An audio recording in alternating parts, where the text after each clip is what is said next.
Chapter 1, May 2nd, 1998, a date forever etched in the annals of wizarding history. On this day, Voldemort met his demise, vanquished in a fateful confrontation with the savior, Harry Potter.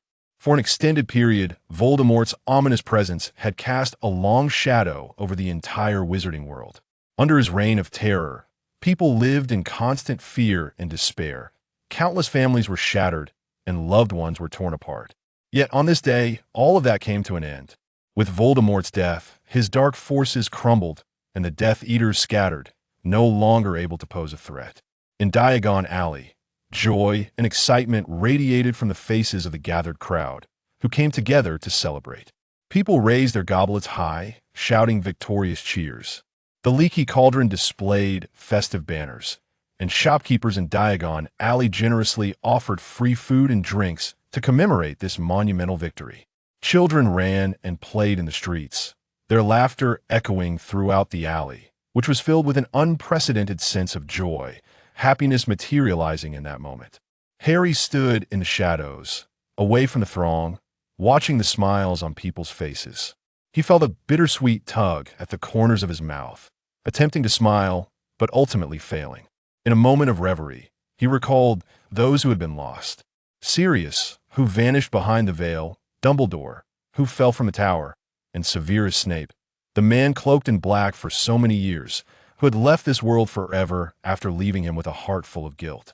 The successive sacrifices had numbed Harry's heart. He had once believed that nothing could be worse than death. However, upon witnessing memories that contradicted everything he thought he knew, and upon discovering the entire truth, Harry fell into a deep well of self-loathing. After Snape had protected him time and again, Harry had continually targeted him, even contemplating taking his life at one point. What had he done? He had called him a coward, attacked him with his own unique spell, and had gazed at him with loathing through his own eyes. Harry could not fathom what emotions had driven him to act in such a manner. Had he remained oblivious to these truths until the end, Snape would have died, bearing all the blame and injustice, with no one to vindicate him. Yet now, even if he sought to clear Snape's name, what good would it do? The pain he endured in life would not diminish by a single iota. But this was the only thing he could offer to that man now. "Harry, what are you doing hiding here?" Ron's voice broke through his thoughts, and he turned to see his friends approaching him. "Ron, Hermione, I just needed some fresh air. Did you need me for something?" Harry replied, clearly unsatisfactory to his friends. "Harry, what's been going on with you lately? You keep disappearing without a word." Ron expressed his dissatisfaction. "Hermione and I have to search everywhere for you. Our missing person." Hermione pinched Ron's arm, signaling him to cease speaking. "Harry, Ron isn't blaming you, we're just worried about you. You haven't been yourself lately," Hermione said, her eyes filled with concern. Unlike Ron, Hermione was perceptive enough to sense that since the battle, Harry had been harboring too many emotions that shackled him, creating a wall that divided him into two halves, one living in the present, the other shrouded in shadows. "Harry, don't bear everything alone. You still have us. No matter what happens, remember, we are your support," Hermione urged, her heart heavy for Harry. Her dear friend, who once had bright eyes, had not been the same since the war. He now lived in a solitary manner, making her fear that she might lose him at any moment. Harry understood his friend's concerns and felt guilty for it, yet he was at a loss as to how to adjust his state of mind. Moreover, he wished to resolve these emotions on his own, without involving anyone else. "Hermione, I just need a little time to come to terms with things. It'll be fine in a while," Harry reassured both Hermione and himself.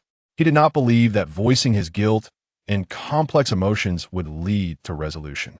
He felt that some things, once spoken, would only bring unnecessary worry to others and serve no purpose beyond that. "Let's head home. Mama made a mountain of chicken legs and cookies today. If we don't hurry back, they'll be gone," Ron urged the two of them. To him, Hermione seemed excessively worried. After all, they had just emerged from a war. Experiencing a range of emotions was entirely normal. "There's nothing that chicken legs and cookies can't solve," Ron said to Harry. "If it comes to that, they'll give you all my chicken legs for today," he promised, feigning sorrow at the thought of losing the chicken legs. Hermione rolled her eyes at Ron, and Harry laughed at their banter, grateful that his friends were still by his side. This war had taken so much from him, but Ron and Hermione were his greatest comfort now. All right, for Ron's chicken legs and cookies, let's hurry back. As the sun set, the three figures elongated in the twilight until they vanished from sight. Time passed slowly yet steadily, the pain inflicted by the war gradually blurring with the passage of time. However, the memories that loomed in their minds remained, entwined and inescapable, making it difficult to find peace. The dead had perished, but the living were paying the price for survival. In the hearts of some, the departed lingered, refusing to fade away. Gradually, as each recollection deepened the pain within, every detail of those memories would evoke boundless sorrow and regret. Thus, an obsession was born, taking root unknowingly and deeply. Look at me. Once again, Harry awoke from the depths of that person's profound gaze. He rose, donned his robes, and left his room. Since Hogwarts had been rebuilt, he had declined the Ministry's overtures and returned to Hogwarts. He had succeeded McGonagall as the headmaster and also taught defense against the dark arts, a position that, since Voldemort's demise, seemed to be free from its previous curse. Harry ambled through the castle corridors, ascending the winding staircases until he reached a towering tower. Here, one could gaze over all of Hogwarts, and, as night descended, the twinkling lights adorned the landscape like a dream. Harry stood quietly, feeling the chill in the air. Suddenly, he thought of that person. Had they not stood here countless times, day after day, alone in this cold and desolate place, gazing into the distance? What he pondered in those moments? That question would remain unanswered. He bore too many secrets and sorrows. The world had never shown him a modicum of kindness, yet he steadfastly upheld his promise. Harry thought that there would never be another like him in this world. The cold wind howled past the tower, yet that solitary figure was nowhere to be seen. "Harry, are you truly considering this?" Dumbledore's voice emanated from the portrait, heavy with gravity. Time is the most uncontrollable of elements. No one has ever dared to take such risks or attempt such endeavors, which means that, whether in success or failure, no one knows what may happen. The office was as tranquil as ever. Harry, engrossed in studying a book about time magic that he had retrieved from the Chamber of Secrets, set it down upon hearing Dumbledore's voice. By chance, while investigating students' nighttime wanderings, he had discovered another chamber belonging to Slytherin, which could also be referred to as a library. Inside, he found many books that fulfilled his needs and were long thought lost. "Albus, this is my motivation to keep living." Harry confided in the elderly figure who had dedicated his life to the wizarding world, revealing the turmoil within him. "Those memories and the guilt tormented me incessantly. Yet, this is not your fault, Harry. To achieve victory, sacrifice is inevitable. We must make difficult decisions." The old man's voice carried a soothing tone, and that was Severus' choice as well. So, choice. Harry interrupted the elder's unfinished thought, his voice tinged with darkness. When did he ever have a choice in what befell him? When did he possess any rights to choose? A surge of anger welled within Harry. That is an excuse, but it does not justify imposing all misfortune upon him. And Albus, when planning those events, even in orchestrating your own demise, did you ever consider his fate? Why was his soul deemed unworthy of redemption? He should not have had to endure such slander. Harry was acutely aware that he was unjustly directing his ire towards the elderly man before him. He was also tormented by his own impotence and past foolishness, feeling the weight of his own degradation. During this period, he repeatedly revisited those memories, striving to recollect every detail he had overlooked.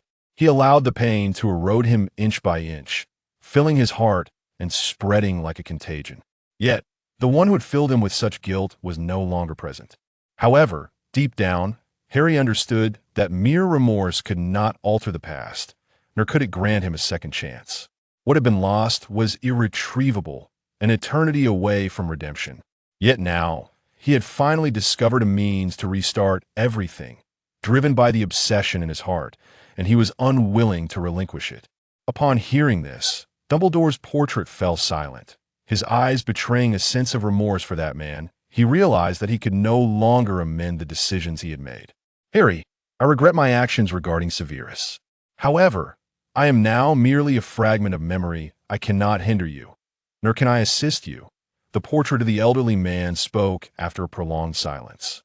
No, Albus, you need not feel remorse. You had your considerations given the circumstances at the time. Your plans may have indeed been the most prudent, Harry replied, gazing at the portrait of the old man, his mind now calmed. It was he who had ensnared himself in a quagmire. This matter had never truly involved Dumbledore. However, all my current research is solely for my own sake, unrelated to anyone else. Therefore, regardless of the cost, I shall see this plan through to completion. The portrait of the old man merely sighed at Harry's resolve, choosing to remain silent, allowing the room to lapse back into tranquility. Time flowed like water, ephemeral and fleeting. Unbeknownst to him, 7 years had passed since that war. During these years, daily life had been remarkably tranquil, as if those tribulations had never arrived. Ron had become an Auror, and Hermione had taken on the role of Minister of Magic. Finally, after 2 years of adjustment, this pair of cherished adversaries exchanged vows amidst the blessings of their friends, while each person's life progressed in an orderly manner. In the headmaster's office at Hogwarts, Harry reported his academic research findings to Dumbledore's portrait. The Library of Slytherin is exceptionally comprehensive, encompassing a wealth of rare knowledge and techniques. Through years of practical exploration of the alchemy and spells contained within these tomes, I believe I have successfully mastered the portions that are beneficial to me. Although my proficiency may not yet reach the pinnacle of excellence, I possess sufficient confidence in my research on time. The old man, listening intently to Harry's articulate discourse, said nothing but simply absorbed his words. He understood that what Harry required at this moment was merely a listener. Having become engrossed in his studies, Harry had become increasingly isolated, leading to numerous arguments with Ginny. After several breakups and reconciliations, they ultimately chose to grant each other the freedom they needed. Harry recognized that, given his current circumstances, he could not provide the happiness that the girl desired. He could only let her go. This realization weighed heavily on him, casting a shadow of melancholy over his heart. Yet what could he do? If his plan were to succeed, how would he allow her to choose then? Perhaps it was better to let go now. She deserved a life of greater happiness, rather than enduring a tumultuous existence alongside him. Standing in the tower, Harry gazed down at Hogwarts, now shrouded in darkness, and for a moment, his own heart felt devoid of color. The darkness is deepest just before dawn. Subsequently, he devoted every available moment to the study of alchemy and spells related to time. Harry engaged in frenzied experimentation daily, seeking a method to merge alchemy and spells. As there were no precedents to guide him, his initial attempts were fraught with difficulty, often resulting in failure due to energy imbalances at critical moments. Through repeated trials and adjustments, he conceived a new idea. Perhaps fusion was not the only path. Perhaps his attempts had been misguided from the outset. These were not inherently compatible systems. So how could they merge? Instead, he should allow them to support one another to achieve his objectives. Abandoning the notion of fusion, he swiftly identified a new direction for research and practice. He theorized that he could first replicate spells onto alchemical items and later apply additional enchantments. This insight opened an entirely new door for him. However, it also implied that all his previous efforts had been misguided and rendered null and void. But what did that matter? Harry mused. For what he lacked most at present was time. He could take things slowly, confident that success would eventually come. He referred to the principles behind the time turner, but based on his current progress, he had merely scratched the surface, with countless unknown challenges still ahead of him. After poring over extensive materials, he gained a deeper understanding of the mechanics behind the creation of time turners. Is that so? Hogwarts is the greatest school of magic, Zack proclaimed with pride. The pouring rain showed no sign of abating, and flashes of lightning illuminated half the sky as Gu Yunxing descended from the carriage. Unfortunately, she stepped right into a puddle. However, the boots from Yunxiao Palace repelled all stains, leaving her shoes spotless the moment she lifted her foot. Senior brother, do be careful not to step in the mud, she cautioned, searching for an umbrella. Zack conjured a corridor that shielded them from the rain. Halting at the entrance of the school point, two Qilin followed, closely behind Hubby, by the dim light of a flickering torch. Gu Yinxing spotted a hunched figure at the door, hair cascading down, holding an oil lamp. "Good evening, Mr. Filch. I apologize for the intrusion," Zack greeted smoothly. "This dreadful weather has caused quite the delay. I hope the Great Hall has not yet dispersed." Filch's expression darkened slightly, his gaze drawn momentarily to the two Qilin, before shifting back to Zack with evident annoyance. "Had you arrived half an hour later, it would indeed have been too late." "My apologies, Mr. Filch. It was our oversight," Gu Yunxing expressed regretfully. Filch's demeanor softened a fraction. "Miss, it is of no consequence. By the way, have you not prepared your school uniforms?" "Regrettably, our flight was delayed by 2 days due to the heavy rain. We should have arrived earlier." Lin Yunfeng regarded the man before him with disfavor, not due to his appearance, but rather the aura of gloom surrounding him. Zack dusted off the mud from his boots and waved them off. Mission accomplished. "I shall take my leave now. We shall meet again." Jiu Yunqing felt a pang of uncertainty. Their earlier exchanges had fostered a sense of trust, yet facing Filch, they couldn't help but feel apprehensive. "Follow me, sir and miss. The headmaster and professors are eagerly awaiting your sorting. You may leave your luggage here." Filch turned and began walking down the corridor without waiting for a response. Like tea that moment. Gu Yinxing fervently wished for the welcoming banquet to conclude. She preferred to be sorted in front of Dumbledore alone, for the thought of being in the spotlight troubled her deeply as they traversed through moving portraits and winding corridors. The place unfolded before them just as their master had depicted through Dumbledore's images. It was truly enchanting. Yunshao Palace emphasized asceticism and lacked such intriguing features. Filch pushed open the doors to the Great Hall, drawing the attention of students who were still replete from their meal. "It's nothing. The grand ceremony is far more exhilarating than this," Lin Yunfeng remarked with a smile towards Gu Yunqing. A hint of trepidation flickered within her. She reached out to stroke the Qilin by her side, while the other remained close to Lin Yunfeng.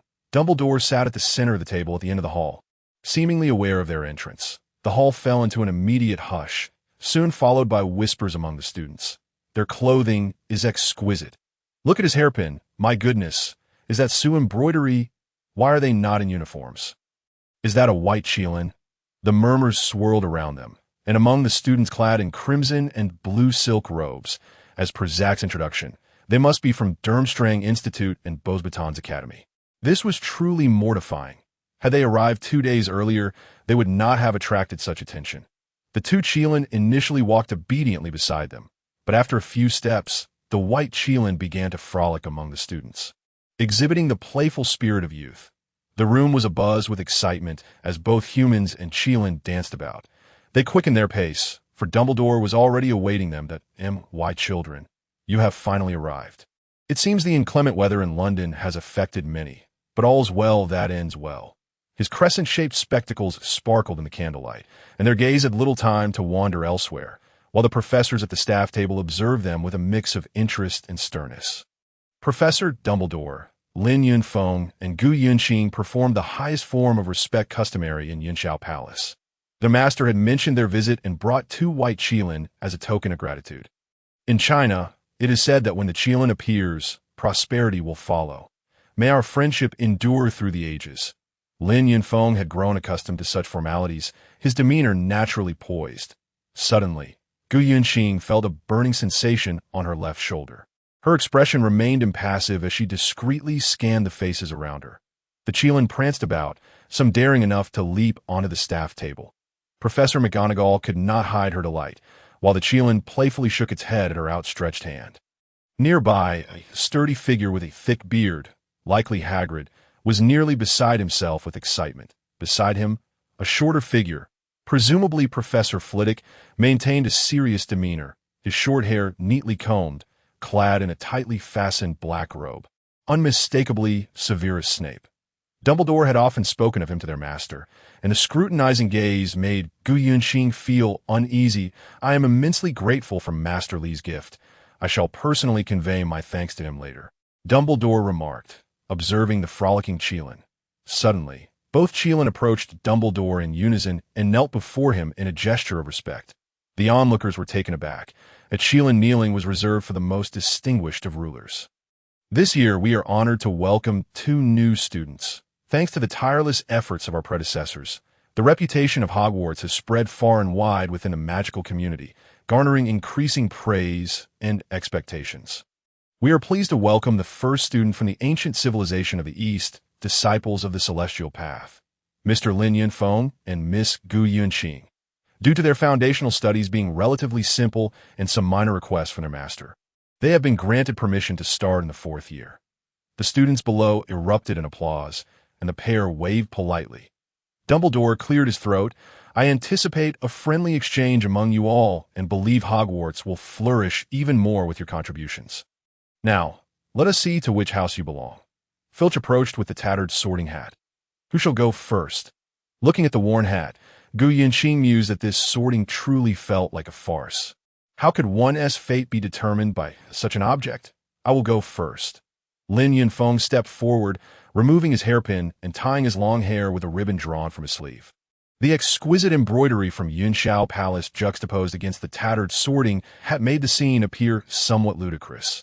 Yet upon seeing the eager faces of the students and the staff, he realized his worries were unfounded. A voice whispered in his ear, "This hat is indeed alive. Witty, decisive, and remarkably adept, with exceptional talent yet humble in spirit. It's been a while since I encountered such an outstanding student." The sorting hat's voice resonated in his ear, astutely assessing him. "Ravenclaw," it proclaimed loudly. The Ravenclaw table erupted in cheers, some students even leaping onto their tables, prompting Professor Flitwick to hastily signal for silence. Dumbledore removed the sorting hat and gestured for Lin Yunfeng to proceed to the Ravenclaw table amid a throng of enthusiastic students. Gu Yunqing stepped forward, her palms slightly sweaty, her mind fixated on the earlier burning sensation on her shoulder, even neglecting to notice when the sorting hat was placed atop her head. Loyal, resolute, yet thorough. And a yearning for glory, a determination to prove oneself, though lacking a bit of confidence. More composed than your senior brother, and there lies a latent energy within you. Slytherin, the sorting hat announced loudly. The students below were momentarily taken aback. The excitement at the Slytherin table, adorned with green serpent banners, rivaled that of Ravenclaw's. Before Dumbledore could signal, several girls rushed forward to pull Gu Yunqing to their table. "Is this hat malfunctioning?" exclaimed a few incredulous students from the Gryffindor table. "I reckon that hat ought to be replaced. Yunxiao Palace is a place with stringent standards for selecting wizards. Its specifics are elusive. And the leading figure is said to reach the level of Merlin." Unbelievable. A girl with tousled hair and a round face gazed at Gu Yunqing in astonishment that a few boys even clamored for a resorting. Dumbledore waved for silence, and Gu Yunqing glanced at him, her expression somewhat bewildered. "Isn't it just sorting into houses? That is our house's head, Professor Snape." That a girl with an oval face and golden hair leaned closer to her, gesturing towards the teacher's table where the other was staring intently at her. She nodded gently, catching a faint, almost imperceptible smile at the corner of the other's lips, or perhaps it was a smile. A shiver ran down her spine, unsure whether it was from the tumultuous journey or the piercing gaze behind her. She quickly turned her attention to Ravenclaw, where her senior had already mingled with a few boys nearby. Their eyes met, and he offered a nod and a smile. The dining table was now graced with the final dessert, and Gu Yunqing felt her stomach tighten as she beheld the array of sweets. Recalling the cloying taste of the donut, her empty stomach instantly lost its appetite. "You should eat something, dear," the girl from earlier said, taking a piece of chocolate cake from a large platter. "My name is Zelia." She introduced herself. "Hello, Zelia," Gu Yunqing replied, gratefully accepting the pumpkin juice she offered. "You can just call me Yunqing. Your names are quite similar. Are you from the same family?" Zelia inquired with curiosity. "No, the disciples of the Yuntian Palace have different generations. And the character in the middle of our names signifies our lineage, somewhat akin to the concept of family in your culture." She took a sip of the pumpkin juice, which had been sweetened excessively, and frowned slightly before biting into the cake, her solitary hope dissipating in an instant. "That does seem more fitting for Slytherin," Zelia remarked, observing her struggle to swallow. "Not to your liking?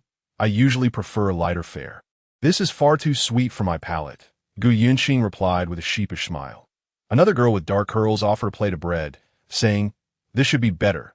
Welcome, Yinxing. Yinxing greeted each of them in turn. After enduring the lengthy feast, she remembered her luggage still at the entrance and began to head towards the door. We should return to the common room, Zelia said, pulling her back, and while luggage is still at the entrance. Gu Yinxing turned, only to bump into Professor Snape. Good day, Professor, she said, gazing at a shadowy figure. Your belongings have already been delivered to your room upon your sorting. There remains only a single room for fourth-year Slytherins. I trust you have made some friends, he said, glancing at Shelia. It is located right next to Zelia's dormitory. It may be a bit modest and cramped, but it serves its purpose. Should you require anything, do not hesitate to approach the prefect. He gestured toward the boy and a girl standing nearby.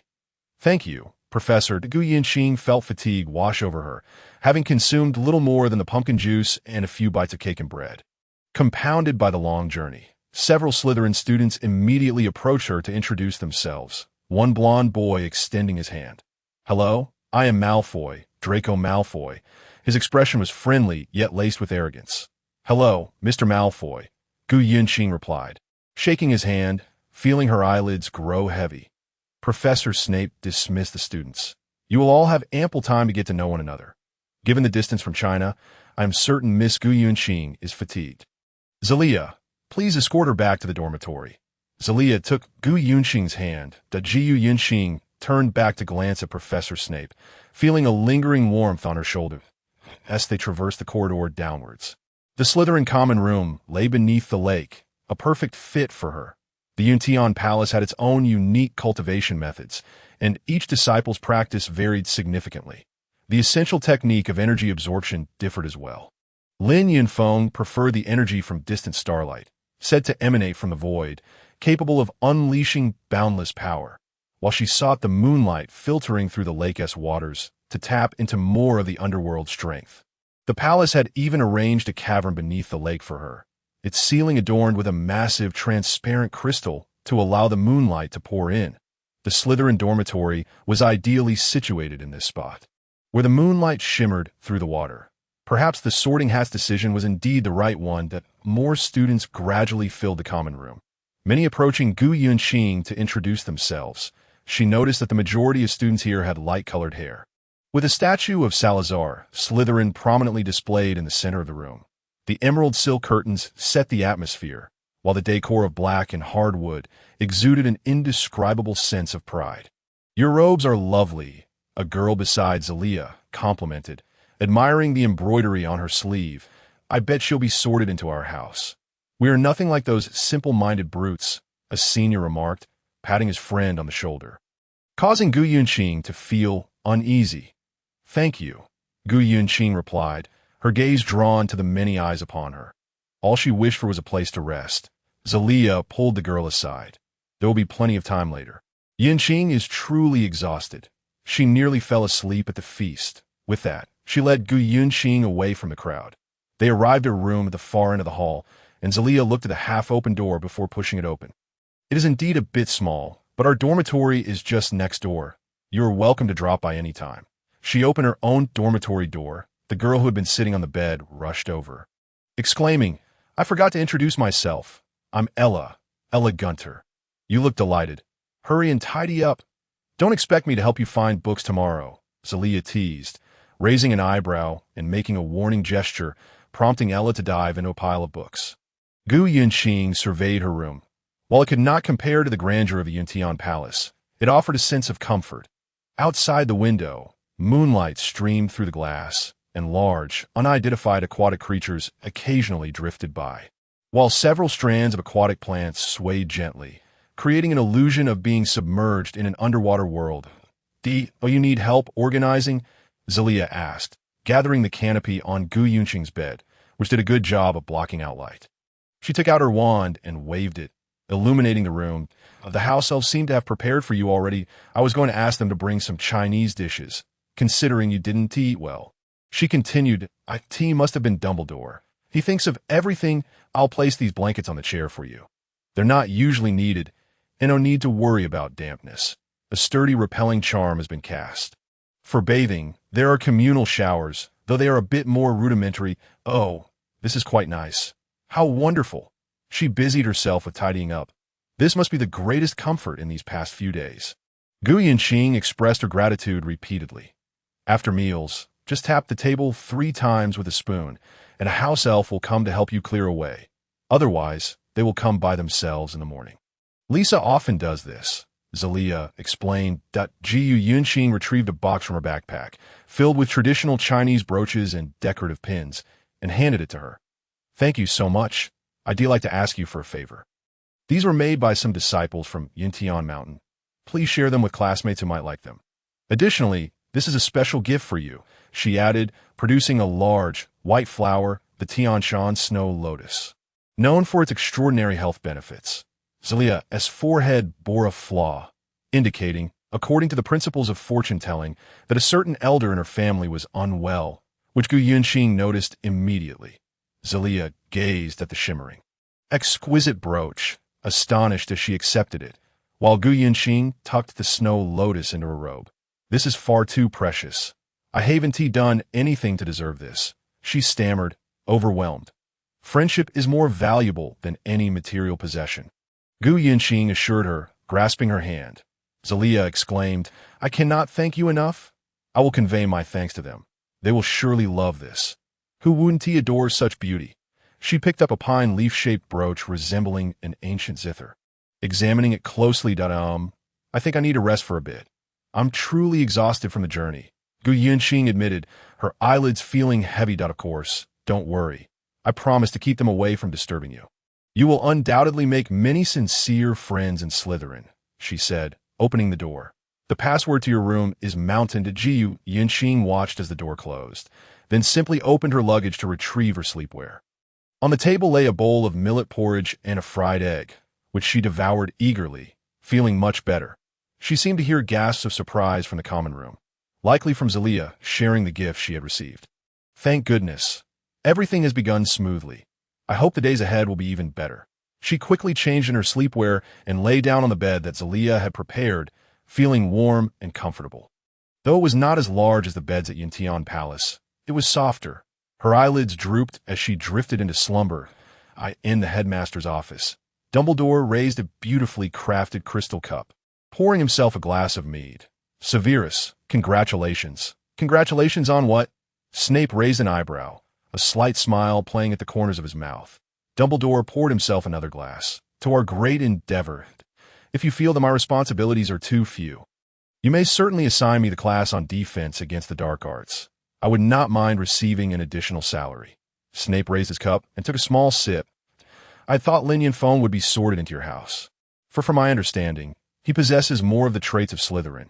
Yet, it turned out to be Gu Yunqing, whose secrets rival those of Harry, that a glimmer of cunning appeared in Dumbledore's eyes. He will not suggest giving me another Potter. Snape's body stiffened slightly.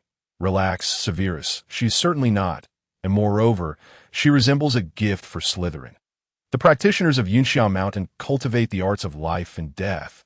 What we comprehend is merely the extension of life or the avoidance of death through the Philosopher's Stone and other means. While they pursue the path of immortality, and one knows how old Li Xianchang truly is, but their lineage possesses a level of mastery that allows communication with the divine. I have witnessed the wheel of fate with my own eyes. It is not akin to the Sorting Hat, but a place that connects the celestial and the infernal realms. My dear, this chapter has more to offer. Please turn to the next page for further excitement. Respectable headmaster, I do not concern myself with their prestigious origins, the magical knowledge they have missed over the past 3 years, whether they can adapt to life here, and their studies. One Potter has already stirred up enough turmoil. Snape remained non-committal. Furthermore, you have every reason to bring in 2 professors. Why recruit 2 students? Do not regard Harry so poorly. Severus, while they indeed have gaps in their education, they possess far more knowledge than the students here. Those children begin their training almost from infancy. Perhaps they may struggle with transforming a button or changing its color, but they excel in areas we have yet to encounter.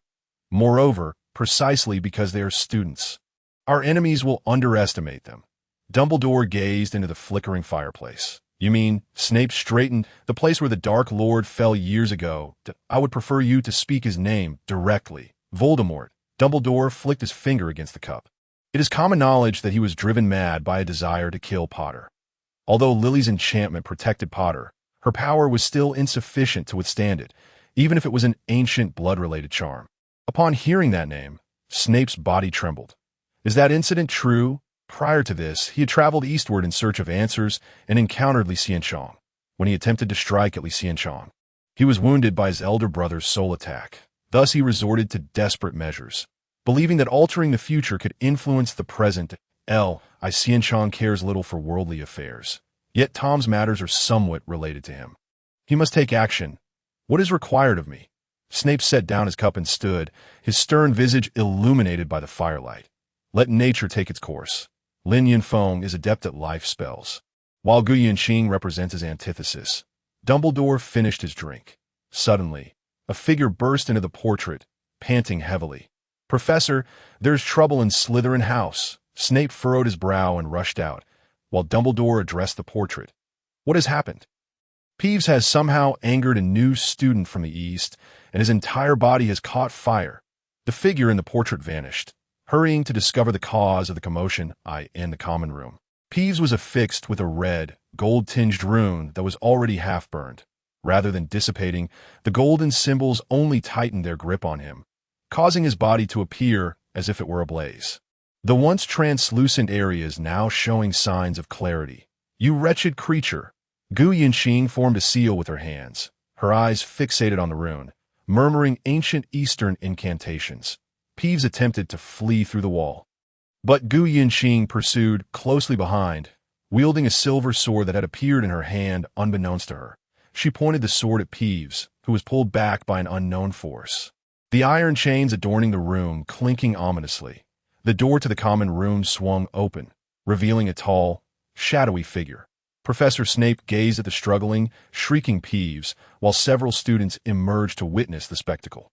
Snape aimed his wand at the nearly transparent Peeves. Release him at once that a green beam surged towards the rune, and the remaining golden light of the spell vanished, drifting to the floor.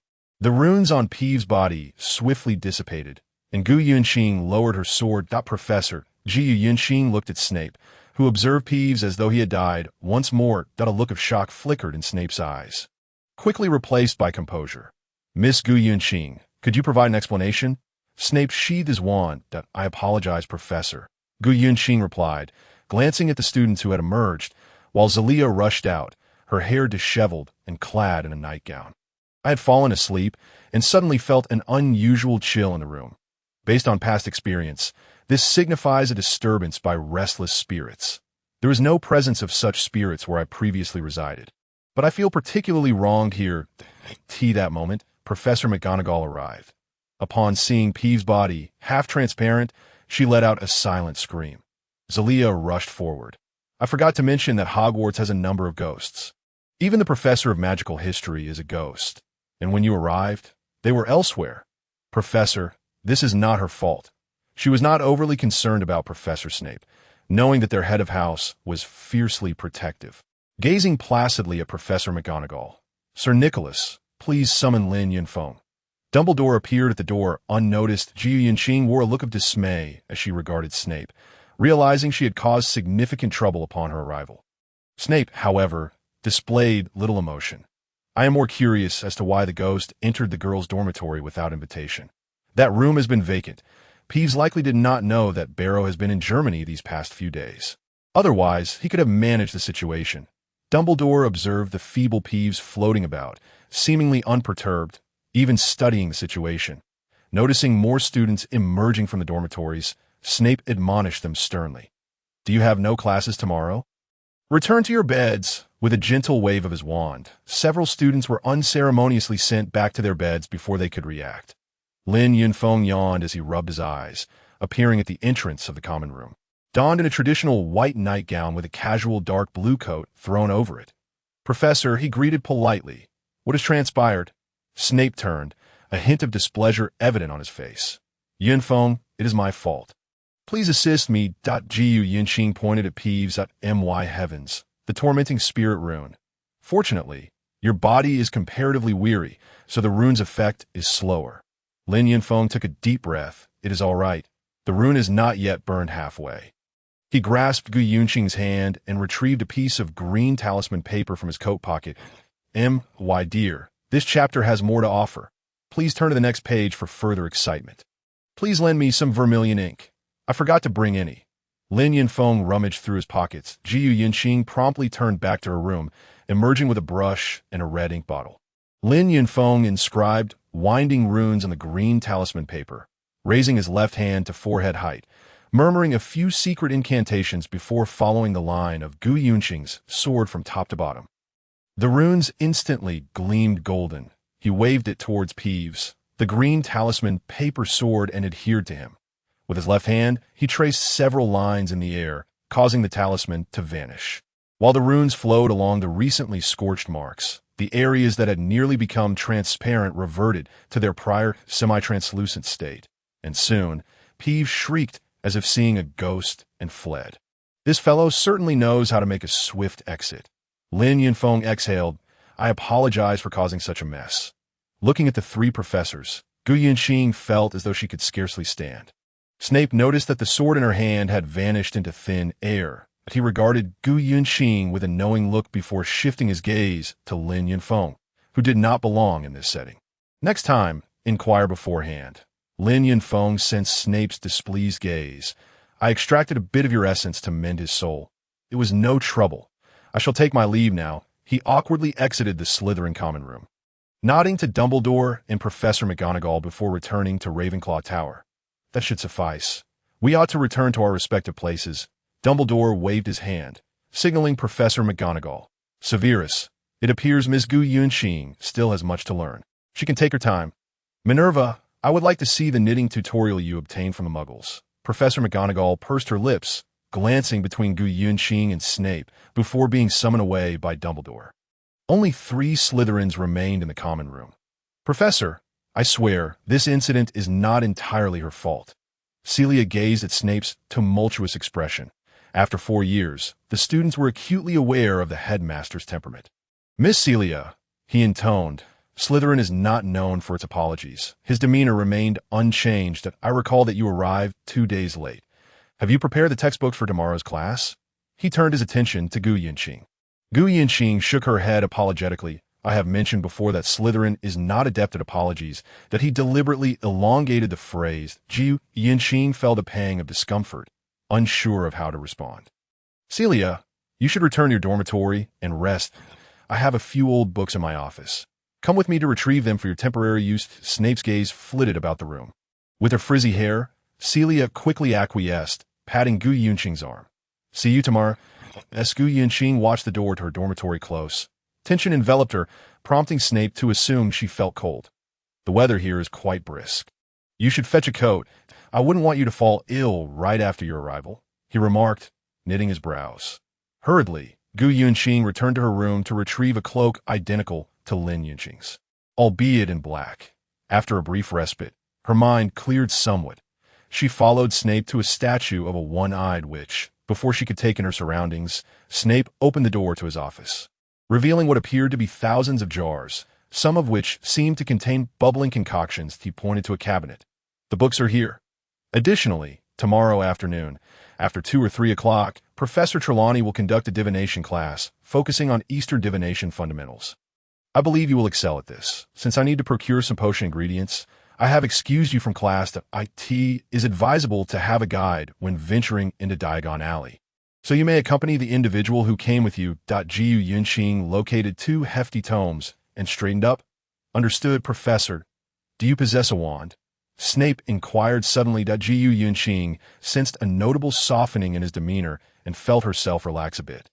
"No, we focus on spiritual swords, which will merge with us, allowing us to wield spells without a wand."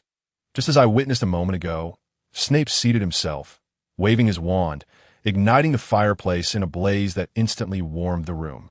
The warmth enveloped Gu Yunqing, allowing her to fully relax. She placed the books on a chair, extended her hands, murmuring a few incantations, and 2 silver short swords materialized above her arms, radiating silver circles of light that gradually enveloped her, forming ethereal lines around her. Snape's dark eyes held an inscrutable depth as he observed Gu Yunqing retract her spiritual swords back into her being. Each individual's spiritual sword is unique. Mine consists of 2 short swords, while Lynn's is an intricately carved longsword. Snape raised an eyebrow. The fewer who are aware of this, the better. Here, most individuals, Snape's gaze flickered for a moment. Except for Dumbledore, we predominantly rely on wands. Of course, Dumbledore also utilizes his wand most of the time, that he produces wand, rotating it between his hands. Ji Yunqing admired the intricately carved dark wand. Have you never used one? Snape stood, wielding the wand with one hand. Never. Ji Yunqing felt as though something within her had been exposed, longing to escape back to the Cloud Palace. Snape frowned, extending his wand toward her. Try simple spell. The levitation charm. Ji Yunqing reverently accepted the wand, glanced at the book she had just found, steadied her thoughts, and recalled her uncle's teachings in the Cloud Palace. Wingardium Leviosa. The book quivered and began to levitate, and Snape expressed a fleeting look of approval from behind her. In the next moment, Gu Yunqing abruptly lowered her hand holding the wand. Thud. The book crashed to the floor, creating a dent. Ji Yunqing stared at the book and the dent on the floor, her lips pursing in dismay. Using a wand is akin to wielding your spiritual sword. You must be able to both release and retract. Snape reclaimed the wand, waving it gently, returning the book to its rightful place and erasing the dent from the floor. Now, attempt to halt that cauldron. The incantation is stop, and you must draw a circle with a wand tip, completing 1.5 rotations. Just when Gu Yunqing thought she could return, Snape handed the wand back to her. Taking a deep breath, she felt more adept with the recent experience. When she commanded the cauldron to cease bubbling, it complied. Very well. You learned swiftly, Snape remarked, the corners of his lips curling slightly. For today, we shall conclude our lessons here. Ji Yunqing picked up the books from the chair and hastened toward the exit. I offer you a piece of advice, Miss Gu. Steer clear of Gryffindor. They are a veritable den of troublemakers, especially that arrogant Potter. As she was about to leave, Snape's voice called from behind her. She turned to see him preoccupied with various vials and jars. Thank you, Professor, Gu Yunqing replied hurriedly, closing the door behind her. The following day began with a history of magic class.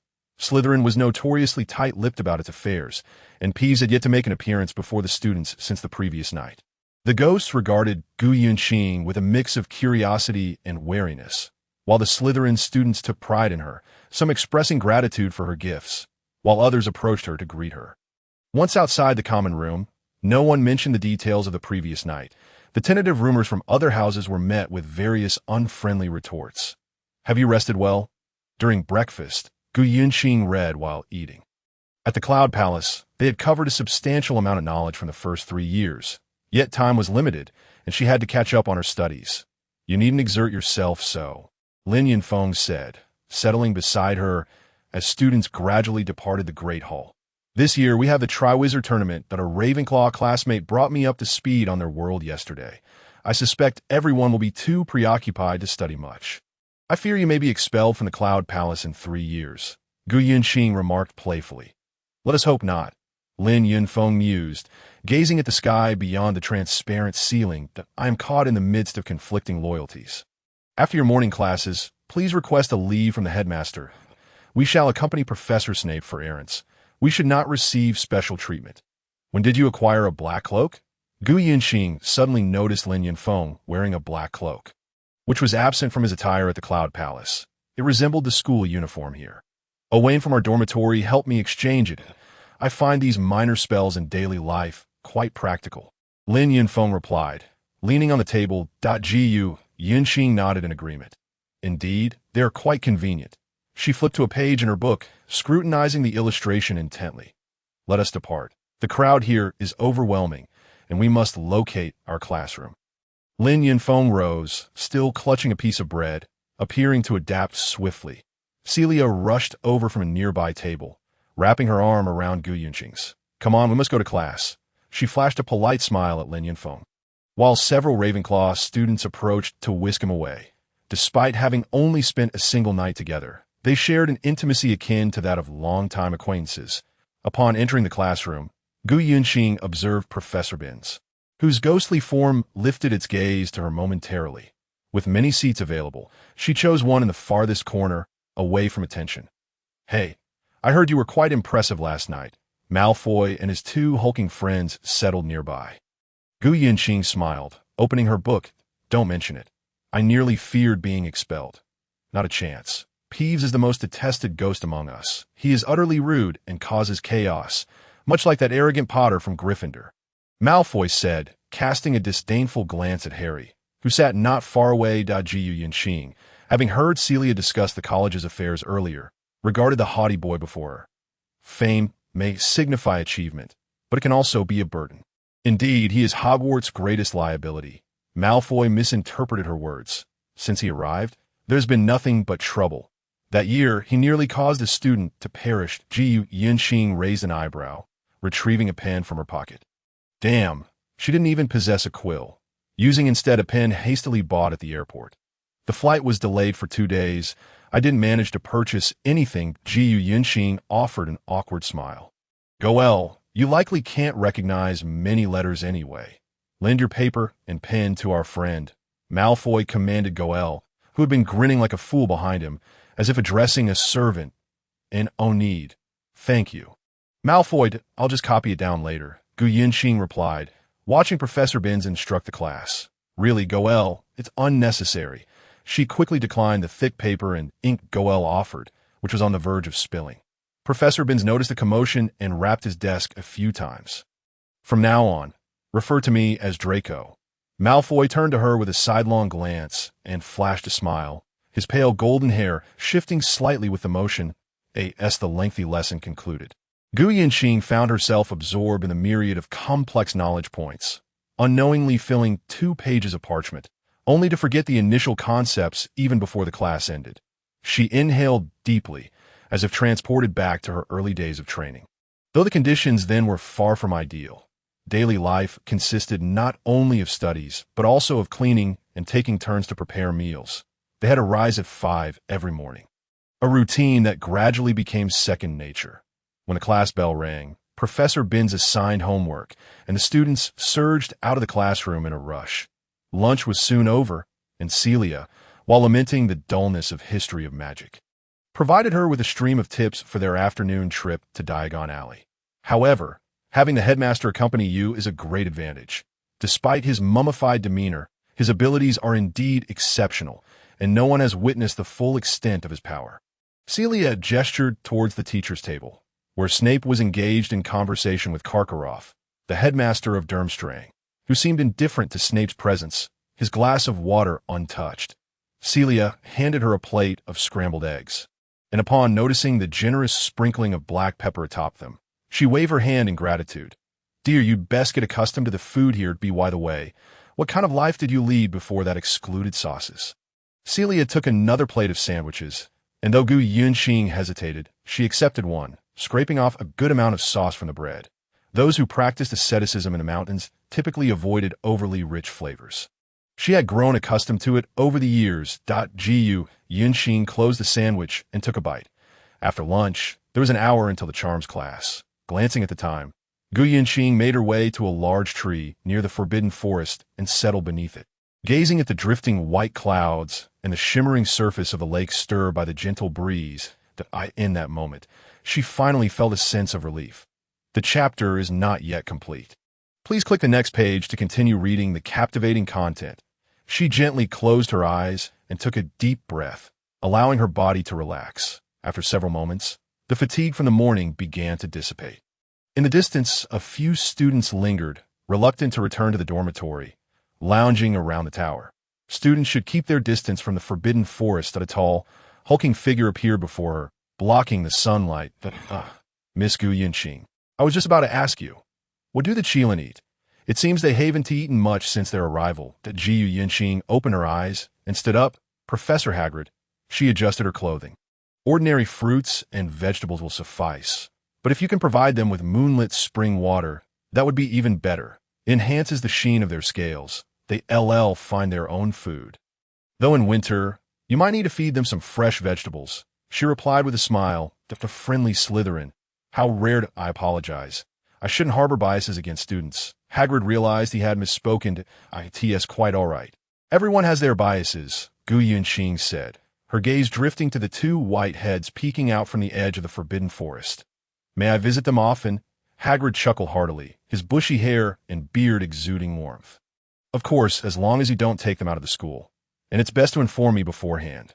The Forbidden Forest is home to not just lovely Qilin and unicorns, but also many dangerous creatures that roam about." "Thank you." Professor Trelawney expressed mild discontent towards the student who had taken a leave on the first day of class. She complained during the lesson about how one could act as they pleased simply because of their privileges. The students exchanged glances, bewildered by the intricate 9-square system before them. Even the legendary Hermione looked utterly perplexed. Zach had brought a white carriage this time, greeting them from a distance to, "Hi, nice to see you again." The two waved enthusiastically, while Professor Snape wore a sardonic expression, signaling that they had acknowledged him.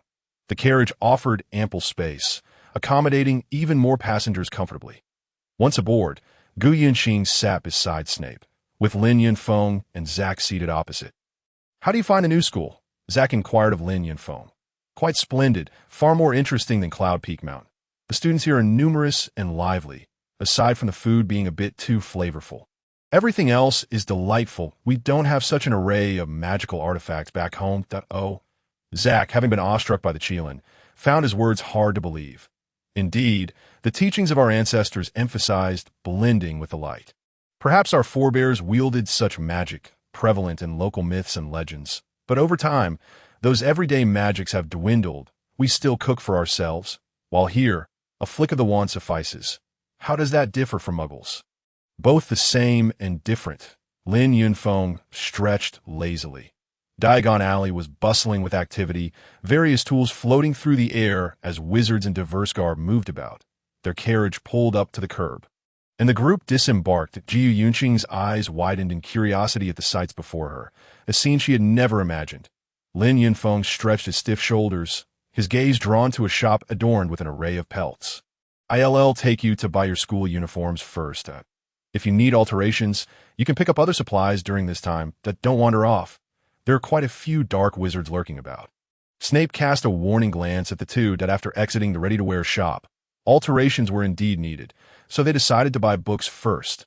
All textbooks and supplies for 4th grade, 2 sets of each. Snape instructed the shopkeeper, who regarded the two with curiosity. With a snap of his fingers, 2 stacks of books flew over and landed before them. Lin Yunfeng handed Gu Yunxing a pouch of coins. "This is for you." Gu Yunxing weighed it in her hand, the faint clinking sound inside bringing her a moment of embarrassment as she exchanged a glance with her senior. "Professor, where can I exchange galleons?" "I have some tradable materials." Snape raised an eyebrow. "That depends on what you have." Jiu Yunxing opened the box she was holding, which Celia had lent her. Thank goodness, the box was magically expanded, capable of holding everything, and it had also been enchanted to be lightweight, albeit slightly heavier than an ordinary handbag. She arranged the books and then produced a bundle of wood, smooth and lustrous like jade, adorned with regular patterns. Snape examined the bundle of branches. "Jade-like 6 paths wood.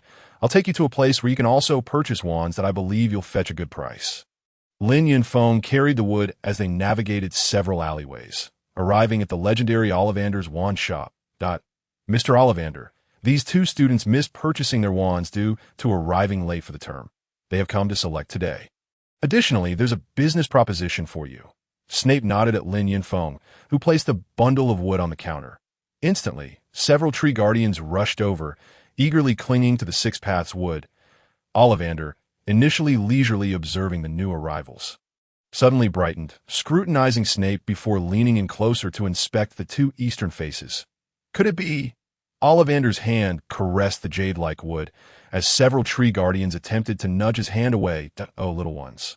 Don TB unruly point one of them seemed to have tugged too hard, prompting him to gently shoo them away. Lin Yunfeng smirked. "The 6 paths wood from Cloud Peak, at least 1,000 years old. I felt it just before coming here, not even a week ago. That Cloud Peak up in the clouds? Or rather, the peak appears to be in the clouds due to its elevation." Lin Yunfeng replied nonchalantly. "Young master, there's more to this chapter. Please click the next page to continue reading the more exciting content." Ollivander smiled knowingly, waving his wand to conjure a number that floated before them. "This will suffice for your use over the next 2 years. Deal," Lin Yunfeng stated decisively, showing no interest in haggling. Please divide it into 2 portions. I'll take 400 galleons first, the rest to be deposited in Gringotts. Ollivander readily agreed, swiftly producing 2 pieces of parchment, formalizing the contract, and then writing something else to place in an envelope, which he handed to a small elf. I assume you both already have wizarding accounts. Dumbledore usually takes care of all the details. An owl will deliver the receipt from Gringotts to you, he said cheerfully, carefully stowing the precious wood. Snape expressed dissatisfaction with Ollivander's pricing, but Lin Yunfeng had already made his decision. Leaving no room for protest. I suppose we can select our wands now, Snape reminded, observing Ollivander's beaming countenance as he presented steaming tea and biscuits. But of course, Professor Snape, as they surveyed the multitude of boxes and the bustling Ollivander. Lin Yunfeng asked, will we make it back before curfew? Very soon, very soon. Remember, it's the wand that chooses the wizard. Ollivander bestowed a mysterious smile. He selected a wand and handed it to Lin Yunfeng. Birch. Raven tail feather, give this a try. Lin Yunfeng took it, waved it gently, feeling a chill in his hand, and frowned. Let me try another. Before he could speak, Ollivander swiftly replaced it with another wand made of gray material. After trying 5 or 6 wands, either he felt nothing or the sensation was incorrect. He picked up one he favored, adorned with intricate patterns, and with a light flick nearly ignited the room. This one, Ollivander said, producing a wand made of golden silk sandalwood, its dark body radiating a faint, cool glow. You come from the east. I should have sought out eastern woods from the start. Like the tail hair of the 9-colored deer, agile, loyal, imbued with power from the depths of the highest peaks. Lin Yunfeng felt a slight warmth in his palm, as if the wand were magnetically drawn to him, and he nodded in gratitude. Thank you.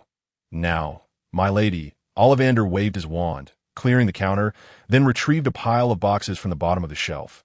You should also select materials akin to this gentleman's. The boxes opened in rows, revealing wands made from unique Eastern materials such as golden silk nanmu, pine, and rosewood. To be honest, these wands were not crafted by me. My grandfather traveled east in his youth and brought back materials for wand making.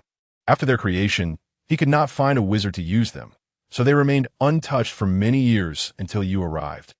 Ollivander gazed at Gu Yunqing. The Ju Yunqing focused intently, extending her right hand to glide over all the wands. One particularly shiny black wand, embedded with 3 pea-sized amethyst crystals, emitted a faint glow at its tip. Goodness, it has never reacted since its inception, Ollivander remarked, handing it to Gu Yunqing. Black ebony, the heart nerve of an Yinglong dragon. It is so powerful that no wizard has ever been able to wield it, that he observed as the wand seemed to come alive in Gu Yunqing's grip. This dragon committed great sins in life and was slain by an Eastern sorcerer. My grandfather happened to pass by and preserved its nerve with magic. During the crafting process, it resisted all attempts to merge with various woods due to its overwhelming power until the final moments. When he thought of the crystals from the East Sea, the spirit stones capable of encompassing all things. Only after incorporating these 3 crystals did this wand finally come into being. That he gently touched the wand. Feeling the tingling sensations akin to electricity, I thought I would never see its master in my lifetime. After all, 3 generations have passed, he said, scrutinizing Gu Yunqing as curious eyes. What is it about you that enables you to wield the power of the void? Gu Yunqing's expression tightened slightly, but Snape interjected. Perhaps it's merely coincidence. Eastern wizards train differently, as you've seen today. Both of their wands hail from the east, that I believe we must take our leave. They still need to procure cauldrons, Ollivander shrugged. Very well, Professor Snape. Do come again. As they exited the shop, Gu Yunqing glanced back, exchanging a meaningful look with Ollivander. Those 6 paths would seem familiar to me. Gu Yunqing pondered, turning to ask. Lin Yunfeng replied nonchalantly, I chopped them from my master's mountain behind. The Gu Yunqing shot him a look that said he was in trouble. They first visited the robe shop to collect their uniforms, then hurried to the potion shop, where the sky was gradually darkening. The potion shop proved to be another ordeal. Their items were straightforward, but Snape's procurement of materials required rigorous scrutiny. When they arrived, Zack was busy counting inventory, and Lin Yunfeng, having lived on cloud-high mountains since childhood, immediately noticed that the mugwort was problematic. Some large-leaf mugwort had been mixed in, which infuriated Snape, prompting the staff to replace it. By the time they returned to school, night had fallen. Perfect. I haven't had a moment's rest for 2 nights. Gu Yinxing thought, Mr. Lin, if you don't mind, could you help me carry the materials to the storeroom? Snape looked at the herbs on the floor. Of course. No problem. Lin Yunfeng replied, hoisting 2 large bags. You don't use magic? We always carry rice 1 trip at a time. Lin Yunfeng lifted another bag. Easily bearing over 100 pounds, Snape's lips curled in a slight grimace. Ji Yinxing hastily grabbed another large bag, and they proceeded toward the underground classroom. Dinner was nearing its end, and they should still catch the last dessert. Celia had left her some light food and soup, and Gu Yinxing quickly began to eat, grateful for the sustenance after a day of mental exertion and errands. The last sip of pumpkin juice, sweetened by sugar, alleviated some of her fatigue. Shall we go see the Goblet of Fire? You probably didn't have a good look when you arrived, Celia suggested, as all classes for the day were concluded and they were in the hall catching up on assignments. Gu Yinxing nodded affirmatively. Absolutely, yes. Soon as she spoke, she felt herself being pulled by an unseen force. Hastily gathering her books as she was drawn outside, the Goblet of Fire stood majestically in the hall. As older students continuously cast their names into it, I wonder who will represent Hogwarts. That would be an absolute honor, Celia mused, seated on the nearby steps. By the way, I'm more curious about which tasks it entails. I've heard each one is quite perilous. Ji Yinxing gazed intently at the goblet, flickering with blue flames, lost in thought for a long while. I have never understood how an object, untouched by human hands, can influence the fates of so many. What is the principle behind this? Gu Yinxing murmured to herself. Celia, not catching her words, inquired in confusion. What did you say? Nothing, she replied, unwilling to dismiss a long-standing social order. After a while, feeling bored, she bid farewell to Celia, who was engrossed in hushed whispers with several other girls, who, without a doubt, were indulging in fanciful dreams typical for their age. As she exited, she pondered her earlier question. Inadvertently colliding with a tall figure, my apologies. She looked up to see Karkaroff, his goat-like beard strikingly prominent. He seemed to have an even more goat-like appearance, his cold eyes fixated on her. Sir?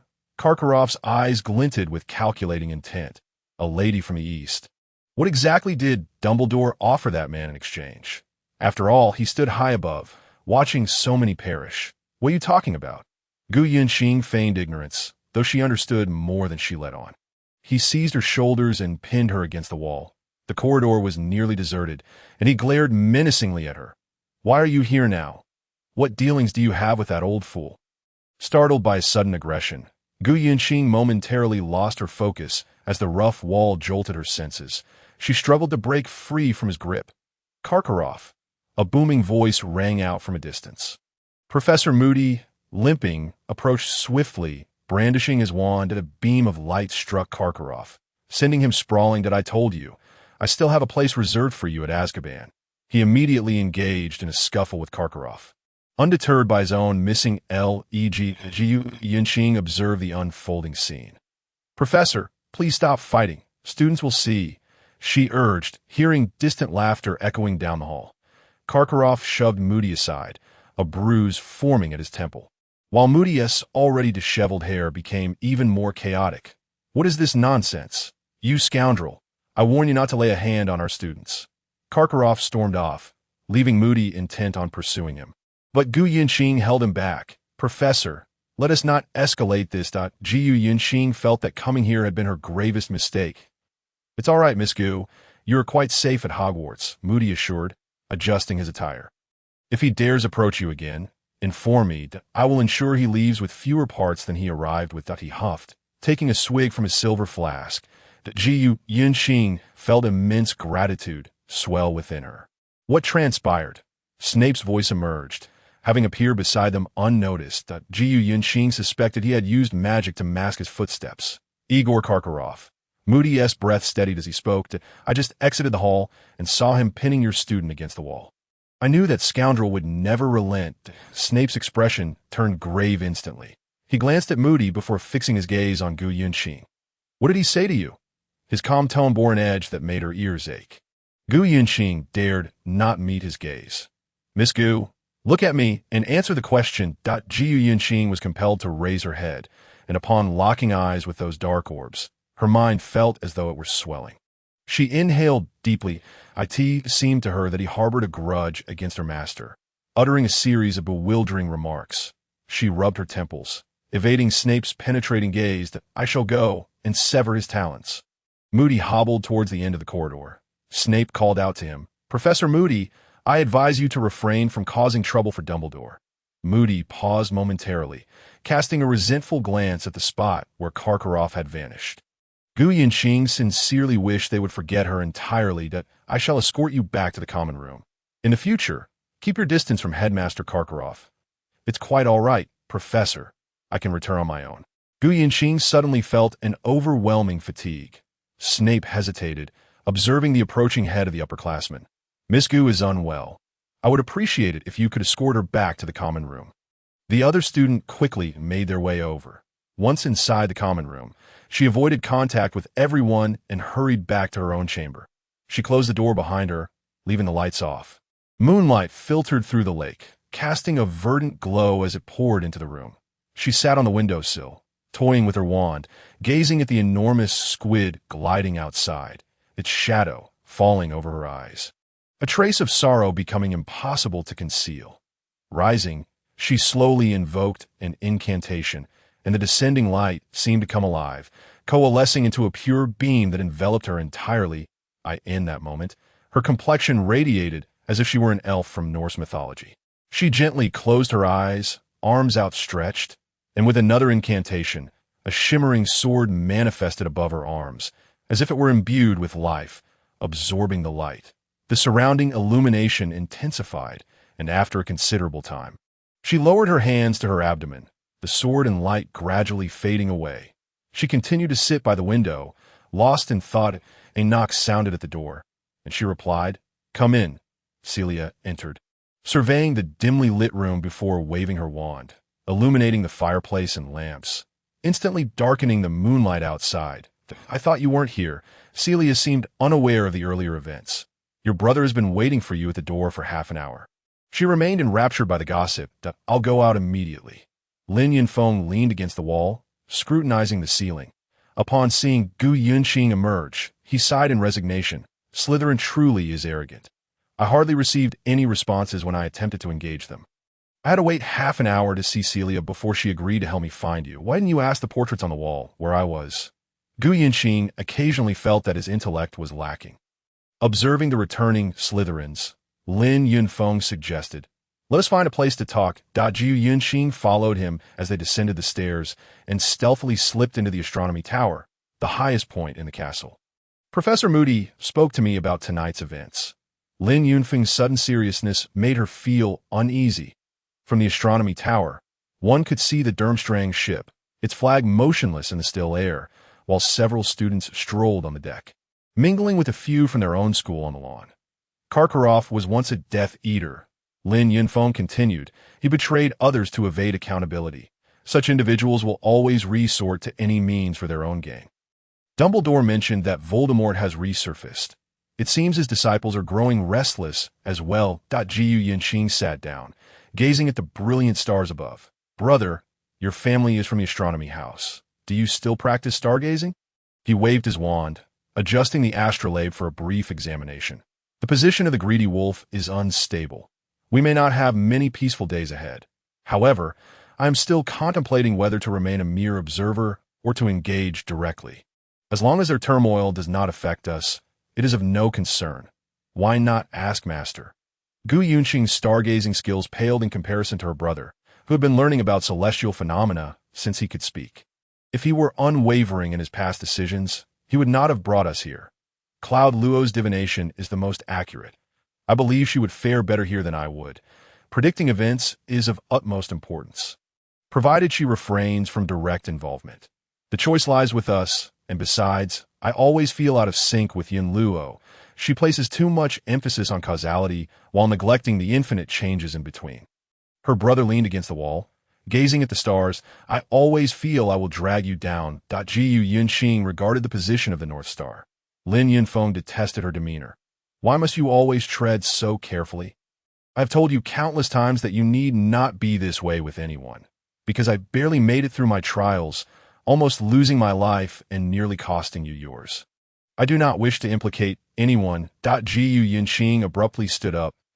I believe more than one person has told you that once you enter Master S tutelage, you share life and death.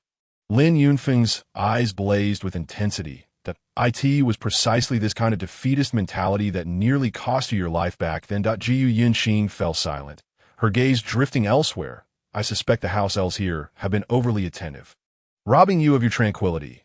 Perhaps this cold wind will help you regain some clarity. Lin Yunfeng felt he would explode if he continued speaking, swiftly turning and descending the tower, until the goblet of fire announced its results. Lin Yunfeng did not speak to Gu Yunxing again. Even during the unavoidable mealtime in the Great Hall, he hastily finished his food and departed. During joint classes with other houses, he entered the classroom at the last moment, choosing a seat as far from her as possible. Gu Yunxing made no demands at in Charms class. She struggled with the wand. She had previously practiced wandless magic in secret, achieving far superior results. It seemed the new wand was at odds with her, as whenever she intended to exert a modicum of force, she inadvertently unleashed excessive power. In Professor McGonagall's transfiguration class, she nearly split her desk in two, startling a parrot meant for experimentation that shattered the glass in its flight to escape. Miss Gu, I hope you can concentrate and maintain control, Professor McGonagall said, furrowing her brow as she surveyed the broken glass. Celia stood by, reminding her to moderate her movements. Her mind was scattered, and after yet another mishap, the bell rang for class dismissal. Professor McGonagall, somewhat exasperated, assigned homework. If you cannot manage your wand, you will find your leisure time severely curtailed. Professor McGonagall warned sternly that in potions class, she mistakenly added sulfur instead of realgar to the boiling cauldron, enveloping the entire classroom in a thick cloud of white smoke. A nearby classmate, in a panic, attempted to extinguish their potion by pouring it into the cauldron, resulting in a choking atmosphere. Your brother could complete this potion in half an hour. I question whether you are truly his apprentice, Professor Snape observed, watching her frantic removal of the cauldron, her hands blistered and red, each word seemingly forced through clenched teeth. The one silver lining was that although she missed Professor Trelawney's first class, her homework was exceptionally well done. She utilized her knowledge of the I Ching to supplement a basic theory of the 6 lines, earning half an hour of praise from Professor Trelawney, while Hermione from Gryffindor grumbled incessantly about the unfairness of it all. Dear, opportunities for fairness in this world are nearly non-existent. Professor Trelawney had never been fond of her, and her words were far from courteous. Celia noticed that Gu Yunxing's mood had dimmed compared to the previous days. Have you had a falling out with Lin Yunfeng? Gu Yunxing turned her head, tacitly confirming, her hand still bandaged. Madame Pomfrey said it will heal in a few days. Remember to change the dressing daily. Celia sat beside her in the newly arranged setting. You hardly have any time to rest. Feeling a bit off is only natural. Gu Yunxing sighed softly, gazing at the calm lake's surface as it rippled. In the following days, she practiced relentlessly, often falling asleep in the common room late at night, only to be roused by the prefects reminding her to return to bed. And in her quest to tame her wand, her injuries healed slower than anticipated. Many things can take time. Do not be so hard on yourself. Madame Pomfrey unwrapped the bandage, revealing little change in the wound since yesterday. If you continue to torment yourself like this, I shall report to your head of house. Gu Yunxing internally expressed her gratitude. It's nothing. I've had my share of scrapes working on a mountain. Your potion is quite effective for pain relief. You need a rest, dear. Madame Pomfrey's eyes reflected more concern than reproach. You cannot attend this afternoon's herbology class. Those wolfsbane plants are toxic. It's all right. I will be cautious. Looking at the freshly bandaged wound, she smiled. That afternoon, she regretted her decision. The unhealed wound inexplicably attracted the writhing wolfsbane. She had to use both hands and feet to uproot them, only to discover after class that the juice had seeped through the bandage during her tugging and tearing. She hastily tore off the bandage and rinsed her wound with clean water for an extended period. feeling no unusual sensations before retrieving a fresh bandage from her pocket to replace it. That very night, she developed a fever, one that resembled the effects of poisoning, reminiscent of the time she had inadvertently ingested herbs upon her initial entry into this realm. I am utterly astonished that Yinxing endured the throbbing in her head as she reached for her outer robe. Initially, she intended to purify the toxin through her own internal cultivation, yet these were magical herbs. Markedly different from the ordinary flora found in the mountains, the sweat poured from her as she found it increasingly difficult to breathe. With great effort, she managed to walk to the center of the lounge, poured herself a glass of water, but as the cup approached her lips, the floors seemed to draw nearer. When she regained consciousness, she found herself in a hospital. It was a Aconitine. That somber voice echoed. It was still night. She opened her eyes to see Severus Snape and Professor McGonagall standing by her bedside. When she collapsed, the portrait on the wall had promptly notified the on-duty Professor McGonagall, who had nearly broken down the door to Snape's office. Together, they had rushed her to the infirmary. "Dear, are the people from your side always this relentless?"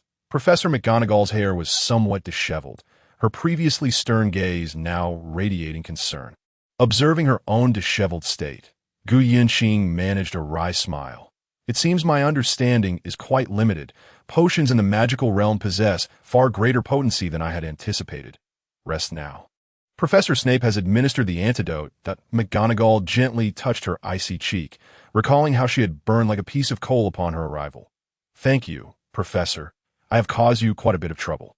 Gu Yinxing regarded the frowning headmistress. He remained silent. Indeed, she had only been there a few days and had already caused a series of problems. Were she at Yunshao Mountain, it was likely that no master would wish to take her on. "Professor McGonagall, I have a question." She struggled to sit up but inadvertently tugged at her wound, causing her brow to furrow. Madame Pomfrey promptly placed a pillow behind her. "Ollivander mentioned that wands choose their witches and wizards. Could it be that my wand's initial selection was erroneous? What material is your wand?" Professor McGonagall inquired, sitting beside her bed. "Black ebony, with a dragon heartstring from an Yinglong and 3 EC crystals. Yinglong is rare. It hails from the ancient times of the East. The ones we typically see are winged, while the Yinglong resembles a colossal python." McGonagall wiped the sweat from her brow. "But it is an evil dragon, slain by a practitioner far more adept than I sense." McGonagall glanced at Snape, whose gaze shifted between her pale face and the darkened wound, "that you refuse to accept its origin in malevolence. However, remember this. How you wield it is your choice. Its wickedness belongs to the past. The future is yours to shape. Is it possible that Mr. Ollivander was mistaken this time?" A lingering doubt flickered in her mind. McGonagall pondered. "I have not heard of him making errors concerning wands, not even from his ancestors. Rest here in the hospital tonight. Madame Pomfrey will be more readily informed of any changes." Snape interjected, wishing to curtail her questions. "I estimate you will need to remain in bed for several days. I will request leave from your teachers on your behalf." Before she could inquire further, Madame Pomfrey drew the curtains around her bed. She had no choice but to lie down, the moonlight filtering through the curtains and illuminating her. She had known from the outset that the moonlight held the power to heal her. The following day, she awoke close to noon, reflecting on Professor McGonagall's words, which brought her a sense of reassurance. Coupled with the effects of the potion, she had enjoyed a particularly restful night. Madame Pomfrey was using her wand to manipulate several carved pumpkins to decorate the room, eagerly approaching her as soon as she noticed Gu Yunxing had awakened. "What is this?" she inquired, observing a vine stretching to her bedside, producing 3 small pumpkins that continued to extend, their insides glowing with a warm yellow light. "It is Halloween, dear Dado. Soon it will be time for the selection of warriors. I fear you won't be able to attend in person," Madame Pomfrey said, taking a plate filled with vegetable soup and a few soft rolls. "You should eat something. You must be hungry." Reminded of her hunger, she took the soup plate and quickly finished its contents. After eating, feeling revitalized, she surveyed the tall ceilings of the hospital. The architecture, a marvel from England's period of prosperity, still evoked awe with its grand columns adorned with intricate vines and scrolls, many sculptures depicting various tales. The chapter is not yet complete. Please turn to the next page to continue enjoying the captivating content. On the bedside table, alongside the hospital's medications, there was an elegant box. She recognized it immediately as the Baijiadan concocted by her master uncle. It seemed he had considered everything before departing. Opening the box revealed 2 pills. Her master uncle would not provide many, as one was sufficient to counteract any extraordinary poison. It was clear who had delivered it. She stored it carefully, feeling considerably lighter, deciding to hold off on using it for the time being. "Dear, let me check your temperature." Madame Pomfrey approached to take the empty plate. "Wonderful. Your fever has diminished significantly. Once the remaining toxins are expelled, you can be discharged." She manipulated the thermometer with her wand. "Thank you for your care. May I have some water?" Gu Yinxing still felt somewhat lethargic, but the headache and nausea had subsided. Professor Snape instructed the kitchen to prepare some rice porridge. "It seems you prefer this when unwell, given your heritage. You and Mr. Lin Yunfeng are exceedingly polite. He is quite the gentleman," Madame Pomfrey remarked, pouring a cup of thick rice porridge from a kettle, while Gu Yinxing pointed to a peony brooch adorned on her dress. "That I'm curious. Does our headmaster have an interest in traditional medicine? Do not forget, he is a professor of potion making. I hope you haven't damaged your brain." Madame Pomfrey teased. Midday. Lin Yunfeng entered holding a bouquet of white roses, placing the flowers on her bedside. "You remember my fondness for these. Acquiring them was quite the challenge, wasn't it?" Gu Yinxing inhaled the fresh fragrance.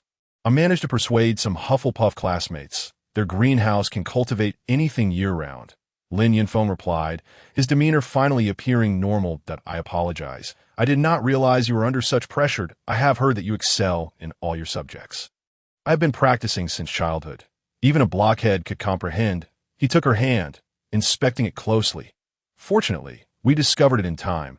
The poison had not yet penetrated to the bone." Ji Yinxing gazed at the sunlight streaming into the room. "The energy here is a tapestry of light and shadow, interwoven with various spells from centuries past. I often feel quite unsettled." "There's something troubling you lately?"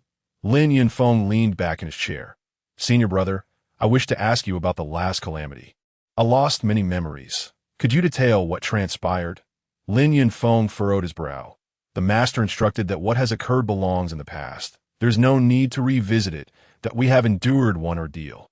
And it leaves specific star maps on our bodies. Yunluo has one, my master uncle has one, and so did I recall you mentioning yours is located near the heart. Why is mine near the shoulder blade?" She felt that familiar burning sensation return to her shoulder. "My star map is Nando, Yunluo's is Kong Xiao, and my master uncle is said to be a type of Tianxiang. We all share a commonality. We govern aspects of life. While you are the first to govern its return," he chose his words with care. "Perhaps my inability to wield this wand might also relate to the memories I have lost." Gu Yinxing mused, toying with the wand in her hand. Lin Yunfeng took it from her and waved it toward the medicine bottle on the bedside, which shattered into dust. "It seems it does not favor me."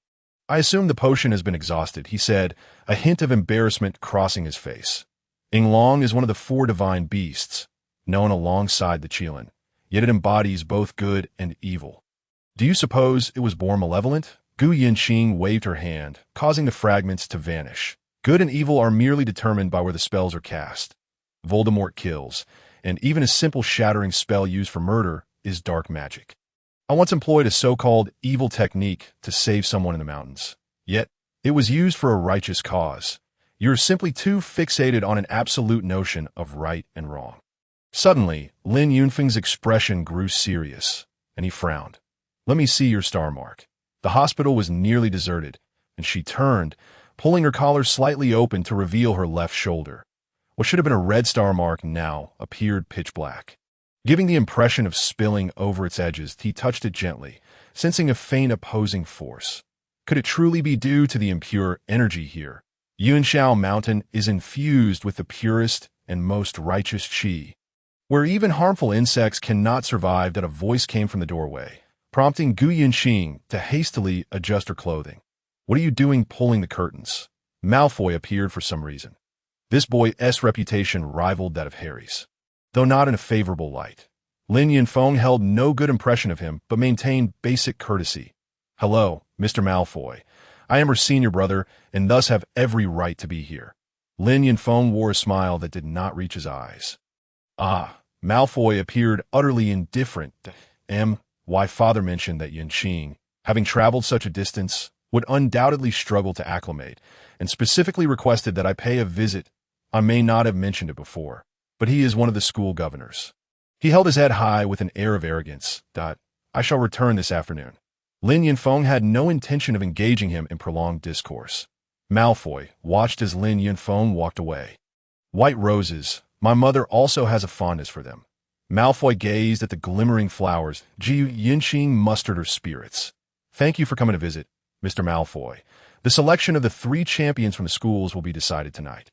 I had thought you would be discharged today. Malfoy sat at the bedside, remarking that this was a competition held once every 5 years. Should I make a request to Madame Pomfrey on your behalf? I think I shall remain here. I worry about catching another cold if I venture outside. Please do inform me of which champions are chosen. Yunqing smiled gently.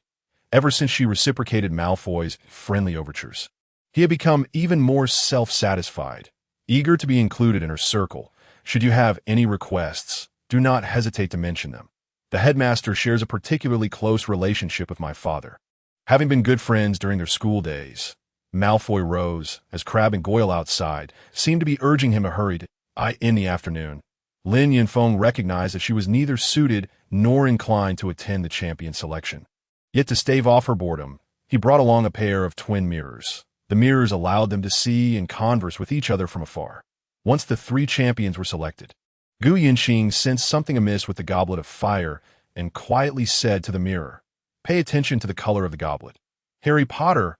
A faint green light flickered, and a grimy piece of parchment floated out, plunging the hall into an eerie silence, starkly contrasting the earlier fervor of the selection. She saw Harry Potter, whom she had encountered a few times, walk dazedly towards Dumbledore, then proceed into the room at the direction indicated by him. After a while, several figures disappeared from the mirror's view. Yunqing's expression darkened. Lin Yunfeng exited the hall and said to the mirror, "I am coming to find you now." I in Dumbledore's office. Moody, McGonagall, and Snape exchanged glances. McGonagall advocated for the cancellation of Harry's eligibility to compete, while Moody remained silent, firmly believing that dark magic was at play. Snape, however, took a more laissez-faire approach, and Dumbledore exhibited a rare moment of hesitation. On one hand, this decision was that of the Goblet of Fire. Once the arrow is loosed, there is no turning back, and his decision would impact the reputation of the wizarding world in Britain. On the other hand, he could not dismiss the notion of conspiracy. Given the gravity of the situation, Dumbledore sat in his chair for a long while, recalling how Masterly once told him that Lin Yunfeng's family had been the royal advisors during the ancient era. Faced with a problem beyond their control, perhaps it was prudent to leave it to fate this time. Dumbledore, with a slight smirk, remarked, "You would entrust Potter's fate to divination. I recall you stating that divination is merely a reference. Have you grown too old?" It was precisely the language of divination that led to the existence of Harry as we know him. Dumbledore's voice suddenly rose. McGonagall blinked in surprise. Moody's magical eye whirled about, while he leaned on his staff in his chair. "Summon him here." Snape's brow furrowed deeply. Before long, Lin Yunfeng, who had just stepped into the hospital, was called to the headmaster's office. Headmaster, as he passed through the grand sculptures, he beheld Dumbledore's opulent office. Along with several heads of houses and professors, he awkwardly met the gaze of the Phoenix. Oh, the Fire Phoenix, a magical creature of his family. Fawkes seemed somewhat displeased at being referred to as a pet, and squawked loudly at him. "Mr. Lin, I would like to request that you conduct a divination regarding Harry's selection by the Goblet of Fire," Dumbledore said kindly as he approached and patted his shoulder. Lin Yunfeng shrugged, expressing his willingness. "However, the Goblet's decision is certainly peculiar. If I rely solely on basic astrological charts and divination, it will also be influenced by magic that I must connect through celestial and cloud readings, essentially, to perceive the results through the fundamental essence of the universe." "Very well. What shall I prepare?" Dumbledore appeared relieved at his expression. He turned and fixed his gaze upon the pensieve nearby, which contained an ancient power, making it the most suitable vessel. "Your pensieve, such a magical artifact, is indeed the most appropriate.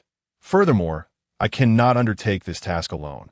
Yunqing must collaborate, and we will require someone to guide us back.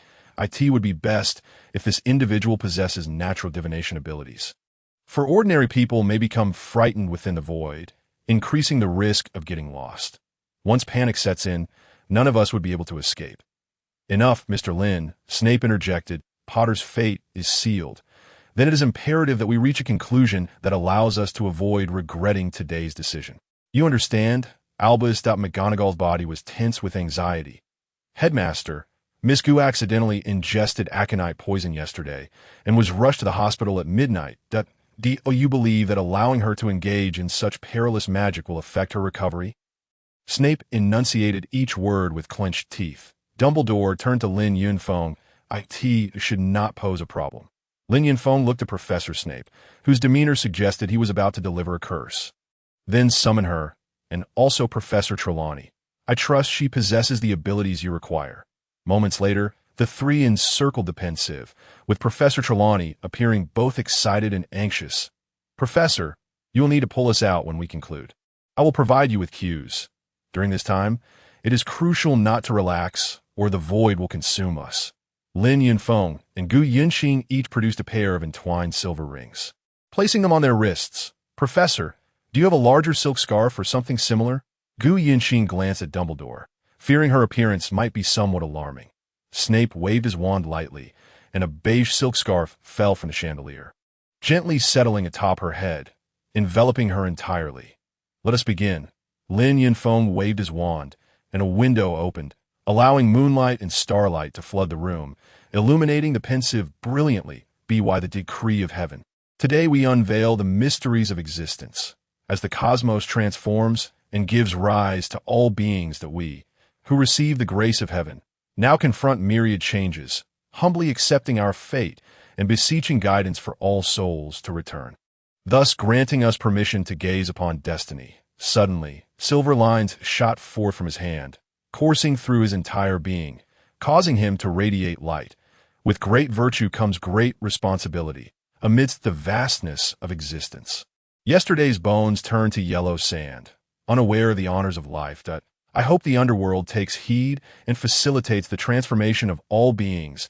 Gu Yunxing's voice trembled as black lines surged up her arms. Beneath the veil, the lines spread across her face, her eyes entirely blackened. Professor Trelawney seemed to enter a meditative state, eyes closed, gripping the hands of both students tightly. Lin Yunfeng produced a yellow talisman.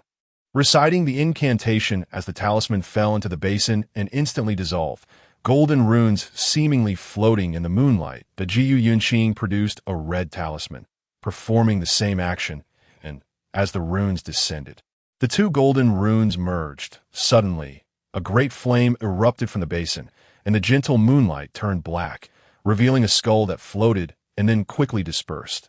The flames transformed into white, displaying symbols only Lin Yunfeng could comprehend. Pull us back, Professor. Lin Yunfeng suddenly tightened his grip.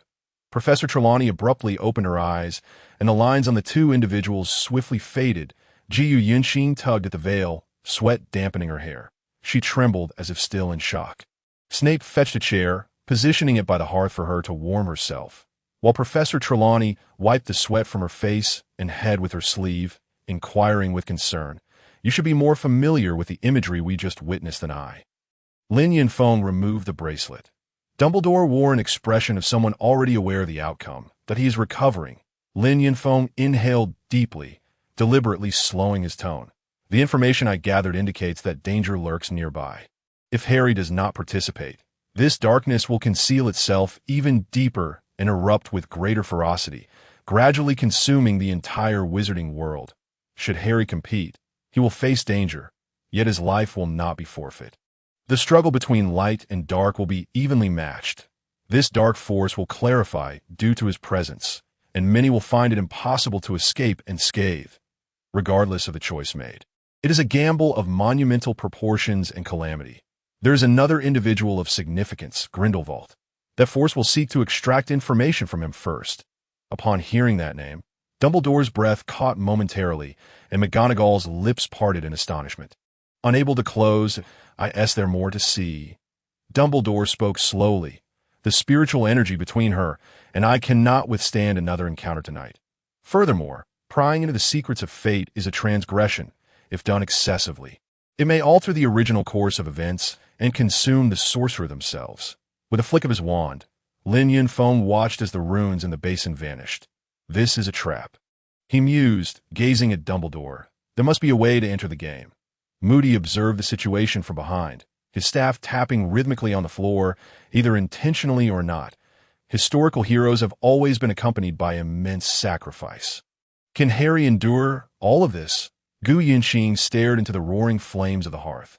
She lifted her gaze to meet Snape's complex eyes, hoping that today's events would remain unknown to those outside this room. Dumbledore waved his hand. Lin Yunfeng escorted her back to the infirmary, where she changed out of her drenched clothes, placing them in the nearby laundry basket. Many will perish, she murmured in a low voice as she drew back the curtain after changing. Lin Yunfeng helped her sit down. It is exceedingly difficult for us to alter history. Tonight, I shall write to my master, asking him to find a way to suppress the ethereal energy within you. Do you need me to convey anything else? Gu Yinxing touched the moles on her skin and shook her head. Lin Yunfeng examined her once more, lying down beside her as he used to when they were children, gently patting her back until she gradually drifted into slumber. He quietly rose from the bed and nearly collided with Professor Snape, who had come to deliver medicine. Their eyes met for a moment before they parted ways. Gu Yinxing tossed and turned restlessly in bed. Snape placed the medicine bottle on the nightstand. His brow furrowing, he slowly drew out his wand and directed a faint blue light towards her forehead. Allowing her features to relax before he lowered his wand and silently pulled over a chair to sit down, he carefully took her more severely injured hand, gliding his wand gently along the path of the wound, watching as the spreading black toxin gradually faded. The hospital was remarkably quiet, and she could still attend flying broom classes, observing the first-year students clumsily practicing, a joy that provided her with daily amusement. Cecilia visited her whenever she had time, and recently, Ella had joined as well. Ella was particularly fascinated by many aspects of China, claiming she was there to tutor her, though most of the time, she was merely curious about life on Yunshao Mountain. Today, Mr. Lombardon from Gryffindor nearly tossed Professor Flitwick out like a vase during their charms class, a truly startling spectacle. Cecilia pulled out her potions homework, which had recently leaned heavily on theory. She had heard there was one that would explode and felt fortunate that it hadn't T-detonated in class. Ella recalled that Finnegan. That one, haha. Cecilia said, opening her book and meticulously searching for information. He did manage to blow up half of the feather cushion. And as for Potter, ever since he was chosen as a champion, he seems even more distracted. Today I saw him and that Weasley fooling around in the back, making me feel that it's no wonder Malfoy always antagonizes him. She opened her potions textbook and scrutinized Cecilia's notes. What potion did the professor assign us this time? A potion to treat fire poison, and we're to find the recipe ourselves, then drink the poison before consuming our antidote. Does Professor Snape truly believe none of us will end up poisoning ourselves? Cecilia paused her writing, contemplating for a moment. Lunchtime arrived, and Cecilia and Ella packed up their things to bid her farewell. Spending too much time in bed made her feel moldy. Her muscles had stiffened. She tucked away her textbooks to stretch her body, retrieving her wand from beneath her pillow to practice the levitation charm on a pumpkin. However, the spell was too powerful, and the pumpkin shot across the room like a bullet, forcing her to turn away and dodge as it smashed against the wall, creating a mess. Still, she persisted. She plucked a petal from a rose to practice, and the petal soared up, piercing through the curtains and leaving a hole. Restore swiftly, she commanded with a gentle flick of her wand, finding she could still manage these minor restoration spells. Gazing at the pumpkin stain on the wall, she considered using her wand again, but thought better of it. Mindful of the centuries-old marble, she set down her wand and waved her hand to clean it up. She resumed her study of potions, examining the components of the poison and pondering several recipes in her mind. The answer lay within the question, yet she had forgotten what the question was. That it was Halloween Eve, and the school was bustling with excitement that afternoon. Jack-o'-lanterns floated in the air, and tiny sprites flitted about, resembling jellyfish gliding through the sky, their tendrils transforming into various shapes like delicate ribbons. The outside world was so vibrant, and the Great Hall must be even more splendid. Students from Durmstrang and Beauxbatons were equally captivated by the wondrous scene. She sat by the bedside, observing the lively spectacle outside, her heart swelling with longing. Trick or treat, a familiar voice called from behind her. Lin Yunfeng approached, carrying a large package, and her face lit up with anticipation. "I just received this package today. I haven't even eaten yet," he said as he sat on the stool beside her bed and began to unwrap it. The black guqin emanated a gentle luster, its solid form contrasting with the striking golden calligraphy on the back, chasing the moon. "Master has been thinking of you," he remarked. "And here is some vermilion for you. It seems my uncle still holds a grudge against me. What he sent me is less than half of what you received, and the quantity is quite small." He gazed at the pure, blood-red vermilion at him. "Why, uncle taught me how to concoct a charm that can temporarily alleviate your overly sensitive responses. To be initiated on the night of the full moon, I shall prepare it for you." He gently stroked the strings of the guqin to be wide away. "How many things did you bring back from the mountain?" she asked, feigning ignorance. They had no use for those items on the mountain, and besides, were they not readily available? "My uncle's petty nature hasn't changed. He seems to be quite distressed over chopping wood. That would take 1,000 years to develop 6 rings. Play a tune. One to you. It's been ages since I've heard you play." Jiu Yunxing caressed the warm strings, producing a deep, resonant sound. "Shall we take a stroll outside? It is so lively tonight. Staying here feels stifling." He draped a heavy coat over her shoulders. Jiu Yunxing nodded, and they made their way to the lakeside. She shivered slightly, and Lin Yunfeng took out his wand. Gesturing before her, "Isendio," he elongated the spell's syllables, transforming the once fierce flames into a few small flickering flames that danced gently before her, gradually dispelling the damp chill. "You can control the frequency of spells. I am still struggling with breaking dishes and shattering bowls," she remarked, her lips curling into a smile. "Hogwarts will soon boast of your legendary status." Lin Yunfeng flexed his fingers, testing the sound as he tightened the strings of the guqin. A smooth melody of high mountains and flowing water spilling from his fingertips. She recalled her first days at Yinshao Mountain, where her brother played high mountains and flowing water in a cave on a cliff. And she had followed her master with her small frame, the splashes of water hitting her face as a rainbow emerged from where her brother Saturday. Unable to resist, she paused, and he noticed her, smiling gently. Upon finishing the piece, Lin Yunfeng handed the guqin to her. "I am not the master of this instrument. I broke a few notes along the way. I prefer the shao." He produced a jade shao from his waist. Gu Yunxing smiled, adjusting her pitch, the familiar touch transporting her back to that serene place. The lake shimmered with light, following the rhythm of the notes, as Lin Yunfeng's shao melody resonated steadily, a familiar duet floating through the foreign sky. After the performance concluded, her spirits lifted considerably, and more students gathered by the riverbank. Several students from Durmstrang peeked over the deck, while in the distance, students in blue from Beauxbatons could be seen. Initially, they had come out to enjoy themselves before curfew, but the enchanting music drew them in. Some teachers mistook their gathering for trouble, only to stand nearby and listen quietly. "I seem to have forgotten to ask Madame Pomfrey for leave," Gu Yunxing thought, regretting the attention they had garnered from the students of the 3 schools. "Marvelous," Mrs. Pants exclaimed. "I feel as though I am seeing mountains and white egrets gliding past the water's edge. I lie under the sunlight reflecting off the lake, my heart utterly tranquil. Can you play another piece?" They exchanged glances and began a new melody. Perhaps from this day forth, they would unveil the seemingly carefree, intelligent, and exceptionally skilled Eastern wizard alongside this enigmatic witch, who always maintained a serene distance, exuding a unique and mysterious Eastern charm. "All right, dear, let us return to rest. Look at how lightly you are dressed." The affectionate voice of Professor McGonagall rang out.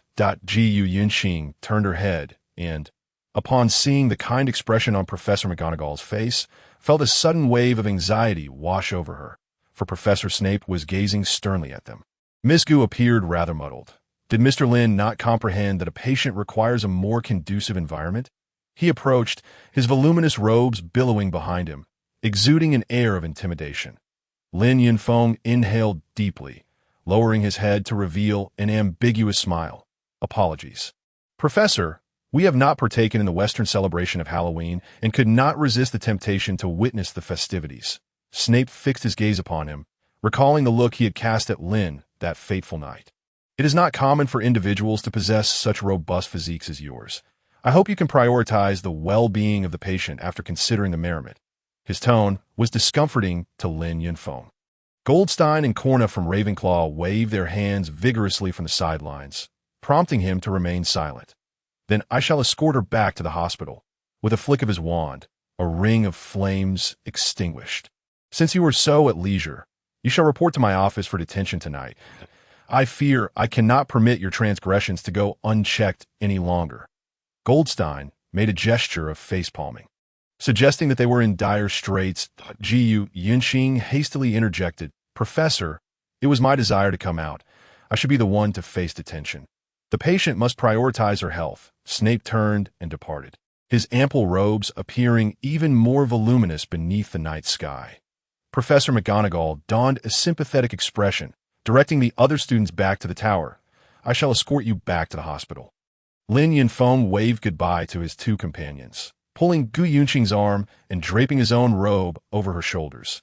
Karkaroff had been observing from beneath a beech tree for quite some time, his narrowed eyes darting about, deep in contemplation. Lin Yunfeng arrived at Snape's office as promised, standing awkwardly at the entrance while surveying the room filled with potion jars. "Good day, Professor. Separate the large-leaved mugwort from those bags in the corner." He gestured toward a sack. The staff here seems to frequently confuse the two types of mugwort. Lin Yunfeng retrieved a glass basin and sat down to swiftly sort through the contents while Snape took up a stack of student assignments for grading. "I have heard that your academic performance is commendable, and your practical application of spells rivals that of the upper years." After a considerable pause, Snape suddenly spoke. Lin Yunfeng, engrossed in his task, nearly dropped the basin. "Thank you for the compliment." He recalled something and added, "The sensitivity of welcoming and bidding farewell many years ago taught me to avoid numerous troubles. Professor, how does Gu Yunqing's abilities compare to yours?" "I refer to your level." Snape exchanged assignments, glancing up at him that we do not engage in comparisons. Lin Yunfeng discarded a cluster of weeds. Snape set down his quill. Noticing the other's gaze, he halted his actions. "Indeed. The last time at Mount Yanxiao, it was said that there was no air for 300 years during ancient times. People lived considerably longer then. The current standards are likely diluted in comparison. You can manipulate spells at will. I inquired with Professor Flitwick, who stated that if your foundational knowledge is on par with the students here, your performance marks you as a prodigy. However, Gu Yunxing can only master some fundamental spells. The rest can be deemed disastrous, yet her theoretical capabilities are not inferior to yours." Snape raised an eyebrow to in our hopes for her progress. "We share no ambiguity." Lin Yunfeng set down the glass basin, contemplating something as he gazed into Snape's eyes. The head girl mentioned that she practiced until the early hours every night recently, often being called back to the dormitory by the head girl. It was rare for a Slytherin to exhibit such diligence. Snape articulated each word distinctly, without a wand, nor does it matter whether one uses one. I merely regard this as a body of knowledge. As long as spells can resolve issues, I am unfettered by means. Lin Yunfeng dismissed this notion. What Dumbledore knows, I know as well. We exchange information. Being too exceptional is not necessarily advantageous, that I believe you have seen the prophecy. For reasons you cannot articulate, you must remain vague. The Snape's eyes shifted slightly.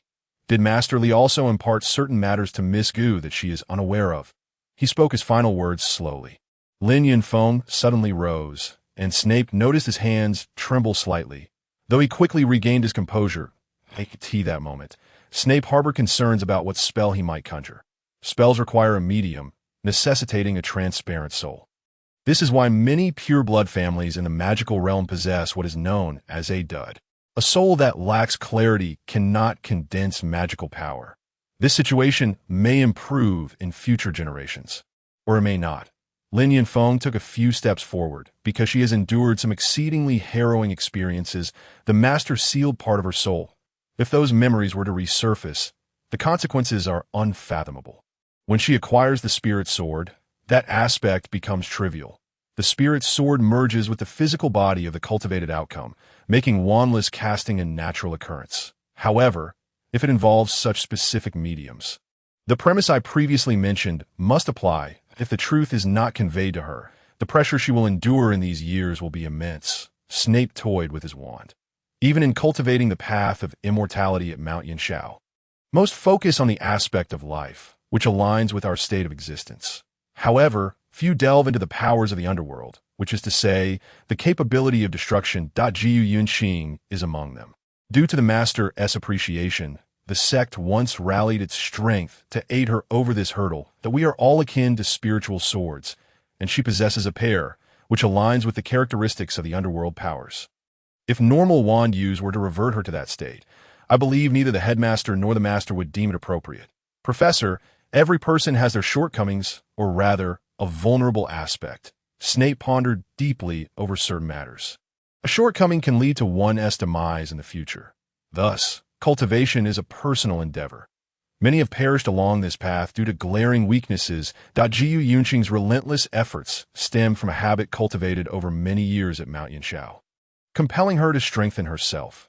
Lin Yunfeng retrieved a letter from within his robe, opened it, and handed it over. Snape's wand tip glowed, the text transforming into English. Dear disciple Yunfeng, I am pleased to hear that all is well with you. The matter you mentioned is a path that Gu Yunxing must traverse. Even if we possess extraordinary abilities in the future, we cannot interfere with individual destinies. You can avert one instance, but she will inevitably encounter it again, in ways that neither you nor I could foresee. The path of cultivation demands a proportional return to what one receives, often requiring more than what an ordinary person endures. Some face tribulations in a fleeting moment, while others endure throughout their lives. This is a mystery we cannot fathom, an unavoidable path and responsibility. Additionally, the power of the underworld is formidable and unfathomable. I impart a method to temporarily suppress it. But remember to consider the duration of the refinement. Attached, your mischief in the unusual plant garden of Master Sure has not gone unnoticed. He requests that you not let him see you again. As for the master, let that be. Lin Yunfeng awkwardly rubbed his nose. Snape regarded him, signaling him to continue sorting the mugwort. Professor, what if we were to provide her with a different wand? He mused, sensing a slight easing of the atmosphere. Western magic is not to be underestimated. On the day of her discharge, Celia and Ella arrived to assist her in packing, despite her repeated assurances of being fine. They insisted on taking matters into their own hands. Midway, Malfoy also showed up, clearly not there to help. Crabbe and Goyle attempted to assist her with her books, but inadvertently spilled a mess of ink everywhere. Crabbe, can you be any more clumsy? Ella complained, eyeing the splattered ink. Malfoy disdainfully surveyed the inky chaos. You clean this up, Goyle. After expressing gratitude to Madame Pomfrey, they returned to the common room, with Malfoy strutting about as though he had just won the Quidditch Cup. Encountering Harry and his friend along the way, they seemed rather unenthusiastic. Malfoy seized the opportunity to taunt them, prompting her to step forward and intervene. Hermione shot them an indignant glance, feeling utterly embarrassed. Tomorrow is a day of rest. Shall we venture to Hogsmeade? In the afternoon, during potions class, Celia inquired while preparing materials. I shall not. I've fallen behind in my studies too much these past few days. Gu Yunxing meticulously checked each item, unwilling to conjure any unknown substances. Ella leaned in. Go on. It will be quite fun. She blinked her bright eyes, which Gu Yunxing found enchanting, much more so than Malfoy's calculating gaze. Next time, I shall definitely go. Gu Yunxing smiled gently, her eyes brightening. Ladies, tomorrow is the day of rest. We must attend class now, a soft voice chimed, startling them. Snape cast a glance at Gu Yunxing. Welcome back.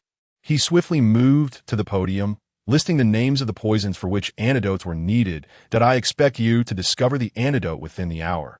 I want to see your results. He cast a glance at the several male classmates causing a ruckus behind him, namely the persistent rivals, Malfoy and Harry. She shook her head and retrieved a balance. Calibrating it meticulously, Gu Yunxing produced 2 additional recipes for Ella and Zelia. I reviewed your assignments, and based on your formulas, I discovered these 2. You might want to give them a try. Zelia and Ella hurriedly took them, realizing that the formulas were undeniably flawless. M.Y. Merlin. Where did you learn so much? Ella gazed at her with near reverence. These are ancient formulas from herbal texts. They not only counteract fire poison, but also wind poison and malevolent toxins. She had already begun to add the ingredients. Midway through, Harry was called away by a small boy, prompting Professor Snape to unleash another tirade. She shook her head, observing the potion in the cauldron change color. Finally, she added mint, releasing a refreshing aroma from the steam. She dripped a bit onto her finger, tasted it, and raised her hand. Snape approached, scrutinizing the potion's hue and inhaling its fragrance. Excellent. Slytherin receives 10 points. Finnegan, come here. Professor Snape beckoned a Gryffindor boy to drink it. He picked up a black potion bottle from the table. Miss Gu has just been discharged from the hospital and is in poor health. As a gentleman, you ought to exhibit chivalry. Snape glared coldly at him. Leaving no room for defiance, Finnegan protested. Are there no boys in Slytherin? Snape squinted his eyes. It's all right. I assure you. Gu Yunshin communicated with her lips, her sincerity perhaps swaying Finnegan's resolve to forfeit points rather than drink. Finnegan took the black bottle and gulped down a small sip. Instantly, blisters formed on his lips, and his cheeks flushed crimson. Then he downed the potion Gu Yunshin had prepared, and in that moment his flushed face and the blisters on his lips rapidly subsided. While the rash on his forehead vanished as well, he exhaled deeply, glancing at his complexion in the reflective glass with delight. Well, today has turned out splendidly. I do not expect you to become master potion makers in the future. But do not become fools who rely solely on reputation without substance. He gradually returned to the podium, enunciating each word slowly, his sardonic remarks clearly directed at someone everyone understood. Potter, do you ever engage your brain during class? Suddenly, he turned to Harry in the corner, who was frantically brewing a potion. Harry looked up, feigning innocence 0.5 points off for Gryffindor. Due to someone's inattention and willful misconduct, she finally witnessed the reputed professors from other houses. Soon after, Zelia and Ella's antidote was also completed, and this time Snape had 2 Slytherin boys tested, yielding equally excellent results. Not a hint of a smile appeared on Snape's face as he awarded each boy an additional 5 points for their initiative. Finnegan wore a disgruntled expression, while nearby, Hermione glared at them with evident dissatisfaction. It must feel unpleasant to have the aura of genius stripped away. Pansy smirked maliciously from another table. Gu Yunshin suddenly felt as if they had been possessed upon emerging from the common room. For she had never seen them like this. She organized her belongings and submitted her after-class assignment to Professor Snape, telling Zelia and Ella that she would be in the library before leaving the classroom. She still needed to diligently study charms and transfiguration. The IT was not until late at night, when Madame Pants urged everyone to leave, that she lifted her head, stretching her stiff neck, gazing at the parchment filled with notes. Sighing, no matter how sound the theory, it ultimately fell apart in practice. Shaking her head, upon returning, she indulged in a refreshing bath, noticing she had not joined them for dinner in the Great Hall. Zelia and Ella thoughtfully brought back her favorite meals. After enduring many years with trepidation, she felt more relaxed than ever for the first time. The next day, during defense against the dark arts, Professor Moody lectured on the history and origins of the unforgivable curses, as well as their development, allowing students to practice defenses in the latter half. She devised a method in the middle of the night, seemingly channeling power through her wand while actually casting without one. This chapter is not yet complete. Please click the next page to continue reading the exciting content. Miss Gu, I hope you refrain from employing clever tricks. Moody approached, leaning on his cane. Gu Yunshin sensed that as artificial, I must have some issue. Otherwise, how could he detect such subtlety? Apologies, Professor. I cannot control my wand. It could injure someone. Seeing some disdainful expressions from Gryffindor, she was indifferent. Come, cast a spell at me, Moody said, examining her wand and raising his own. You do not trust the professor, yet you doubt an auror. I dare not, Gu Yunshin replied, her palms sweaty with anxiety. Do you not understand my words? Moody asked confidently. Gu Yunshin took a deep breath, focusing her mind on her hand. Disarm you. Suddenly, a powerful stream of purple energy burst forth from the tip of her wand. Moody blocked it sideways with his wand, yet he was still knocked to the ground, his cane flying from his grasp. The students gaped in astonishment, their eyes darting from Moody to her. The Gu Yunshin shrugged, wearing an expression that said, I told you so. Professor Moody rose. A student handed him his fallen cane, and he took a sip from the curved flask, seemingly to soothe the earlier shock that he approached. Lifting Gu Yunxing's wand for a closer inspection. To tame great power, you must be even stronger, strong enough to conquer it. He turned to assist other students at Gu Yunxing's side, acknowledging her own shortcomings. Fortunately, Dumbledore had not instituted an expulsion policy, or she would likely have been the first student to be expelled for failing to control her wand. At tea dinner that evening, Gu Yunxing stared at the lavish spread before her. Utterly lacking appetite, beside her lay a stack of books, and she only filled her plate with some light food and sausages. Eating while reading, realizing there was no issue with the theory, she feared that continuing this way would turn her into a bookish recluse. She looked up at the ceiling. The stars twinkled, and the position of the Emperor's star shimmered brightly. "I heard you put Professor Moody down today."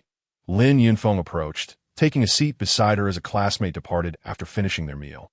"You have no idea about this wand of mine," she said, producing her exquisite wand and placing it on the table. "Neither of us knows what animosity lies between us. Ollivander must have made a mistake. Nothing in this world is perfect, least in this matter." He was wrong that Ji Yunqing stubbornly maintained her stance, flipping open a hefty tome on the table. Soon, the food was cleared away, allowing her more space to spread out multiple books. Seeking different explanations within each, Lin Yunfeng waved his wand, causing his own book to fly over. Started to study advanced charms. "Are we?" She observed the title. As curfew approached, Filch ushered the students from the great hall back to the common room. Gu Yunxing hurriedly stuffed all her books into her bag, rushing back under pressure. After spending half an hour in her dormitory discussing potions with Zelia, she opened her bag and suddenly jumped up. "My wand is missing," she exclaimed in shock, but then a glimmer of excitement flickered within her. Finally, an excuse to change wands. "My heavens, hurry and search for it. Tell Professor Snape. This is no trivial matter." Ella, more anxious than she, overturned the entire bag, scattering papers and pens across the floor. "And no need to panic. I want tea needed tonight anyway." Gu Yunxing felt as if she had been saved by the heavens, wishing her wand would remain lost or broken somewhere, thus allowing her to legitimately request a replacement. "That one tea do. We have Transfiguration class tomorrow. Professor McGonagall won't care which house you're from," Ella reminded her. Zelia rummaged through the pile of books, her eyes affirming Ella's words. She had already concocted an excuse to feign illness. She waved her hand. "Let us sleep first. We can address it tomorrow." After saying that, she gathered the scattered books and carried them into the dormitory. Did she seem eager to lose it? Zelia observed the subtlety. Ella wore an incredulous expression. Before long, the prefect knocked on her door. "Is this your wand?" She wore a slightly reproachful expression. "It truly is beautiful. Professor Flitwick found it on the long table in the Great Hall. Be sure to keep it safe in the future, or you might end up losing points." Ji Yunxing wore a look of dismay. "Thank you. It is mine." Lying back on her bed, Gu Yunxing felt even more despondent.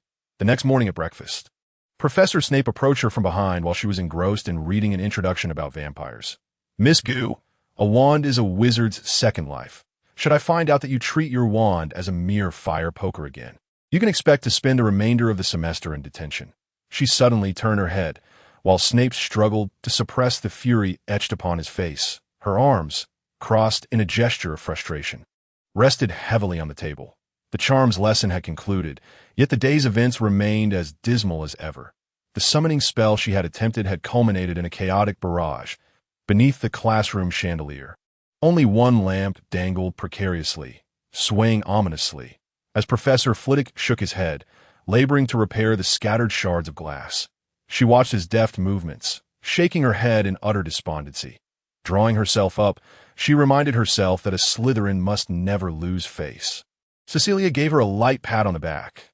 Later that evening, she found herself in the library, engrossed in the study of Western magical history, when the laughter of several Ravenclaw students and boys from Beauxbatons interrupted her thoughts from a distance. Her gaze drifted to the roaring fireplace, where the 3 amethyst crystals on her wand sparkled in the flickering light. Suddenly, her eyes darkened, and she hurled her wand directly into the flames. The fireplace erupted like an explosion. She had presumed that the flames would consume all, yet she had overlooked the inherent exclusivity of the wand itself. A furious blaze surged forth from the hearth, and fortunately, she had chosen a remote corner away from the stacks. With her hands raised, she cast a spell containing the erupting flames within a half-meter radius. The library was sparsely populated, yet the few patrons gasped as their attention was drawn to the spectacle. This chapter is not yet complete. Please turn to the next page to continue reading more thrilling content. No, this cannot be happening. That a sense of despair washed over her as she watched her wand remain enscathed in the inferno. The wand flew back. That a deep voice emerged from behind the shelves as the wand arced through the air, trailing a wisp of flame before settling in the hands of its caster. The more she wished to remain unseen, the more visible she became. Professor Snape stood at the entrance to the restricted section, his face a mask of barely contained rage. What is the meaning of this? Are you practicing the fire spell in the library? Madame Pance's voice followed closely behind, her expression akin to someone who had just encountered an explosive lamp. As she appeared ready to expel Gu Yunxing from the premises, Jiu Yunxing could only wonder how much Snape had witnessed, or whether he had merely observed her attempt to control the flames. Perhaps he had merely been drawn by the commotion caused by the other students. Her heart raced. Her surroundings became distant and muted. Miss Gu could not even master the summoning spell. Such an advanced incantation was far beyond her current reach. The reflection of the fire intensified the fury in Snape's eyes, prompting several onlookers to discreetly retreat. Especially since this was not her first mishap with his wand. "Forgive me, Professor," Gu Yunxing mumbled, her head drooping in shame. Perhaps this was the result she had feared. She dared not meet anyone's gaze. Then what transpired? Madame Pance inquired incredulously.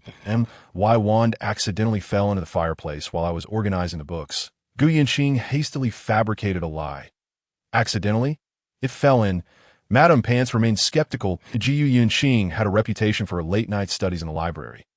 And while Madame Pance held a favorable impression of her, the distance between the fireplace and the desk led her to retract some of that trust. "Leave the matter to me, Madame Pance." Snape interjected, a vein throbbing on his forehead. "I shall instruct the house elves to install a wire mesh over the fireplace tomorrow to prevent any further mishaps. And you, Miss Gu, cannot escape detention this week." "Very well, Severus. Perhaps you are right.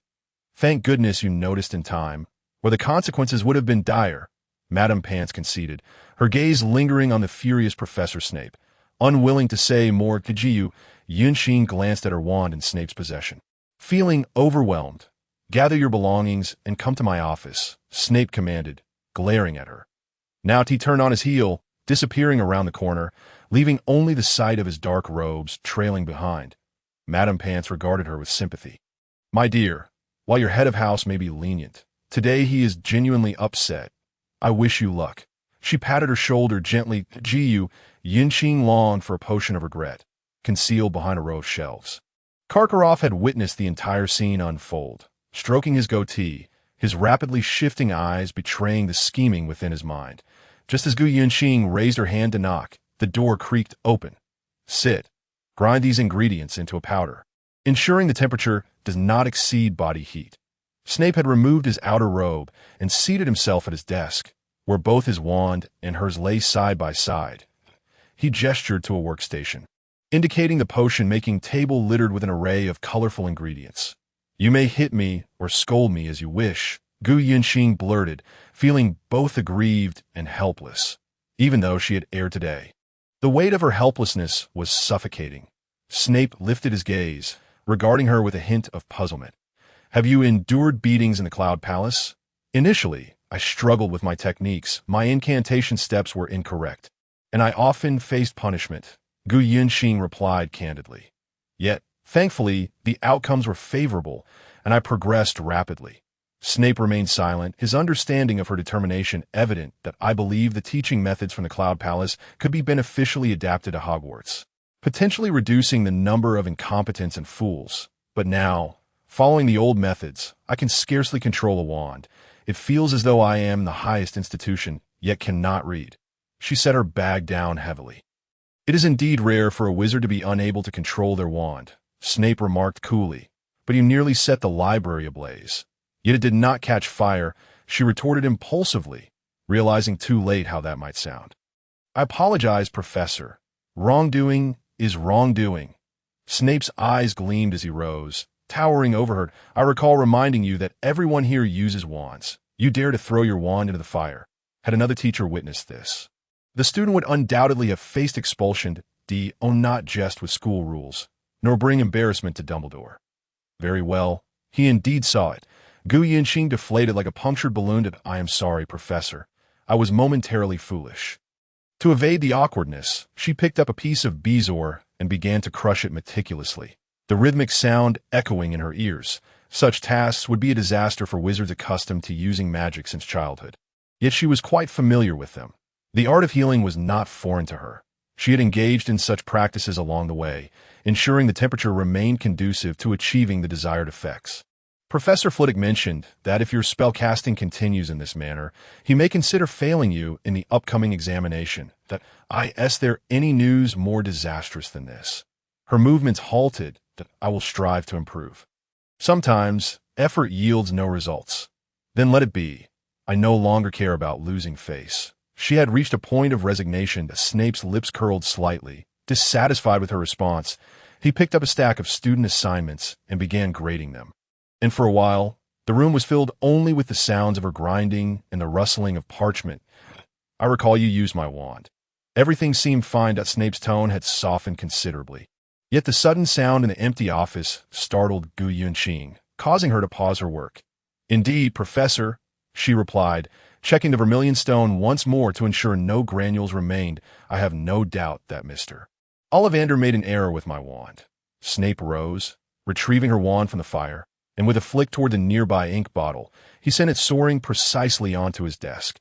She thought she must have misseen and rubbed her eyes before realizing it was indeed her own wand. Gu Yinxing felt even more like a spellcasting failure. He extended his own wand, adorned with intricate carvings, towards her. Try the spells you have learned these past few days. I have tried it with Lin Yunfeng's wand, and it was futile. Your brother is not even in the same house as you. Given such fundamental disparities, it is only natural that you struggle to wield it. Gu Yunqing shook her weary hand. Taking the professor's wand, she recalled the spell she had learned recently and directed it towards her coat draped over the sofa. Intoning, come swiftly. Instantly, her coat landed accurately on her arm, and she gazed at it in disbelief. Then, directing it towards an empty basin, she recited, let the waters flow. Immediately, the basin filled with a gushing spring, and just as it threatened to overflow, she gracefully twirled her wrist, halting the water, creating ripples within the basin. I told you, Ollivander aired. Gu Yunqing felt a surge of hope as she held the warm wand. Snape observed her intently, his lips moving slightly as if pondering something. I shall return it to him tomorrow.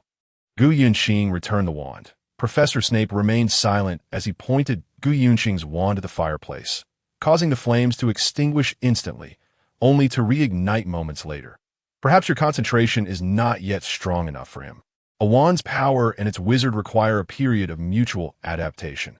Professor Snape regarded the two wands in his hands, then lifted his own wand to Gu Yunqing's, causing the glowing wand to levitate in midair, surrounded by a swirling blue-green light from his wand. After a good 5 minutes, the wand settled back into his grasp. I have suppressed some of its capabilities. While the outcome may not be entirely satisfactory, it should suffice to support you through the test. He returned the wand to Gu Yunqing. She took it, pausing for a moment before responding. Thank you, Professor. Tomorrow's detention will be with Professor Sprout, he added. She glanced at the meticulously arranged powders on the desk before turning back to her work, continuing to grade assignments. Professor Sprout was considerably kinder. She handed Gu Yunqing a collection of pots filled with dragon's bloodwort, instructing her to trim the vibrant blue flowers atop them. Gu Yunqing deftly grabbed the scissors, also pruning the old, withered leaves in the process.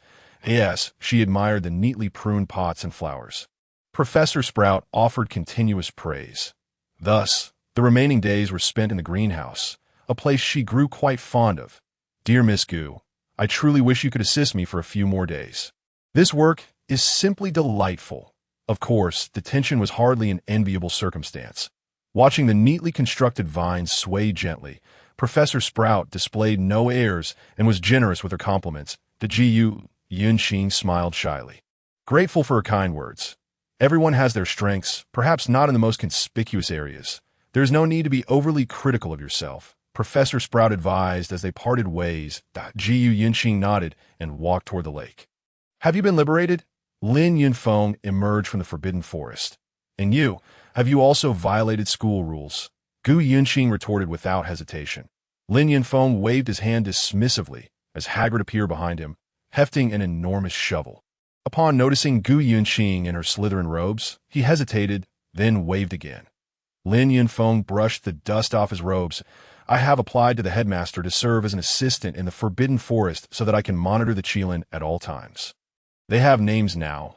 The larger one is called Fei Fei, and the smaller one. He glanced at Hagrid. Stars, Hagrid smiled warmly at her. I tried numerous names, but these two are the only ones they seem to be content with. By the way, these little creatures sometimes give me the impression of being half a person, as if they possess their own way of thinking. The Qilin is indeed quite unique, Gu Yunqing remarked. It appears you are genuinely dedicated to their care. They will surely thrive under your attention. Relaxing, she stretched her arms wide, embracing the gentle breeze wafting across the lake. Come in for a cup of tea. Hagrid invited, holding a favorable impression of Gu Yunqing, especially since Harry and the others had mentioned her intelligence. The three of them made their way to Hagrid's hut. After brewing some tea, a knock sounded at the door, and upon opening it, they found Harry and his friend standing there. The encounter was somewhat awkward. Come in. She's not like those Slytherins, Hagrid declared, ushering them inside as if they were chicks. Not everyone is a Malfoy. The three were plopped onto a large sofa, and Hagrid produced 3 sets of cups, followed by some freshly baked biscuits. The red-haired boy Ron appeared shy yet wary, while Harry seemed eager to engage. And Hermione spoke up generously. I would like to inquire about some knowledge regarding Eastern divination. I noticed the library has limited resources. Indeed, the materials are scarce in the West. Eastern divination encompasses a vast system. Not merely a single method. It integrates astronomy, natural phenomena, celestial trajectories, and various techniques associated with imperial auspices. From this foundation, Qi-Min Dun-Jia, 6-Yao divination, and a Xia Lu Run emerged that a common person might spend a lifetime trying to understand it. Gu Yunqing explained, observing the earnestness in Hermione's eyes.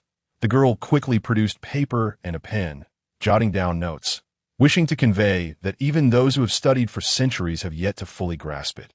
Treating it merely as a subject would suffice. Just don't remind her, or she might as well forego sleep this semester, Hagrid whispered as he poured tea for her. The group chatted merrily, and, as evening descended, it was time to head to the Great Hall for dinner. Feel free to drop by any time. You're always welcome, he said. Fong was beside Gu Yunqing, licking her hand, his massive form circling her. I don't understand why there is such a disparity among the school staff, Gu Yunqing remarked, feeling unusually relaxed as they crossed the lawn. In the following weeks, Professor Snape's suppression of her wand proved effective. Lin Yunfeng speculated that her improved mood had influenced her performance. On the eve of the spell-testing class, Gu Yunqing paced back and forth in an empty classroom, repeatedly practicing her spells. Although the explosive effect was absent, when her concentration wavered, the cushion would still zoom across the room. Celia, waiting nearby, quipped, "Relax. Your posture is so stiff you could stand guard at the Ministry of Magic." She deftly dodged a flying cushion. If only this wand could transform into a person, I would definitely give it a good thrashing. Suddenly struck by an idea, she rushed to Professor Flitwick's office to inquire if she could change her wand for the test, reasoning that Professor Snape, as her head of house, would likely assist her. Unsurprisingly, Professor Flitwick reprimanded her instead. After a night of near anxiety, without sleep, she paced the common room, and upon the return of Malfoy, who had been out for a stroll, he assumed she was possessed. The next day, Professor Flitwick meticulously examined her wand, confirming its appearance was not confused with another before allowing her to begin the exam. Pass. She exhaled in relief upon seeing the passing mark on her spell results report. The thought of receiving a failing mark from her master was daunting. In Transfiguration class, Professor McGonagall also awarded her a passing grade, and she felt a sense of solace in her progress. After the exams, she lay back on the grass, gazing at the drifting clouds above, watching them morph into various shapes. Hello, a figure clad in crimson robes blocked her view.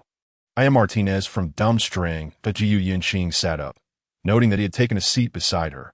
Recalling Karkaroff's earlier demeanor, she felt a surge of caution, offering a polite smile before attempting to rise. I merely wish to chat. Is Hogwarts really that strict with you? He gestured toward a few Slytherin students chatting with Crumb not far away, a SA celebrity.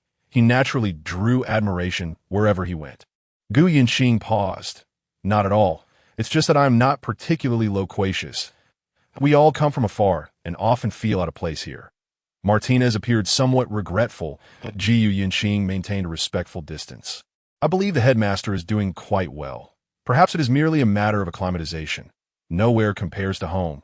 To be frank, while Durmstrang may not be as opulent as Hogwarts, it does not impose as many restrictions.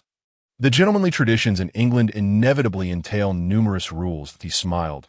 Gu Yinxing studied his rugged features, his narrow eyes, thick brows, and the neatly groomed edges of his beard, faintly reminiscent of aftershave, a scent her master often used. His voice, tinged with a gravelly timbre, resonated deeply. You must cherish your freedom there. Gu Yinxing sought to avoid awkwardness. Could you share about your homeland? Eastern magic? A peculiar aroma wafted by, neither particularly pleasant nor unpleasant, causing her thoughts to drift momentarily as she took a deep breath. Cloud High Mountain is merely suitable for cultivation, nothing more. However, most ordinary people pursue fame and fortune. Out of countless, hardly any persevere. My master does not care to boast. Having a few disciples is sufficient. This was a common phenomenon. She deliberated over each word, sensing an inexplicable uncertainty within in our region. We only see green for 2 months a year. For most of the time, snow and ice blanket everything. The students enjoy carving various ice sculptures, and we even hold competitions for it. Martinez shared about his school. As night fell, the Great Hall became vibrant, with Durmstrang students beckoning them to dine. A few exchanging knowing glances with Martinez and whispering amongst themselves, he rose, the chilly evening breeze swirling around them as he draped his coat over Gu Yinxing's shoulders. Let us eat. After your exam, you should relax. Although he had previously mentioned a lack of freedom, his every gesture remained distinctly gentlemanly. Passing through the hall, she caught a glimpse of Karkaroff at the entrance. She returned the coat to Martinez. Thank you, but I must head to my house now. She wished to avoid further complications. May I sit with your house? Martinez was utterly relentless. However, I am no longer alone. She gestured towards Celia and Ella, who were waving at her, with Ella's eyes reflecting a mixture of astonishment and excitement. Once seated, Celia cast a sidelong glance at Martinez, who had returned to the vicinity of Durmstrang with a sulky demeanor. I never imagined you would strike up a conversation. How did it go? Ella grabbed a plate of roasted eggs. You seem to have overlooked how beautiful our Miss Gu Yinxing is. I doubt I will ever forget the breathtaking moment she first stepped through the door. Blaise nearly forgot to breathe at that sight. It's hard to comprehend why Crumb clings to that Hermione all day, claiming to study in the library. Our academy boasts many exceptional girls. They simply fail to recognize a gem amidst the rough. Pansy shook her head disapprovingly, her gaze lingering on the Gryffindor table, every word dripping with dissatisfaction. Have you finished the exam? Spotting Gu Yinxing emerging early, Martinez rushed over. She had initially intended to sit in Hagrid's hut, which, despite its rustic appearance, offered an inexplicable sense of comfort. However, upon seeing the radiant expression on the other's face, she realized her hopes were in vain. It went smoothly. She replied candidly, I memorized nearly all the potions. The principles align closely with those of herbalism.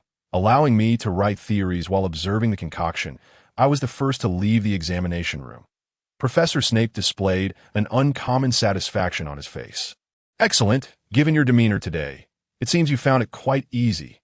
Congratulations. Suddenly, he enveloped her in a hug, leaving Gu Yinxing momentarily stunned by this unexpected warmth. What are your plans next? He inquired, taking hold of her arm and leading her towards the lake. Gu Yinxing quickly withdrew her hand, noticing a teacher in the second-floor corridor who seemed to observe them. I apologize. I'm not accustomed to this, she said, stepping back. I was too forward. Martinez raised an eyebrow. Apologetically, her expression tinged with regret. I still have some essays to finish. I must head to the library first. She believed that leaving at this moment was the wisest course of action. I'll accompany you. Martinez insisted, following her. If only she had told him she was returning to the common room. Gu Yunqing. In the distance, a handsome boy in a navy-trimmed uniform called out from the tower exit. Gu Yunqing looked up and waved, calling out, "Senior brother," purposely loud. Lin Yunfeng quickened his pace, his cloak billowing behind him. "Have you completed your exam?" He glanced warily at Martinez. "Hello, guest. Call me Martinez. You are another student from the East." "I presume." Martinez extended her hand, and he politely shook it. Lin Yunfeng's expression was far from welcoming. "What brings you two together?" "Yunqing intends to study in the library, and I wish to peruse some books as well," Martinez replied, unabashedly locking eyes with him, undeterred by the aggressive glare. Lin Yunfeng made no move to stop them, nor did he plan to accompany them.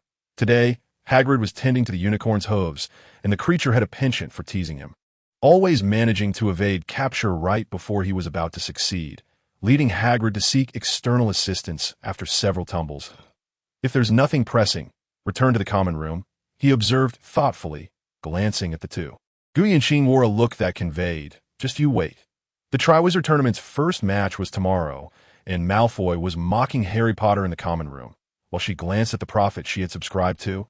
Tossing it aside after finding nothing of value, did the "Oh, you think he will cry and demand to forfeit tomorrow?" Laughter erupted throughout the common room, and Gu Yunqing found it inexplicably amusing, though not at Harry's expense. She couldn't quite articulate why.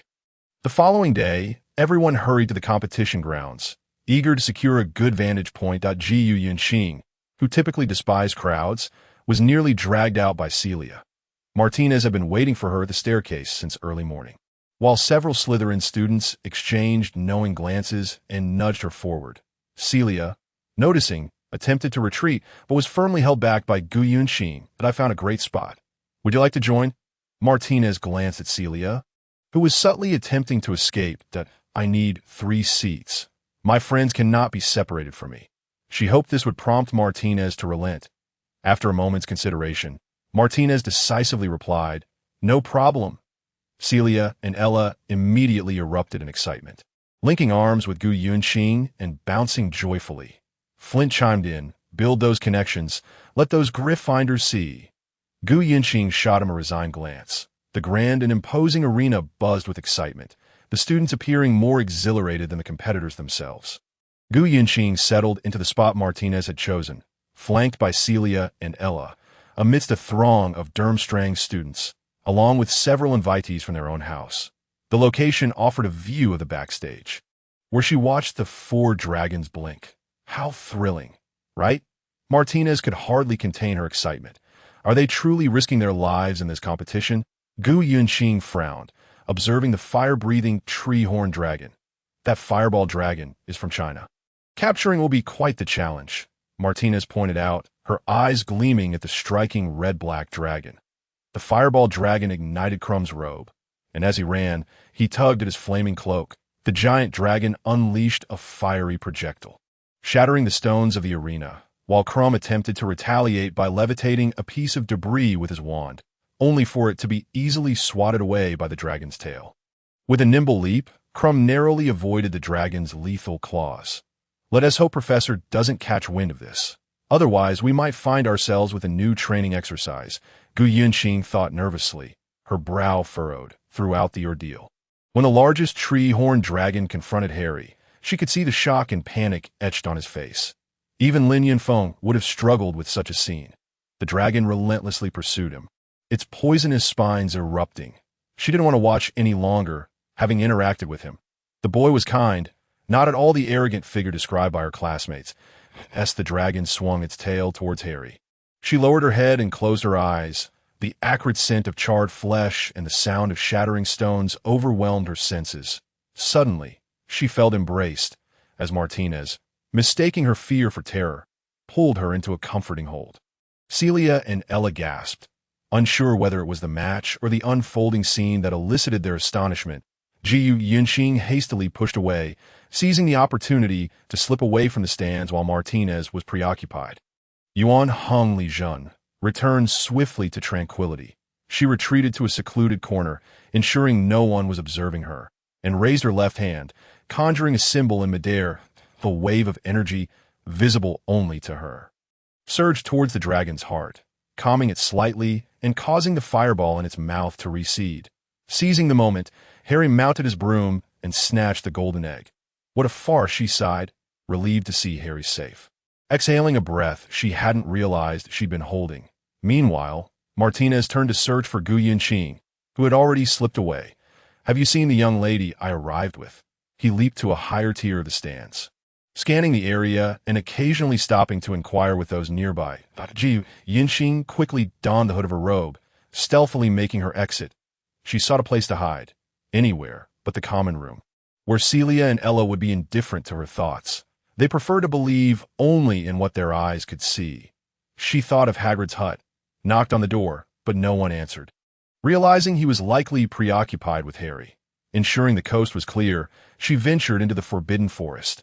After glancing around to confirm her solitude, she performed a hand gesture, summoning 3 beams of light that conjoined to guide her.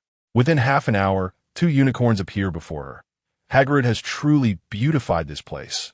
It's hard to associate such a magnificent garden-like space with that seemingly disheveled yet kind-hearted teacher, near a magically conjured hot spring. Flowers bloomed out of season, likely the work of Lin Yunfeng, while butterflies flitted about, occasionally landing on the unicorns. Fei spotted her first, bounding over, scattering the butterflies, followed by the stars, nuzzling her arm. "That I've missed you both." Gu Yunqing embraced them. She settled on a large white marble slab beside the hot spring, surrounded by blooming white roses. She gently stroked Fei's nose and pinched Xingxing's ears, both of them humming softly, seemingly relishing everything around them. The second item would have to wait until next year, but everything else was proceeding smoothly. On that day, Professor Snape gathered everyone in the common room. The Christmas ball? He maintained his usual aloof demeanor. During the Triwizard Tournament, a grand Christmas ball would be held, open to students from 4th year and above, while younger students would require an invitation from older peers. Additionally, Headmaster Dumbledore hoped to use the ball as an opportunity to enhance communication and interaction between the different schools. Your dance partners need not be confined to your own house, since it is a ball. You are expected to learn ballroom dancing in advance. That I do not anticipate that you will shine spectacularly at the ball, but if I see you behaving like trolls, I will ensure you regret having received your acceptance letter to Hogwarts. His dark eyes swept over the students, lingering for a few seconds on Crabbe and Goyle. The common room erupted in excited cheers. I am sure many of you have encountered similar situations. Who would volunteer to be the dance instructor? Professor Snape scanned the room, and several students, led by Malfoy, raised their hands. "Very well," he replied in his unperturbed tone. "Let Mr. Malfoy and his companions teach everyone. I shall return in 3 days to assess your progress." Malfoy's pale face flushed with excitement. Gu Yunqing, who had been perched on the windowsill admiring the giant squid, was now lost in thought. A ball? Dancing? Partners? Goodness, aside from performing on stage, she had never engaged in any activity in public beyond walking. She imagined herself executing waltz movements, then shook her head, dismissing the thought. Flynn approached, inviting her to practice together. His prominent overbite was quite noticeable, yet his features were still rather pleasant. "Must I participate?" Gu Yunqing felt weak in the knees as she noticed Celia and Ella already starting to practice, constantly stepping on each other's toes. "I believe that even if others do not participate, you and the Ravenclaw must join in." He smiled, his overbite becoming more pronounced. Gu Yunqing jumped down from the windowsill, clumsily attempting to follow Flint's steps, feeling as though she had stepped on his feet countless times. During the evening break, she took out her mirror. When she opened it, Lin Yunfeng had just finished washing his hair, a toothbrush clenched in his mouth. "Have you heard about the ball?" Gu Yunqing couldn't help but frown. Lin Yunfeng shrugged nonchalantly. "If you can remember our complicated steps, surely you can remember just a few for this." He spat out the foamy toothpaste, rinsed his mouth, and wiped his lips. "I have social anxiety." Gu Yunqing furrowed her brows. "Then you must conquer your fears," Lin Yunfeng said lightly, drying his hair tips. "I have no gown." "There is still plenty of time. We can order one from Madame Malkin's or elsewhere. If you truly dislike it, I can have Yunluo send one over." "That is not what I meant." Gu Yunqing stumbled over her words. "No worries. I can be your dance partner." Lin Yunfeng shook his head to dry off the excess water and looked at her through the mirror. "Just kill me now." "Then who do you want to find?" "I can help you ask." You misunderstand? Oh, just go to sleep. Gu Yinxing snapped the mirror shut and pulled down the curtains around her bed. Lin Yunfeng on the opposite side looked utterly bemused. Recently, there had been hardly any classes. Due to the ball, everyone's enthusiasm for studying had plummeted, and many were inviting dance partners both in and out of class, with teachers almost always losing their tempers during a potion study session. She disregarded others' gazes and sat near Lin Yunfeng. I do not want to go to ha-ha. Lin Yunfeng involuntarily made a sound, as if he thought she was joking. You could ask me to catch a ghost. I find the thought of dancing in front of a crowd to be utterly ridiculous. I've already made enough of a fool of myself. The Gu Yinxing quickly flipped through her book. Lin Yunfeng examined the potion formulas. Speak up. Gu Yinxing kicked him too forcefully, knocking him and a nearby Ravenclaw student to the ground. The loud crash caught Professor Snape's attention, and he glared at them. Apologies, Professor. I lost my balance. He helped the nearby student up and settled back into his seat. Gu Yinxing almost fawned over him, brushing the dust off his robes. You must go. Social skills in the mundane world are an essential lesson. I cannot be by your side forever. You must learn all subjects, not just magic. There are no classes in the afternoon. You should take a leave and let us go order your gown. Lin Yunfeng's expression indicated that there was no room for negotiation. Miss Gu, do you have a dance partner? A Ravenclaw student approached her, leaning in to whisper. Before Gu Yinxing could respond, Professor Snape's stern voice rang out from a distance. Ravenclaw loses 5 points for discussing unrelated matters in class. The boy cursed under his breath and left. During lunch, as the hall began to empty, Gu Yinxing approached with her leave slip. Professor, I have no gown. I am going to Diagon Alley with Lin Yunfeng this afternoon. There was not a trace of excitement on Gu Yinxing's face. Go ahead. Snape swiftly signed the leave slip. AT that moment. Gu Yinxing truly wished he would conjure up some excuse related to studies to prevent her from going. Inside Madame Malkin's robe shop, there were many students still undecided on their gowns, some accompanied by parents, others having taken leave to come. They were perusing the various styles. You choose, Lin Yunfeng said as he flipped through the catalog of dynamic gown designs. I do not know how to choose. Gu Yinxing observed the bustling customers as a shop assistant enthusiastically presented a new women's gown style before her. If you wish to wear a traditional style, I can send a message to Yunluo right now. She could deliver it within a week. If you prefer to go with the flow, then feel free to choose whatever. Lin Yunfeng found a nearly black, deep blue men's gown, and the shop assistant quickly brought it over. Gu Yinxing examined the velvet fabric. At your age, velvet is too mature. There is no room for negotiation. She was quite blunt. Switch to satin. Lin Yunfeng wholeheartedly agreed. Gu Yinxing was currently selecting women's gowns. There were too many styles, but they all seemed overly extravagant to her. You have an East Asian appearance. Why not consider our kipayos? The shop assistant presented another book. Even with these kipayos, Gu Yinxing was dissatisfied, as the design details did not align with her preferences. Just then, the door opened, and a wizard with light-colored hair strode in, examining the sample gowns at the entrance. The man scrutinized the details of the garments with a serpent-headed cane. Yinxing, a familiar voice called from behind the light-haired man. Father, mother, this is the Gu Yinxing I mentioned. Yinxing, this is my father and mother. Malfoy's proud voice rang out. Hello, Mrs. Malfoy. Hello, Mr. Malfoy. Gu Yinxing quickly stood up. The man before her bore the characteristics of traditional English nobility, yet there was a certain harshness to his features, while the lady beside him, though appearing equally haughty, was more restrained. Oh, so this is Miss Gu Yinxing.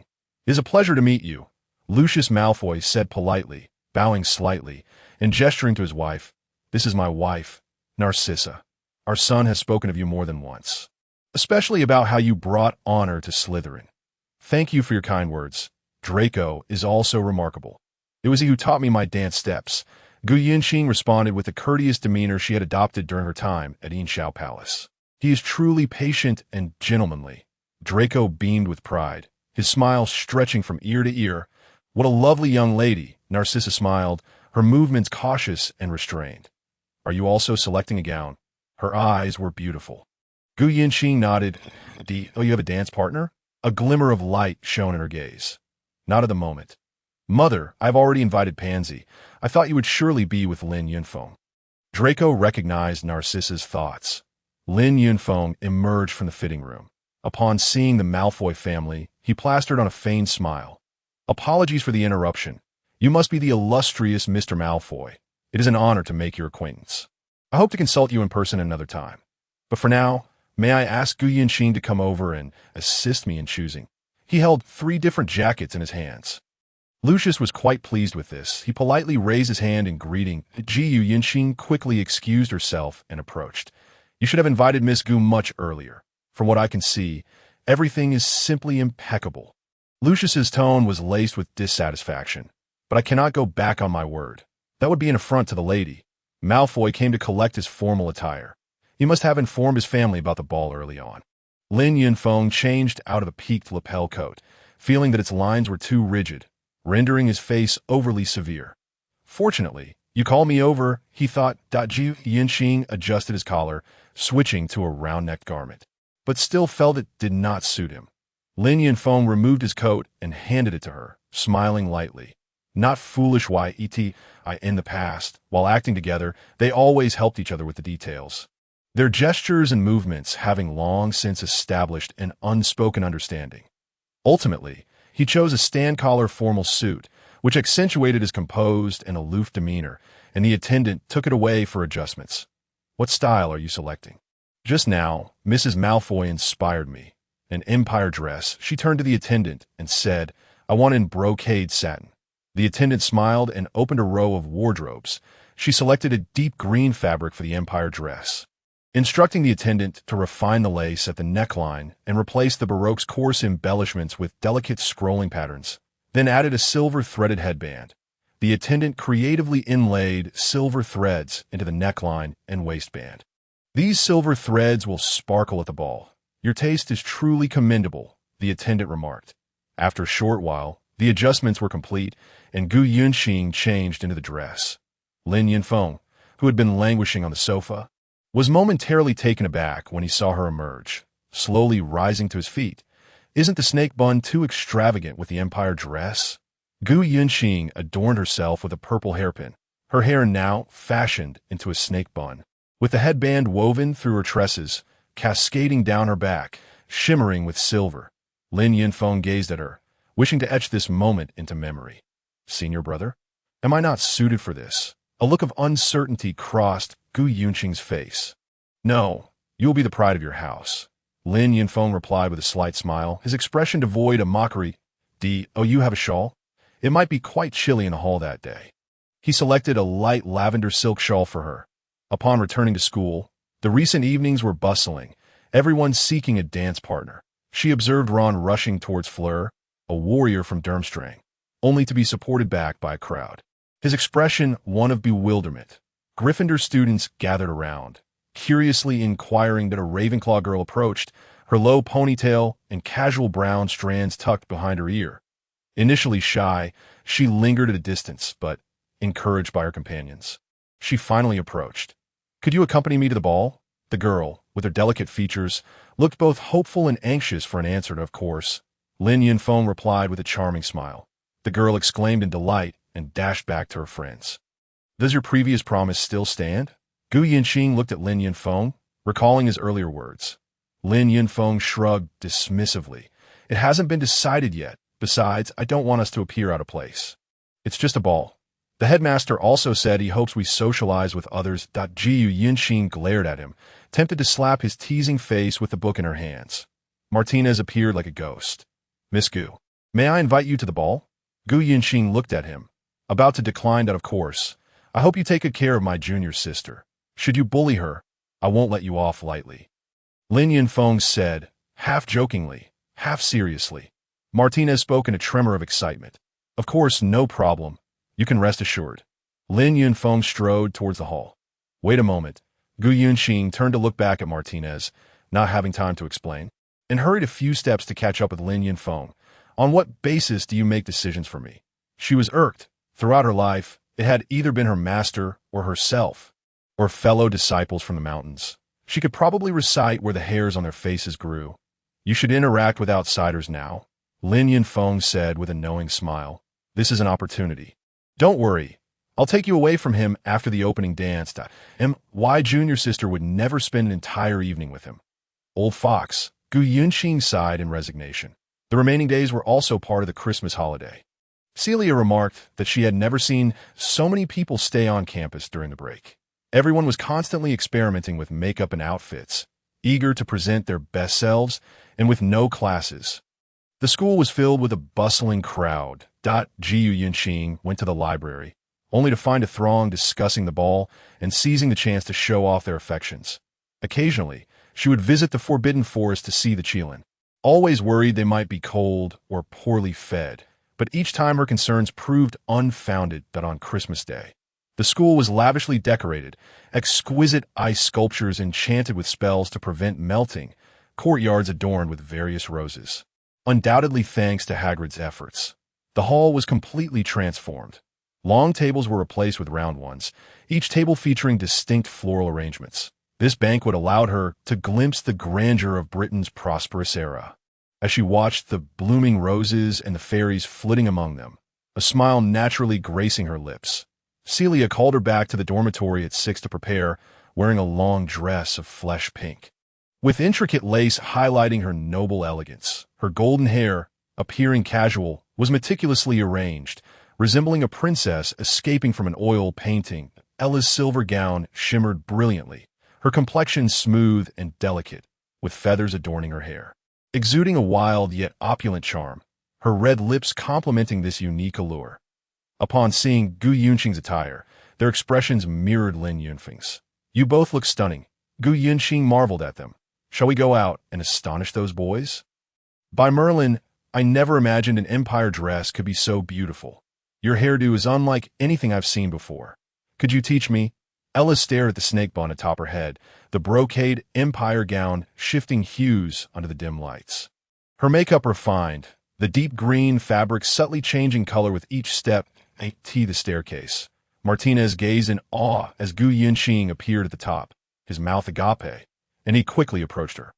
"I knew you would look beautiful, but I didn't expect you to be this breathtaking," Martinez exclaimed, his eyes sparkling. Celia and Ella pulled him aside. "You better not devour our friend." Their dance partners were all Slytherin students. The crowd was too vast, with some partners from different houses, creating a chaotic scene for a moment. She allowed them to go ahead, and from a distance, Lin Yunfeng waved at her, escorted by a Ravenclaw student, who was giggling incessantly as the banquet commenced. The four champions led their partners onto the floor, the melodious music filling the air, the lights bright and dazzling. She leaned against the door, her gaze searching for Lin Yunfeng, who was being held tightly by Martinez, who was nearly squeezing her arm off. "Easy there." Gu Yunqing tugged at her arm, and only then did Martinez realize he was being too rough. That he grinned. Appearing even more rugged, she glanced toward the podium, where the teachers were also impeccably dressed, yet Professor Snape remained clad in his usual black robes, Karkaroff nodding in satisfaction at his students, and when his gaze fell upon her, she sensed a flicker of mischief in his eyes. The champions became the focal point of the evening, the enchanting melody soothing her spirits. Gradually, the teachers joined in, followed by other students entering the dance floor. Martinez held her hand even tighter. "May I?" Gu Yunqing nodded helplessly, and he eagerly pulled her into the dance. Just as the attendant had described, the silver threads sparkled under the banquet's lights, resembling countless stars cascading over her, the silver headband glimmering with every step, as if a nebula surrounded her. She had chosen to represent Slytherin with green, beautiful yet understated. The deep green elegantly contrasted with Durmstrang's vibrant red, creating a striking focal point. Teachers from other houses offered their compliments, and Snape lifted his chin slightly, while surrounding classmates cast envious glances in her direction, with Martinez's eyes never leaving her, even when she accidentally stepped on his foot. Dumbledore observed her, admiration evident in his gaze. Jiu Yunqing felt a pair of eyes fixed upon her, and when she glanced over, Karkaroff abruptly shifted his attention to Crumb, who was keeping the beat with his hand. As the music came to an end, she found herself holding her breath, nearly suffocating. "Mr. Martinez, may I invite my junior sister?" Lin Yunfeng appeared from behind, his hair neatly styled, his expression as calm as ever. "Could you wait for the next song?" Martinez quickly stepped in front of her. No. Lin Yunfeng replied, pulling Gu Yunqing closer. Finally, she could relax, her steps becoming much lighter. She noticed classmates approaching and naturally gathered her headband, which shifted to Lin Yunfeng, surrounding him with a halo of starlight. Aren't you going to accompany your dance partner?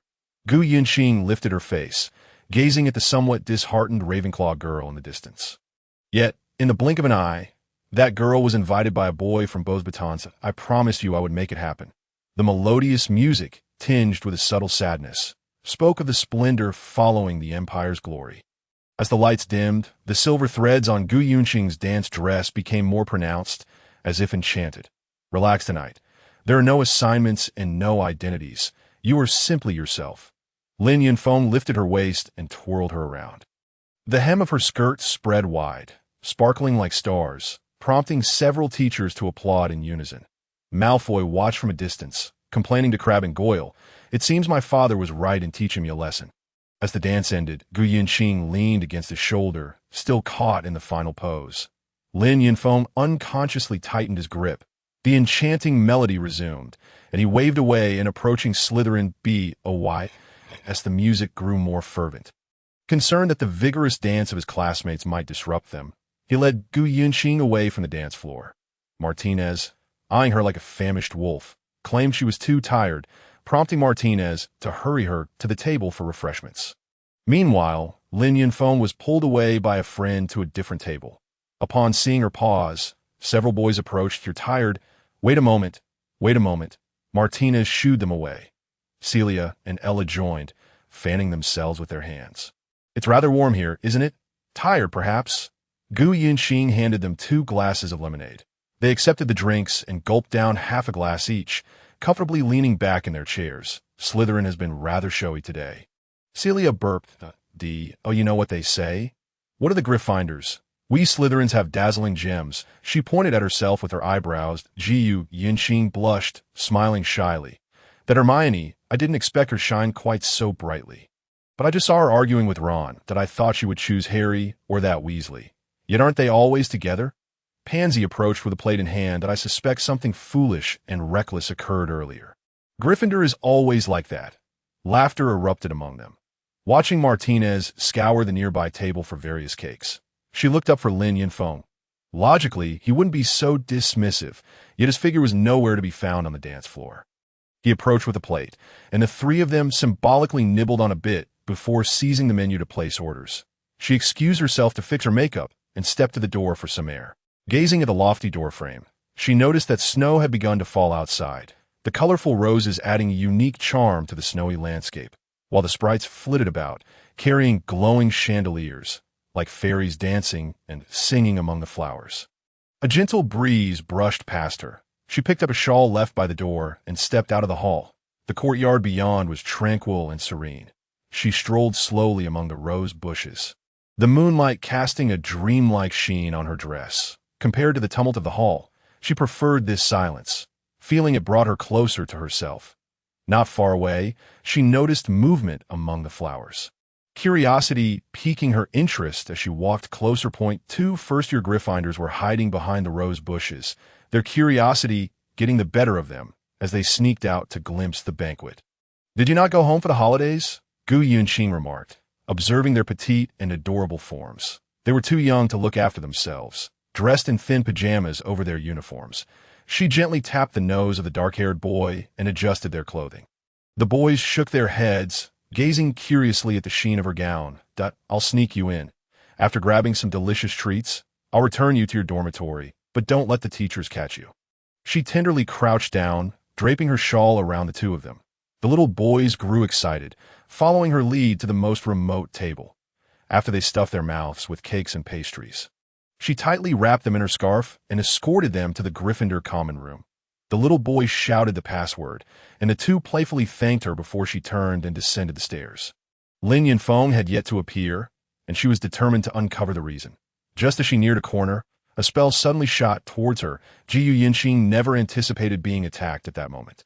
She wished to resist, but her throat produced no sound, and her body fell uncontrollably to the ground, gradually losing consciousness. It's midnight. Dumbledore announced the conclusion of the banquet, and everyone reluctantly returned to their common rooms. The head boy retrieved a list, loosening his formal attire as he read out each name at Gu Yunqing. Flint repeated her name several times. Celia and Ella, in a daze, believed Gu Yunqing had found her true love. Unaware she was hiding somewhere to share tender moments. Is she in the garden? I think I saw her go there midway. Celia failed to grasp the gravity of the situation. Flint sensed something was amiss and quickly made his way to the headmaster's office. Professor, Gu Yunqing hasn't returned. Noticing the door ajar, he pushed it open. Snape was boiling something by the hearth. Upon hearing this, he furrowed his brow. Have you checked the garden? Suddenly, a wizard from a portrait burst in. Snape, head to the headmaster's office immediately. Ravenclaw's Lin Yunfeng is missing. That he hastily stepped forward, pushing Flint aside. Get all the head boys out to search. He paused, his dark eyes darting, calling out to Flint, who rapidly rushed towards the common room. In the headmaster's office, Dumbledore rubbed his head. Who would come to the school to kidnap someone? Professor Snape gazed incredulously at Dumbledore, while Professor McGonagall changed into simple robes, instructing the portraits to notify the head boys of her house to search. She shouldn't have vanished within the castle. The portraits have scoured every corner, and the ghosts have searched thoroughly. Have Durmstrang and Bosbaten's ships checked? Snape suggested. Dumbledore turned. If they are there, it would violate serious school regulations. I must expel them. His half-moon glasses revealed an undeniable authority. He believed they would not act of their own accord. Professor, we've found Lin Yunfeng, but he has lost consciousness. We took him to the hospital. The Gryffindor head boy stood at the door, panting heavily. They hurried to the hospital, where Lin Yunfeng lay unconscious on the bed, his formal attire stained with snow, some parts turning purple from frostbite. Two Ravenclaw head boys were unfastening his clothes to check for frostbite. He can't possibly be this inebriated. Can he? Professor Moody remarked incredulously. Professor Snape leaned forward, prying open Lin Yunfeng's mouth. Powerful sleeping potion. Severus. Will this have lasting effects on his body? It will put him into a coma for several days. During this time, he will be as lifeless as a corpse. You believe it was a student? Professor McGonagall asked, incredulous. Snape shook his head. To my knowledge, aside from Mr. Lin himself, there's no one else in Hogwarts capable of concocting this. Not even Gu Yunqing. Professor, we found this. Flint rushed over, breathless, holding a purple shawl. This belongs to Gu Yunqing. Snape's expression darkened. The group quickly scoured the garden. Moody sent the sprites flying in all directions. Searched the entire school. Who last saw her? Dumbledore's voice was stern. Gu Yunqing awoke in a cold, damp room, contrasting sharply with the Slytherin dormitory. She opened her eyes, searching for light. Suddenly, lightning flashed before her, and she caught the scent of blood and charred flesh. A large black door swung open, revealing horrific scenes surrounding her.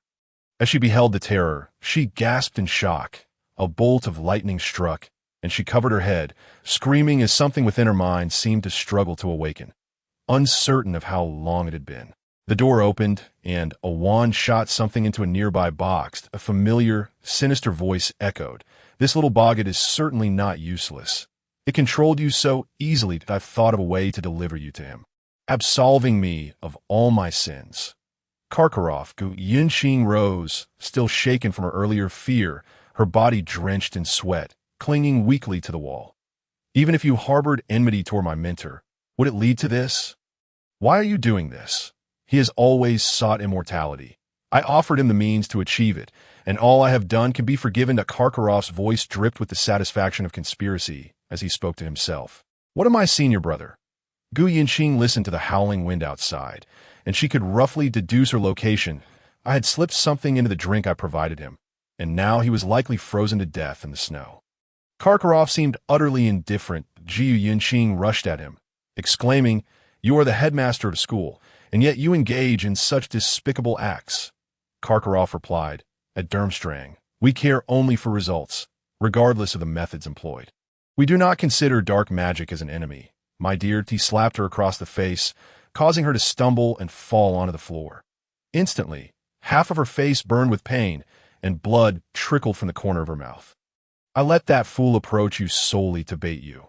I never anticipated that you would enchant him, of course. This face is indeed captivating, but there is more to fascination than just looks. He stepped closer, placing his foot on her shoulder that Jiu Yunqing felt as though her shoulder were about to dislocate.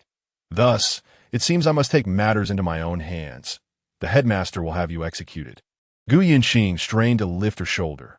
Karkaroff seized her from the ground. She retaliated by kicking him in the ribs. Karkaroff grimaced in pain and released her, allowing Gu Yunqing to strike at his neck and legs, forcing him to stagger backward. Oh, you think they are virtuous? Karkaroff brandished his wand, aiming it at her, but she easily dodged, recalling the essential training from the Xian Dao school, one adept in manipulating hearts. Another akin to myself? He rolled up his sleeve, revealing his symbol, a serpent emerging from Skull's mouth. This chapter is not yet complete. Please click the next page to continue reading the thrilling content.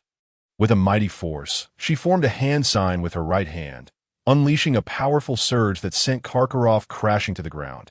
She swiftly dashed toward the door, stumbling as she fled. She ran aimlessly, hiding around a corner as Karkaroff's footsteps approached.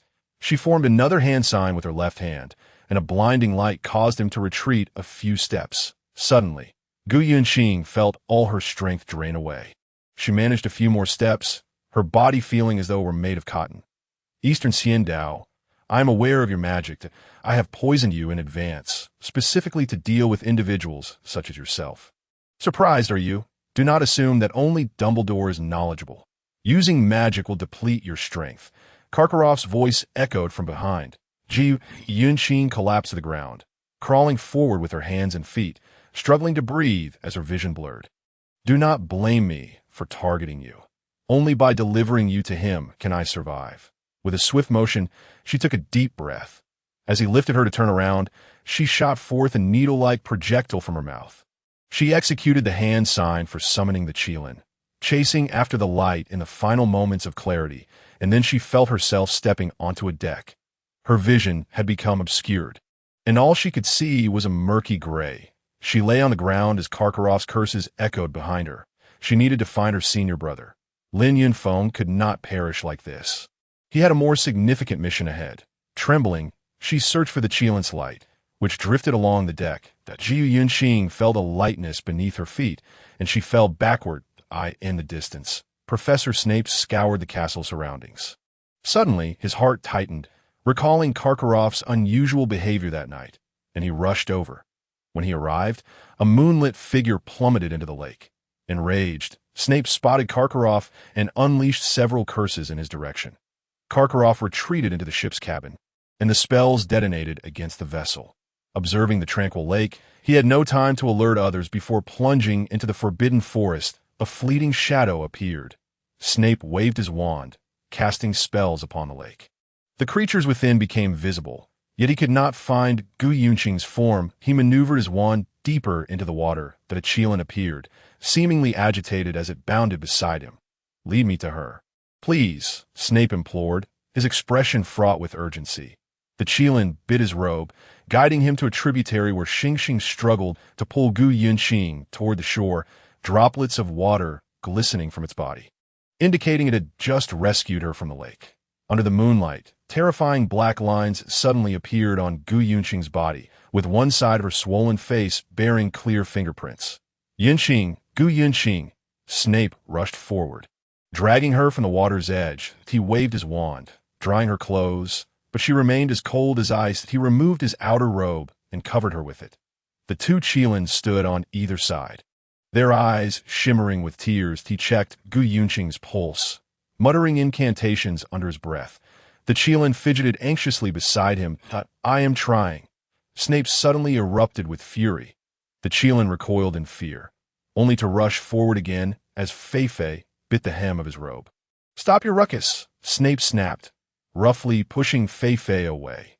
Xingxing, in distress, jumped around, crashing into a small tree. Moonlight filtering through the leaves, an idea struck him.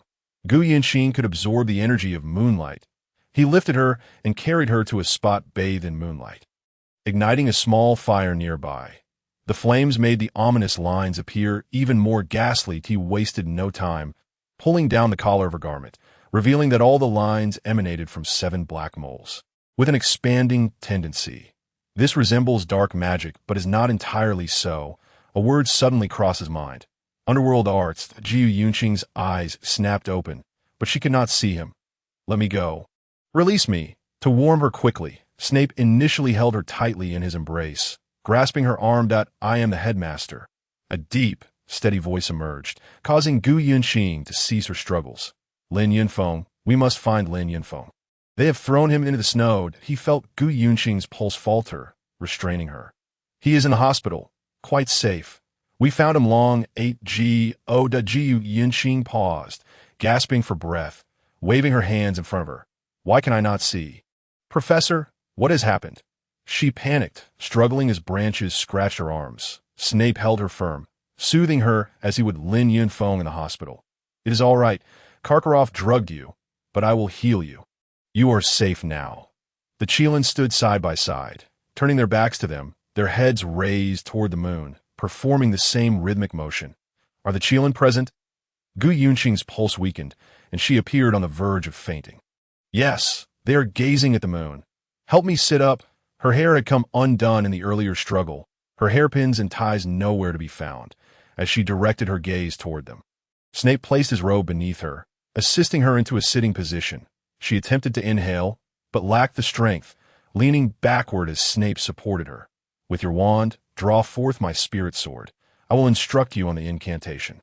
Her voice was barely audible, whispering a few phrases into his ear. Snape waved his wand, and two swords gradually materialized above her arms, their exquisite forms adorned with intricate, unfamiliar runes that were nearly imperceptible upon closer inspection. He witnessed a sight he had never seen. The Qilin suddenly turned to face her, their entire bodies glowing with a moonlight-like haze. They opened their mouths, silver light flowing toward the spirit sword, which rotated, continuously infusing Gu Yunqing with moonlight. He felt Gu Yunqing's pulse stabilize, yet she remained as cold as a corpse. After approximately half an hour, the Qilin ceased their actions. Beads of sweat formed on her forehead, her complexion and lips pallid. She turned toward the warmth behind her, still unable to see. I am sorry, Professor, for causing you more trouble. With that, she fell into unconsciousness. The Qilin approached, sniffing her, while Xingxing suddenly struck a branch with its hooves. Blood of Qilin hue trickling from beneath its scales. It smeared the droplets on her severe wounds, visibly healing them. In the struggle, Snape's hand had also been scratched by branches, and Xingxing applied its blood to his wounds as well, astonished as he observed the injuries visibly mend. After a moment, Xingxing lightly stomped its feet, and then its scales closed.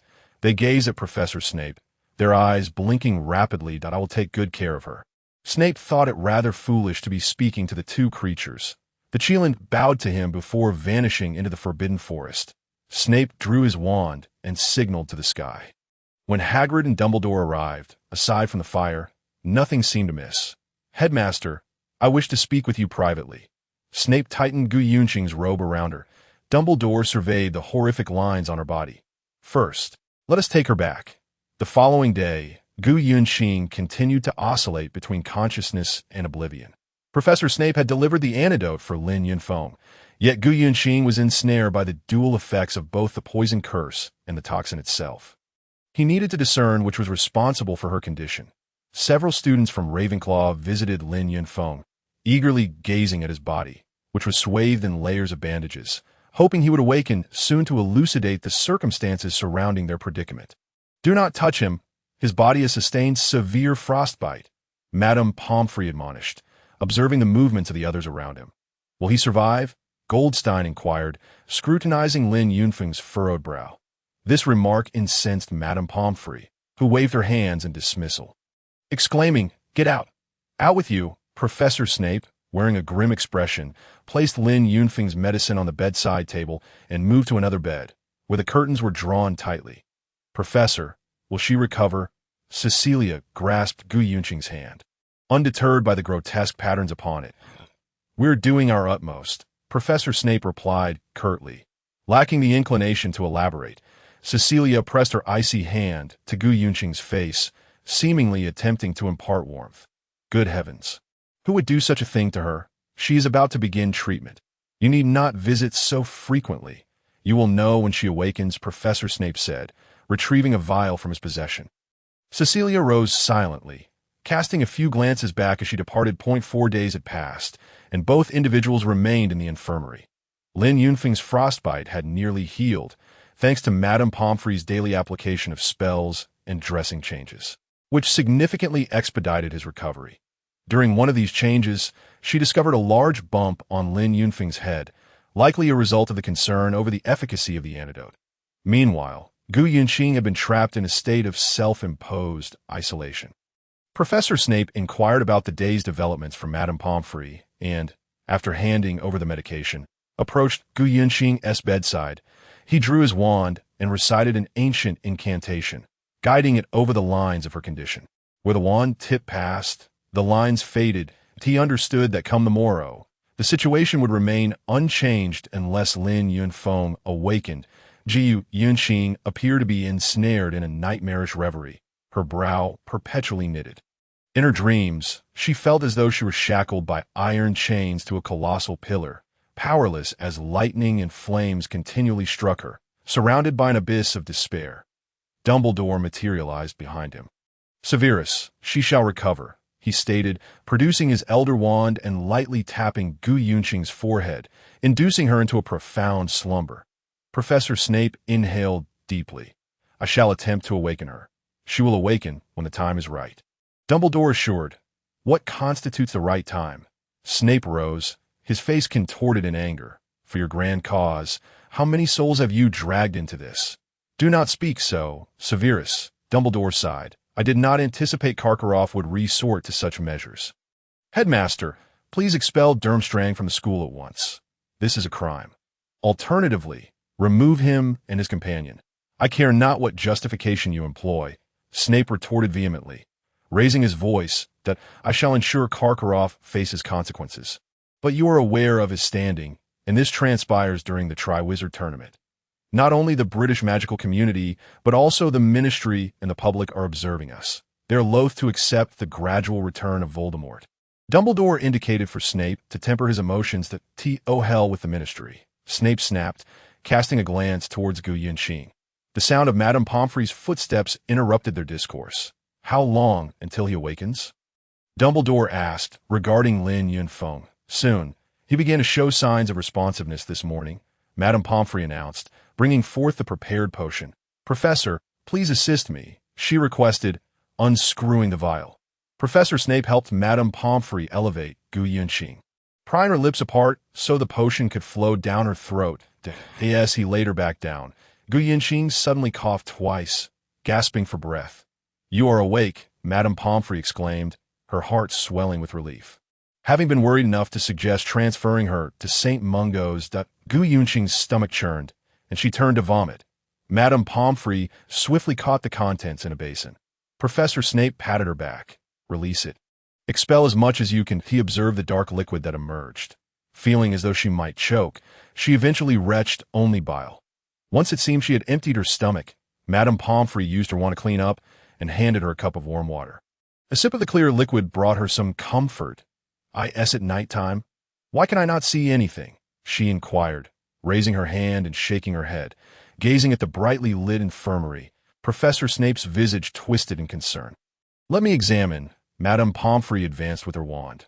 "All organs appear intact. This is merely temporary. Your body has entered a severe defensive response to protect you.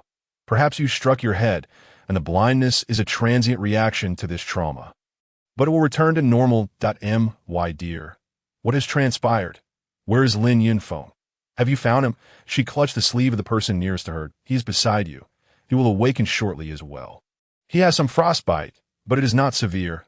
You must prioritize your own recovery," Dumbledore reassured, observing the dark lines on her face gradually fading.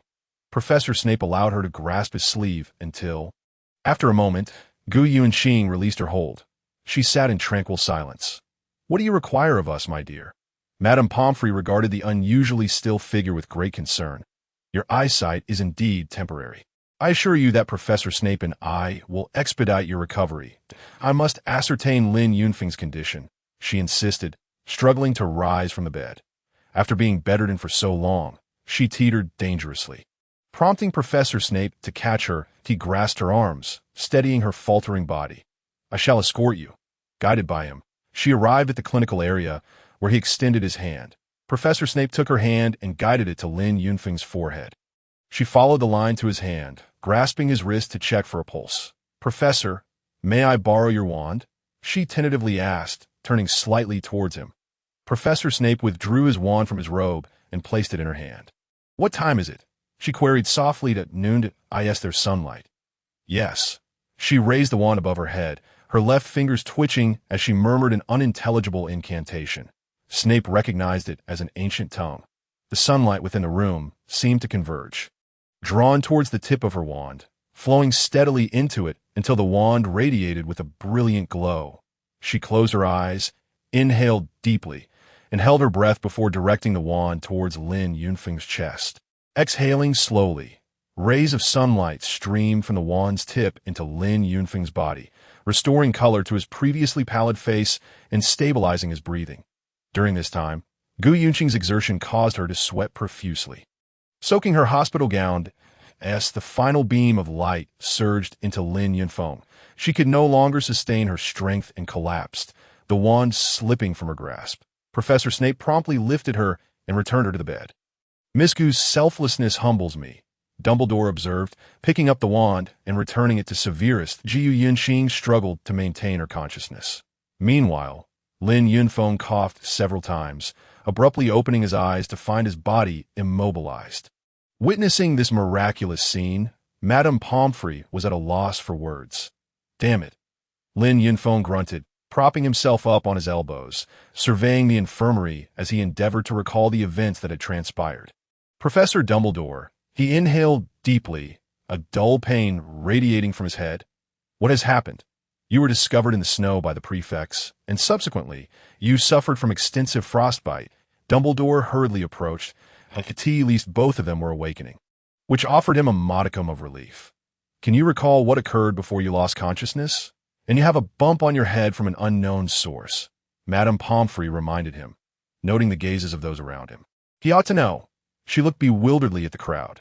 Lin Yunfeng sat upright, steadying his mind as he looked at the bandages on his hands and legs. "It seems I had a pint of ale." And then everything went dark. Professor Snape stepped forward. "You were under the influence of a powerful sleeping draught." Lin Yunfeng sighed, regarding those gathered around the bed. "Who wishes me dead? Or rather, you all." The Dumbledore's gaze shifted towards the drawn curtain. Lin Yunfeng abruptly sprang to his feet, disregarding the pain coursing through his body. He hurriedly made his way to Gu Yunqing's bedside, only to find her once again deep in slumber. The fact that she could awaken was solely due to her recent harnessing of sunlight's power, Dumbledore succinctly noted. Lin Yunfeng, well aware of the spell at play, reached out to feel her pulse. His head raised, a fierce determination in his eyes that "I want to know who did this. Otherwise, I'll blow the school to smithereens." His tone suddenly turned eerily calm. "Mr. Lin, trust me, I too have entertained such thoughts during my own trials." Dumbledore approached, gently patting his shoulder. "But we must first ensure your safety. And above all, we need to rouse Gu Yunqing as swiftly as possible." That night, atop the tower, Lin Yunfeng extracted his wand and inscribed an exceedingly intricate symbol upon the ground. He gazed at the celestial patterns outside. Calculating the time as the bandages on his hands hindered his movements, he unwrapped the bandages, casting a glance at the purplish wound, draping himself in a robe adorned with celestial maps. He lowered his wand as the stars shone brilliantly.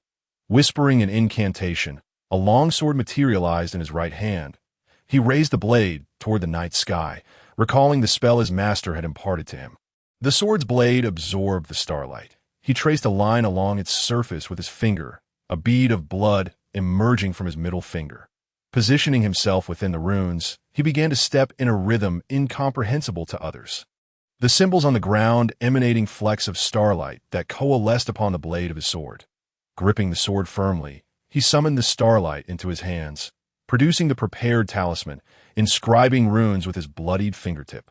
Completing the task, beads of sweat began to form on his forehead.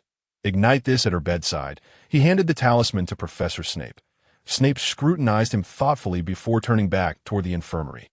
The starlight on the ground remained undiminished. He swung the sword in every direction, sending shimmering flecks of starlight soaring 2 meters high. Cradling the sword with both hands, he bowed his head toward the North Star, muttering the incantation repeatedly. Inside the infirmary, Snape ignited the runes with his wand, transforming them into golden light that descended upon Gu Yunqing's forehead. Lin Yunfeng, standing by the window in the astronomy tower, sensed the connection. The long sword pointed toward the hospital wing, and the runes on the ground spiraled upward like a tornado, gracefully making their way toward the ward that a spiral-shaped nebula formed a chain linking the tower to the infirmary.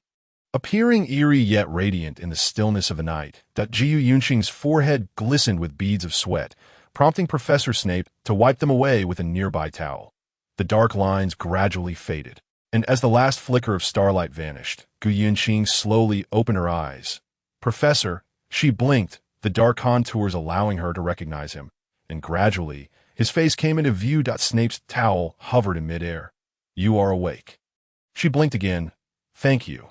After several tense days, everyone could finally rest. Gu Yunqing unexpectedly mentioned to everyone that she had forgotten how she had fallen into the lake. Lin Yunfeng, having been discharged earlier, sat on his bed watching her. "Tell me, do you truly not remember what happened?" Gu Yunqing nodded. Lin Yunfeng stared at her for a full 5 minutes, during which she anxiously fidgeted with the bed sheets. Glancing left and right, "We grew up together. Every time you made a mistake, you never learned to lie."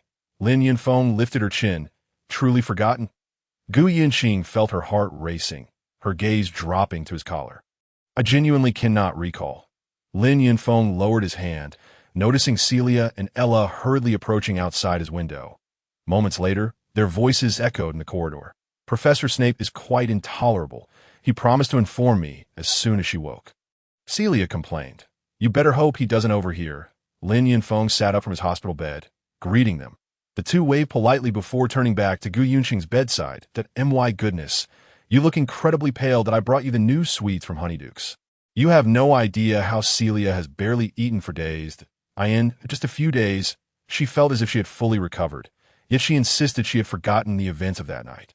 Thanks to her brother's powerful talismans, she felt normal by the 3rd day, and under her insistence, Madame Pomfrey reluctantly discharged her.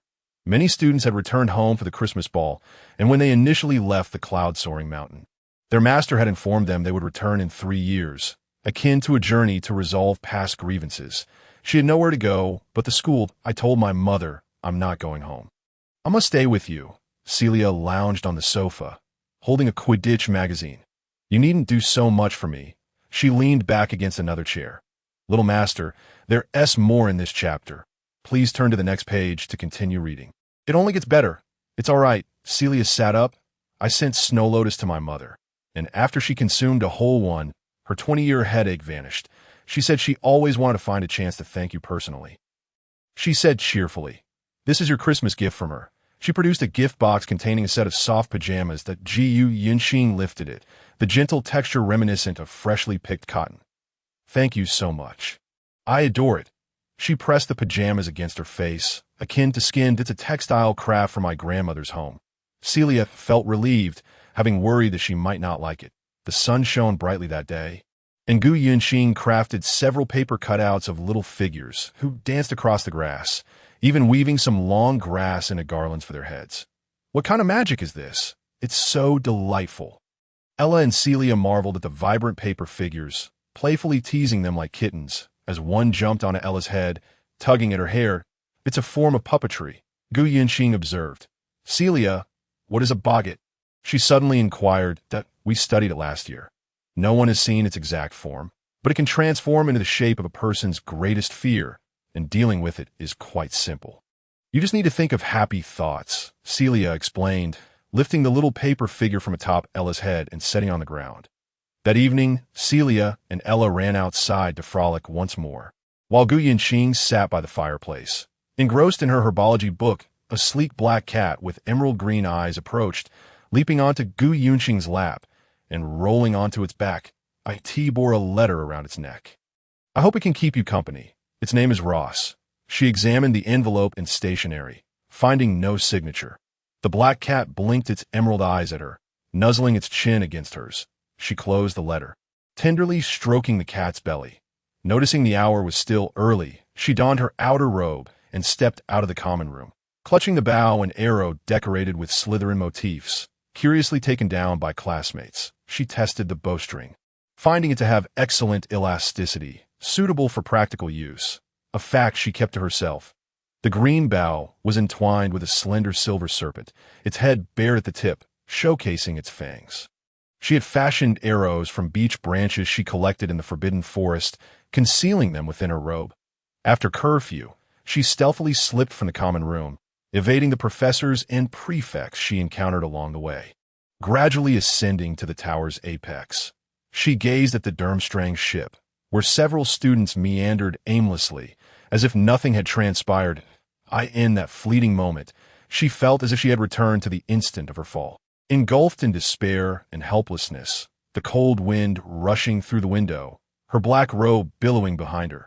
With her head bowed low, she stood there for what felt like an eternity until the last person on deck was called inside by their companions. She retrieved an arrow, wrapping a pre-drawn yellow talisman around its tip. Closing her eyes gently, she recited an ancient incantation, and the entire arrow ignited with fierce flames. Hesitation struck her for just a second, and then the arrow transformed into fire, soaring swiftly forth. The fiery tongue landed precisely on the deck, igniting it, prompting the students entering the cabin to rush out in alarm. Some students quickly fetched water from the black lake to douse the suddenly erupting flames. Calling out to their peers, many emerging in their pajamas, a cold smirk graced her lips as she turned and descended the tower. Through the windows along the staircase, she observed the flames growing larger, gradually becoming manageable. As she concealed herself in the shadows, her gaze impassive, surveying the unfolding scene. Time passed slowly. The corridor was enveloped in darkness as she hid the bow beneath her robe, drawing forth her wand.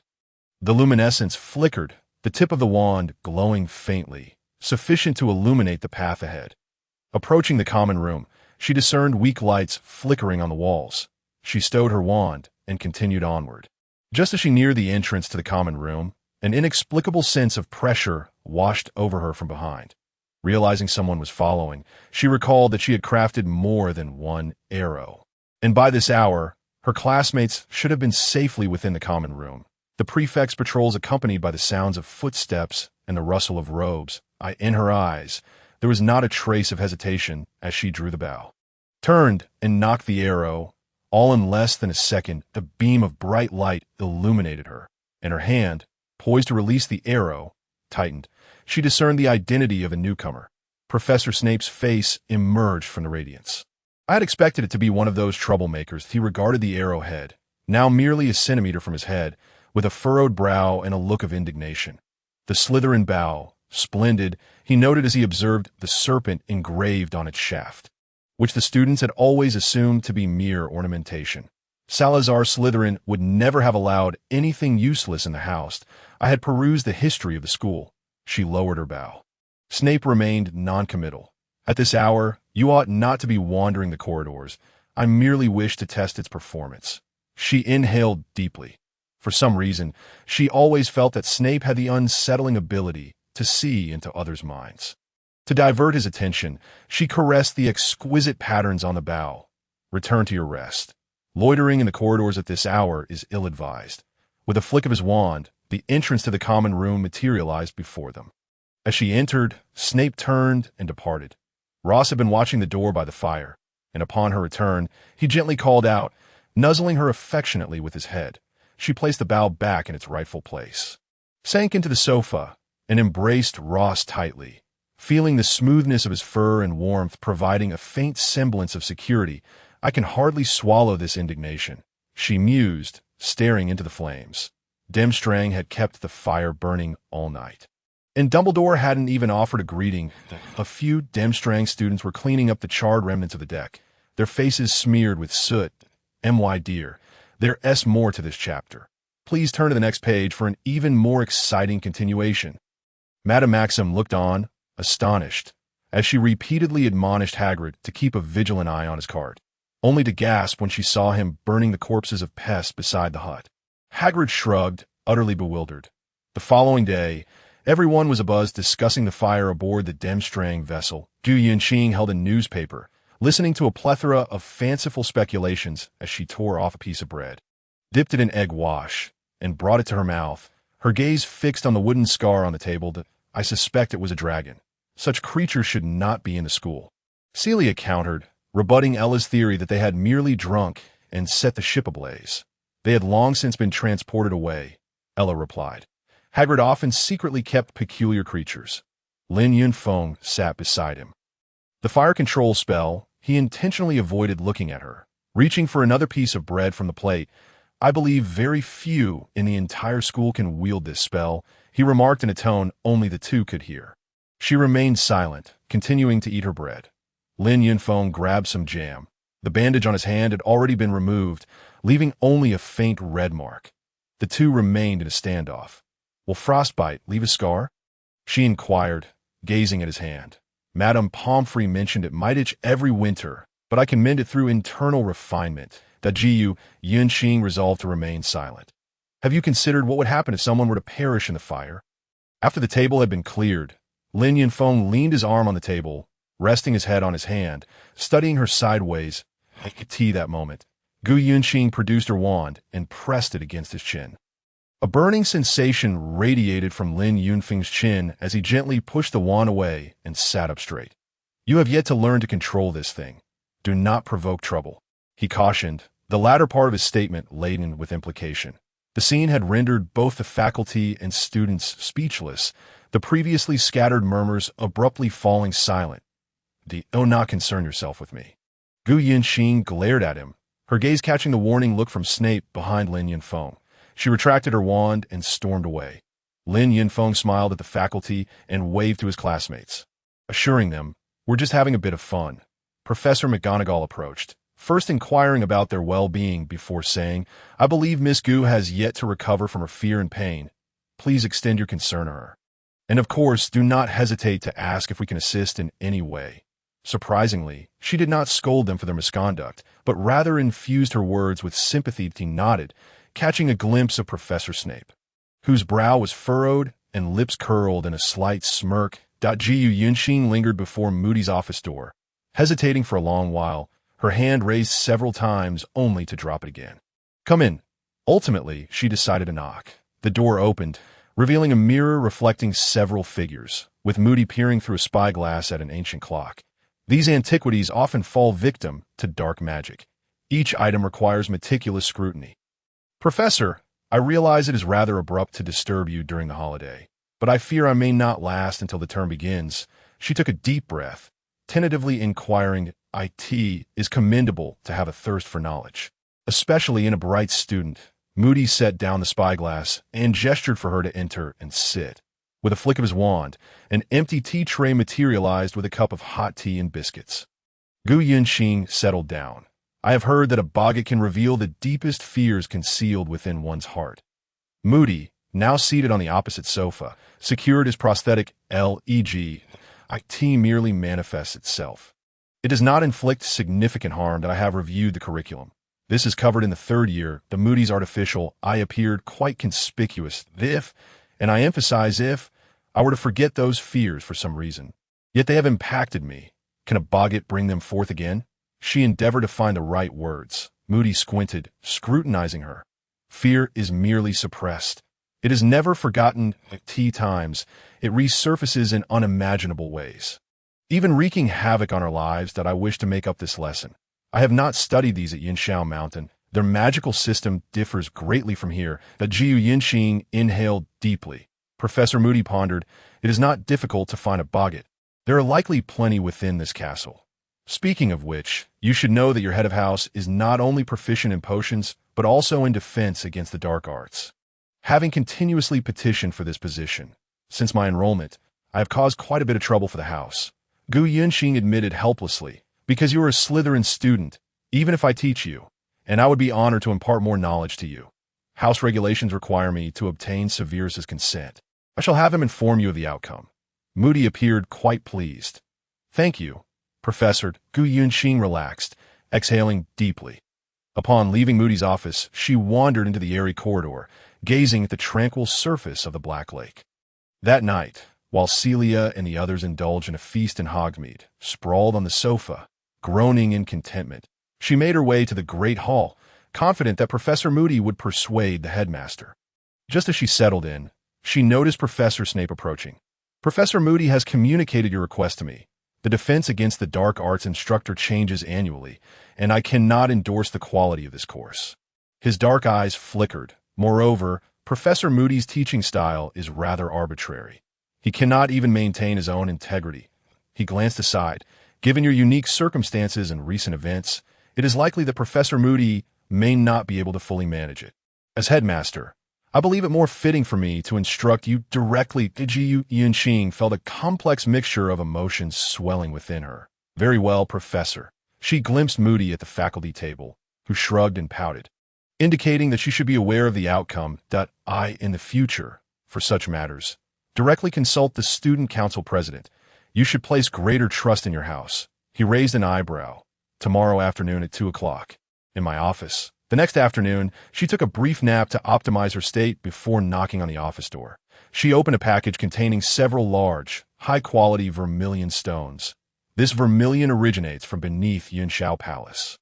It is the purest available to date, and you should find it useful. She regarded Professor Snape cautiously. He raised an eyebrow. "No need for such formality, but I appreciate your gift." With a flick of his wand, he indicated a drawer, and she understood to place the vermilion inside. Snape had already cleared a space in the office. Within a wooden box atop the desk, something was bouncing, eager to escape. I need to reiterate the foundational knowledge." He studied the box. Ji Yunqing shook her head, somewhat skeptically. Snape's movement slowed. "Dealing with a boggart is not particularly challenging. Remember, do not forget yourself in a moment of fear. Think of your happiest memory." His pitch-black gaze served as a warning. Ji Yunqing nodded. Retrieving her wand, as the box was opened, she beheld a swirling mass of darkness before her. Suddenly, the sky erupted with lightning. Flames and enormous stone pillars vividly materialized before her, and the overwhelming scent of blood permeated her senses. She stared at the scene unfolding in front of her. "Wand, raise your wand." Snape's voice echoed in her ear. She gazed in a daze at the spectacle. Amidst the ruins and flames, a figure emerged, straining to discern the details. Her vision darkened, and she fainted. When she next awoke, she found herself on the floor, lying beside the hearth, the warmth of the fire providing some comfort to her chilled body. "Are you all right?" Professor Snape's face appeared before her, prompting her to shake her head to regain clarity. She struggled to rise, her legs buckling, and she barely steadied herself against the wall to avoid collapsing once more. "What is this scene?" Snape moved a sofa closer to "It was my last trial," she confessed candidly. "They sealed my memories, yet I've always yearned to understand what transpired." "Miss Gu, you are fortunate not to have sought Professor Moody."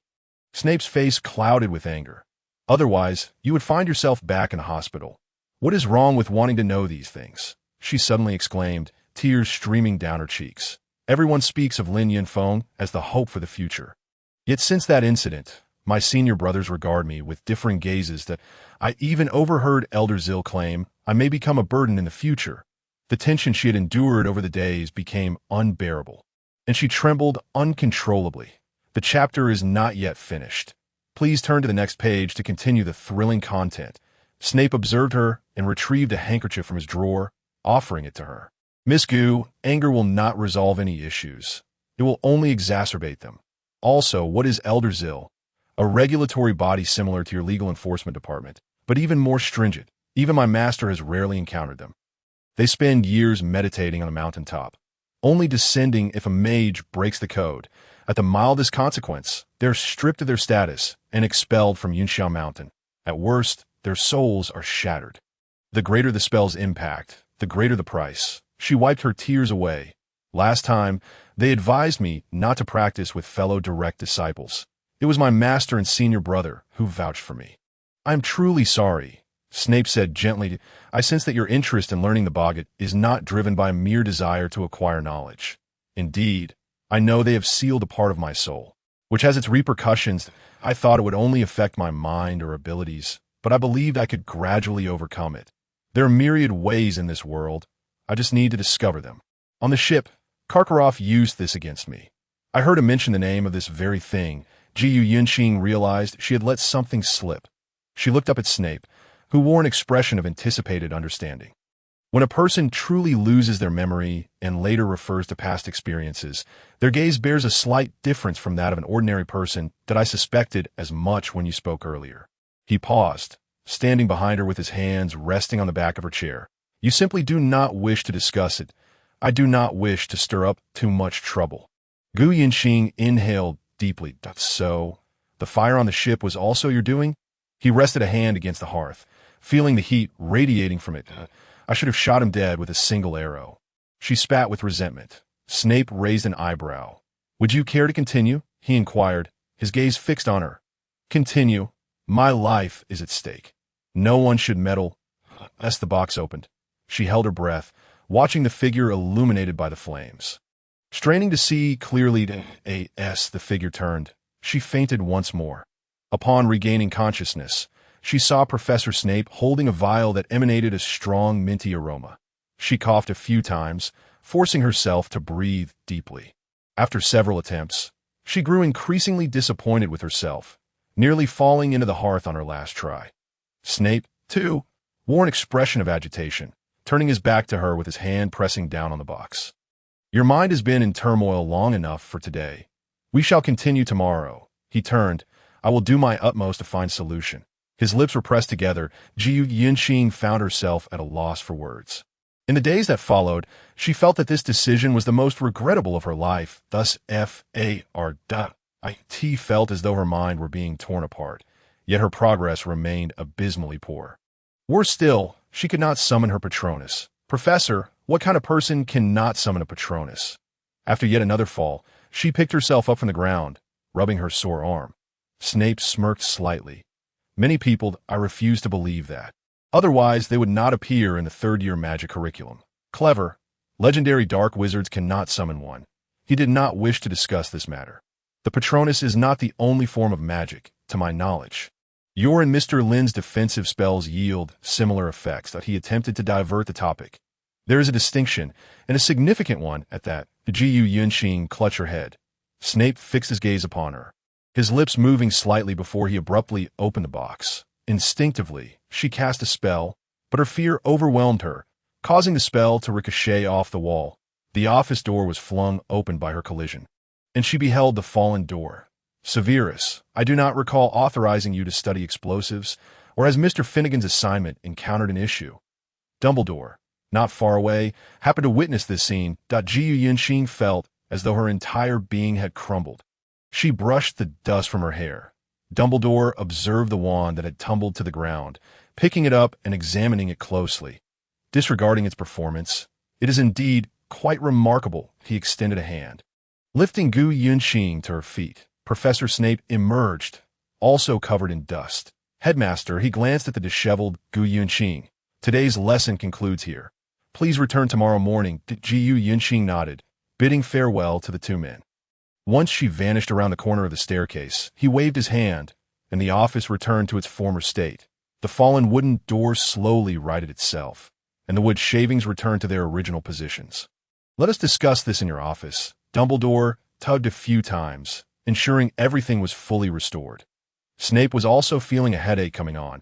He swept his hair back, a rebellious strand falling across his forehead, and he simply acknowledged Dumbledore. Could it be that the attention-seeking savior has caused yet another problem? Dumbledore settled into a chair near the hearth while Snape returned to his desk. Severus, sometimes you must accept. Dumbledore chose a comfortable position. He has his path, but he is indeed in a rebellious phase. Moreover, regarding the past grievances, I sincerely hope you can overlook them, although those events cannot be dismissed as if they never occurred. We can choose our attitude toward the future. Then perhaps we should break his legs to reduce the number of troublesome occurrences. Snape spread out the assignments, and, as fate would have it, it happened to be Potter's work. He felt as though the words had been written while riding a broomstick. He impatiently marked a few lines and tossed it aside. The boggart on the desk seemed eager to leap from its box. A single boggart has caused such a commotion. Dumbledore looked on incredulously. Snape regarded Dumbledore. Human fears manifest in various forms. Gu Yunqing's fear for certain reasons, enables her own abilities to become a source of self-attack, which is rather convoluted. Dumbledore clasped his hands, stroking the opal ring on his finger. Severus, our time is growing short, I know. Has Miss Gu not yet recalled the events following the ball? I believe. Snape's gaze shifted. She will inform you once she remembers. A.S. from Mr. Lin Yunfeng. Are you truly so at ease allowing him to remain in the school? Thus far, we have not truly understood him, and I sense he bears certain traits akin to a dark wizard. Severus, I have faith in the disciples of Li Xianzhong. They have sacrificed themselves for justice throughout history. Otherwise, with their abilities, the magical world would have descended into chaos long ago. That I have read in the history books of Eastern Muggles that the phrase in accordance with heavenly will. To clear the throne has not appeared solely in one feudal dynasty. These events did indeed transpire. Moreover, Mr. Lin Yunfeng's family has likely served as aides to emperors and high officials since ancient times. Snape pressed on, unwilling to relent. In the face of irresistible temptation, I cannot guarantee that no unexpected events will arise. They possess their own methods, and from my observations, nothing seems to pique Lin Yunfeng's interest, save for causing harm to Gu Yunqing. Dumbledore did not believe that the situation he described would come to pass. I have noticed an intriguing phenomenon. Why is it that Gu Yunqing can use your wand with such ease?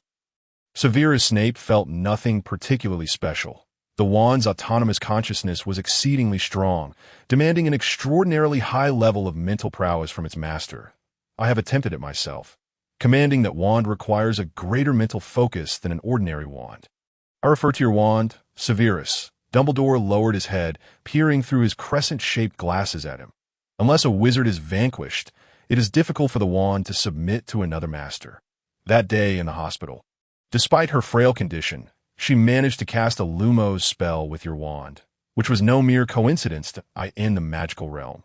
Making trivial alterations using another's wand is occasionally permissible, but drawing upon the 5 elemental forces for personal use is a feat even a recognized wand struggles to accomplish. Especially concerning fire. Perhaps if she used her own wand, she might not have fainted. Impatience flickered in Snape's eyes.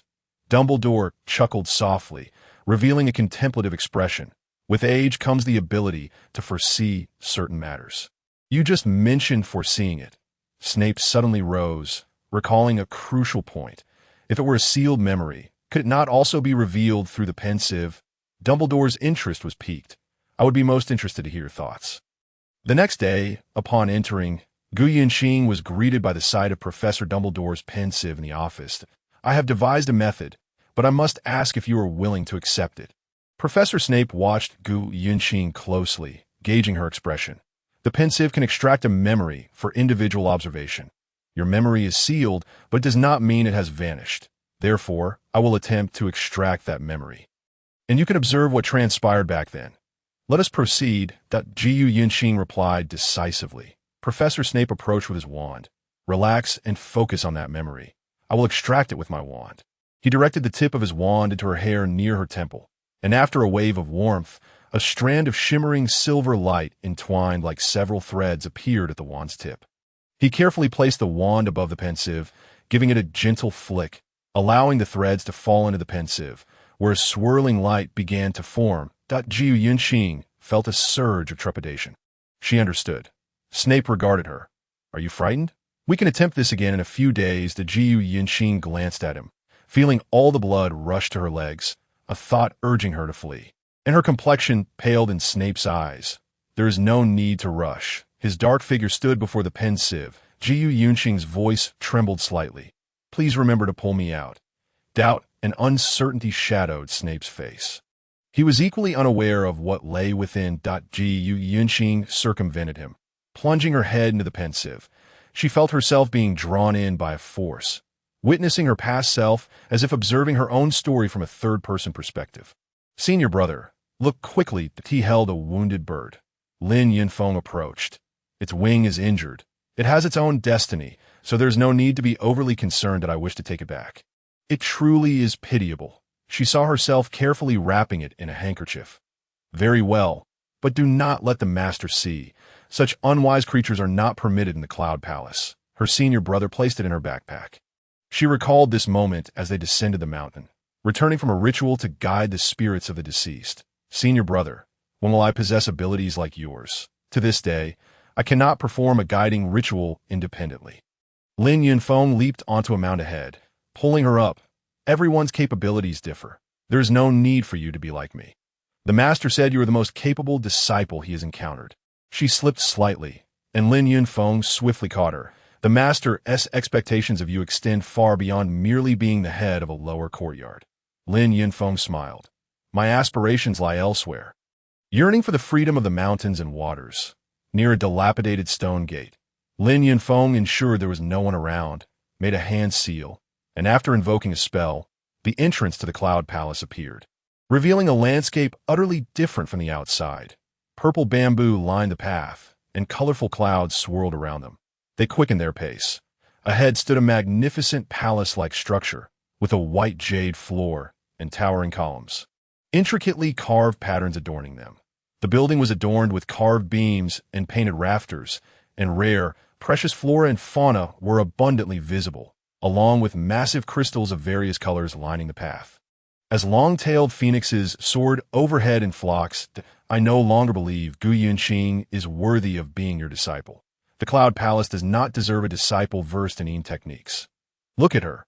Her Yang techniques are utterly disarrayed. While she intuitively grasps the Yin techniques, a voice echoed from afar. Gu Yunqing froze in place, her gaze fixed upon an elder draped in a purple robe with flowing white hair within the hall. I decided this when I brought her back. Moreover, the natural order embodies both Yin and Yang. The Cloud Palace does not impose strict regulations demanding disciples to practice only Yang techniques. The master's voice resonated. She must undergo trials in the coming days. None of you are permitted to intervene that if she succeeds, it is for the best.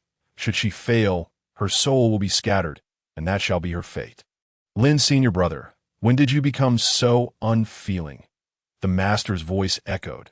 She hid near the purple bamboo grove, hesitant to advance. Lin Yunfeng attempted to pull her back, but the commotion alerted the elder, and the bamboo parted violently under a surge of mental power, leaving her standing rigidly in place. The elder rose, casting a disapproving glance in her direction before striding away. The master did not know how much she had overheard. Merely stating that she should return and rest in her room, she carefully took out the injured bird, ensuring it was settled safely. You must not go outside. This is not a place for you. She wiped the dirt from its feathers, and the bird blinked, chirping a few times. That evening, the senior brothers gathered together.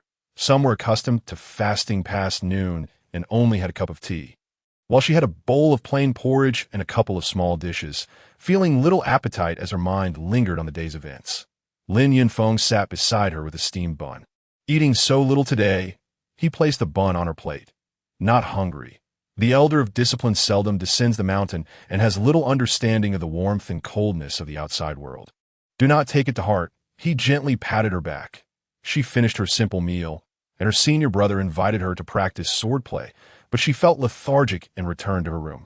The bird had already begun to eat and drink. She felt this little creature was much like herself. Disciples of the Cloud Palace would never engage in the factionalism common in the secular world. Yet until one has truly cultivated their heart, a certain distance remains. They practice the purest and most Yang of techniques. While she responded not at all to the Yang, but found the Yin techniques to be effortlessly accessible. Though her senior brothers did not voice it, they still held a slight wariness in their hearts. A knock sounded at the door. Yunqing, come quickly to see the shao I made. Upon opening the door, a familiar figure appeared, her face as pale as silver with bright, shining almond-shaped eyes. Yunqing trembled all over, feeling as though a large hand had grasped her shoulder, and the scene before her blurred. The chapter is not yet finished. Please click the next page to continue reading the exciting content. Can we continue? You are trembling. Returning to reality, she stood in Snape's office. That I can see what you see. His expression was complex. She gasped. I feel she is so familiar, but I cannot recall who she is. She panted, looking at Snape. Snape retrieved a vial of potion from the shelf. Drink this. It will help you feel more at ease.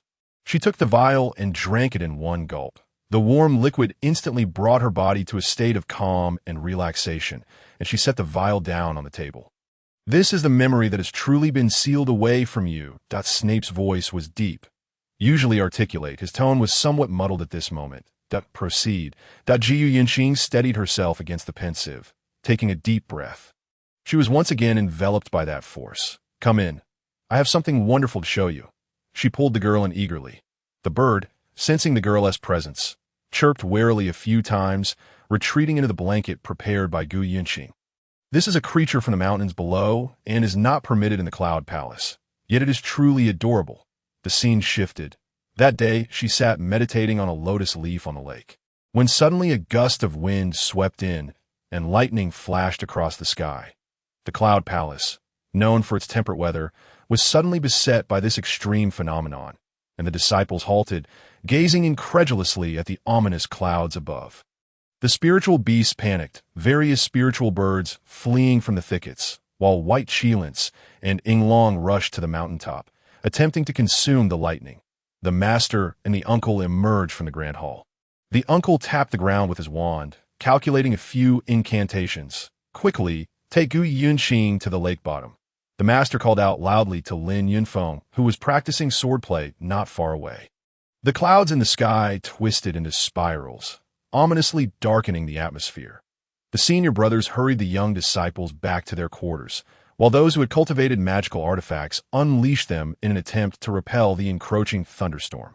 Initially, their efforts seemed somewhat effective, but soon the senior brothers began to falter, collapsing one by one onto the ground. The master swiftly arranged the altar, which emanated brilliant golden light, directed toward the oncoming lightning. Gu Yinxing was pulled toward the underground palace by a familiar girl, the safest place available. Yunshan, keep an eye on her. Do not let her out, the master instructed, handing Yunshan a talisman. Once inside, seal the entrance. No matter what occurs, do not emerge. She glanced back to see the master donning his ceremonial robes, while the master uncle quickly set up the formation beside him. The little bird in my room cannot be left behind. Gu Yinxing suddenly recalled as she passed her chamber. Just then, Yunshan kicked open the door, rushing in to place the wrapped bird into her hands, then dragging her onward toward the underground palace. A bolt of lightning struck the ground near them, shattering the red agate, and as they entered the underground palace, Yunshan promptly affixed the talisman to the door. The second bolt of lightning exploded just inches away, shaking the very foundation of their refuge. The thunder roared throughout the night, while the four great spiritual beasts pursued the dispersing lightning, consuming it for hours, through the transparent crystal ceiling of the underground palace. Yunshan gazed outside, clutching Gu Yunxing tightly. The entire sky above Yunshao Palace had turned pitch black, rendering it impossible to discern what transpired beyond. After an indeterminate amount of time, silence enveloped the outside world, and the little bird in her arms began to chirp once more. Jiu Yunxing raised her head, and Yunshan listened intently to the sounds beyond. They had entered without any means of communication with the outside world. It should be over soon, Yunshan remarked, standing up to peer through the transparent crystal dome, yet the outside remained shrouded in darkness. The master uncle said we cannot go out, that I can hear the quiet now. Yunshan continued, straining to listen.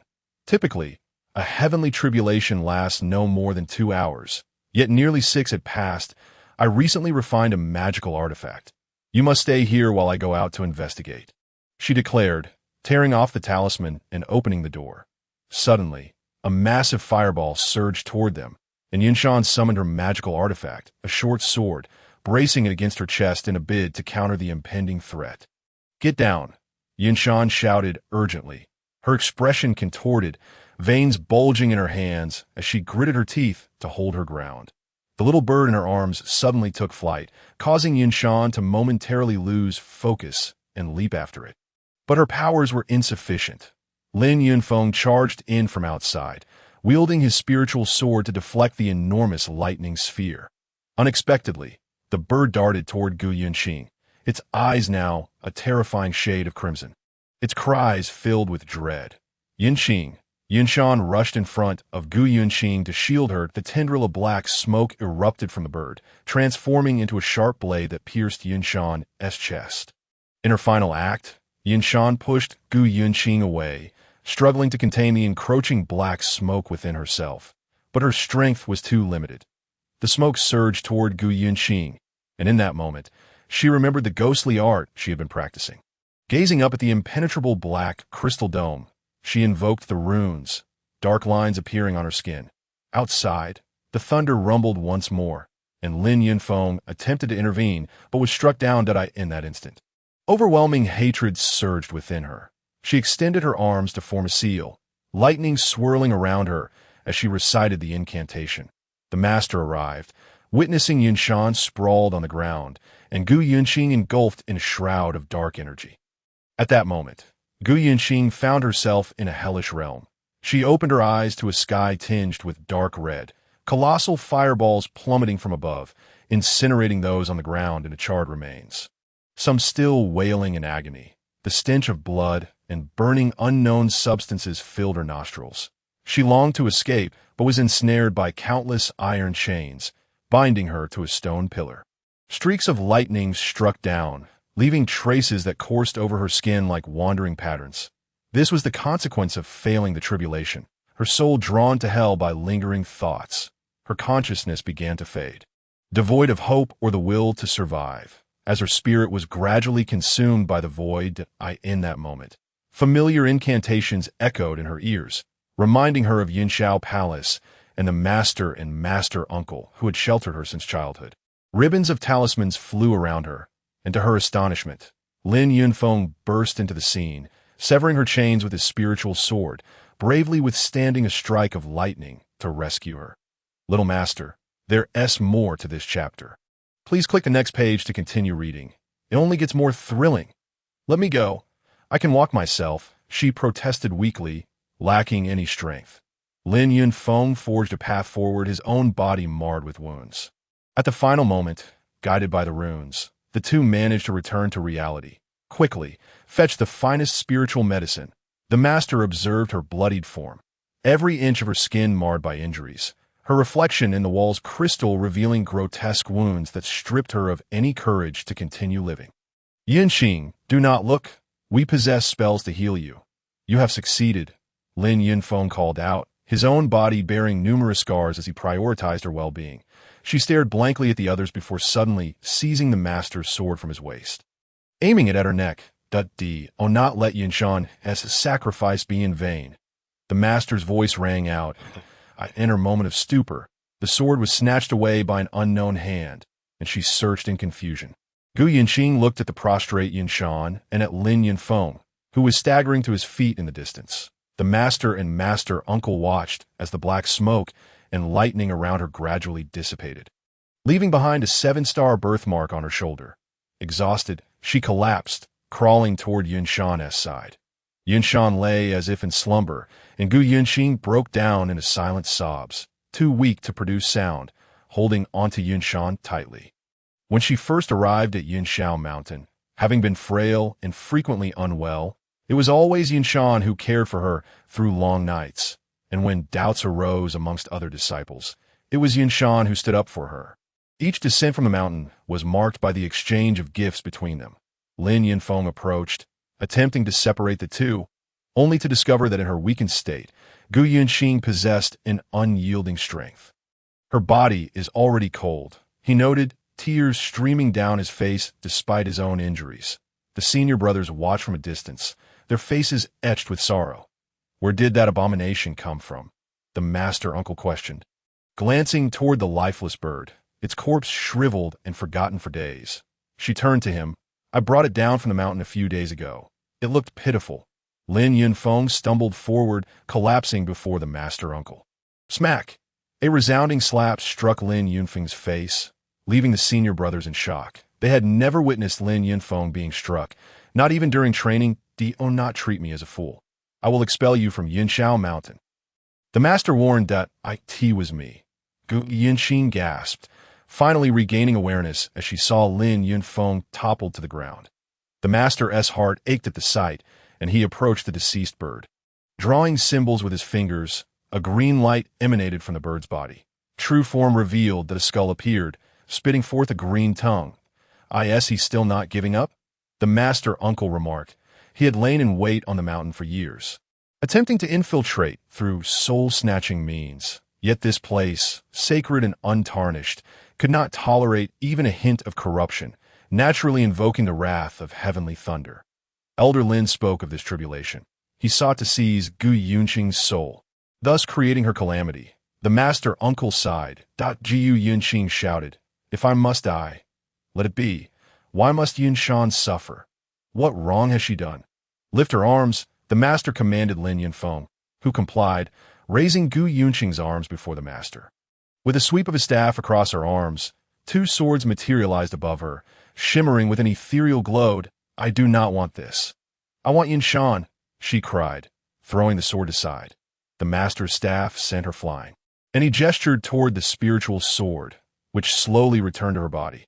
"Yunshan would not wish for you to act this way." Yunqing gazed at the master, her body collapsing from the meditation basin as she wept uncontrollably. Severus Snape supported her shoulders, their shared state lingering for quite some time as he contemplated Gu Yunqing, his thoughts drifting elsewhere. Gu Yunqing stared back at him, and upon regaining his focus, he helped her to the sofa. Suddenly, Gu Yunqing's body convulsed. She felt a tearing sensation at her heart. She collapsed to the ground, gasping for breath. "Professor, please help me," she pleaded, her fingernails digging into the floor as dark lines extended outward. He recalled that fateful night, yet there was no moonlight now. He thought of the magical sword, chanting the incantation, and the sword manifested from his arm. Suddenly, Gu Yunqing's wand rolled out, and he squinted, considering a possibility. He grasped her wand, aiming it at the magical sword, reciting a melodic restoration spell that persisted for what felt like an eternity, beads of sweat forming on his forehead. "Look at me, Yunqing. Follow my voice back," he urged, gripping her chin and forcing her to meet his gaze. In an instant, she felt her mind being torn open by some unseen force, a fissure through which fresh air seeped, offering her a glimmer of hope in her near-death state. The sword of magic absorbed the light emanating from the wand, and suddenly, a wave of fire erupted from her body. The flames circled the office, encasing the two of them in a fiery embrace, while the wands levitated into the air, slipping from Severus Snape's control. The blazing inferno danced between the wands before ultimately returning to her, their gazes locking. Professor Snape's eyes brimmed with confusion and disbelief. Then, silence enveloped the office, the sound of wands clattering to the floor resonating starkly. Snape retrieved another vial of potion and poured it into her mouth. Overcome with exhaustion, she drifted into a hazy slumber. After gently placing her on the sofa, Snape felt a burning sensation on his left wrist. He rolled back his sleeve to reveal a faintly glowing rune, which gradually faded to match the surrounding skin tone. He picked up his wand, which now felt charged with an electric energy that coursed through his body, diminishing the mark on his left arm that he preferred no one to see. He settled back behind his desk, his gaze fixed upon her. Narrowing his eyes, he pondered Dumbledore's words. "Professor, Gu Yunqing didn't awaken until nightfall. How long have I slept?" "It is now midnight," he replied, his demeanor unchanged. "I told the head boy that you were under restriction." Gu Yunqing regarded the professor seated across from her. "Did you, perhaps, sense that I am a considerable burden long ago?" She dared not lift her gaze. "Why would you think that?" He arched an eyebrow. "It seems no other Slytherin student has been quite like me, your head of house and professor. It is my duty to assist you in your studies and life at school." His voice remained calm. Gu Yunqing glanced at the wand beside her, then picked it up and pointed it at the empty vial on the table, silently casting the levitation charm. The potion bottle floated gracefully to her, and with a flick of her wand, she returned it to its original position. "Excellent. Our efforts during this holiday have not been in vain. You have finally learned to control your wand," Snape remarked, a slight curve at the corner of his mouth. "Lin Yunfeng told me I was chosen, but he understood the reasons long before. Those were merely ploys to mislead outsiders." She scoffed at the fireplace. "I believe he simply wished to protect you." Snape shifted his posture. "I have seen him risk everything for your sake." The name of the Dark Lord, Voldemort, the one whose name could not be spoken, suddenly filled Gu Yunqing with a profound sorrow. "It appears our enmity has deep roots." Her gaze turned cold as she contemplated the wand. "You must understand, many parents of Slytherin students have been coerced into associations with him, and you, being a member of Slytherin, are no exception. For those who resist, death may be the most merciful outcome." Snape cautioned her that I shall not blame anyone else. "Rest assured," she replied. "Sir, I wish to see Headmaster Dumbledore." Yunxing rose slowly. Snape sensed a change within her and narrowed his eyes in thought. If he is not resting, then of course. Snape addressed the portrait in the corridor. The headmaster should not yet be asleep, correct? Miss Gu has pressing matters. His tone left no room for argument. The portrait was roused, grumbling as it stepped out of its frame. Moments later, it returned, he says, to proceed. They arrived before Dumbledore's office, and Professor Snape placed the pensive back in its rightful place. "Professor Dumbledore, has my master ever informed you of what Voldemort did to me?" she asked straightforwardly. Dumbledore appeared taken aback, glancing at Snape, who wore an expression that seemed to say, "You may as well be honest. I wish to know, too. I thought you would need more time." "I did not expect it to be so soon," Dumbledore replied. "Masterly advised that it would be better for you to recollect in another place, as few people recognize you, that it would be wise to find you a new location beforehand. He truly considers your well-being. I can see he is quite troubled about your place of belonging. Master was correct. I shall not return to Cloud Heights." Yunxing's eyes were red and swollen. Dumbledore observed Snape's grim expression, understanding everything in his heart. "Severus, your magical prowess continues to surprise me. What does Voldemort wish to achieve with my soul? We can sit and enjoy some lemon cordial." Dumbledore gestured, and a silver platter appeared on the table. 3 goblets magically filling with the drink that he seeks, immortality. To my knowledge, only Cloud Heights possesses such methods of cultivation. During his travels, he learned of this approach and sought Master Lee's assistance. However, due to the darkness of his soul, he could not enter Cloud Heights. He waited for Master Lee to descend the mountain, requesting to learn the way to immortality. But Master Lee saw through his true nature and sent him away. Thereafter, he awaited opportunities, meeting several masters from the mountain, all of whom turned him away. Eventually, some wished for him to leave or to spare time, so they allowed your master to meet with him alone. Your master explicitly told him that his bloodshed was too great and the laws of heaven and earth would not permit it. There would be no opportunity. Yet by then he had become deranged, resorting to dark magic in an attempt to control your master and extract the secret methods from his memories. The result was that your master cast him out. I believe he was already mad at that point, having killed a student from your lower house to force your master into the open. Upon hearing this, your master intervened personally, forever severing his opportunity to practice the secret arts. You are all aware of what transpired afterward. Dumbledore took a sip from his goblet, stroking his beard thoughtfully. Later, he returned to Cloud Heights, attempting to infiltrate in search of the secret arts or to borrow the land for cultivation, but even a poisonous insect could not enter, until he encountered you. Fawkes the Phoenix squawked, and Dumbledore glanced at it, apologizing for waking her. Your soul naturally possesses the capacity to harbor dark magic. No one knows why. Just as your master said, there's a natural order to the universe, and all is fate. After discovering this, he attempted to approach you several times, but you were always accompanied by your brother, Lin Yunfeng, who remained by your side, denying him any chance to act, until that day, when he deliberately used dark magic to kill a bird, prompting you to bring it inside, that, if successful, he could have used the soul-stealing spell to compel you to do his bidding, but he underestimated the natural purging abilities of Cloud Heights. Moreover, I suspect he projected a fragment of his consciousness into that bird. Thus, if successful, that fragment could swiftly invade your thoughts. I have observed his various machinations since Harry's enrollment, and he seems less clever than before. Dumbledore set the goblet back on the silver platter, which refilled automatically.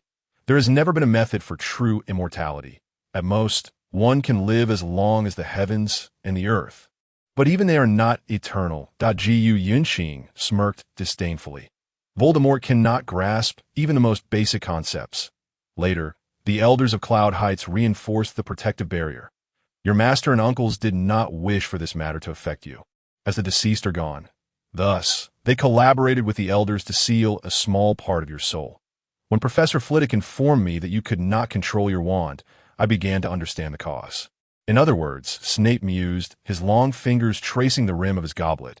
She too was affected by dark magic. That child shielded the most crucial blow with his life, if there was any influence. It was the hatred that surpassed the goodwill within you at that moment, attracting dark energy into your body. an experience no other disciple has undergone. Those shadowy energies swiftly infiltrated you, and you failed to suppress them adequately. This is why, during divination, those dark manifestations appeared upon your skin. They were the unrestrained hatred you could not contain at the time. Dumbledore elucidated slowly. Your wand chose you because it sensed the potent force within you. It submitted to this power. However, since a small part of your soul is sealed, complete suppression is impossible, resulting in this dramatic effect. Professor Snape helped me unlock that sealed portion today. I can now wield my wand with control, she stated, looking at Professor Snape. Dumbledore expressed great curiosity. Controlling fire is the most challenging feat for a wizard. May I suggest you try? Gu Yuanqing rose, grasping her wand, feeling its submission and merging with her essence. The flames blazed fiercely. She swung her wand toward the ceiling, and wherever her thoughts reached, they were engulfed by the roaring fire. Fawkes the Phoenix, now alert, soared around the ceiling. This is the infernal flame. Dumbledore stood, observing the colors of the flames, which bore hues of blue and purple. It should be the color of the flames from memories. He approached her, his gaze imbued with complexity. Utilize your gifts wisely. Gu Yuanqing bid farewell to Dumbledore, her heart awash with unexpressed emotions. Severus. Dumbledore turned to regard his own Snape with an expression that mingled anger and reproach. Do you have nothing to say about such a remarkable experience? Snape's left hand twitched suddenly, then relaxed swiftly to no, except for nearly burning down my office. Oh, Dumbledore smacked his lips. I see I've been rather naive. Based on past experiences, those who have faced trials alongside them invariably undergo some change. Otherwise, the mountaintop would be teeming with individuals just like them. He raised his glass, making a gesture of toasting.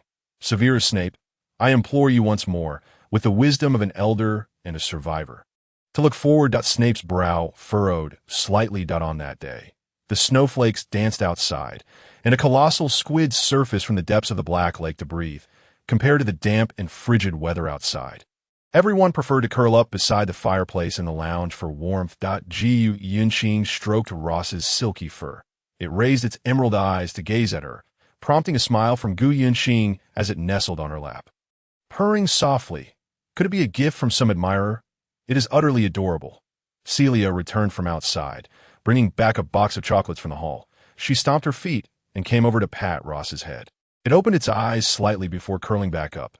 The letter didn't specify. Who knows? We can't leave it out in the snow. Gu Yuanqing fiddled with its ears. Stretching, she placed Ross beside Celia, but I'm going out for a stroll. Do you want me to accompany you? Celia opened the chocolates and offered them to her. Gu Yuanqing took one, wrapped her robe and scarf tightly, and slipped out from the lounge. She gazed at the vast expanse of white snow, inhaling deeply as the damp, cold air filled her lungs, instantly waking her from the drowsiness induced by the warmth of the fire. A melodious flute tune resonated, echoing across the vast campus, infusing this foreign land with a unique ambience. Watching the snowflakes, she knew without a doubt who was playing. Where have you been these past few days? Lin Yunfeng sat on the armrest at the entrance of the hall, only noticing her after finishing a piece. You truly have no fear of the cold. Gu Yuanqing turned around. You see, Lin Yunfeng leaped down from the armrest. I have never been fond of staying indoors. She glanced at the flute in his hand. Come walk with me by the lake. Gu Yuanqing regarded him. Lin Yunfeng sensed something unusual in her gaze today, yet he could not resist her request and quickly fell in a step beside her, leaving two trails of footprints in the snow leading to the lakeside. Senior brother, when you ride home, aside from contacting Yin Luo, have you received any news about Yin Chuan? Gu Yuanqing raised her hand to catch the falling snowflakes. Lin Yunfeng slipped slightly, nearly tumbling into the lake. An unsettling feeling stirred within him as he turned. Why did she suddenly think of him? He is currently helping at Liyun Mountain. He had gone there long before we left. Yin Chuan ascended the mountain with Yin Shan, having volunteered to guard Liyun Mountain to sever any short-term influences that could affect her. I long to hear the melodies of home. Play another piece for me. Lin Yunfeng took out the flute, its purple body gleaming with an oily sheen from frequent handling, producing a rich and resonant sound. This was crafted by Yin Shan, wasn't it? Gu Yuanqing took a couple of steps back to observe him. Lin Yunfeng's heart skipped a beat. The music abruptly ceased as he turned to her, astonished. "How long do you intend to keep this from me?" Gu Yunqing, upon seeing his expression, understood. All along, she had been the only one left in the dark. Lin Yunfeng's confusion multiplied as he contemplated various possibilities, never expecting her to recall so quickly, or that these events would transpire while she was beside him. Gu Yunqing retreated, her eyes reflecting distrust. Piercing his heart, everything felt sudden and foreboding, making him wonder if there was something amiss with Hogwarts feng shui. "Listen to me. It is not that we wish to conceal the truth from you." At that moment, no one could predict the consequences. Lin Yunfeng spoke each word with caution that he had more questions but realized he needed to clarify this matter more urgently. So, the brothers of Yunxiao Palace just watched the perpetrator who caused their sister's death live, freely, every day. Gu Yunqing's expression was a blend of mockery and sorrow as she continued to back away. "You are also a disciple of Yunxiao Palace. Yunshan is gone, and that is an unchangeable fact." Lin Yunfeng approached, his mind in turmoil, pondering how she had regained this memory and managed to escape unscathed. Gu Yunqing shouted, "Stop!" Lin Yunfeng froze in place, as if under a spell. "What fates will have chosen you to come here?" She unsheathed the spirit sword in her hand, pointing it at him. "After all these years, how could you pretend that Yunshan never existed?" Two streams of tears cascaded down her cheeks as cherished memories of Yunshan flooded back. How could I act as if she never existed? Every year, all the senior brothers secretly pay tribute to her on the anniversary of her passing. Since you have remembered, that is good. It saves me the trouble of worrying. However, Lin Yunfeng spread his hands, unable to bear the sight of her pained expression, and shifted to a more dominant position. "Who helped you break the seal? Dumbledore, McGonagall, Moody, or was it Snape?" He stepped closer, pressing his neck against the sword in her hand, scrutinizing every detail in her eyes at the mention of Snape. Her gaze flickered that it was Snape. I knew that Old Bat's mind was never simply about brewing potions. How did he know about the seal within you? Could it be that he has not changed his ways? Lin Yunfeng's eyes blazed with anger as he continued to advance. Gu Yunqing took 2 steps back, the tip of her sword nearly piercing his throat. "No, it was my request." Her retreat appeared timid, as she rarely witnessed him so enraged. "Your request? You had no idea there was a seal. What transpired in the Forbidden Forest? It is said that fellow knows a great deal of dark magic. And I cannot help but suspect that this was all premeditated." The fire in his eyes was about to ignite. Gu Yunqing shouted, "It was not him. It was my own request." Lin Yunfeng, do you not realize your controlling tendencies create an oppressive atmosphere? At some point, the flute in Lin Yunfeng's hand had transformed into a sword. He glanced at the trembling blade at his throat. And with a swift motion, Gu Yunqing's short sword flew from her grasp, landing squarely in the snow. "This is not Yunxiao Mountain. Here, no one will care for you as I do. Dumbledore may seem warm-hearted, but he is far more adept at manipulating hearts, and eventually, he will be met with retribution." His sword pressed against Gu Yunqing's chin. Gu Yunqing stared at the icy blade, feeling utterly powerless against her senior brother. The coldness of the sword emanated a chilling sharpness. "Great endeavors require sacrifice, but I refuse to be anyone's pawn. Remember, this is merely another experience. Consider it a long dream, and the day we return will be when that dream ends." One need not take dreams so seriously. He turned his wrist, making the sword rotate in tandem. Gu Yunqing dared not meet his gaze. "For heaven's sake, are you two fighting?" Professor McGonagall's voice called from behind, accompanied by several other teachers, with Professor Sprout covering her mouth in astonishment. Lin Yunfeng concealed the sword behind him. "No, Professor McGonagall, it's been a while since we practiced, just trying each other's skills." He immediately put on a bright smile, adopting a harmless demeanor. Looking at the short sword in the snow, Gu Yunqing stepped forward to retrieve it, wiping off the snow with her robe. "Miss Gu, is what he said true?" Professor McGonagall approached, her lips pressed into a straight line. Gu Yunqing nodded. "Yes, Professor, I was unwell recently and wish to recover through this method that we can control the intensity." She glanced at Lin Yunfeng. "I do not understand how the headmaster could permit students to wield such terrifying weapons." Professor McGonagall shook her head. The two stood in the snow, gazing at each other. If one were to say their interaction was merely practice, Anyone with functioning eyes could discern the underlying tension. Jiyu Yinqing turned and ran away swiftly. She ran for a long time, finally sitting beneath a massive beech tree, deflated, allowing the snowflakes to fall upon her. Earlier, she had hoped to return home as soon as possible in 3 years. Now, the idea of going back felt like a mockery. That evening, she skipped dinner and returned to the lounge before curfew. She exchanged a few obligatory greetings and collapsed on her bed, falling into a deep sleep. Come on, Ayla has returned to school early. She and Celia flanked Gu Yinqing, who had spent the past few days either eating or staring blankly in the lounge. They had conspired to take her to Hogsmeade today. You've turned into a mushroom, and we are taking you to a fun place. They escorted her to Hogsmeade, a favored haunt for many students who had not yet returned home. She observed a tall wizard clutching a peculiar pelt, and with a flick of his wand, the fur transformed into a scarf adorned with mismatched tassels at the ends. He draped the scarf around his neck and patted it with satisfaction. Ah, there you are, came a haughty voice. I hadn't intended to come, but I must accompany my father and the minister to discuss the competitions after the term begins. Malfoy suddenly appeared. Draco, you certainly have a knack for materializing out of thin air. How was your holiday? Asked Celia, taking a sip. Boring, as always, and impossible to avoid those people. You should come to my house sometime. He turned his head toward Gu Yinqing. Celia and Ella exchanged glances. Gu Yinqing nodded, taking a beer and sipping it. The warm liquid coursed through her, enveloping her in a comforting warmth. As the holiday drew to a close, students returned to school in waves. During this time, Lin Yunfeng, aside from helping at Hagrid's hut, had been inquiring whether Gu Yinqing had come by. Initially, Hagrid ruminated on when and where he had seen her, but soon grew impatient. If you wish to find her, then seek her out yourself. Speaking of which, how did the two of you interact before you arrived? Hagrid said, carrying a large barrel filled with whiskey. Lin Yunfeng found it difficult to explain. He, too, was unclear. That day, he had approached Snape under the pretense of seeking academic advice, only to be met with a curt response. I believe it would be better if you asked her directly. Followed by a refusal to engage further on the matter. On the eve of the term's commencement, he found himself inebriated, with Professor Flitwick dragging him off to find Snape for an antidote. The latter's disdainful glare had sobered him up considerably.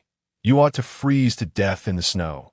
Snape rudely forced an entire bottle of antidote down his throat, the liquid spilling from the corners of his mouth before he could swallow. On the day of the students' return, the weather was splendid. Sunlight glimmered on the still frozen ground, transforming the melting snow into a canvas of diamond-like brilliance.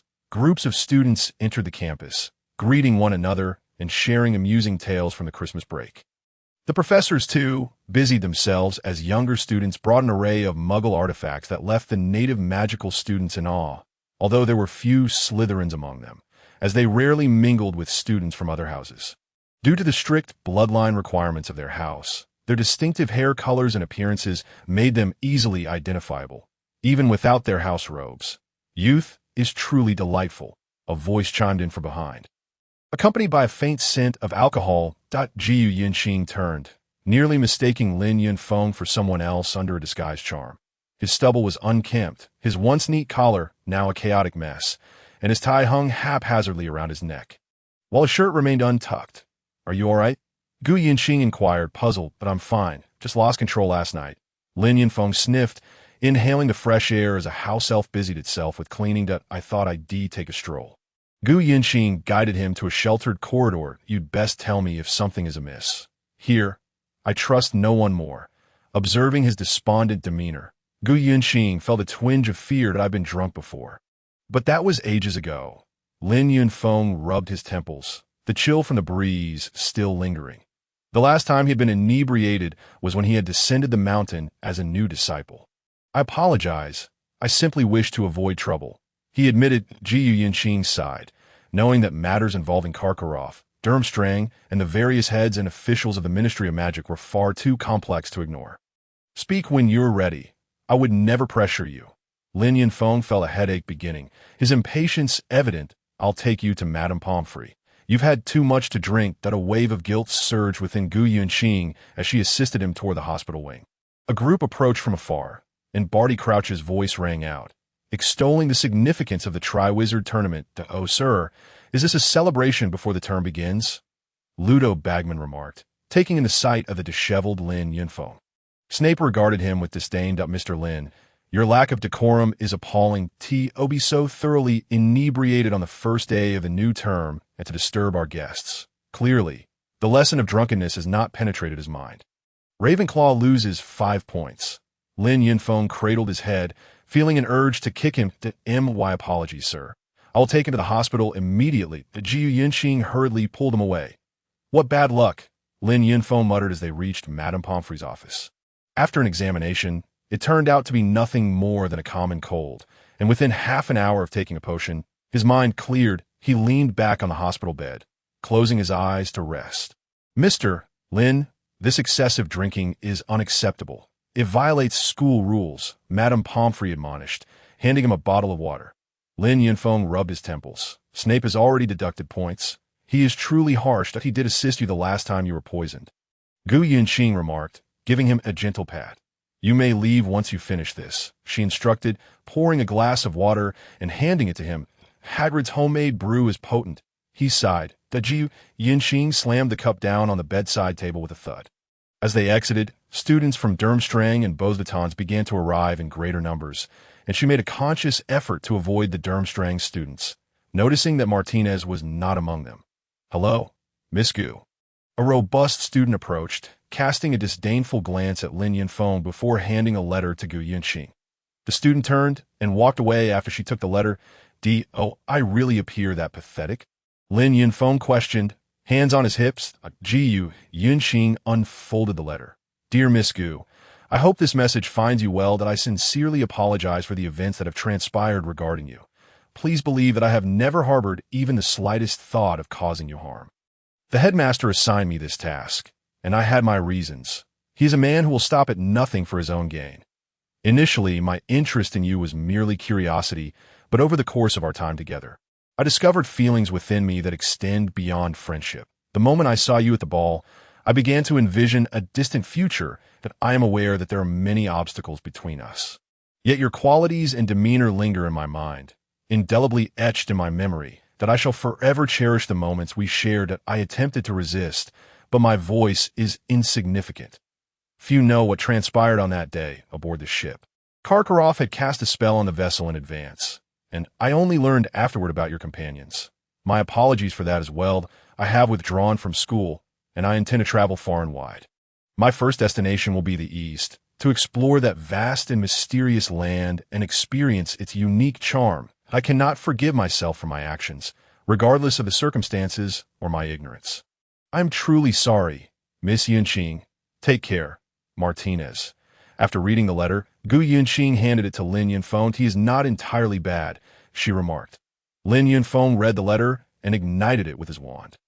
Now you understand why I chose not to share this with you. Gu Yunxing watched the ebb and flow of students. Karkaroff strode over. We must leave now, Lin Yunfeng urged, pulling Gu Yunxing away as they hurried through the school. This chapter is not yet finished. Please turn the page to continue the thrilling content. Karkaroff closed the distance, seizing Gu Yunxing's arm. She had some skills and managed to twist away, causing him to stumble.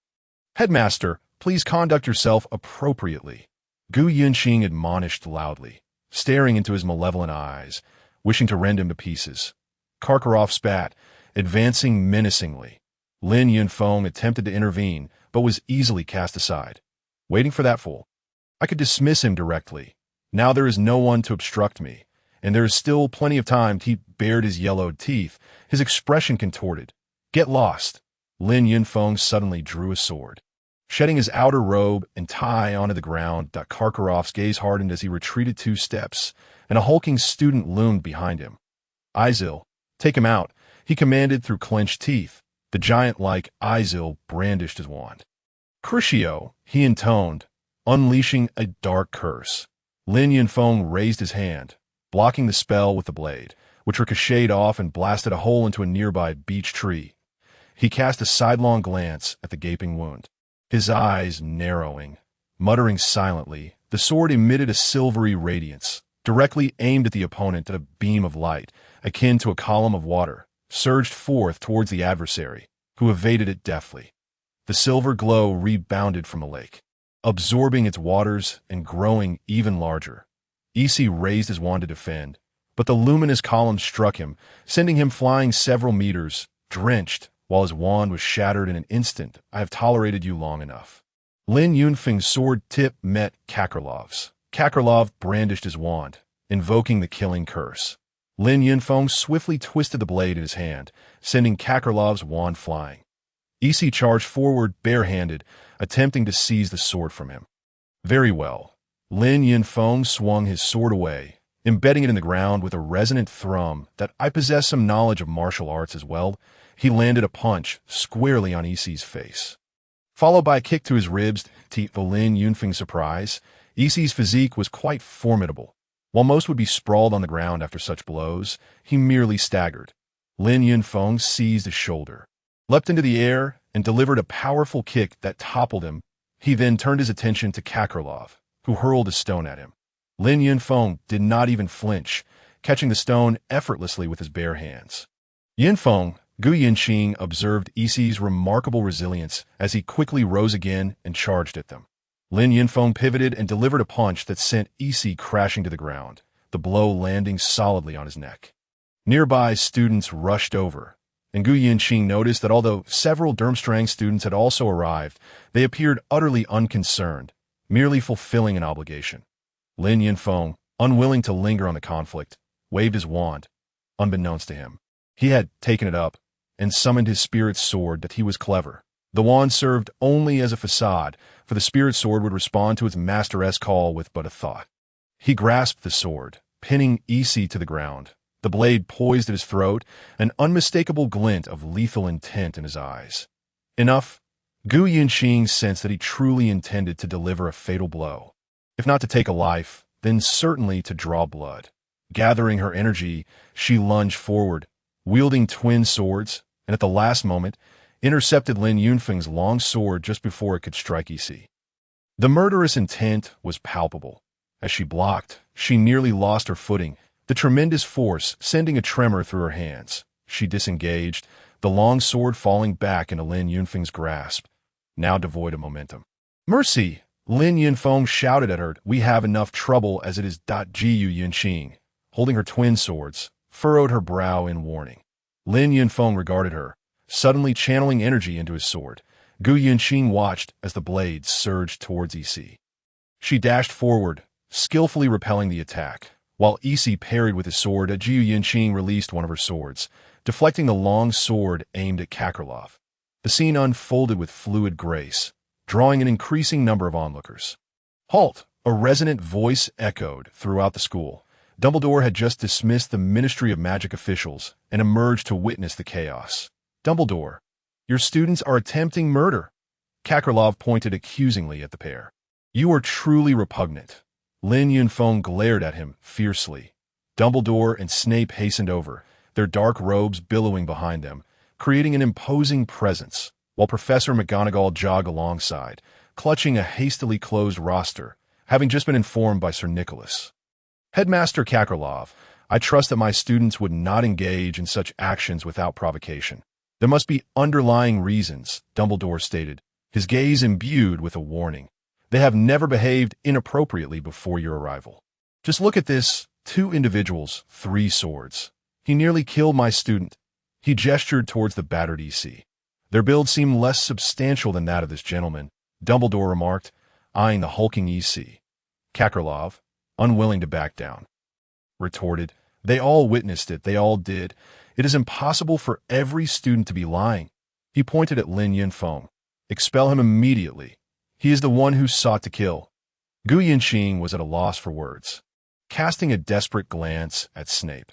Snape cleared his throat twice, causing Kakarlov to show signs of trepidation, and I believe that conflicts among wizards should not resemble the brutish, bare-knuckle brawls of muggles, resembling primitive savages. He approached slowly, his black robe billowing in the wind. He glanced at the shattered wand fragments on the ground and uttered a spell that a flash of green light emerged. The Cruciatus Curse, unforgivable in its essence.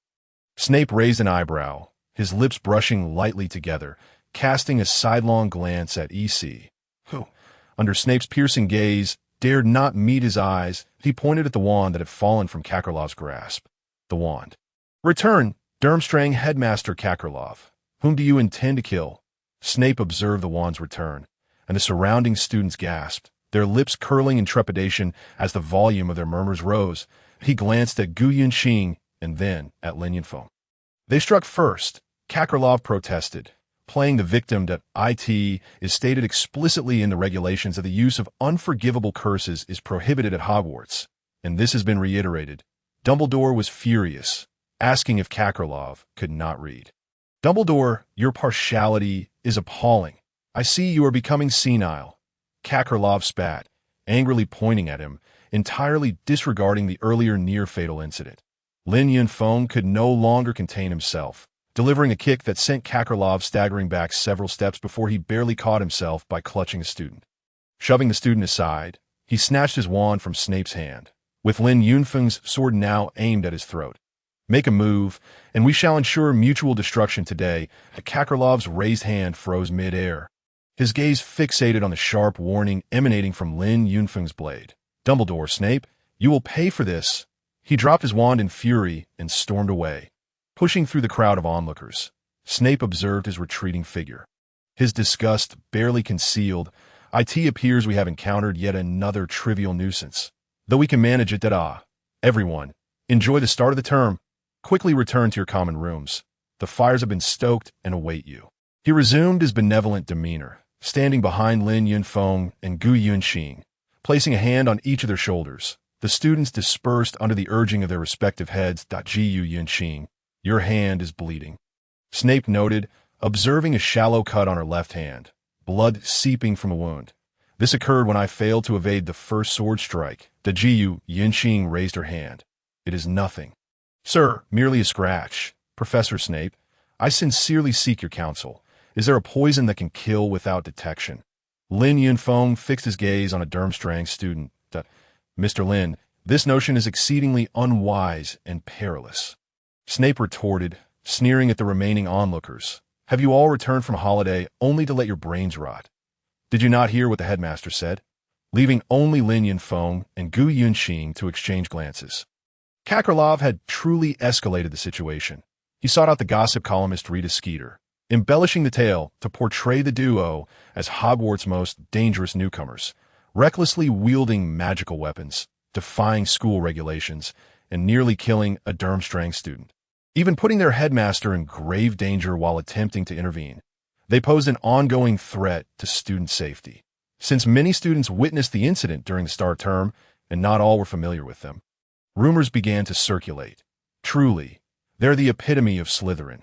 One must be cautious around them. A few students whispered amongst themselves, clutching newspapers. Gu Yunxing, clutching her books, passed by them. The murmurs intensifying. Like the ball, she appeared harmless. But it is said she attempted to seduce a Durmstrang student and ended up falling into the lake. Who would have guessed? She seemed so aloof. Perhaps she simply found them unworthy. They knew nothing of her background. They could be here to ensnare others. Gu Yunxing listened to the increasingly humiliating rumors. Her steps faltered that a few students behind her dropped their books in fright, fearing she might turn to retaliate. Gu Yunxing, without a backward glance, continued forward. Lin Yunfeng, aside from few close friends who believed he would not engage in such underhanded antics, found that most other students were keen to protect themselves, even seeming to agree with the sensationalist claims in the newspapers that in the charms class, students from other houses kept their distance from her, and Professor McGonagall could no longer stand idly by. You should all exercise some common sense at your age. Stop consuming such absurd nonsense, and consider how poorly you are performing in your studies. Lin Shi, have you achieved a satisfactory on any test since the term began? She glared at a Gryffindor boy holding the newspaper. In my classroom. Such filthy rubbish is not permitted. With a flick of his wrist, the newspaper tumbled into the wastebasket. She passed by Gu Yunxing. She gently patted her shoulder, offering an encouraging glance. Professor McGonagall was remarkably fair. At times, she appeared even more just than Dumbledore himself. The lesson on defense against the dark arts was particularly dreadful. Due to her presence, her classmates kept a considerable distance from her, and had it not been for the Slytherin students, she would have undoubtedly taken a day off. Forget them. Celia declared, placing her backpack on the table and glaring fiercely at a Gryffindor girl who had been casting unsettling looks their way. After the afternoon history of magic class, she intended to visit the library, but shortly after entering, a student deliberately knocked over her inkpot as they passed. Soaking the half-written parchment, she hurriedly grabbed her books from the table. "I didn't see anything," the girl with sparse hair remarked dismissively. Gazing at her ruined assignment, she felt no inclination to remain any longer. She gathered her belongings and made her way outside. Why Mother sent me a letter today, inquiring whether there are indeed two individuals like that at Hogwarts. Finnegan's voice echoed from the corridor. Harry chimed in, "You actually believe the rubbish Rita Skeeter writes. Just look at how she portrays me and Hermione." But many students and teachers witnessed it that day. Colin interjected, "Lin Yinfeng really did aim to attack that Durmstrang student. That Karkaroff certainly doesn't appear to be a good person," Ron's voice followed. "I genuinely hope he does take action," came Ron's response. She encountered their group, and Finnegan nearly lost his balance in fright. "Hey, don't believe those newspapers," Harry advised, deeply empathizing with her predicament. The Gu Yinxing nodded in appreciation. "Thank you." She swiftly dashed to Hagrid's hut, feeling overwhelmed yet reluctant to return to the common room. Although her housemates supported her, not all were unwavering in their belief in the truth. Hagrid noticed her reddened eyes upon her entrance and quickly offered her a teacup and freshly baked cake. "You can't trust a word that woman says," Hagrid gestured incredulously. The fact that the magical editing department allows such nonsense to be published is truly bizarre. Despite its age, the wooden scent and the crackling of the fire in the hut provided her great comfort as she curled up on the sofa. Stroking the nearby fong tea, "Oh, keep them tame. You should first sprinkle some pepper," he said, glancing at Hagrid's bandaged fingers. Hagrid, astonished, remarked, "Your knowledge rivals Hermione's. She couldn't figure out what was going on today that I've seen in Sichuan, where they use it to prevent insect from nibbling on herbs," she replied. Hagrid grabbed the pepper, but accidentally took too much. With one sneeze, not only the carnivorous plant, but both of them followed suit.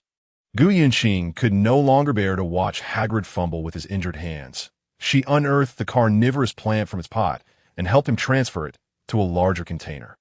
"Madame Maxime forbids me from lighting a fire here, but I can't ignore the corpses of those pests. They start to stink when the weather warms up," he said, puzzled, before tipping a large bucket of slugs onto the now revived flowers, which immediately began to roll about, relishing their unexpected feast. That evening, feeling disinclined to eat, Hagrid baked a cake, and she politely sampled a small piece the size of her palm. She appeared in the corridor, her robe smeared with dirt, intentionally avoiding the bustling mealtime. Despite Hagrid's comfort, she had heard too many rumors, and they grew increasingly unpleasant. "Where have you been?" a deep voice inquired from behind her. She fumbled with her books, which fell to the ground. "Professor, I was sitting by the lake for a while," she quickly replied, crouching to gather her scattered volumes, her hands still bearing traces of mud. Professor Snape picked up the parchment stained with ink, furrowing his brow as he examined it. "I will rewrite it," she assured him, looking at the half-destroyed assignment. "I haven't seen you at the dinner table since noon," Snape remarked, his brow still furrowed. "Is the opinion of others affecting you so profoundly?" "It's just that," she pouted, glancing at the passing students. "The remarks are too harsh. What truly matters is one's actions, not the opinions of others. Most people do not bear personal responsibility for their words, which emboldens their audacity. Slytherin's predecessors have always stayed true to their paths in the pursuit of honor. The greatest wizard, Merlin, was also a Slytherin. Perhaps your previous environment was filled with individuals who had experienced much. They would not stoop to discussing such matters. But here, amidst a mix of characters, you will never lack for their short-sightedness and disgraceful habits. Ignore them, and do not listen. Follow the path you wish to walk, treating them as nothing more than a cacophony of cawing crows. Furthermore, spend more time with your fellow housemates," he instructed, handing her the parchment. That Jiu Yinxing looked at him and slightly smiled, nodding. "All right, that in the headmaster's office." Dumbledore observed the collection of sparkling trinkets while listening to the annoying bureaucratic tones of the officials from the Ministry of Magic behind him. Fudge had also arrived, having grasped the situation. "In this matter, I see no reason to expel any of them," Lucius Malfoy remarked lazily. After all, it was Karkaroff who instigated the trouble, and we should harbor no thoughts or actions that might offend that mysterious ancient nation. Weighing the circumstances, I would prefer for this matter to simply fade away. Lucius, your fairness is indeed rare, Dumbledore remarked, peering through the glass reflections at him, leaving the intent of his words ambiguous. Minister Fudge, unconvinced, retorted, and what of our diplomacy? What about our influence and image in the International Magical Association? Indeed, after learning the details, it's clear that Karkaroff was in the wrong, but he is the headmaster, while they're merely two students. If you truly wish to enhance our influence, you should have them exchange those two students instead. At it appears there is little change. He spoke with a politician's tone. Have you seen how they are portrayed in the reports? One is labeled a thug, the other a socialite. And one cares about the truth. They only concern themselves with what they wish to believe. Fudge raised his hands. This isn't a traveling exhibition, Dumbledore turned, but a matter of real significance for the magical world. They are flesh and blood individuals, and based on their performance over the past few months, they have brought us many unique insights during their time at school.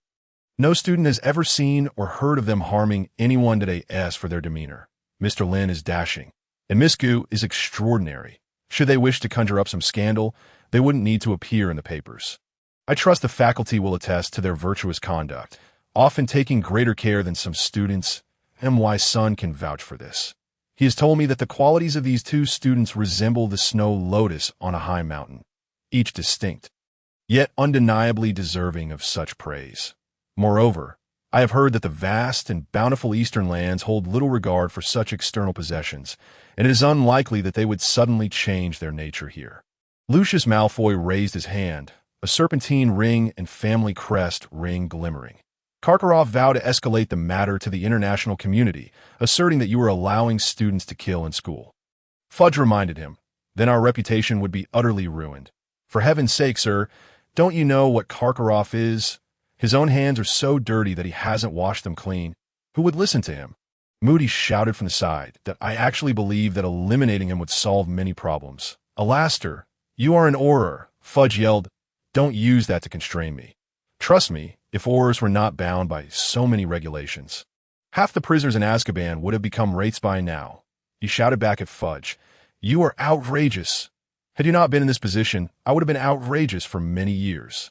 Enough. Dumbledore raised his voice, contemplating, is it not true that as long as these two students cannot wield their weapons, it should suffice? The others turned to him. He straightened up. Li Xianchong left me a means to seal their spirit swords. He once told me that if their behavior exceeded the limits, I could seal their swords. Headmaster, Snape slowly advanced, his face contorted with anger, arms crossed. Both of them experienced physical trauma last semester. Now is the time for recovery. Especially for Ms. Gu, that if she lacks the talent to support her life, no one can guarantee she will emerge whole next time. Moreover, most of these injuries stem from Karkaroff. His dark eyes flickered as he cast a glance at Moody. An air of silence enveloped the office. They could behave like any other students. Severus, I have always felt that forcibly denying others the use of what rightfully belongs to them is an ill-conceived notion, especially when a symbiotic relationship has already been established. Snape did not deem this a wise suggestion, but I must provide Karkaroff with an explanation today. Hogwarts is not solely yours. Fudge persisted. Summon them. Severus, Dumbledore resolutely instructed Snape. Gritting his teeth, Snape swished his robes aside and exited the office in the corridor post-class. He intercepted the Tude. He regarded Gu Yinxing with a complex expression before glancing at Lin Yunfeng. The headmaster wishes to speak with you. Gu Yinxing halted. Are we being expelled, Professor? Snape turned, the corridor's gentle breeze lifting the robes of the three, and he refuted. That was never my intention. She felt a weight lift from her heart.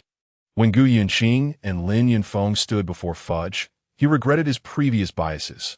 Wow, I had assumed you looked more like troublemakers, he remarked, observing their refined appearances, that I fail to comprehend how you managed to provoke that little man Karkaroff.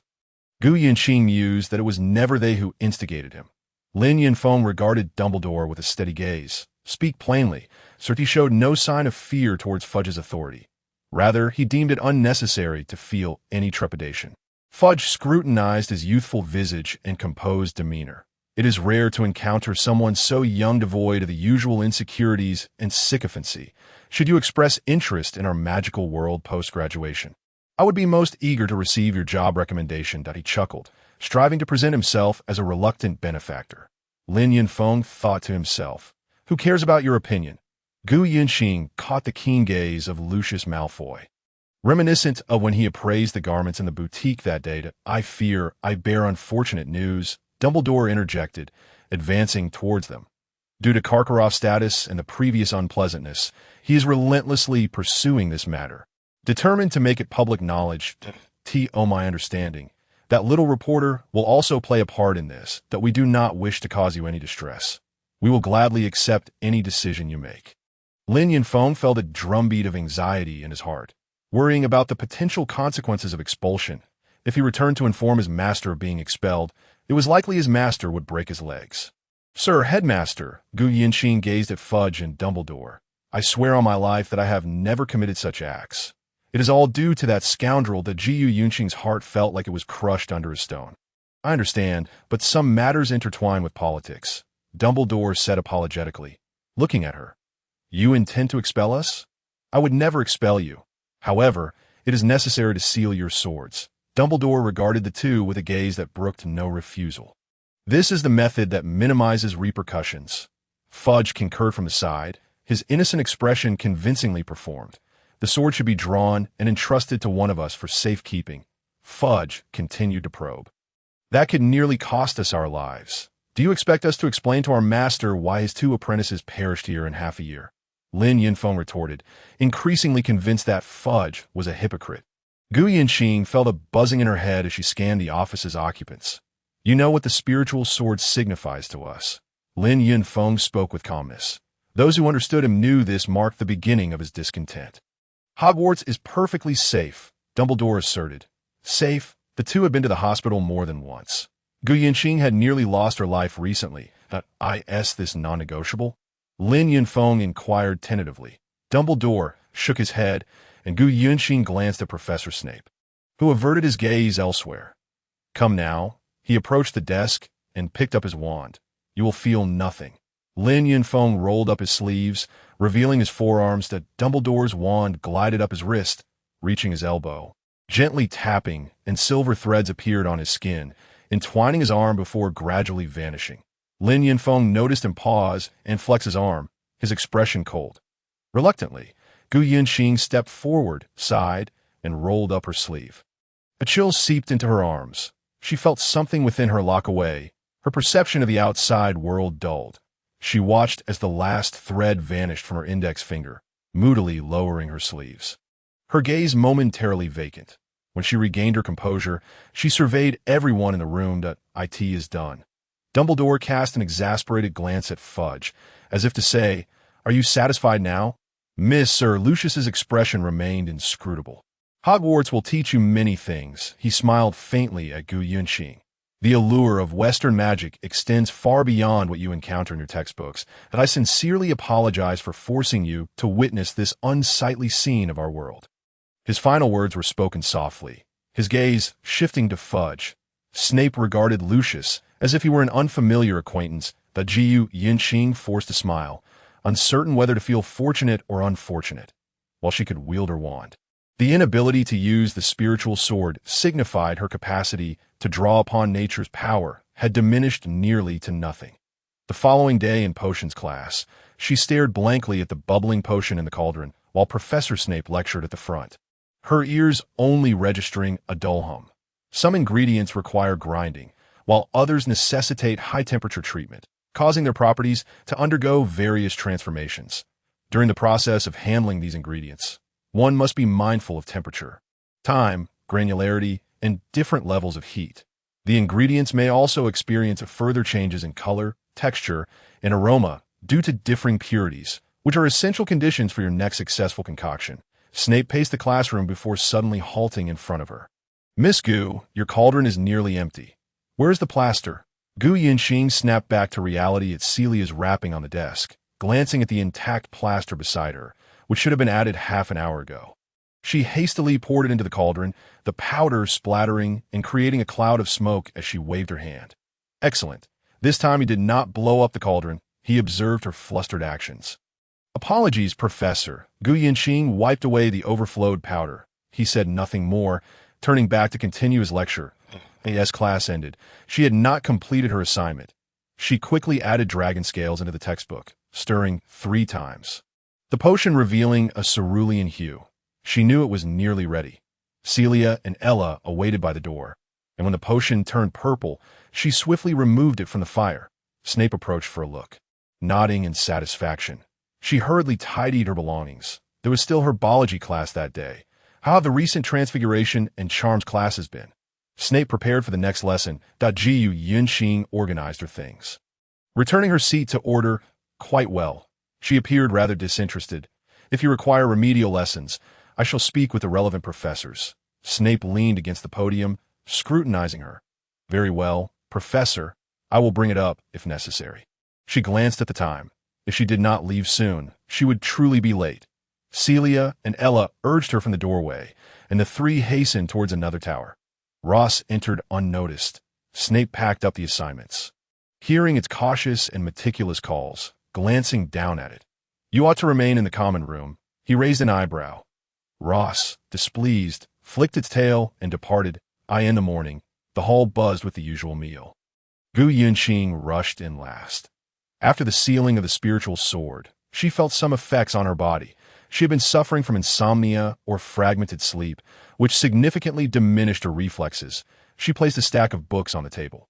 Observing the sparsely populated hall, which was pleasantly quiet, suddenly, several letters fluttered down to land before her. She gazed at the unnamed envelopes and opened one that a few garish green caterpillars tumbled out, one landing on her hand, eliciting an immediate, searing sting. Ella jumped up, using a napkin to sweep the caterpillar to the floor. Nearby, a howler letter ignited. "You ungrateful little brat, get back to your own country." The sound reverberated painfully in her head, and the last remaining envelope began to tremble. With a flick of her wand, she pried it open, allowing a billowing, smoke-emitting liquid to seep out, splattering onto her robe and scorching several holes into the fabric. She surveyed the gazes that had gathered around her, noticing that the teachers at the staff table had ceased their activities as well. IT was undoubtedly a collective of thoughtless individuals engaging in foolish antics, inspired by the newspaper. Ella swatted at a stray caterpillar with her book, and upon observing some letters still left on the table, she pushed Ella aside, grasped her wand, and cast the levitation charm on all the letters, lifting them into the air. Then, under the scrutiny of all present, the tip of her wand erupted in fierce flames, nearly engulfing half of the Slytherin dining table, with several candles in the sky melting away. When she finally extinguished the fire, not even a trace of ash remained on the ground. In a fit of anger, she tucked her book away and turned to leave the dining hall. "I can always skip a meal and practice fasting," she muttered. Lin Yunfeng rose to follow her. "I've received one too. Just burn it and don't get upset," he said, offering her a sandwich. Gu Yinxing found a chair in the corridor and took the sandwich. "I truly don't understand how anyone can learn magic. Many people fail to grasp the concept of quality over quantity." He observed the marks on Gu Yinxing's arm, where the caterpillar had stung her, and took out his wand. Restore swiftly, he traced the red mark with his wand, watching as the wound gradually healed.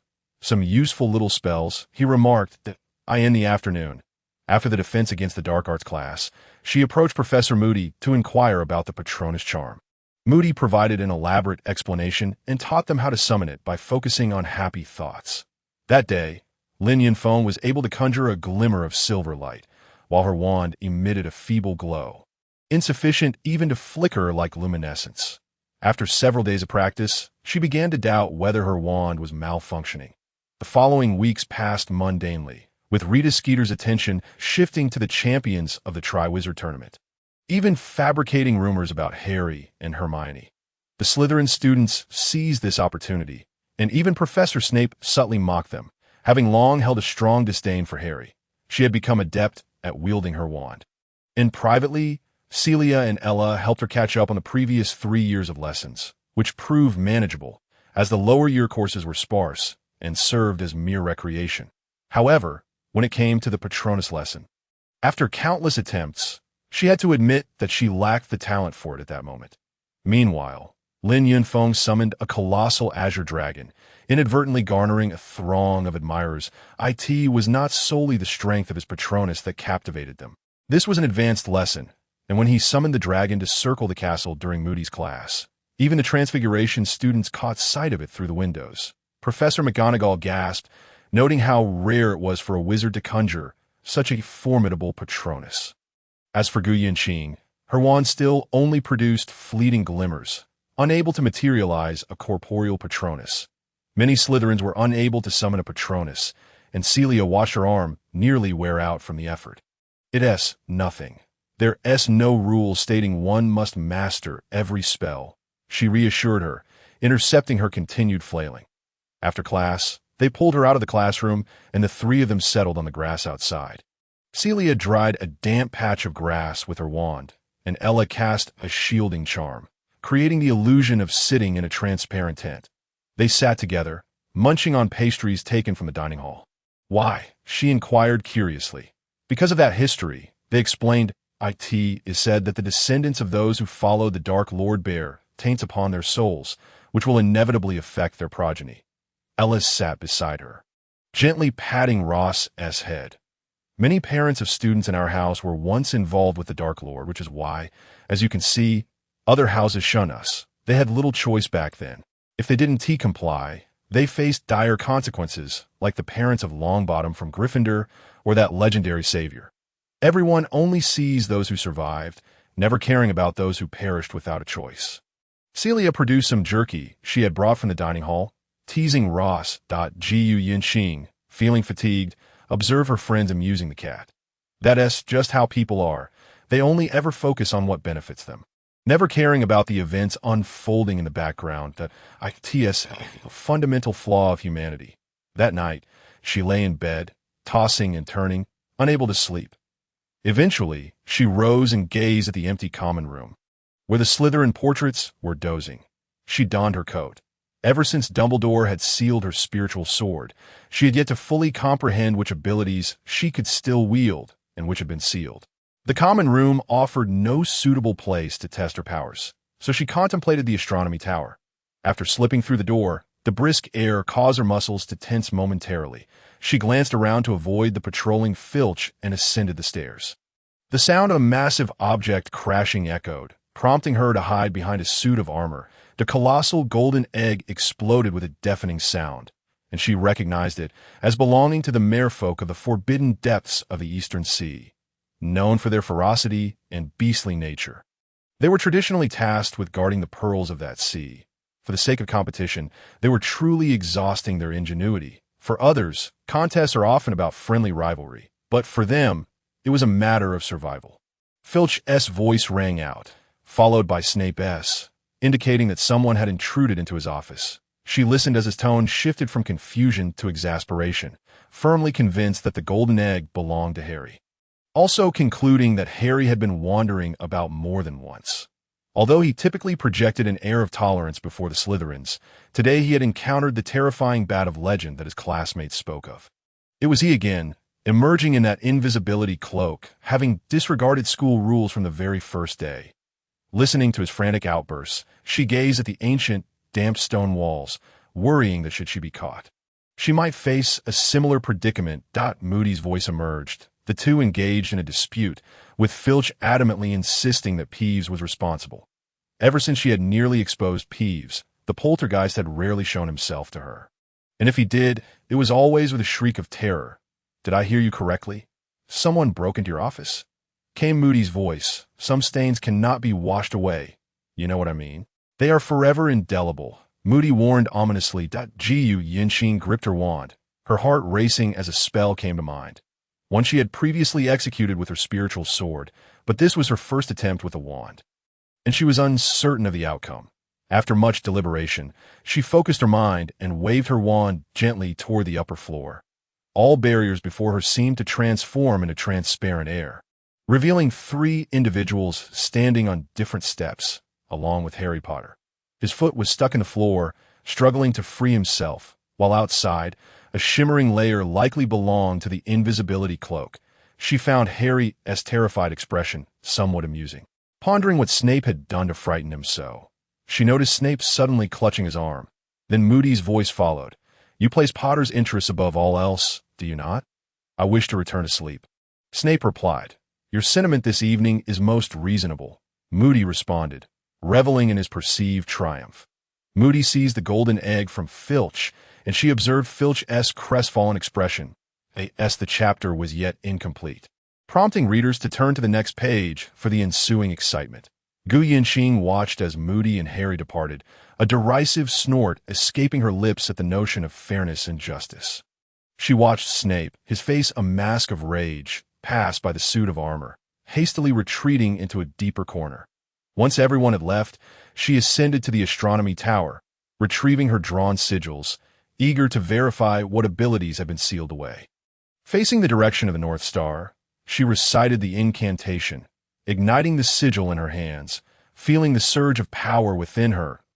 As the floodgates of memory opened, those recollections filled the void in her soul, allowing her to connect with the essence of the universe. Standing within the pre-drawn array, she watched as the lights representing the 5 elements ascended, her palms facing downward as the radiance flowed into her hands.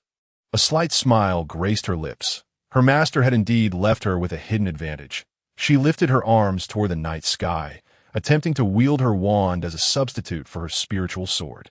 Thankfully, the effect was minimal as she manipulated the elemental forces of wind, fire, water, and earth through her wand, feeling the shifts of energy within her. For an ordinary student, such an endeavor might warrant a deduction of points. Yet she was undeniably more diligent than her peers. A weathered voice called from behind her. You are truly putting in the effort. Gu Yinxing waved her hand, causing the array on the ground to dissipate. Headmaster, it was too conspicuous during the day, and Karkaroff remains relentless. I am uncertain of his next move. She stood half-turned, one side of her silhouette illuminated by the moonlight, while the other faded into darkness. I realized that dragging you all into this was profoundly unjust. That moment, Dumbledore lacked the commanding presence he usually exuded in his office. Instead, he resembled an elderly man, the moonlight accentuating the lines of age that etched his face. Gu Yinxing sighed softly. We spend our lives battling fate, yet fate offers us no opportunity to resist. Professor, I ought not to inquire, but has Professor Snape ever been a part of Voldemort's ranks? In the Forbidden Forest, I sensed a similar aura about him. Gu Yinxing gazed at the distant North Star, its light flickering. Dumbledore paused for a moment. Is this of great significance to you? I would prefer to understand his current choices. Everyone has a past, and we have all paid the price for our youthful ignorance. Voldemort took the life of my dearest friend that I once thought my arrival here was mere coincidence, but it seems it is also a design of fate. He was once a deeply insecure boy who, in his quest for validation, took some shortcuts and committed irrevocable acts. His indifference and selfishness stem from an inability to confront his past mistakes. He has sealed himself away. Much like that robe, locked deep within his soul. You seal away what empowers you, while he seals away what renders him vulnerable. Speaking of costs, the price he has paid may well be the greatest he has borne to this day. Dumbledore's voice laced with tenderness and concern. Can you be certain of his unwavering loyalty? Gu Yunqing's expression revealed little my dear. I would gladly lay down my life for him. Humanity is inherently fickle. Just because he was once steadfast does not guarantee he will remain so. The most unreliable aspect of this world is the human heart. Gu Yunqing stared at the wand in her hand.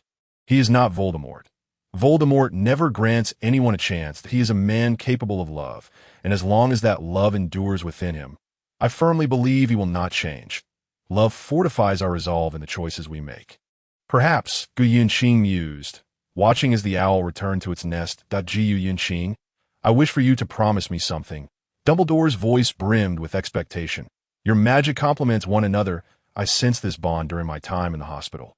Perhaps, in the future, though I hope this perhaps does not become necessary, you can save his soul. His gaze held a glimmer of hope, even a hint of earnestness. Though I possess the art of the ethereal. It does not guarantee I can save a soul, she replied, her heart momentarily jolted that a soul can only be saved by itself. But he cannot do so. He has confined and suppressed himself for far too long. Just as breaking a seal requires a point of breach, I hope you will have the opportunity to start anew. Everyone deserves a chance at salvation, and you are that breach. Ji Yunqing briefly entertained the thought that Snape had confided in her about the events that transpired in the office. I will do my utmost, to the best of my ability, she whispered. Dumbledore spread his hands, a look of relief washing over him. Thank you that I can enter the ethereal realm and even bring forth those who have yet to be reborn for a brief sojourn, or communicate with the netherworld. Yet, I have never comprehended the essence of a soul. Souls are those wandering spirits unwilling to face their truths, and those great souls that ascend to higher realms. Even those entangled in the mundane are souls. What then is her soul, and where did it originate? The scriptures proclaim that all beings are born equal and possess supreme wisdom. The immortal texts declare that all things converge as one. This has been an unchanging metaphysical inquiry throughout the ages, driving humanity to seek answers, the most common response being a fleeting dream. The second event proceeded as scheduled, and to avoid encountering Karkaroff. They observed the competition on the Black Lake from a distant tower. The chill of the day could freeze one to the bone. Lin Yunfeng sat beside her. The Weasley twins were calling out bets in the stands, while Jordan passionately narrated the events as three champions plunged into the lake amidst a throng that, "I'll keep an eye on Harry. We can't let him drown," Lin Yunfeng declared, rising and dusting himself off. "Has the headmaster bought you off?" Gu Yunqing remained seated. Watching him, he shed his coat, revealing only a shirt and school trousers. "Our debts with him are long settled." He produced a spell for swimming, igniting it in midair before swallowing the incantation. "Why didn't you simply give him this? I heard he was struggling to eat and sleep before that. I won't meddle too much. Causality requires minimal involvement for a smooth escape." With that, he mounted his broomstick, descending from an unnoticed angle, concealing the broom within the trees. Before quietly slipping into the water, Jiu Yunqing watched the spot where he vanished, concern gnawing at her.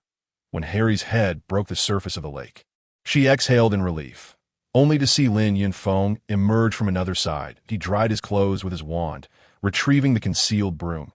"Look, I've found you a delightful little companion," he said, producing a turtle from his pocket. The turtle, disturbed, appeared dazed, glancing up at the two before retracting its head into its shell. That Jiu Yunqing chuckled softly. "I remember a year when you gifted Uncle a birthday present, pulling out an old tortoise before all the senior brothers. Later, you claimed you couldn't tell the difference between a turtle and a tortoise. Was that intentional or genuine confusion?" "Guess," Lin Yunfeng replied, making a face. Jiu Yunqing conjured a water tank and placed the turtle in her dormitory. She watched it blow bubbles, leisurely gazing out the window, feeling akin to it, seemingly unburdened, yet bound by invisible shackles. Unbeknownst to her, she dozed off against the window. In her dreams, she stood amidst the stars, an ancient tome unfurling before her. She strained to decipher the text, but it remained elusive. A hand reached from behind, pulling her outward. She struggled, only for that hand to morph into flames that, she gasped, awakening, drenched in sweat. A sudden searing sensation radiated from her shoulder. Leaning against the mirror, she loosened her collar. The 7-star mark shifted abruptly from red to black.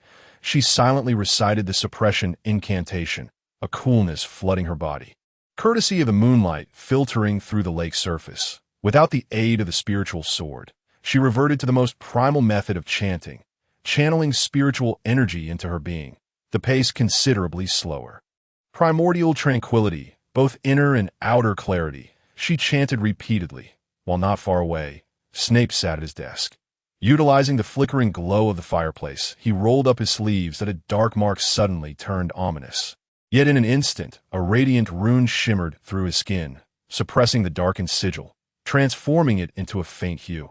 Accompanying this was the initial panic in his heart, gradually subsiding. Jiu Yunqing's incantation remained unbroken, her hands directed toward the moonlight, absorbing the energy that belonged to her. Meanwhile, Professor Snape caught a glimpse of her through the window. Her face appeared hazy under the lake's influence, her raised hands shifting through various gestures in sync with the movement of her lips. After a prolonged duration, she sensed the burning sensation on her back diminishing, and the moonlight slowly retreated back within her. She inhaled deeply, drawing the curtains closed. The rune that had shone through her skin faded. The dark mark had never appeared so dim. Were one not to look closely, They might mistake it for mere veins beneath her skin. Snape stared in astonishment, his mind racing. He believed he would never again attract anyone's attention or care for anyone. Save for that person's child, in her room. Gu Yunqing inscribed runes with her wand, recalling the mischievous peeves she had encountered earlier. She retrieved various colored talismans, mixing vermilion powder with other materials while chanting the enhancement incantation. Then, she produced a small knife, slicing her middle finger and letting 3 drops of blood fall into the mixture. I stake my being as the conduit, wagering that the forces of this world shall not suppress the righteous. Having gone an entire night without sleep, Gu Yunqing felt somewhat muddled, having consumed several cups of coffee that morning. She reflected on the day's classes, history of magic, potions, and divination, all requiring considerable mental effort. Professor Binns was quite pleased with her assignments. She had a tendency to compare events from different countries during the same period, particularly China, integrating the prevailing monarchies and significant historical occurrences into her arguments, which lent a dynamic quality to her otherwise tedious essays, consistently earning high marks in this subject. After class, she gathered her belongings and headed toward the potions classroom. Celia and Ella were frantically organizing their notes. With her references, they often had several books sprawled open on their table, simultaneously searching for diverse perspectives. Have you heard? The dark mark has returned, a few students whispered ahead, hastily silencing themselves as Slytherin students passed by. Gu Yunqing feigned ignorance, checking her bag for the ingredients needed for the upcoming potions class. Goodness, is the Dark Lord set to re-emerge? So many lives were lost last time. The IT may just be rumors. Professor Moody is an auror that we could discreetly inquire. One suggested, if he returns, my parents will likely not allow me to continue my studies. That IT is truly terrifying. Suddenly, a girl collided with her, and the bag in her hand slipped from her grasp and fell to the ground. You will be the first to seek refuge when the mysterious figure returns. Won't you? She turned her head and huffed, recognizing a somewhat familiar face. The Ravenclaw girl who had been repeatedly rejected by Lin Yinfeng at the ball. She crouched down, only to find several vials of powdered potion shattered inside her bag, and hastily pulled out a blank piece of paper and a handkerchief to clean up the mess. A searing sensation radiated from her fingers. She frowned and glanced down to see that a vial containing fiery chili peppers had broken, and as she came into contact with the liquid, the capsaicin seeped into her skin. In no time, her entire hand turned crimson. She paid little mind to it as the class bell rang, and hurried towards the classroom. She sat beside Celia and the others. Professor Snape observed her as she rushed and laughed, the pain in her hand causing her to feel flustered. Taking a deep breath, she attempted to stabilize her emotions. A point deduction from Gryffindor would be inevitable. Today, we will study the application of fire elements in alchemy. His steady voice resonated from the podium, his gaze sweeping across the students. Setting up her cauldron, Gu Yunqing looked at the chaotic mixture of powdered potion and said to Celia, "May I borrow your powdered potion for a moment?" By Merlin, what happened? Celia finally noticed her red hand and the spilled powdered potion that her papers could not contain. I was bumped into on the way. What bad luck, Gu Yunqing replied, placing her hand in cold water to alleviate the sting. Professor Snape slowly paced among the students. Who bumped into you? He turned to their table, observing the disarray of potion ingredients and Gu Yunqing's crimson hand. His eyes darting between the 3 of them. I didn't see who it was. They were probably in a rush to get to class. Gu Yunqing quickly explained. Miss Gu, while promoting one's style is commendable, one must not abuse compassion. Snape rummaged through a nearby potion cabinet. Retrieving a slender vial, he took her hand, which had already begun to swell, and opened the vial, dropping a few drops onto her hand. The redness and swelling quickly diminished, returning to normal. You believe that concealing the truth for the sake of helping others is noble, yet you fail to realize that such actions stem merely from your own perspective. And the consequence of this one-sided thinking is harm to both yourself and others. Your words are truly venomous. Ron and Harry at another table wished they could bury their heads beneath it. Typically, in the absence of emergencies, Professor Snape would find them something to do. He waved his wand at her, and the scene of her being bumped into replayed before them. 20 points deducted from Ravenclaw. He said, eyeing her school uniform, Mr. Finnegan, relay a message to her. 3 days of detention with Filch. Should I discover that you engage in any more of these chaotic antics, It matters not whether you are from Slytherin, Ravenclaw, Hufflepuff, or Gryffindor. Be prepared to face more severe consequences.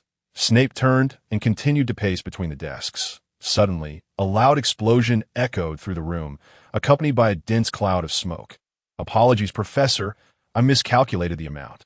Finnegan's classmate exclaimed, swiftly dodging away. His face darkened as he revealed his teeth in a grimace. Snape shot him a fierce glare.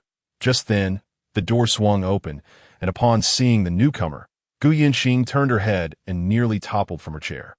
Karkaroff strode in briskly, heading straight for Professor Snape, whispering something in his ear, though the latter clearly wished to ignore him. "I am in class. We will discuss this after." Snape's face bore signs of disdain and impatience.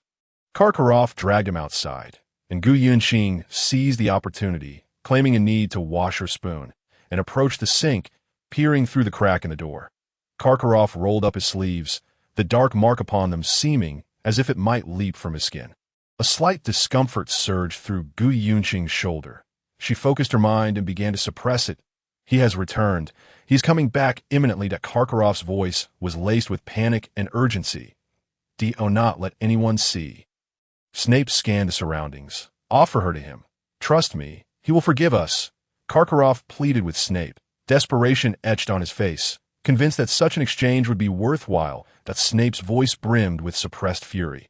"If you dare to lay a finger on them, I will ensure you have no chance to escape." Each word dripped with warning. "She is merely one of your students. He will not let this go easily. You have betrayed him, and those people will not spare you either." Karkaroff appeared oblivious to the gravity of the situation. Suddenly, Snape shoved him against the wall, his wand pointed at Karkaroff's chin. "I have warned you. Do not touch them." Karkaroff's expression was sinister. "Do you think he will forgive you for what you've done? Leave now. I will absolve you." Snape released him, abruptly adopting a nonchalant demeanor. Just as Karkaroff was about to say something, Snape turned, locking eyes with Gu Yinxing. She held a damp spoon in her hand. Observing the two men, Snape abandoned Karkaroff, striding back into the classroom and slamming the door behind him. He scrutinized Gu Yinxing's face, searching for any hint of emotion, uncertain of how much she had overheard. "Return to your studies," he instructed, and Gu Yinxing obediently resumed her seat. During the afternoon class, Gu Yinxing fabricated an excuse to take leave. Professor Trelawney, known for her respect for students' choices, remarked that gifted individuals cannot be constrained by conventional means, and that allowing them freedom would yield better results. After lunch, she returned to the common room, finding it empty as everyone else was in class. She curled up on the sofa to claim she was unafraid would be to deceive herself. Yet her fears extended beyond Karkaroff or Voldemort. Ross bounded over, and she embraced him tightly, igniting the fireplace with her wand. The warm flames made the common room cozy, and she draped a blanket adorned with the Slytherin crest over herself. Gradually, drowsiness overcame her. She caught a whiff of potion fumes and, alert, opened her eyes, too abruptly stirring the black cat nestled in her arms.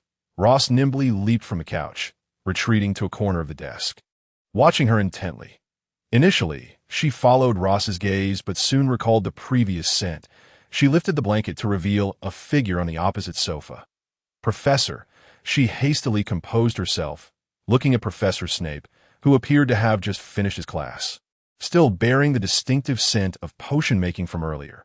"Your wand is becoming increasingly adept in your hands," Professor Snape remarked, unusually relaxed as he settled into the sofa. "Professor Sybil is concerned for your well-being.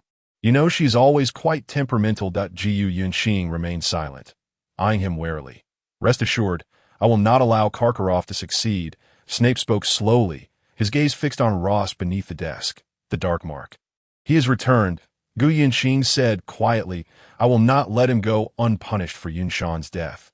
Even if your master and his allies have defeated him before, he is not the same today. He is more cunning and elusive." Snape inhaled deeply, a faint weariness crossing his face. "In the Forbidden Forest, and during the last Boggart encounter, I sensed the darkness within you. May I see it?" Gu Yinxing cautiously inquired. Snape's left hand twitched nervously. He reverted to his former tense and withdrawn demeanor. "I had hoped that after all we've been through, we could be candid with one another. I am also aligned with Dumbledore. Professor, Gu Yunxing attempted to continue the conversation, genuinely fearful of his unpredictable temperament. Snape studied her, slowly loosening the cuff of his left sleeve, the motion deliberate. Stretching the crackling sound of the fire, he extended his left arm, revealing the terrifying dark mark upon it. Yunxing drew her wand, reciting an ancient incantation aimed at the dark mark, which writhed uneasily. It is also a form of soul-binding magic, she acknowledged, stowing her wand for the moment. She returned to her dormitory, now possessing 2 talismans. Lighting the symbols with the flame from her wand, the golden runes fell upon the dark mark, and suddenly it seemed to lose its vitality and gradually fade away. Then she produced a green talisman, and as the green runes descended, the dark mark appeared to regain its former prominence. The first talisman is a soul-severing charm, severing its influence on your mind, while the second serves to bewilder. The greatest advantage of the underworld fire is that it consumes all. Gu Yunxing gently touched it. You can still sense his call. He can see you, but it will not affect your mind. Moreover, he will not perceive anything amiss from his perspective. If you wish to remove it, simply wash it away with water boiled with realgar and orpiment for half an hour. It is important to note that his ability to capture thoughts is quite formidable. Had my esteemed master's skill been just slightly inferior back then, he would have succeeded. This soul-binding technique originates from the ancient system of soul control. It does not even qualify as a direct lineage. Otherwise, he could effortlessly subjugate you at any time and place, without the need for any soul-snatching incantations. Gu Yunxing felt a tingling in her fingers and lowered her head in confusion. She observed a circle of runes encircling Snape's wrist. Though he was oblivious to them, this was a skill cultivated in the Yunxiao Palace. As long as it pertained to their lineage's spells, regardless of whether they were concealed, they could perceive them without reservation. This served 2 purposes: for the disciples to recognize the spells of their own sect swiftly and to facilitate communication, as only they could see them. Professor, I can no longer remain an outsider. She sighed softly, returning to her previous seat on the sofa. Snape regarded her, fastening the cuff of his sleeve. I apologize. I never intended to involve you, he quoted as saying. If the skin is gone, how can the hair attach? This implies that without the skin, even the finest fur lacks an environment to thrive.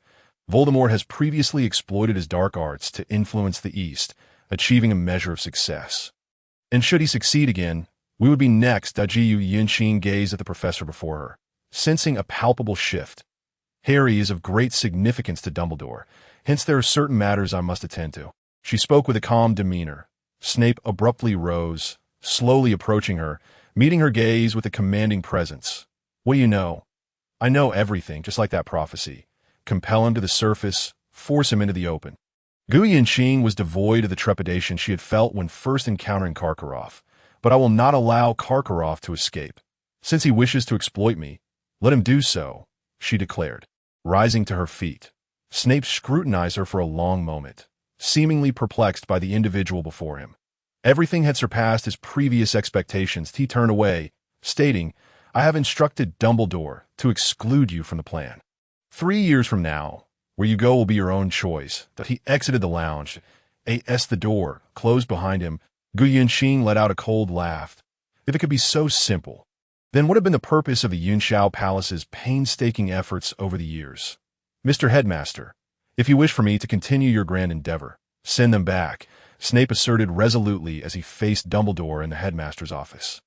Severus, what has transpired? Dumbledore inquired, though his surprise was overshadowed by intrigue. Snape met his gaze. You have placed a child in peril, potentially risking his life. Are you referring to Harry? Dumbledore feigned ignorance. We have reached a consensus regarding his predicament. His extraordinary birth sets him apart from other children. Not play the fool with me. You are not in a position to feign ignorance. Dumbledore's face alternated between crimson and pallid. Gu Yunxing?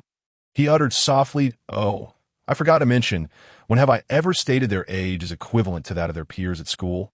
Dumbledore pretended to overlook something crucial. Severus, have you truly failed to notice this for so long? Though they appear youthful, their actions lack the impulsiveness typical of their age. Xianzhong has likely lived far longer than I, yet his visage belies his years. Merely residing in their realm has slowed their aging considerably. Not to mention their relentless cultivation. This is also what concerns me. Should the Western magical community fall, they would inevitably be next. Voldemort would not overlook such an advantageous opportunity. It would spell catastrophe. Snape stared at him incredulously, as if confirming every word just spoken at IT is but a mere identity. Those seemingly youthful seniors have likely assumed numerous identities. Dumbledore added that this was all part of your plan from the outset? You conspired with that Eastern sorcerer to orchestrate this charade. Snape felt as though he had been played by Dumbledore. Severus, while we are in danger, we must also learn to occasionally relax amidst the tension. This is not unreasonable, especially when the enemy remains unaware. Furthermore, you have been reticent regarding the Forbidden Forest. What exactly transpired? Dumbledore inquired with a relaxed demeanor. His interest piqued. Snape composed himself. I have stated that I do not wish to discuss it. However, it is unrelated to your grand scheme that in the morning, the dining hall buzzed with activity. As usual, Yunqing entered last, reluctant to encounter Professor Snape, that he sat at the staff table, engrossed in his meal. Failing to acknowledge her presence. Very well, she muttered softly to herself. What? Celia paused, her fork in mid-air, engrossed in a witch magazine. Nothing, just pondering a key point for my paper. The day passed unremarkably. During dinner, Karkaroff suddenly approached her. Miss Gu, he said with a sinister gaze, it is rumored that a number of dark wizards have emerged from Slytherin. Do you feel safe in this academy? Starting off with such a direct confrontation this early in the day. Gu Yinqing replied, setting aside her paper and standing to face him. You are not here to incite discord among our houses, are you? She met his gaze without flinching. Karkaroff surveyed the angry faces of other students. I am merely reminding you, the pure and virtuous Miss Gu, that it seems you are unconcerned with those rumors, or perhaps you even agree with some of their assertions. Just wait. It will only get more exciting. He revealed a toothy grin that a student from Gryffindor echoed. That's right. Most dark wizards come from Slytherin. Others nodded in agreement. Ji Yinqing could no longer contain herself. Karkaroff, as a junior and a student of the host school. Understand I should not contradict you, but if you feel unwell, you may visit the hospital wing, she retorted defiantly. The origins of dark wizards stem from certain individuals being in the right place at the right time. If it weren't for a certain someone's Slytherin background, how could they manipulate their peers into becoming dark wizards? If he had been from Durmstrang, would that mean Durmstrang is now filled with dark wizards? Would you be foolish enough to randomly recruit people off the street to join the ranks of dark wizards? Indeed, it is said that many dark wizards hailed from Slytherin, but no one questions whether they had a choice back then. Why should they bear the brunt of misfortune? Even within the school, many from other houses look down upon us, and to some extent, isolate us. From the moment we stepped through the door, we were destined to be viewed through tinted lenses. Have we ever defended ourselves? While it is true that many dark wizards emerge from Slytherin, I do not believe that other houses are entirely free of dubious characters, Gu Yinqing said, leaning closer to Karkaroff to ensure he heard her clearly. But I can assure you, Slytherin does not produce failures. Her gaze shifted to his left arm, causing Karkaroff to flinch. Splendid.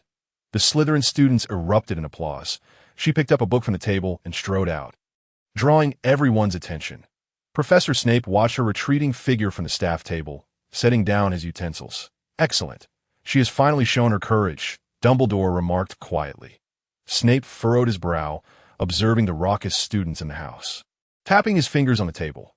Gradually, the students quieted down. Ji Yinqing hurried to the lakeside, inhaling deeply and instantly feeling much lighter. Suddenly, she smiled. It felt wonderful to be her true self. Lin Yunfeng hurried over, carrying food he had taken from the dining table, placing it on the grass. Well said. I have always considered the sorting hat to be a joke. Ji Yinqing took a jam-covered piece of bread and bit into it. Preconceived notions often cloud judgment. Knowledge and ability should serve to open up a broader world and provide more possibilities, yet they ultimately confine us with trivialities. Lin Yunfeng scratched his head that I haven't seen Hagrid in ages. Let's go check on him. Rita Skeeter has publicized Hagrid's giant lineage, and thanks to her, Hogwarts has been in chaos lately. After knocking on the door for quite some time without response, Lin Yunfeng called out, I know you're in there. Still, there was no reply. I'm going to kick the door down. He stepped back, preparing to raise his foot when the door swung open. Hagrid appeared, haggard, the light that once sparkled in his eyes nearly extinguished. Damn that wretched woman. How did she find out? He glanced at Lin Yunfeng's retracted leg. You weren't actually going to kick the door, were you? I had that thought before you opened the door. Come in and sit. Hagrid ushered them into the room. I'm deeply concerned about the possibility of expulsion, now that everyone is aware that the blood of giants courses through my veins. I am at a loss as to where I might go if I were to be dismissed. Hagrid's quarters were in disarray, with some large tobacco leaves and a still feathered dead chicken removed from the chairs. Gu Yunxing and Lin Yunfeng took their seats. That I don't believe it will happen. Dumbledore is not one to easily bow to public opinion. That he is not that kind of person. Lin Yunfeng extracted a sizable eggshell from beneath him. Hagrid spread his hands. He may not, but there are still so many on the board. If they could stop him, they would have done so long ago. Goodness, this tournament appears to be nothing but trouble. Harry has narrowly escaped death on multiple occasions. All these incidents combined are truly infuriating. Focus on the path ahead. Disregard their words. Lin Yunfeng observed someone approaching from outside and reminded Gu Yunxing, bidding farewell to one another. You think the master can truly remain composed? Gu Yunxing returned to the castle from another direction. Lin Yunfeng gazed at the silent courtyard. To reach his level, one must remain unperturbed even when the sky falls, or to put it another way, to have a hardened heart. What he has endured is no trifling matter. If he were to be easily swayed, it would be better to start anew, for there are only a few notable experiences one can gather in a century. Come practice swordplay with me. Gu Yunxing stood up. Do you remember the Jinwu sword technique you taught me? It was the first sword style I ever learned. Lin Yunfeng drew his wand, conjuring a beam of light that seemed to take shape before him. Gu Yunxing followed suit.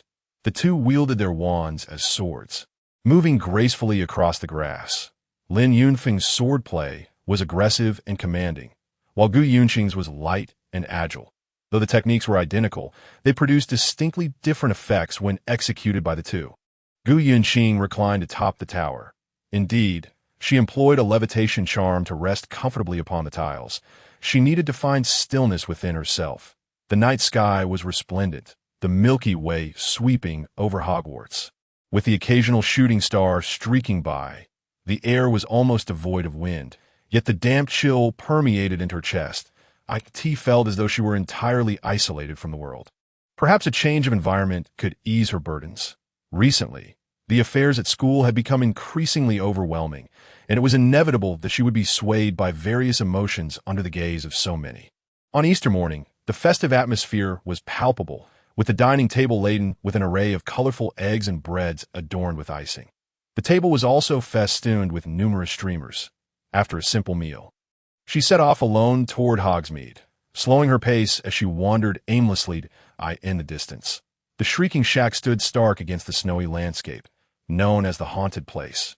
She had once joked with Lin Yunfeng about perhaps performing a favor to help the ghost move on, to which Lin Yunfeng had remained non-committal, expressing a reluctance to meddle, especially since the ghost posed no threat to them, making such an action seem unjustified that a large dog caught her attention, holding a newspaper in its mouth. Lying on the ground with a contemplative gaze, Gu Yunxing leaned in for a closer look, a thoughtful smile gracing her features. The dog seemed to notice her, picking up the newspaper and trotting toward Hogsmeade, eventually settling in a corner of an alley, its eyes intently tracking passers. Gu Yunxing entered a tavern, purchasing a roasted chicken and some sausages, then approached the dog, placing the food down before turning to browse Honeyduck Sweet Shop. The dog's eyes sparkled at the sight of the food, and as she withdrew her hand, it eagerly nudged her before devouring the meal. As night fell, the dog made its way up a path, traversing a rugged stone road until it reached a cave. Shortly thereafter, a disheveled figure emerged. If not for his unkempt hair and beard, he would have been quite handsome. Intriguingly, a knife appeared near his neck. The scruffy yet attractive face turned toward her, and the girl who had just purchased the roasted chicken smiled back at him. I've noticed that there's a large dog exceedingly interested whenever students are about. I inquired with the tavern owner, who mentioned that the dog came later and is indeed friendlier towards students. Does it have plans concerning Hogwarts? Miss, thank you for the roasted chicken and sausages. He grinned, glancing at the short knife in his hand. I have a special fondness for Hogwarts. A good kind Gu Yinqing raised an eyebrow. It's quite surprising to hear such words from a fugitive. Sometimes fugitives have their reasons, he replied without a hint of resistance. Let me introduce myself. I am Sirius Black, and I believe you may have heard of me from elsewhere. He referred to the numerous wanted posters plastered about. Dumbledore has spoken of you. Gu Yinqing lowered the knife. Harry's godfather. You truly have some audacity. You shouldn't be in Hogsmeade. Sirius grinned widely. The most dangerous place is often the safest. Are you not concerned that I might hand you over to the Ministry of Magic? Gu Yinqing looked up at him. Sirius shrugged indifferently.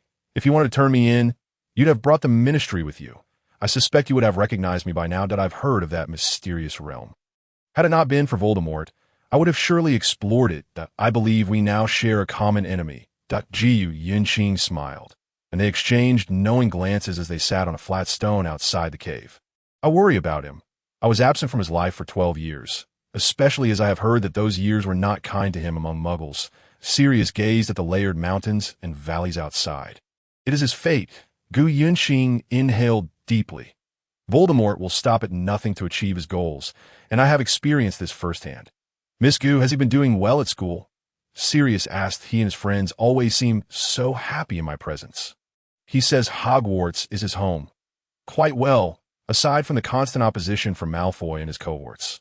However, as they are not in the same house, as long as he remains indifferent, it is of little consequence. By the way, how do you know of me? Gu Yinqing recalled that she had never revealed her surname or name to him. The extraordinary Slytherin. Hermione has mentioned you more than once. Ron, that lad, is a bit stubborn and tends to harbor biases against Slytherin.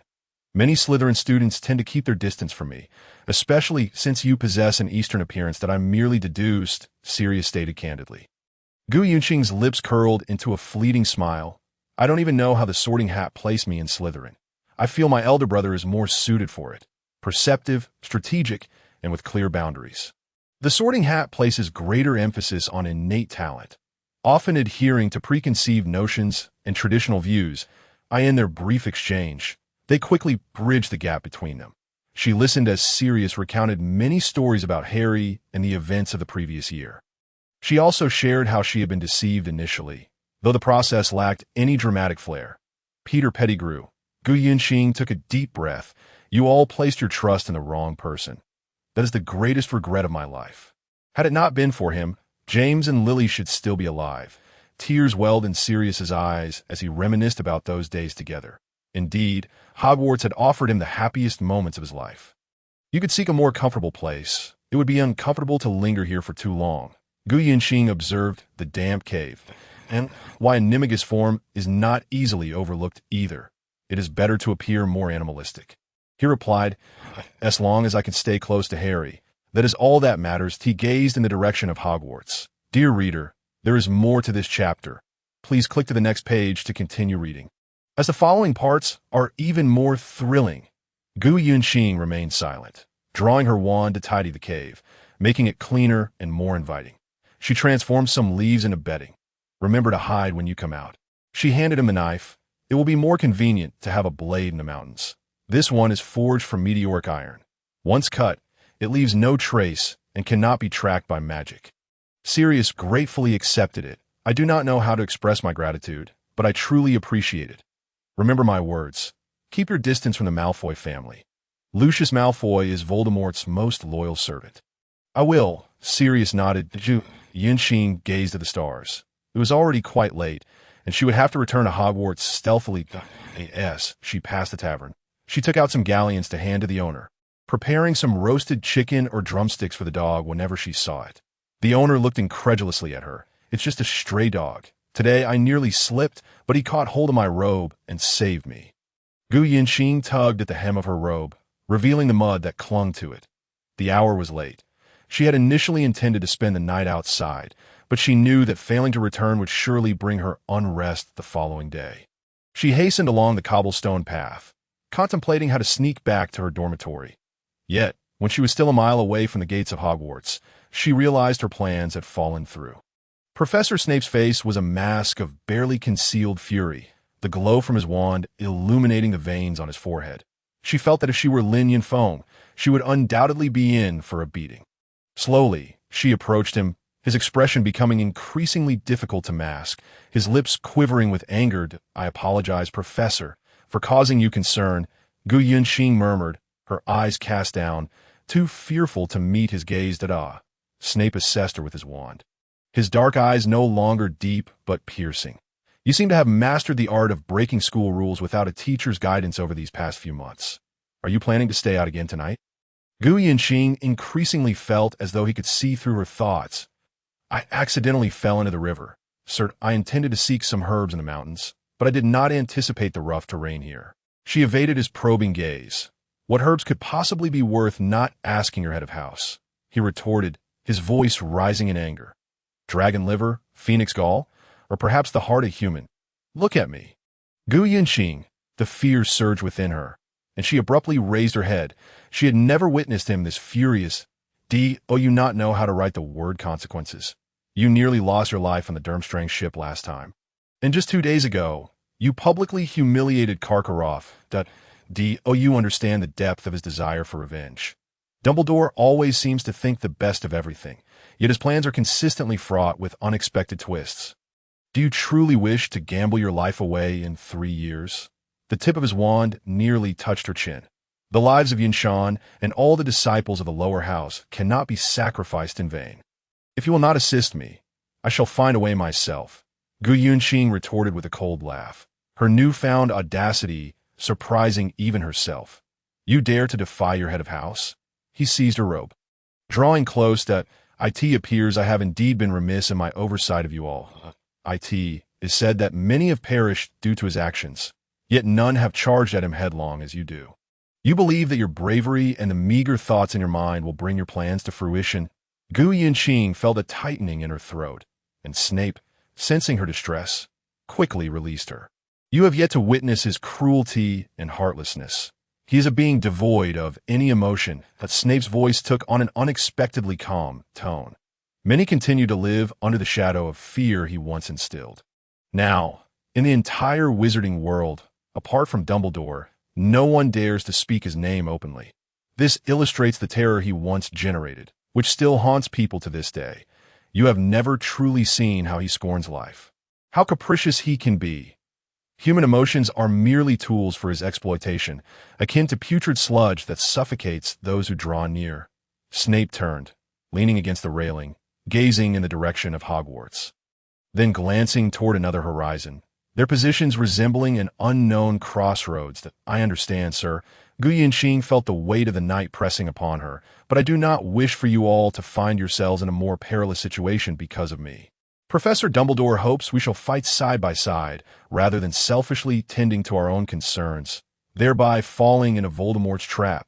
We have already endured so many sacrifices. We cannot let them be in vain." She inhaled the damp, cold air. "Your speech in the Great Hall was commendable," he remarked after a long silence, a slight smirk gracing his lips as he regarded her with a hint of admiration. Dumbledore and the other heads of houses concurred. "I sometimes ponder that Salazar Slytherin's initial emphasis on blood purity was to prevent half-blood wizards from mingling too freely, inciting a greed for power. Much like Grindelwald. After all, wizards are but a minority. The fewer they encounter, the less likely they are to desire more. Thus he simply sought to circumvent such risks." Gu Yunxing gazed at the luminous moon, letting out a long sigh, the atmosphere gradually lightening. "Let us return," Professor Snape said, turning to look at her. The two walked in silence along the deserted path. Upon reaching the school, illuminated by the flickering firelight on the walls, she noticed Snape's hair appeared somewhat disheveled, and the collar of his robe was damp with sweat. Guilt welled up within her. The third and final tournament drew nearer, and the students were animatedly discussing the upcoming events. She stood with Cecilia and a few others on the observation deck atop the tower, beside the Ollery. She stroked a snowy owl, her gaze drifting toward the newly erected holly wall in the distance. "Shall we pit them against the wall in a duel?" Ella affixed a letter, communicating with her brother far away in France, contemplating whether to return home for the next holiday. Cecilia dodged an owl carrying a large parcel, stretching her arms. "This year has been so aimless. Let it end swiftly." That evening, Gu Yunxing sat atop the tower's brickwork. Yes, she had just mastered spatial magic. Though the sharply angled tower seemed precarious, this magic allowed her to transform such awkward angles into near flatness, and she reclined atop it with immense comfort.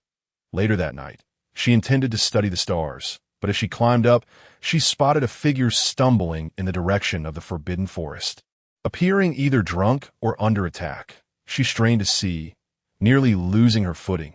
Harry and Crumb were making their way into the forbidden forest. Their movements relaxed as they engaged in conversation, drawing closer to the figure. The shorter Harry was assisting the person forward, while Crumb stood by, absent-mindedly gesturing with his hands. She squinted but could only make out a blurred silhouette. Quickly, she descended from the rooftop and hurried toward the castle. Harry's voice echoed nearby, followed by Snape's indifferent tone reverberating through the corridor. Soon, Dumbledore rounded the corner of the tower, hurrying outside alongside Harry. Professor Gu Yinqing called breathlessly, beads of sweat forming on her brow from anxiety. "Where have you been wandering?" Snape regarded her with impatience. "That on the grounds. I just saw Harry and a Durmstrang champion, and another person." Snape, upon hearing this, rushed out, and she followed closely behind, by the time everyone arrived. Harry was anxiously searching. "Barty Crouch was just here."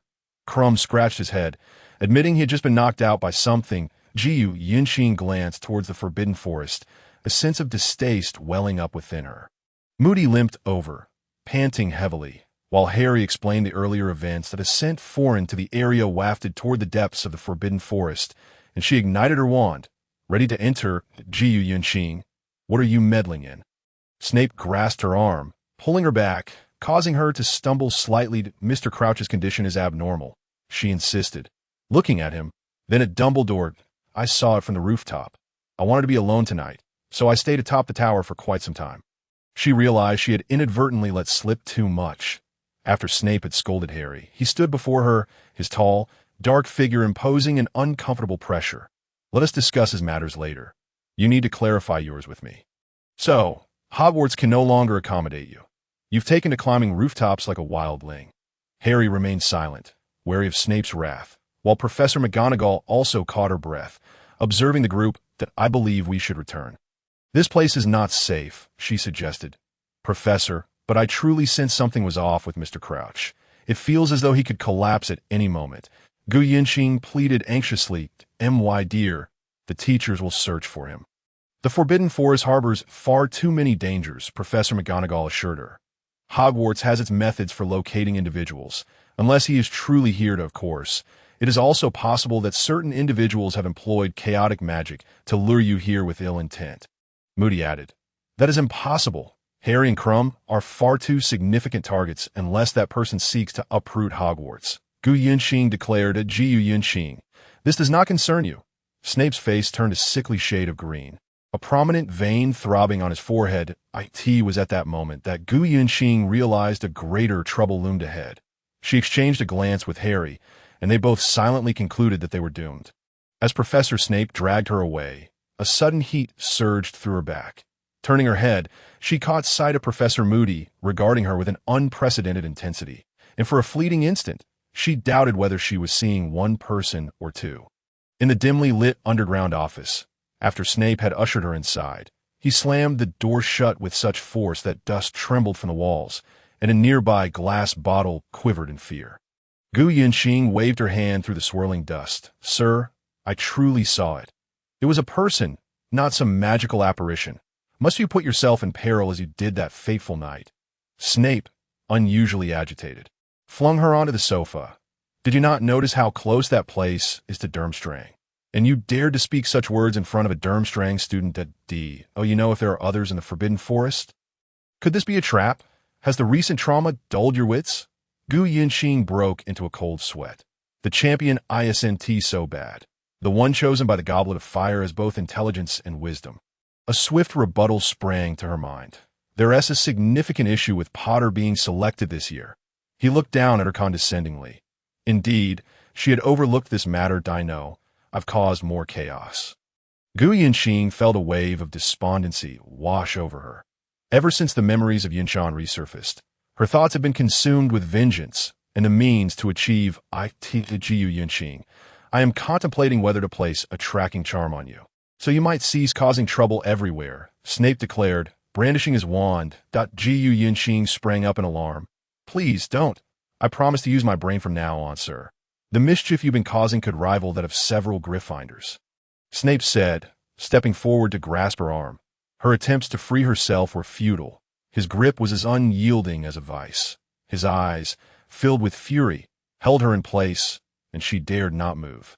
As if tethered by an invisible bond, a burst of yellow flames erupted from the tip of his wand. Entwining their arms together, Gu Yunqing felt a chill envelop her arm as the flames circled them before transforming into a blue hue. Snape released her and procured a fresh piece of parchment, placing the tip of his wand upon it. Her name appeared, and simultaneously, another name manifested alongside it. He then retrieved a map of the castle from a nearby shelf, merging the two pieces of parchment and incanting a spell along the edges, causing their names to be inscribed upon the parchment. From now on, think carefully about where you choose to go, Snape admonished, raising the parchment.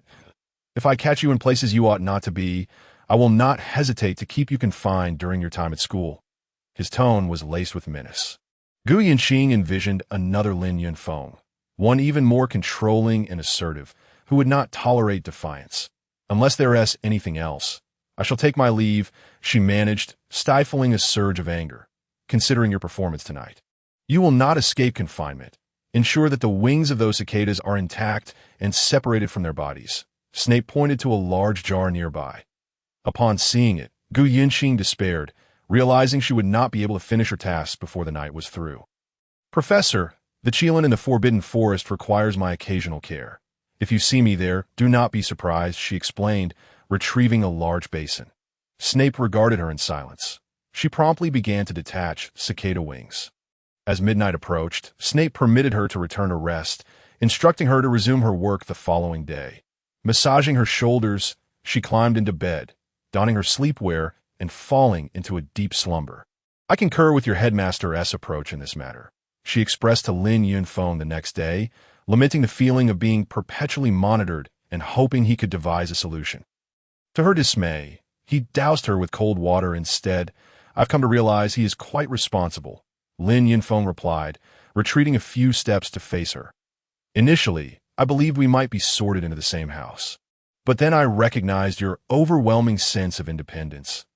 It seems you have ventured out at night more than once. He deftly dodged a creeping vine, which then turned its tendrils towards Neville, who instantly found himself grappling with it. I fully support his actions. It puts my mind at ease, Lin Yunfeng stated, casting a spell that momentarily immobilized the vine, allowing Neville to tumble to the ground. He dashed a few paces and spread his arms towards Gu Yunqing. She watched as Neville was helped up by Finnegan, then hurried to catch up with Lin Yunfeng. Hagrid was finally able to teach normally again, which was indeed a cause for celebration. Today, he had somehow acquired a multitude of niffler-like creatures that delighted everyone with their endearing appearance. However, several students adorned with shimmering accessories found themselves in trouble as the creatures pounced on the glittering objects. Refusing to let go, Gu Yunqing selected a brown niffler from the bunch, cradling it in her hands. Your cat will surely be envious of the scent, Lin Yunfeng teased, using a rivet to amuse it. I'll train him to scratch you whenever he sees you. Gu Yunqing stroked the niffler's fluffy head, using the purple crystal on her wand's handle to entice it. The lesson progressed smoothly. On their way back to the castle, they discussed the newly constructed walls and speculated about the next project. In the following days, she indeed refrained from wandering aimlessly. The jar filled with cicada wings kept her occupied for several evenings. Snape often left the office shortly after her arrival, locking her inside until the door opened of its own accord, signaling her release. Sir, what is your Patronus? One day, as Snape graded assignments, she paused in her work to stretch her shoulders. Snape's quill did not cease its motion. A stag. Well, until now, mine has been merely a ball of light. She nearly tore a cicada in half. Think of joyful moments, even if they are but fleeting. Gu Yunqing placed the cicada on the desk. That's useless. Snape exchanged the assignment for another. Your time in the Cloud Palace should have brought you some joy. I've seen in your memories that it was indeed a paradise. There is Yinshan. Now, I do not even know where it lies buried. Gu Yunqing sighed deeply. Snape halted his writing, fixing his gaze upon her. I tried to recall, but those days were intertwined with Yinshan, and the happiest moments vanished along with her. Attempt to remember those days spent together, without dwelling on her death. I cannot help but think of it. I cannot accept the years that seem to have passed without Yinshan. It feels like a betrayal of her sacrifice. Gu Yunxing articulated slowly, in 3 years, I may not return either. Once certain memories resurface, one can never return to the past. It is still early. Living well in the present is no simple feat. I believe returning to the Cloud Mountain would be preferable. After all, it offers respite from many troubles. Snape cast a glance at her, while dipping his quill in ink. Professor Moody, do you know him? Gu Yunxing inquired suddenly that he was once an Auror. It is said he captured half of the dark wizards in Azkaban. Snape replied mechanically. Gu Yunxing resumed her task. For some reason, he gives me an uncomfortable feeling. Those Gryffindors seem to hold him in high regard. Do not judge by appearances, he retorted with a hint of reproach. No, I neither understand the Western magical interpretation of qi nor consider it merely a matter of breath. It pertains to both innate and acquired influences. Some may lack innate abilities, yet can cultivate themselves to a certain degree, altering their aura. However, if one succumbs to dark thoughts or states, their aura will also become unsettling. I sensed something was off about him since my first day at school. Having spent years capturing dark wizards, he must have inevitably absorbed some of their traits, for he must think as they do. Eastern magic has its parallels. Refusal to comply may lead to dire consequences. Snape's lips curled in a slight smirk as he glanced at her, but I cannot quite articulate the sensation, especially lately. His presence has grown increasingly unsettling. At times, it feels as though he is another person, as if one were wearing someone else's clothes while walking through the night. Miss Gu, should you find yourself at a loose end, I wouldn't mind offering you extra lessons. If the ability to judge becomes a standard, then this world will descend into chaos. Snape ceased his actions entirely. Gu Yunxing dared not rebut, and at 11 o'clock, she was returned to the common room. She gazed out of the window, the recent heat on her shoulders intensifying, and it appeared she would need to procure another suppression talisman from Lin Yunfeng tomorrow. During the divination class, the stifling atmosphere of the classroom made her feel breathless. She endeavored to focus on the erratic speech of Professor Trelawney, while her classmates around her appeared equally drowsy. She fixated on the crystal ball before her, nearly toppling onto the table in exhaustion. Was it the fatigue from last night's confinement? Seeing her head drooping, Celia quickly moved the hefty divination book aside, lest Gu Yunxing's head suffer a painful bump. The Gu Yunxing rubbed her eyes. There is that. But it is simply too hot in here. Today, the sun blazed outside. The divination classroom, perched atop the tower, could easily forego the fireplace in such weather. Yet Professor Trelawney's hearth blazed with unyielding fervor. Think of the questions you wish to ask, and then, through your insight, manifest them within the crystal ball, Professor Trelawney proclaimed, performing like a stage actress, seemingly lost in her own realm. Gu Yunxing yawned, and Trelawney caught sight of her. Maintaining intense focus undoubtedly drained one's energy, yet one must concentrate. Concentrate your spirit, she admonished with a reproachful glance. Gu Yunxing, feeling embarrassed, straightened herself. She certainly did not wish to forfeit an excellent grade in this class. Tell me what you see of the future. Trelawney began with the students at the first desk. Gu Yunxing stared intently at the crystal ball, which grew increasingly murky. I see myself asleep, and sleeping soundly. Finnegan declared, prompting laughter from the classmates. Be serious. Be serious, Trelawney chided, her expression one of disdain. This is not superstition, but a means to guide you towards the future. You simpletons with incurable minds. The Gu Yunxing watched as Trelawney approached, then conceived a question, discreetly hiding her hand within her robe to swiftly perform a gesture. Much of this semester had been navigated in such a manner. Developing such probing abilities was akin to scaling a mountain for her. My dear, what about you? Trelawney inquired eagerly, her thick glasses glimmering with anticipation, having contemplated making them both her disciples since their previous divination in Professor Dumbledore's office. Gu Yunxing executed 2 more gestures. Momentarily stunned. Are we still in the void? Trelawney gently probed. Gu Yunxing snapped back to reality, hastily recalling if she had made any errors in her gestures, though her gaze seemed fixed on Trelawney. Her mind was replaying the events. No. What did you see? Deception in disguise, along with an unforeseen conclusion. Gu Yinxing sought to find ambiguous terms. What is your question? Trelawney's interest piqued. My dance partner at the ball. She fabricated a query nonchalantly. The surrounding students displayed various expressions. Celia, after managing Trelawney, whispered, "Are you sure you haven't eaten enough? That person clearly harbors ill intentions towards you." What was his name again? She glanced at Ella. Martin, or was it Martinez? Ella concurred, her face bearing an expression of reproach for Gu Yunqing's lack of assertiveness. Her mind muddled. She scratched her head, uncertain of which question was suitable. Her true inquiry was whether Professor Moody of Defense Against the Dark Arts was concealing something from Dumbledore. After class, she bid farewell to the two, concocted an excuse, and dashed towards Dumbledore's office, coincidentally encountering Professor McGonagall before the statue. Upon seeing her anxious demeanor, she assumed another issue had arisen. "Headmaster, there is something important I wish to convey." As soon as she stepped into the office, she spoke uncontrollably. The office was currently filled with personnel. The head of the International Magical Cooperation and several professors were deliberating over the next project. And her interruption caused Moody to turn first, his magical eye perceiving all. "We can discuss that later." She swallowed her words, striving to avoid meeting Moody's gaze. "Are you still troubled by what you saw that night?"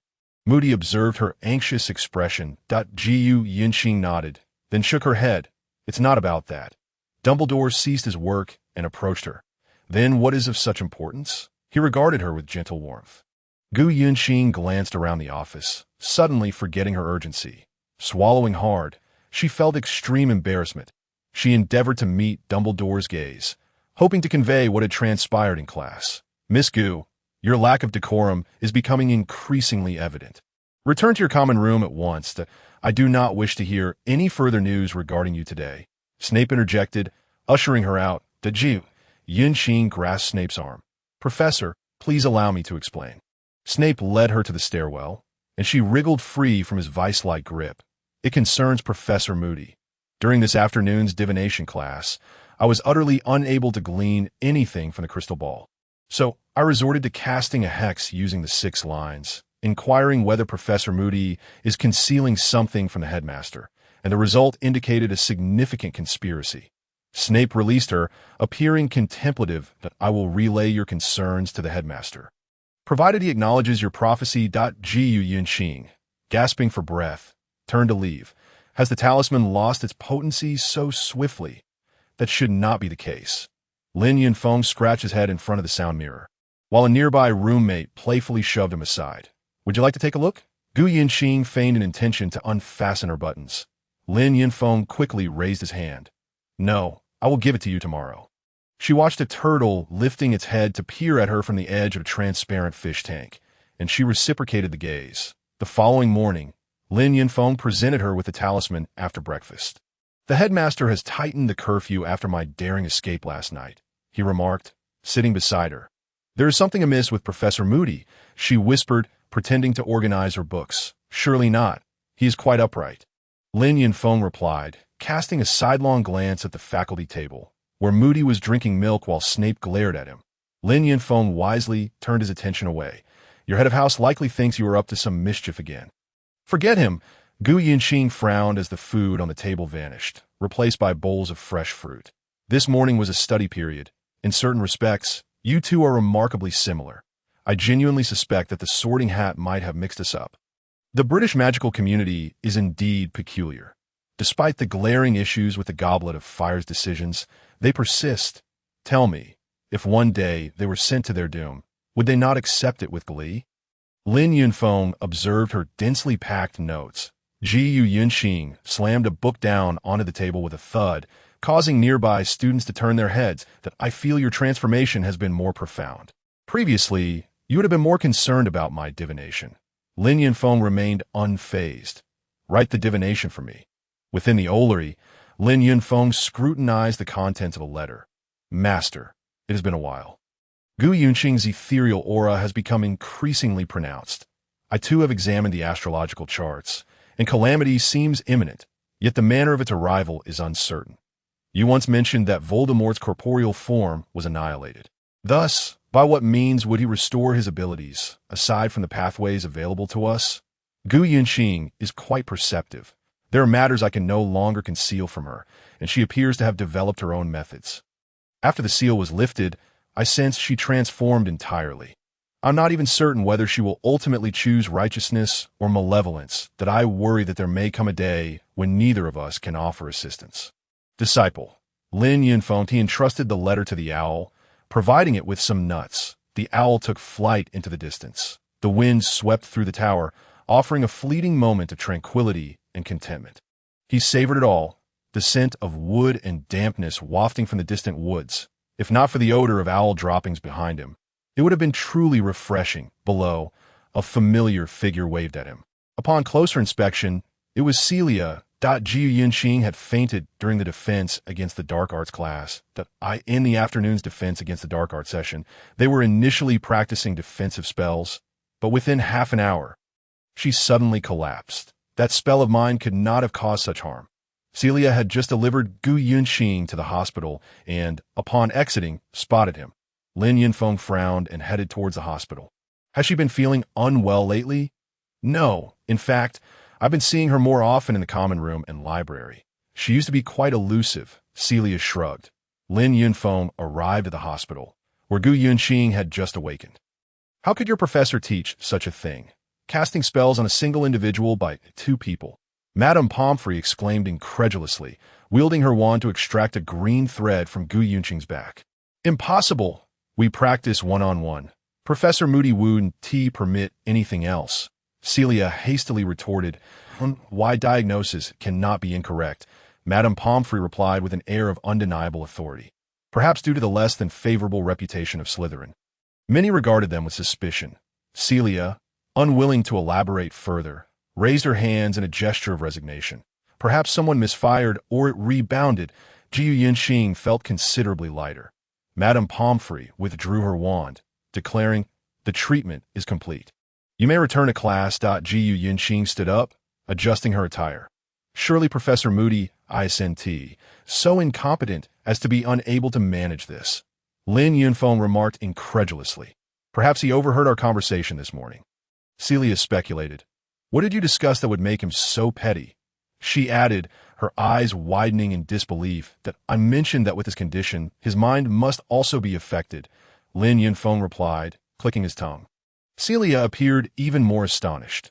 Unable to bear the situation any longer, tears welled up in her eyes, and she asked Lin Yunfeng to escort Gu Yunxing to the tower. Shortly thereafter, Professor Snape emerged.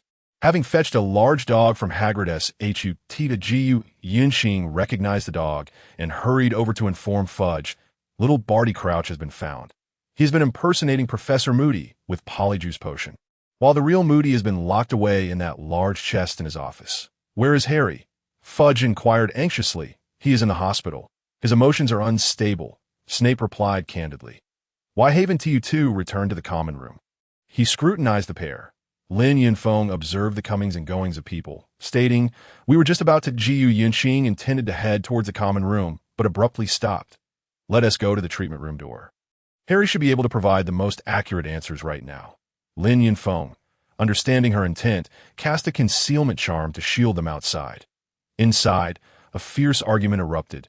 The Weasley couple wished for Harry to avoid recalling past events, while Fudge and Dumbledore engaged in a heated dispute, with Fudge adamantly refusing to acknowledge Voldemort's return, while Dumbledore insisted he face the reality. Madame Pomfrey repeatedly urged them not to disturb the patient. Outside, chaos ensued, mirroring the uproar within. This is unbearable, Lin Yunfeng lamented, wishing the minister would consider matters more judiciously. After a lengthy exchange, the two parties expressed their positions. Fudge distanced himself from Dumbledore, who helplessly remarked, I have never stood against you at that moment. Fudge appeared mentally disarrayed, as if he were a paper lantern, merely a facade attempting to uphold his position. Impossible. He has been gone too long, and his body is no more. He insisted. Look for yourself, Dumbledore retorted, revealing the scar on Harry's arm. Fudge stepped back, evading the topic.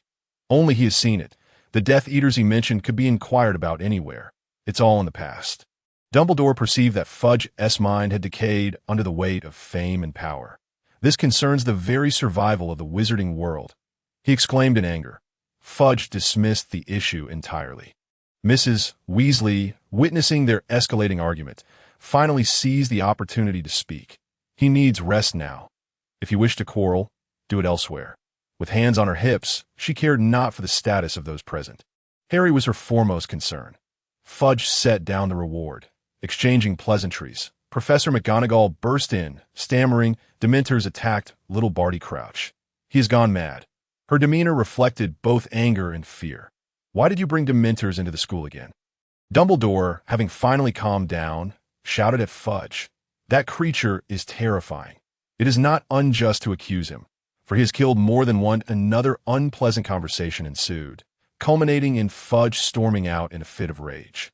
The Diggory couple passed by, observing the two supporting each other, leaving Gu Yunxing feeling inexplicably distressed. They listened to the back and forth of others.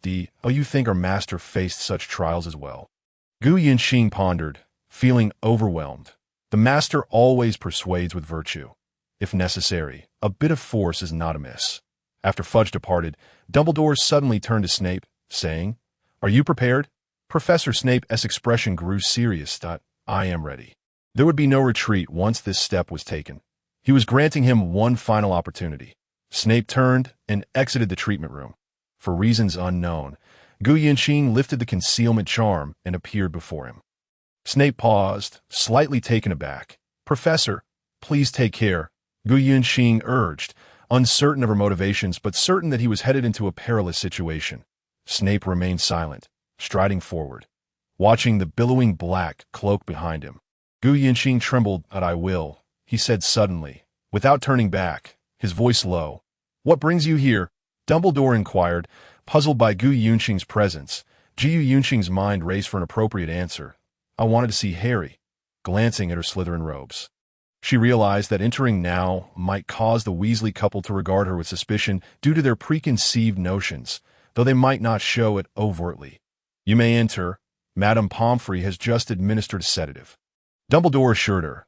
She stepped into the ward, observing Harry's furrowed brow and the seepage from his wound, while Madame Pomfrey anxiously tended to him. May I attempt something? She cautiously asked, surveying the room. The Weasley couple indeed regarded her warily, particularly eyeing the emblem on her chest. This is dark magic. It must be extracted with a spell, Gu Yunxing noted, scrutinizing the wound. How would a student know such things? Mr. Weasley questioned, his tone skeptical. I practice Eastern magic. The essence of magic is that as long as it can be restrained, any means to dispel it will suffice. That I would not harm him. There are too many witnesses, Gu Yunxing explained. Suddenly, Sirius Black emerged from behind the curtain. No wonder she had found a large dog familiar. He was the Sirius she had encountered days prior. ITSU. Yunxing, Sirius exclaimed in surprise, then adopted a gentlemanly smile, exuding warmth. You know each other? When did you meet? Arthur Weasley appeared bewildered, struggling to connect the two. Sirius looked a bit more disheveled, though his health seemed improved. I'll explain later. But I assure you, we can trust her. I'm eager to witness the allure of Eastern magic. Having witnessed her abilities, Madame Pomfrey stepped aside. Dear, it would be wonderful if you could assist. Gu Yunxing, under the moonlight, recited the familiar incantation. Moonlight coalesced at the tip of her wand. She inhaled deeply, channeling the moon's energy into Harry's arm. The darkened edges of his wound lightened, the angry veins receding, ultimately transforming into a mere ordinary injury. The incantation echoed like an ancient melody, imparting a sense of healing merely by listening. As the final note resonated, the light from her wand faded. That should suffice for a normal treatment.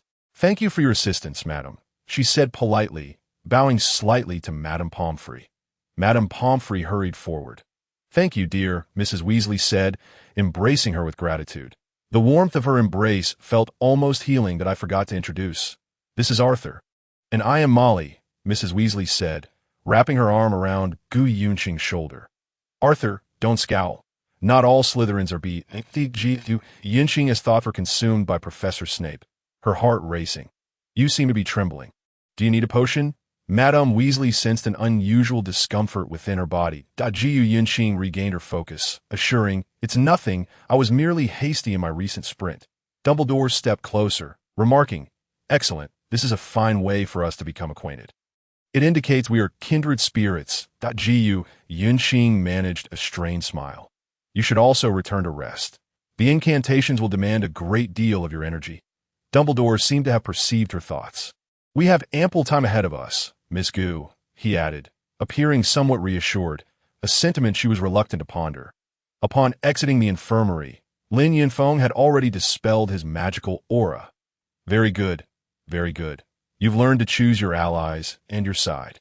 He leaned against the wall, his expression unreadable. "Why didn't TU enter earlier?" Gu Yinxing inquired. "I was torn over whether to get involved." Lin Yinfeng straightened up, his face becoming serious as he gazed at her. "Then don't concern yourself with me," Gu Yinxing replied, inexplicably irritated, pushing him aside. Lin Yinfeng seized her hand as she attempted to walk away, turning her to face him. "Are you concealing something from me?" Gu Yinxing pulled her hand back. What could I possibly be hiding? The recent treatment had drained her energy, and the familiar burning sensation was returning due to her distraction.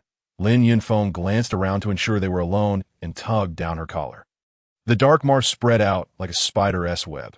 "Let us head to the astronomical tower. I'll help suppress it." Lin Yinfeng released her. Without a word, they made their way to the tower.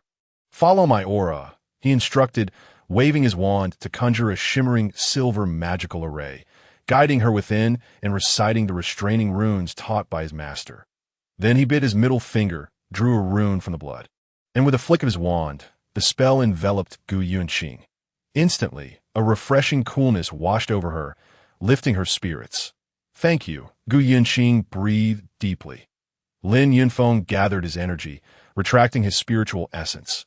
"Now that you've chosen to engage, I cannot stand by idly. We shall face this together, I in the astronomical tower." The two exchanged glances as moonlight and starlight filtered through the gaps around them, casting their silhouettes against the encroaching darkness that loomed ahead. "Let us return. The teachers will surely be counting heads soon." Lin Yinfeng observed as faculty members entered their respective towers. Gu Yinxing nodded, and they parted ways at the stairwell, instead of heading directly back to the lounge. She lingered at the castle entrance, waiting as people trickled in and out. The gate remained ajar thanks to Felch, allowing her to find a secluded corner. Occasionally, passing prefects or the student council president urged her to return to the lounge, to which she responded with vague affirmations, yet continued to wait, her heart heavy with unease.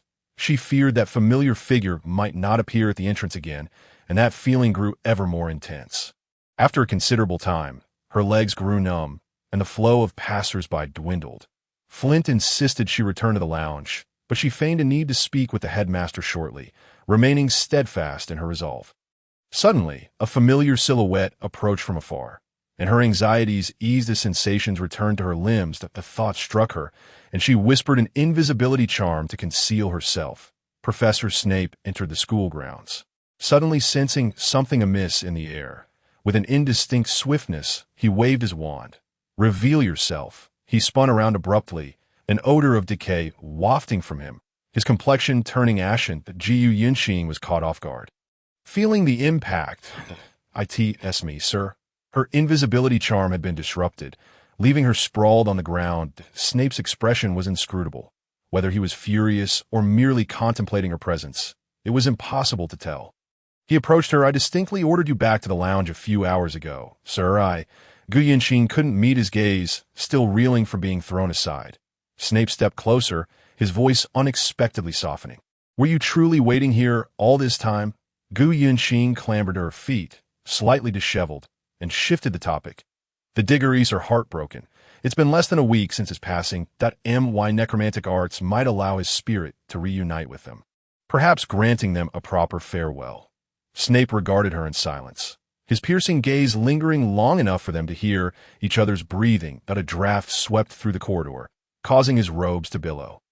The scent of decay returning. Gu Yinxing slowly raised her hand, noting his rigid posture.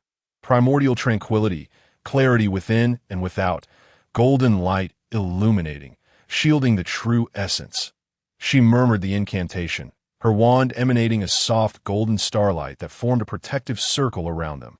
Snape's complexion returned to normal, and he felt the tension in his body ease. The aura of death surrounding you is too potent. If not dispelled, it will adversely affect your physical and emotional state. Gu Yinxing stated, lowering her wand, I shall return to the lounge now. Sir, as she turned to leave, Snape suddenly called out, Answer me about earlier. Were you truly waiting here? Gu Yinxing pivoted. I was not not lie to me. Snape stepped closer, his dark eyes locking onto hers. This evening has unfolded enough chaos. The students require an explanation. You would do well to visit the lounge. I assure you rumors will be rampant. Gu Yinxing averted her gaze. In the flickering light of the torch, Snape's face appeared ominous and shadowy, his deep-set eyes concealing all emotion, much like his dark robes. That I shall convey your sentiments to the Diggories. As for their choices, that shall depend on their own wishes. Professor Snape suddenly declared, I will escort you back to the lounge. Gu Yinxing felt an overwhelming fatigue wash over her, having just treated Harry. Coupled with the exertion of this encounter and the cold wind she had endured, the lounge was already in an uproar. Celia and Ella rushed to her as soon as she returned. Where have you been? Their eyes were red with worry. Suddenly, she realized how much they cared for her. We searched for you for an hour before the teachers pulled us back. What transpired? I was in the Forbidden Forest searching for a unicorn. They told me Harry won the trophy, but Cedric is dead. She feigned disbelief, inquiring further. Draco Malfoy pushed through the crowd, leaning closer. Rest assured, Slytherin will ensure your safety. He held his head high with an air of arrogance. Those fools are the ones who should suffer. The impulsive, reckless, ignorant. They shall pay the price, Malfoy proclaimed triumphantly. Seemingly unperturbed, Gu Yinxing narrowed her eyes, calculating her next move. Professor Snape appeared at the entrance, surveying the students with a serious expression that swept over each face as he stepped among them. As you may have witnessed, due to unforeseen circumstances, Mr. Diggory, a contender in the Triwizard Tournament, has passed away. The headmaster will provide further details in the Great Hall that I expect unverified rumors do not circulate from Slytherin to preserve the house's reputation. Everyone should retire for the night. Should I find anyone wandering about, it will be their last day at Hogwarts. His gaze scanned the students. All prefects and student council members will remain in the common room tonight.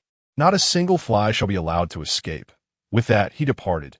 Celia and Ella returned to their dormitory, quickly changing into their nightclothes before joining Gu Yinxing. We heard he yes back, Ella said, sitting at the edge of the bed, clutching a pillow tightly. Gu Yinxing feigned ignorance, the name we dare not speak. Ella flinched nervously to Gu Yinxing probed, as a member of the Gunner family, you should theoretically be unaffected. Correct? Ella shook her head. No, we're merely distant relatives. Why parents disapprove of such extreme pureblood ideologies. They acknowledge pureblood wizards but refuse to solve issues through violence. They made it clear they would not involve themselves, leading us to move several times. Now that he has returned, he will not spare you my dear. There's more to this chapter. Please turn to the next page for an even more thrilling continuation. Gu Yinxing ignited the fireplace and sat beside Ella, embracing her. Celia nestled close, resting her head on Gu Yinxing's shoulder. My grandfather was coerced into publishing extreme articles. After he disappeared, he spent 6 months in Azkaban, and upon his release, he was somewhat unhinged, often failing to recognize those around him. Gu Yinxing gazed into the flames. Now that he has returned, we must find a way to cope. She embraced the two of them tightly. Drawing forth her wand, she pointed it at a box upon the table, and a flurry of paper-cut figures sprang forth, joyfully leaping about. They climbed onto the bed, bouncing and frolicking, which brightened the spirits of Celia and Ella somewhat. And the three of them continued this way until dawn broke. Gu Yinxing had not slept a wink that night. After Celia and Ella had succumbed to slumber, she carefully arranged them on the bed, tucking them in with their blankets. Observing their slightly worried faces, she settled onto the sofa, gazing intently at the dark lake outside. The moonlight was absent this night, and the depths of the lake glimmered with an eerie green glow, as if it were consuming everything in its path. She illuminated her wand, but the beam was devoured by the darkness, revealing only the water plants swaying like terrifying phantoms. The following day, tranquility returned to the school. As if nothing had transpired, the moment they stepped into the hall, they felt as though they had wandered into the wrong place. The usually vibrant and lively hall was draped in black banners emblazoned with the emblem of Hufflepuff. Symbolizing mourning, students from the three houses consoled one another, for there were no champions nor victors. Today, we gather to mourn the brave warrior of Hufflepuff, who, through his deeds, exemplified the finest qualities of sincerity, loyalty, and fearlessness. Many of us have experienced his kindness, and we are fortunate to have known such an exceptional classmate, even as we grieve his departure. Dumbledore raised his glass, the students lifted their cups, and Gu Yunxing raised hers in a symbolic gesture. Observing the anxious expressions etched upon her peers' faces, some even betraying fear, the first-year students huddled together. Casting glances at their older counterparts, Dumbledore's voice resonated. Some believe it is better not to reveal the truth to you. But I assert that you have the right to know it. Cedric was killed by Voldemort. Gasps of disbelief rippled through the faculty and students alike, some teachers' faces reflecting terror. They do not fear his name, nor his existence. We have defeated him before, and we shall do so again. Dumbledore scanned the assembly of students. His intent was to instill courage within us. Now is the time for us to unite once more. While we may have had our differences in the fight against evil, we must set aside our prejudices and strive together. For those we cherish, for our future. Students from both batons whispered amongst themselves, and Madame Maxime gestured for silence. While Karkaroff of Durmstrang was conspicuously absent, his seat empty. Gu Yunxing noted that she hadn't seen Karkaroff since the conclusion of the third task. "Where is Karkaroff?" she inquired of a nearby prefect. "I don't know," he replied, shaking his head. "I haven't seen him since last night." Gu Yunxing gazed at the Hufflepuff students, many of whom were silently weeping, while the Diggories remained engulfed in profound sorrow. Mrs. Diggory was so overwhelmed that she could no longer produce tears, her gaze vacant as she surveyed the crowd. Not far off, a girl of Chinese descent wept quietly, her friends offering her comfort. Gu Yunxing had intentionally chosen a seat near the door upon entering, and as she observed the mournful scene, memories of Harry's anguished expression upon emerging from the maze flooded her mind, along with the vacant stare of Diggory, whose body seemed to transform into a cloud of sorrow. Harry's form mirrored her own, and an immense wave of emotion surged within her, past memories gradually consuming her. Unable to endure it any longer, she excused herself due to feeling unwell and slipped out the front door while no one was paying attention. Her stomach churned, having consumed nothing since the previous night.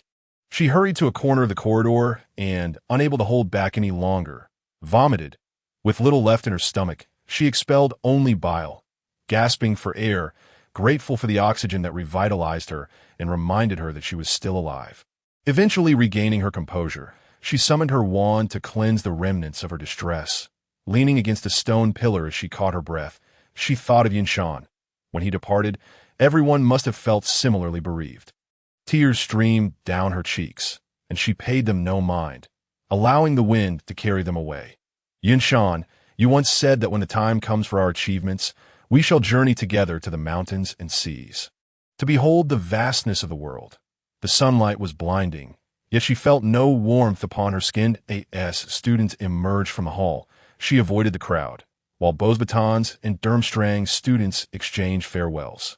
A few pairs of fleeting couples wept heartbreakingly, and classmates exchanged contact information, their diverse uniforms weaving through the throngs. Gu Yunxing observed their youthful faces. "How wonderful it is to be young," she mused. Lin Yunfeng approached. Noticing her pale complexion, "We cannot return. Do you intend to stay at school or rent a place off campus for the duration of the holiday?" Gu Yunxing looked towards Hogwarts. "I will remain." "What about you?" "I wish to travel for a while. Would you care to join me?" Lin Yunfeng replied, watching the students bustle about. "I won't be going. I nearly perished here at school. Being outside would only be a burden."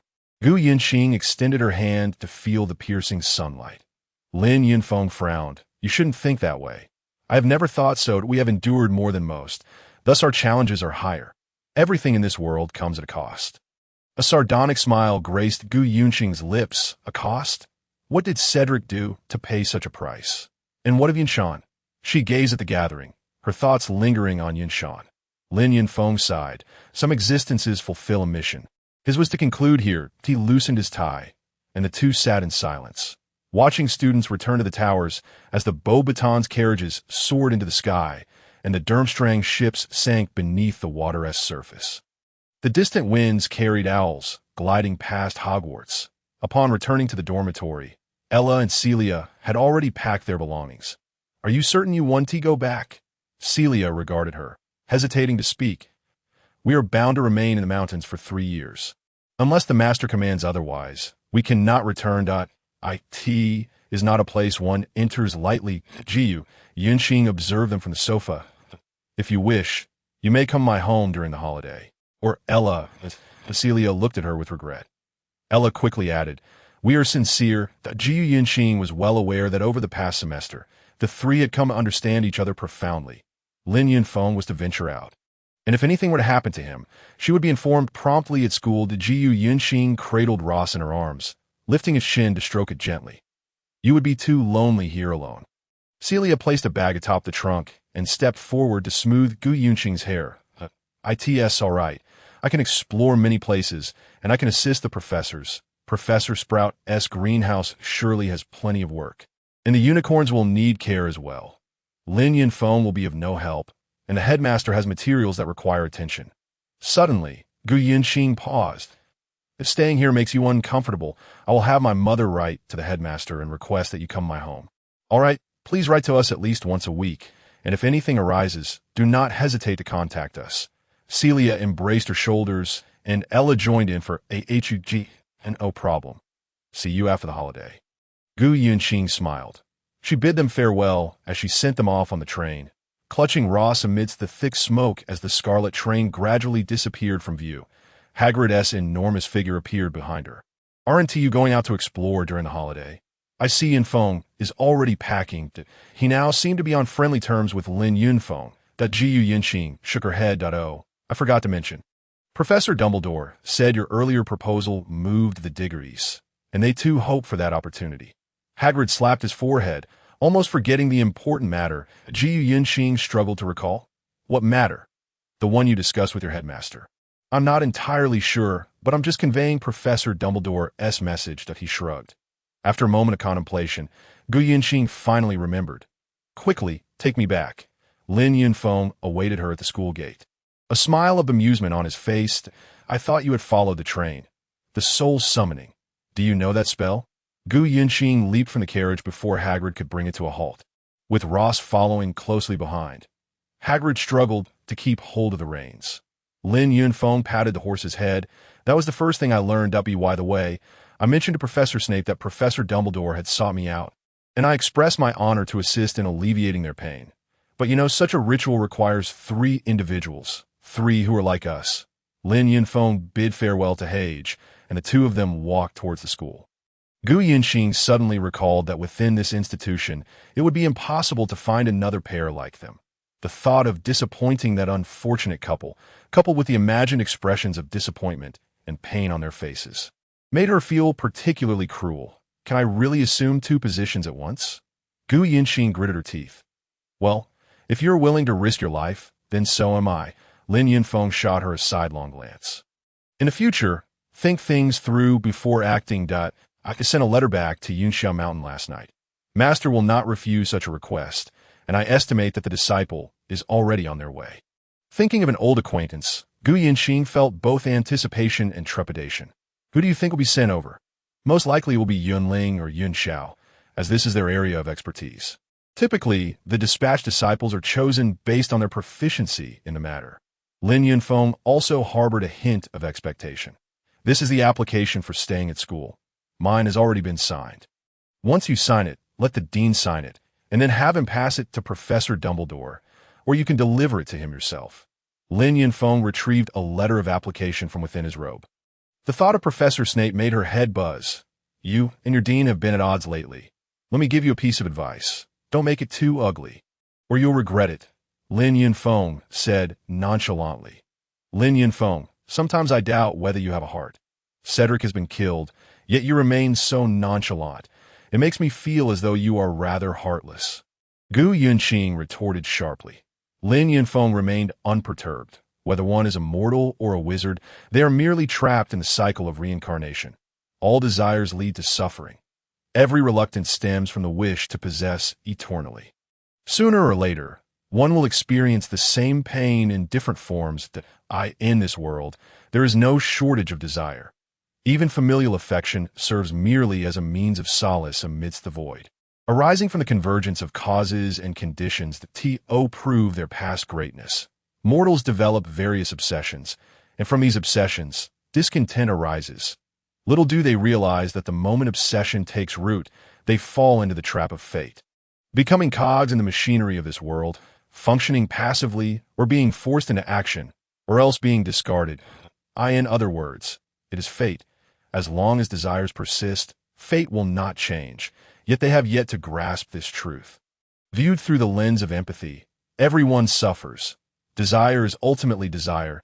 I simply do not cling to worldly desires, or rather, my obsessions lie elsewhere. Zhu Yinxing found herself unable to refute him.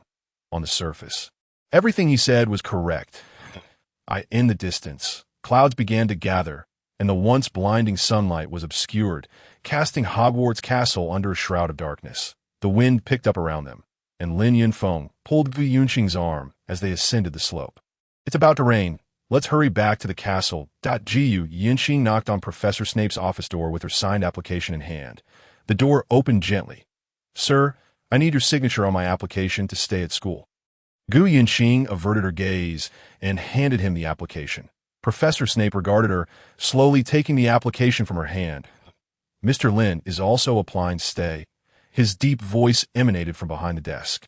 Bearing both inquiry and certainty, he likely intended to take this opportunity to travel. Gu Yunxing glanced at a jar filled with dead mice nearby. Professor Snape raised an eyebrow. Your senior brother appears to be more stable than he seems. Gu Yunxing felt awkward, unsure of how to respond. Once I sign, I will deliver the application to the headmaster. Snape placed the application beside the inkwell. Thank you, Professor. I will take my leave now. Gu Yunxing turned and left in haste. Professor Snape observed her retreating figure, his attention shifting to a book that lay open nearby, detailing the history of the silent the dining table. Lin Yunfeng held a map, aware that few remained at school. Many teachers were also out, leaving the vast hall eerily desolate. Gu Yunxing tapped the table, and a slice of bread, a boiled egg, and a small dish appeared before her, with so few people around. The house elves had a leisurely time. During meals, they would magically deliver food upon the sound of a tap on the table. Have you decided where to go? Gu Yunxing asked as she took a piece of bread. Lin Yunfeng marked a spot on the map. Our first stop will be the British Museum. The Eight-Nation Alliance took the relics of the 15th ancestor, and I want to see if there is anything special that might be useful in the future. Planning to smash some glass or dig a tunnel? Gu Yunxing teased. And oh, need to be so violent. Let's use magic. Just find a brick and transform it into something similar. They have no use for it anyway. Lin Yunfeng replied, taking a bite of cake. Artifacts in the hands of ordinary people are merely decorative trinkets, and sometimes they aren't even that. Lin's esteemed disciple, engaging in such underhanded deeds. Gu Yunxing mocked. Lin Yunfeng dismissed her comment. See, she paid for it. And besides, I'm merely returning what belongs to its rightful owner. A figure appeared at the entrance, draped in a coarse robe. The few individuals in the hall were instantly drawn to him. The newcomer removed the hood of his robe, which was damp, and casually took it off, revealing a flowing white tunic that shimmered like water in the light streaming through the windows, giving the impression that he was glowing. He raised his head, intrigued by the transparent ceiling and the candles. Yin Xuan, Lin Yunfeng exclaimed in astonishment. Rising to greet him, Gu Yunxing stood up, frozen in place. She could have anticipated anyone, even an elder, but never expected it to be Yin Xuan. Yin Xuan bowed, not forgetting the proper etiquette. Lin Yunfeng could not contain himself and rushed forward for a warm embrace. It's been so many years since we last met, he exclaimed, before quickly silencing himself. Yin Xuan appeared more composed than she remembered, with streaks of white hair at his temples. It's been a long time. Yin Xuan, Gu Yunxing watched him approach, her eyes glistening with tears. Yin Xuan embraced Gu Yunxing tightly. Patting her back, I thought I would never see you again in this lifetime. For her sake, Mo Yunchuan had voluntarily left Yunxia Palace to protect the lower courtyard, effectively sealing himself in Gu Yunqing's memory alongside Yunshan. Yunxia Palace had erased every trace of their existence, as if they had never been there. Yunchuan wore a ruby ring, a mark of authority among the clan. You have worked hard over the years. Lin Yunfeng observed the more mature features of his friend, his chiseled lines sculpting an undeniably handsome visage. He appeared more mature, yet unbeknownst to him, when he left Yunxia Palace, they all looked quite similar. Lianshan is doing well, though it had a long way to go. The foundation is solid, and it has developed quite well in recent years, attracting many disciples. He seemed more mature and composed, exuding the demeanor of a master in his every gesture. Coincidentally, Dumbledore had not come for breakfast, and Professor Snape appeared behind them. "Hello, I am the head of Slytherin House. You must be the disciple sent by Yunxia Palace to assist us. I assume you haven't had breakfast yet." He tapped the table, and a house elf appeared. "Prepare an Eastern-style breakfast for this guest." The house elf blinked at Yunchuan before respectfully retreating. Yunchuan looked at the little being with keen interest. "First, have your meal. I will find the headmaster and inform him of our guest's arrival." He glanced at the three of them before turning on his heel and striding away. Yunchuan sat down, and Gu Yunqing offered him the untouched bread from her plate, which he accepted and began to eat slowly. "I asked at the head of your college?" Yunchuan inquired curiously, sensing something about him resonating with their lineage. Gu Yunqing nodded, seemingly reluctant to elaborate. "Why has so much of your hair turned white?" Gu Yunqing shifted the topic. Lin Yunfeng shot him a glance just as a plate appeared on the table.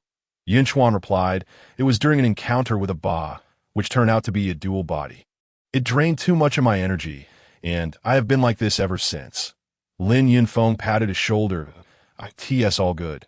You're looking increasingly like Master." It seemed as though fate had orchestrated their meeting, preparing them for extraordinary challenges ahead. The faculty occasionally glanced at Yunchuan, whose youthful face bore eyes reminiscent of Dumbledore's, filled with the wisdom of experience. "These pastries are quite sweet," Gu Yunqing remarked, taking a cake and pairing it with milk for a better taste. "I was worried that you would find it inconvenient here, but it seems to be much more accommodating than where I am." Yunchuan accepted the food. The three of them cautiously avoided discussing the past. "When do you plan on returning to visit Master?" Lin Yunfeng leaned against the table, gazing at the ceiling. "I have been considering it lately. It seems that my uncle has gone on another journey. Every few years, he must venture out." Dumbledore hurriedly made his way over from the tower, just as Yunchuan finished his meal. "Welcome, Yunchuan. I hope I haven't interrupted your reunion," Dumbledore remarked, observing Yunchuan's white hair. Yunchuan shook his head. "Greetings, esteemed headmaster. It is an honor to finally meet you." He inclined his body politely. Dumbledore intended to extend his hand, but withdrew it, as Yunchuan was not accustomed to physical contact with strangers. "After your journey, do you require some rest?" Dumbledore inquired, to which he nodded. "Not necessary, but the soul summoning ritual must be conducted at night.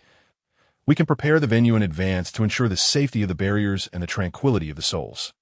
"Do you have a suitable location?" Yunchuan waved his hand dismissively. "We have many vacant classrooms available." Dumbledore raised an eyebrow. Suddenly, Sir Nick appeared in the hall, causing Yunchuan to stiffen momentarily, but upon seeing the lack of reaction from those around, he chuckled and followed suit outside. That on his first day, Yunqing nearly startled the ghost. Lin Yunfeng greeted Sir Nick with a smile. Sir Nick's semi-transparent form perched on the dining table, watching them depart. The strict doctrines of the Cloud Palace rendered spirits unable to linger. She likely had never encountered such unrestrained souls before. Previously, she had only heard tales of wandering spirits, which were either directly sent to the afterlife or dealt with summarily. It was no surprise that she reacted this way. Yunchuan smiled at Gu Yunqing, his eyes filled with nostalgia. They had once practiced together, and those memories were among his most cherished. In an empty classroom, where the sky was visible outside, Professor Snape transformed a chair beside the door. With a flick of his wand, the cobwebs and dust vanished instantly. Candles adorned the ceiling, and the torches on the walls were ignited. "This will suffice." Yunchuan retrieved a package from behind him, containing a set of robes embroidered with gold and silver threads, featuring the totem of the three realms from the collar to the hem, glimmering brilliantly in the light. "Could we move that table over here?" Yun Xuan gestured towards a distant table. With another flick of his wand, Snape swiftly transported the table before them. He then produced a piece of black silk.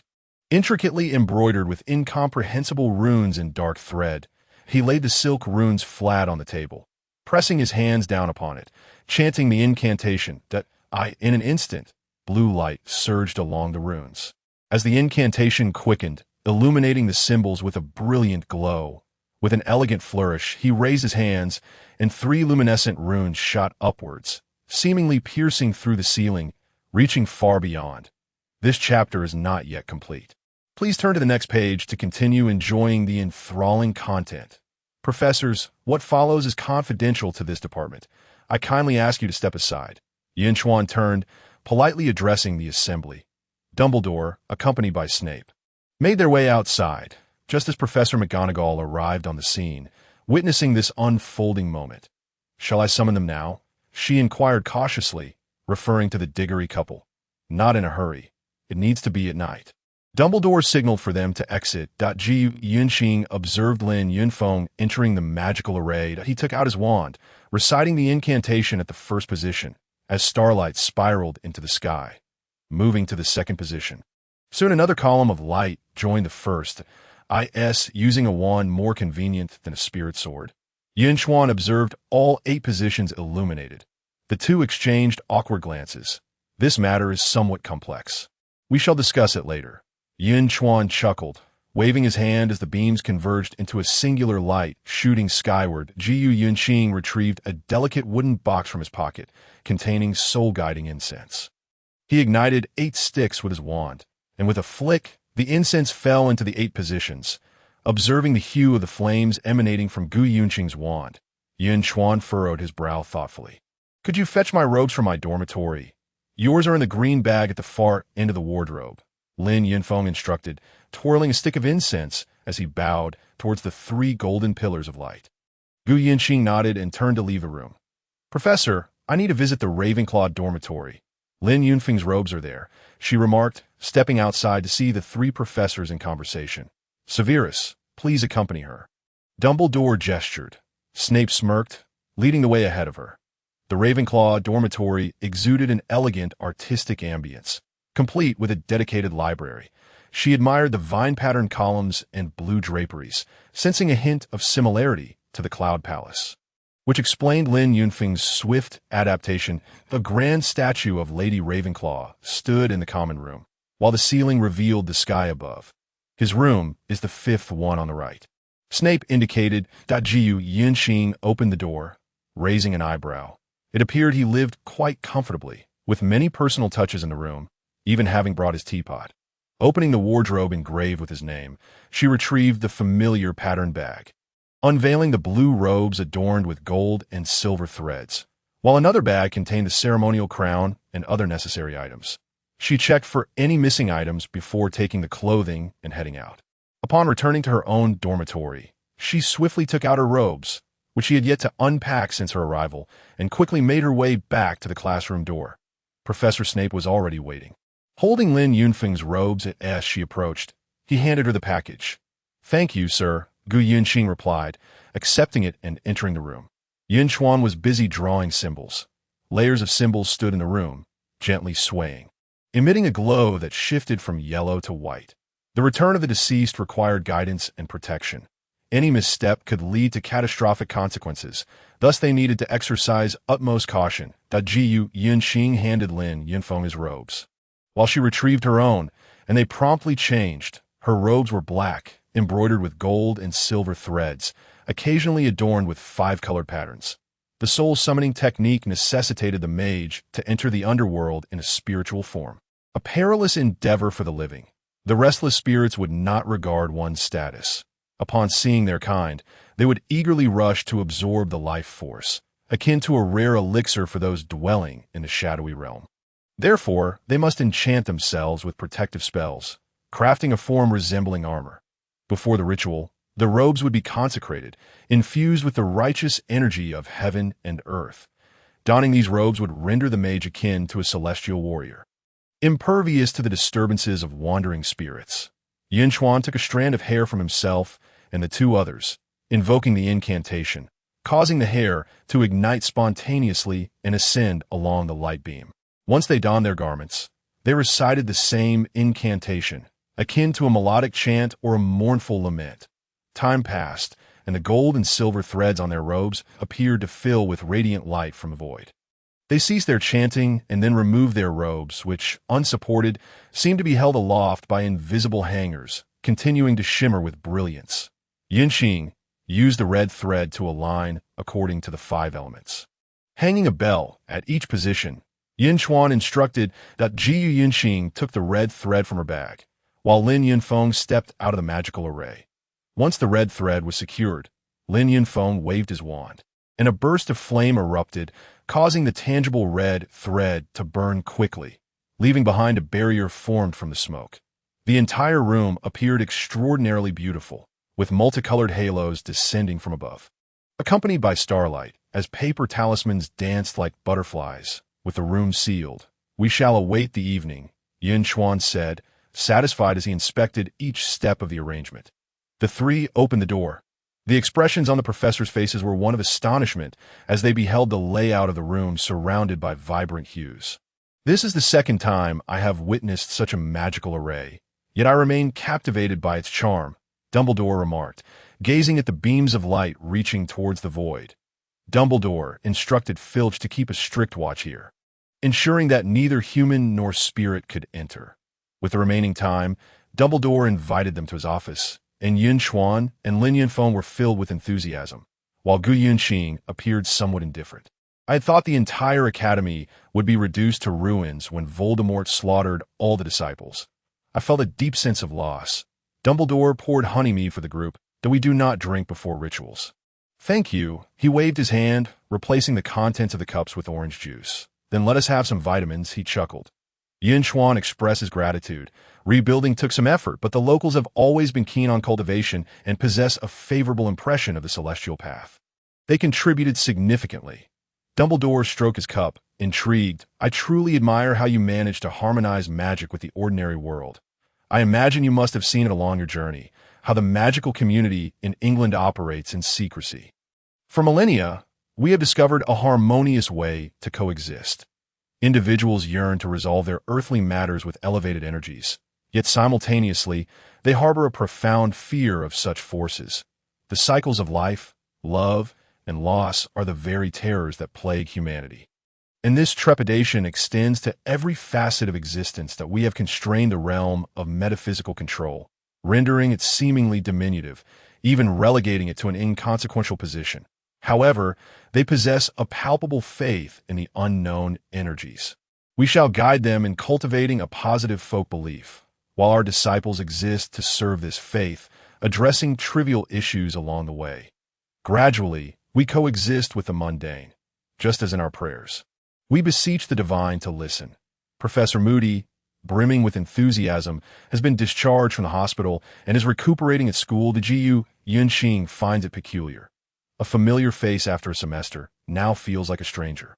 Yin Chuan nods. That is indeed the level we aspire to achieve. In other civilizations, wizards serve as the emissaries of the divine. Perhaps the path to greater understanding lies solely with Yunshao Mountain. Voldemort shares this sentiment, making his past actions comprehensible. Dumbledore adjusts to a more comfortable position, gazing at the portraits of the school's former headmasters adorning the walls. Immortality does not exist in this realm. It is merely the extension of time within a singular space that surpasses ordinary human foresight, giving rise to such absurd notions that to seek longevity, one must first confront death, what we refer to as placing oneself in mortal peril to be reborn. His greatest flaw lies in his fear of death, Yun Shan remarks quietly. Are you not, then, exploiting the beliefs of muggles? Moody inquires, somewhat incredulously. They sustain our practitioners, and in return, we alleviate certain dilemmas for them. If their offerings are sincere, such energy will naturally manifest in their lives. Indeed, we perceive time and all things as forms of energy, some evident, others ephemeral, Yun Chuan observes as he watches the orange juice in his glass refill itself. A concept not difficult to grasp. These energies will imprint themselves upon their existence, bestowing upon them a form of power that can turn peril into safety in times of crisis. Suddenly, Yuan glances at Snape, who subtly shifts his left hand. Of course, many remain unaware of this. We express it in a manner akin to, good deeds are known to heaven, and one's own misdeeds bear consequences. If one acts righteously, heaven will provide protection. Such reminders are abundant. Even children can recite them. Yet human greed obscures belief. What if the offerings do not stem from genuine intent, but are transactional? Dumbledore's gaze is clear. This explanation is intricate. Either these offerings do not rightfully belong to them and thus depart, or at the most basic level, one may find disciples willing to exchange wealth for relief from calamity. However, I have heard of few such instances. As the consequences are too great for mere cultivation to counteract, they may offer temporary reprieve, yet other, more significant events unfold, often with greater backlash. Thus, we concern ourselves solely with what we can manage, such as the impact of vengeful spirits upon their descendants. Should these souls find justice or attain their desires, the curse will be lifted. This world adheres to the law of conservation of energy. One reaps what they sow. Dumbledore states that, at least, that appears to be the case presently. And what of those who have sacrificed themselves? Consider the reasons behind it, or the unavoidable fate.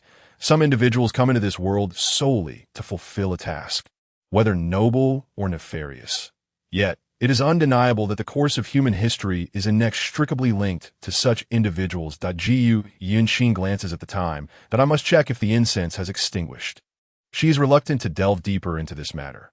Rising to bid farewell, she approaches the classroom door. The incense burns for a considerable duration, and it is still not halfway through. Rest assured, miss, I am keeping an eye on it.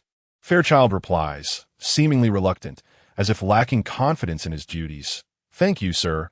Yuan forces a smile that I worry that I may not have performed some tasks adequately. You have always been diligent in your work. She closes the door, observing the gratitude and excitement etched upon Fairchild's face. She makes her way towards the forbidden forest.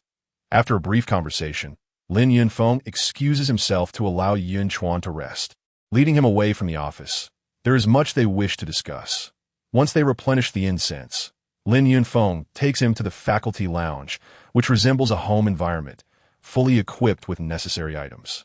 Yuan removes his coat and reclines on the bed, feigning sleep, while listening to Lin Yunfeng recount the events that transpired upon their arrival at Hogwarts. You think Gu Yunqing's reluctance to speak about what happened in the Forbidden Forest indicates that she was traumatized. Lin Yunfeng lies on another bed. Yuan pauses. Everyone has matters they prefer not to discuss.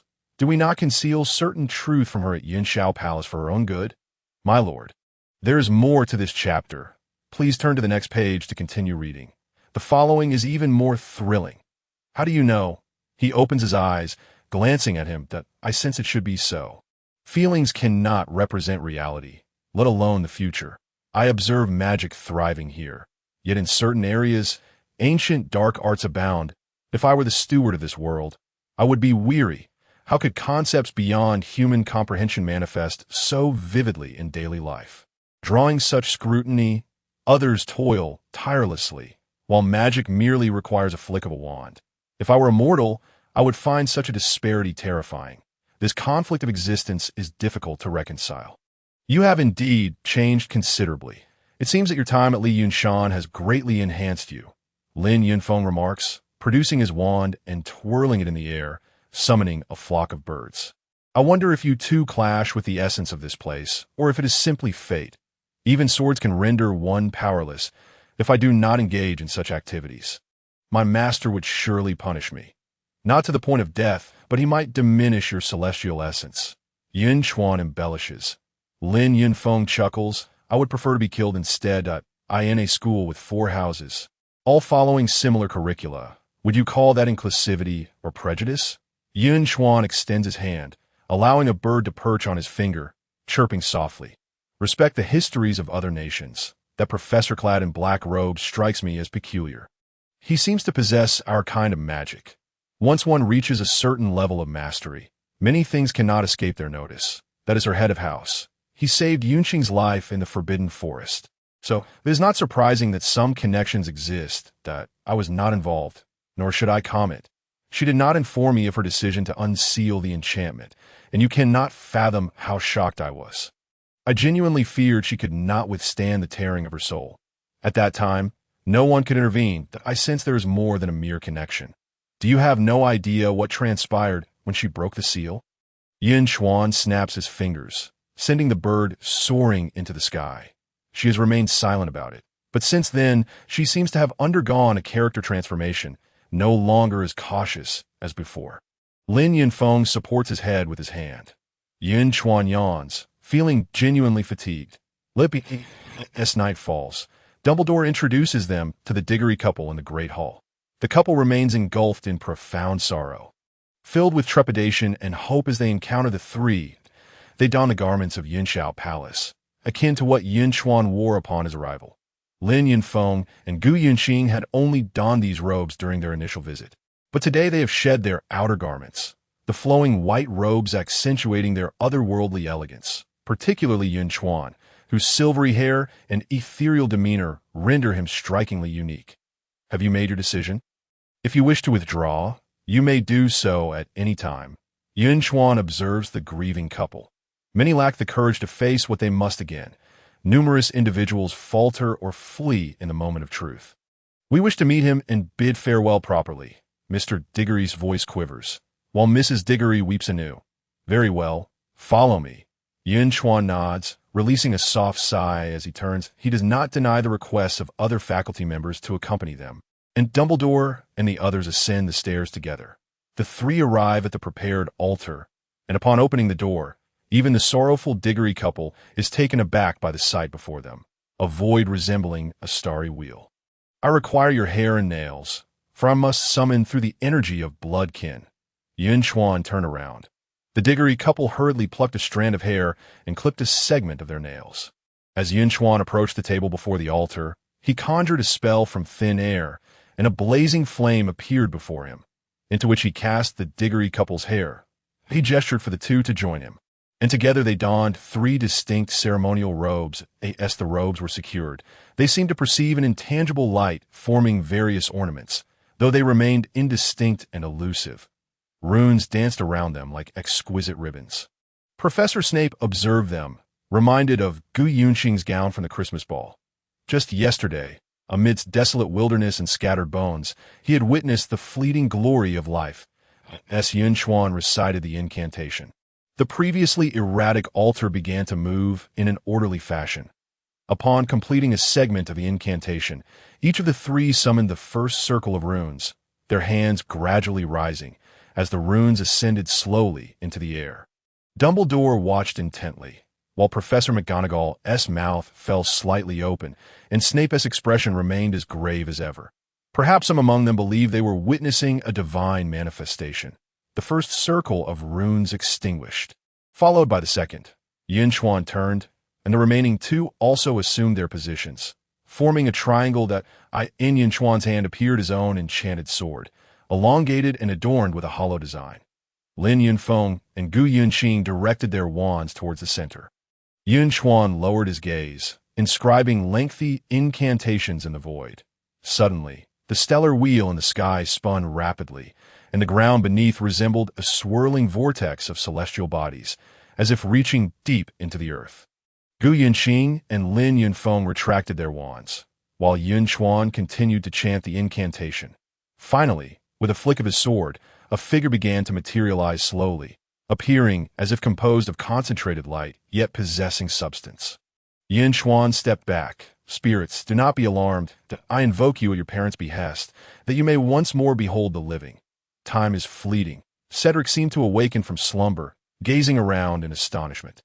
His eyes landing on the three mages. Gu Yunqing. How did I end up here? His voice resonated ethereally as he incredulously grasped his throat. Was I not slain by Voldemort? He stepped forward urgently, only to find himself unable to cross the threshold of the third circle of runes. Did you summon me? Can I return? The chapter is not yet complete. Please turn to the next page to continue reading the captivating content. Gu Yunqing shook her head. Cedric, it is your parents. They could not accept your departure. Our lineage possesses the ability to summon souls, and they wish to see you once more. Her gaze shifted towards the Diggory couple. The Diggory couple, overcome with grief, beheld their son, now a spirit, yearning to embrace him only to grasp at emptiness. After several attempts, they finally accepted the reality. Meanwhile, Cedric, now a specter, looked on helplessly and sorrowfully, tears streaming down his face. "How could you bear to leave us?" Mr. Diggory wept uncontrollably that Mrs. Diggory reached out desperately for her son's extended hand. "My son, oh my son! Father, mother, I am sorry." Cedric wished to lift them, but it was in vain. Gu Yinxing watched them, a tear quietly escaping her eye. "Once all the runes have extinguished, we shall no longer be able to retain you," Yun Chuan reminded gently. Cedric gazed at him with gratitude. "Father, mother, do not mourn for me. I suffered not, and I am honored to have been your son in this life. Yet I can no longer care for you." Cedric's translucent hand enveloped Mr. and Mrs. Diggory. "How could you bear to leave?" Mr. Diggory repeated mournfully to Gu Yinxing, turned her gaze away from the soon-to-be extinguished third circle of runes. "That I am fortunate. You have shown me so much in this life. Mother, take care of yourself. I do not wish to see you so heartbroken. Perhaps we shall meet again in the future. Father, please look after mother." The Diggory couple began to calm slightly. Observing their distress, Yun Chuan pointed his sword at them. "May your souls find peace." A golden light surged towards their bodies. In the next moment, they seemed to regain warmth, their minds clearer, their emotions steadier. "I am merely stepping ahead. Though evil has taken my life, it cannot extinguish my resolve. In the future, take care of yourselves." The Diggory couple nodded, wiping their tears. The third circle of runes extinguished, followed by the fourth. Only the final circle remained. "Take care of yourselves and of your grandparents. How long can my death remain concealed? Do you understand?" Cedric's voice quivered. It seemed as if he had transformed into the elder of the Diggory couple, earnestly advising them. This child truly possessed profound understanding, evoking sympathy. As the fifth circle of runes ignited, the Diggory couple noticed, and their emotions surged once more, Cedric's form becoming increasingly transparent. "Oh, not go, my son. Do not go. That if you can assist Harry, then do so. If not, it is of no consequence." That Mr. Diggory gazed at the final circle of runes, which was on the verge of extinguishing. Gu Yinxing could no longer bear to witness this. She drew her wand, her right hand forming a gesture from her abdomen that transformed into a sword-like point at her throat. Suddenly, her wand emitted a blue-green light, reigniting the nearly extinguished final rune. Lin Yunfeng stared at her in disbelief, while Yun Chuan's face bore an expression of anger. Gu Yunxing's complexion turned ashen. "With my own power, I will reinvigorate the expiring rune, granting us additional time." Gu Yunxing exhaled slowly, prepared to forfeit her own strength. "Farewell, father, mother." Cedric realized he could no longer linger. He turned to Professor Sprout. "Please tell Chio that I love her." He addressed everyone. "It has been an honor to know you all, and I am immensely grateful for your years of guidance. Thank you. And to my beloved Hogwarts." Professor Sprout wept, covering her face. This child she had once regarded with pride was now forced to depart. As the final circle of runes glow faded, Cedric waved to the crowd, gazing at the Diggory couple before slowly vanishing. The empty classroom instantly returned to normalcy, as if the preceding events had never transpired. The torches on the walls flickered, crackling with the sound of burning, while the glow surrounding the three ceremonial robes gradually dissipated. "You are reckless." Yun Chuan rushed forward to support the nearly fainting Gu Yinxing. She removed her robe, her white attire drenched in sweat. "To Gu Yinxing, who accompanied you to the altar to meet such misfortune." Lin Yunfeng seized her, anger blazing in his eyes. Mindful of the audience, he lowered his voice so only the three of them could hear. Gu Yinxing recognized her mistake. She allowed Lin Yunfeng to grip her arm painfully. "Yunfeng, I merely wish for him to remain a moment longer. To Voldemort's attack upon him was the greatest misfortune." Gu Yinxing, disregarding the pain, sighed. Regardless, they had alleviated a portion of their regret. Yun Chuan turned to the table, waving his hand as three beams of light rose anew. He retrieved 3 talismans from his sleeve, inscribed runes upon them, and handed them to the Diggory couple. "Each day, burn 1 talisman and dissolve it in water. You each must drink half for 3 consecutive days, or I cannot guarantee that misses." Diggory will endure. Mr. Diggory accepted the talismans, continually expressing his gratitude. Gu Yinxing felt her eyelids grow heavy. Excessive exertion had taken its toll. Professor Snape, noticing her distress, furrowed his brow as he scrutinized her. Lin Yunfeng, gritting his teeth, took her hand and inscribed a calming rune in her palm with his wand. Gu Yunxing felt a slight revival of energy, though fatigue lingered. Professor, please escort her back to the dormitory to rest, and ensure she returns safely. Lin Yunfeng appeared agitated. Professor Snape stepped forward. I have some restorative potions in my office. You may take some first. That would be excellent. Thank you. Yin Chuan smiled at him, his gaze contemplating. Headmaster, if there are no further matters, we shall take our leave. Snape glanced at the Diggory couple. Dumbledore nodded. Thank you for your efforts, Severus, as they descended the staircase to Snape's office. Gu Yinxing nearly stumbled down the steps, only to be caught by Snape from behind. It is quite unexpected that he would catch her arm. His tone betrayed no emotion. Gu Yinxing felt that this path took longer than usual. And upon opening the office door, Professor Snape ignited the fireplace, illuminating the cold, dim room. Sir, I simply do not wish for my regrets to befall others. Gu Yinxing inhaled deeply, striving to awaken her senses. The opportunity to bid farewell and see someone for the last time was a luxury that most could scarcely hope for. It was a kindness bestowed upon them. She hurriedly rummaged through a myriad of bottles and jars. Gazing at her fingers, Gu Yunxing appeared lost in thought, as if this distraction was a means to regain her focus. Professor Snape handed her a vial containing a clear liquid, saying, Here, drink this. She nearly fumbled the vial.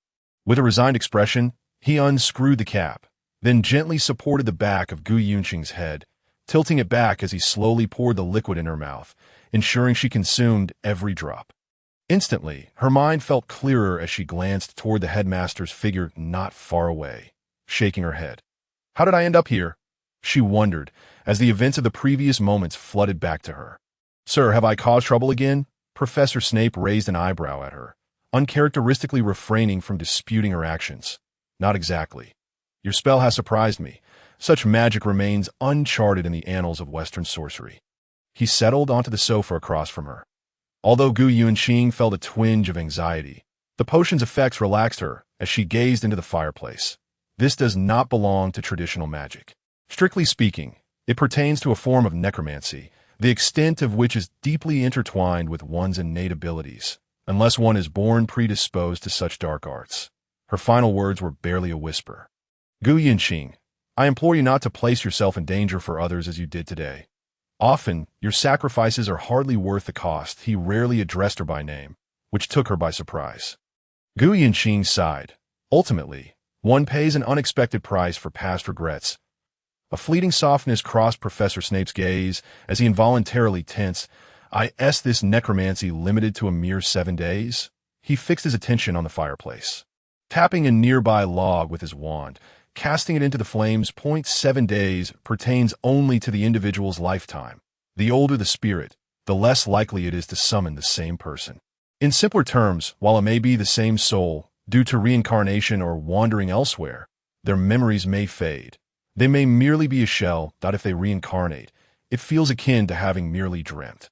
If not, it is even worse. Finding them becomes nearly impossible, as they may be lost in some void that a sorcerer stepping into an unfamiliar void risks becoming disoriented. Gu Yinxing looked up, catching a glimpse of disappointment in his eyes. Do you also have someone you wish to see? She suddenly inquired. Professor Snape pondered for a moment, his lips moving slightly, his gaze flickering. Perhaps it is better not to. Cedric will fare well in his next life. His soul is pure white. If it were golden, that would denote a being nearly divine in the eyes of mortals, Gu Yinxing remarked. Professor Snape regarded her. That is indeed commendable. Gu Yinxing, promise me you will not engage in such perilous endeavors again. After a prolonged silence, he spoke with unusual seriousness, and at that moment, she sensed a different emotion emanating from him. Gu Yinxing regarded him with a hint of confusion. The Dark Lord has returned. He has been resurrected, and the magical world undoubtedly faces a greater crisis that I believe you have witnessed Fudge's attitude. He is so passive, so numbed. Hogwarts may no longer be a safe haven. Those who once followed him have not all faced retribution. Over the years, they have likely achieved considerable success in various places. The only commonality among them is their willingness to disregard everything for their own gain, regardless of where they are. Snape's gaze remained fixed on the flames. As if speaking to himself, "Sir, I have never feared him," Gu Yunqing replied slowly. "Whether willingly or not, I can no longer escape. Karkaroff has fled, and I am certain he will inform Voldemort of my situation in due time. At that point, I shall have to confront him. His return will instill greater fear. After all, most people here have experienced his cruelty firsthand. When an enemy resurfaces without being vanquished, the terror within hearts expands infinitely." Professor Snape extended his hand toward the fire. He is not resurrected. He merely possesses a new body. If he truly ascended from hell, that would be a divine phenomenon. Gu Yunqing corrected their understanding. People are often first defeated by their own fears. She gazed into the flames. After a moment of silence, Professor Snape spoke, his voice still low and somber. "I shall stand before you. I would rather confront him." Gu Yunqing turned. "There are no useless members in Slytherin, even among Voldemort and his Death Eaters. They have never been worthless at tea times. You truly resemble those impulsive Gryffindors," Snape remarked, a hint of exasperation in his expression. "Then throw me to the Gryffindors. I believe they would not refuse me based on their behavior." Gu Yunqing shrugged. How could that be? In that moment, she thought she detected a flicker of smile on his eternally stoic face. "Sir, promise me that if that day ever comes, do not stand in front of me." Gu Yunqing slowly rose, extending her hand. "Little master, there is more to this chapter. Please click to the next page to continue reading." The following parts are even more thrilling. Professor Snape appeared slightly taken aback, but after a moment of silence, he grasped her hand. The following day, Gu Yunqing was roused from slumber in the common room by Ross's antics. Upon glancing at the time, she realized she had missed breakfast. Indeed, she had acted impulsively yesterday, as if she had been in a deep stupor.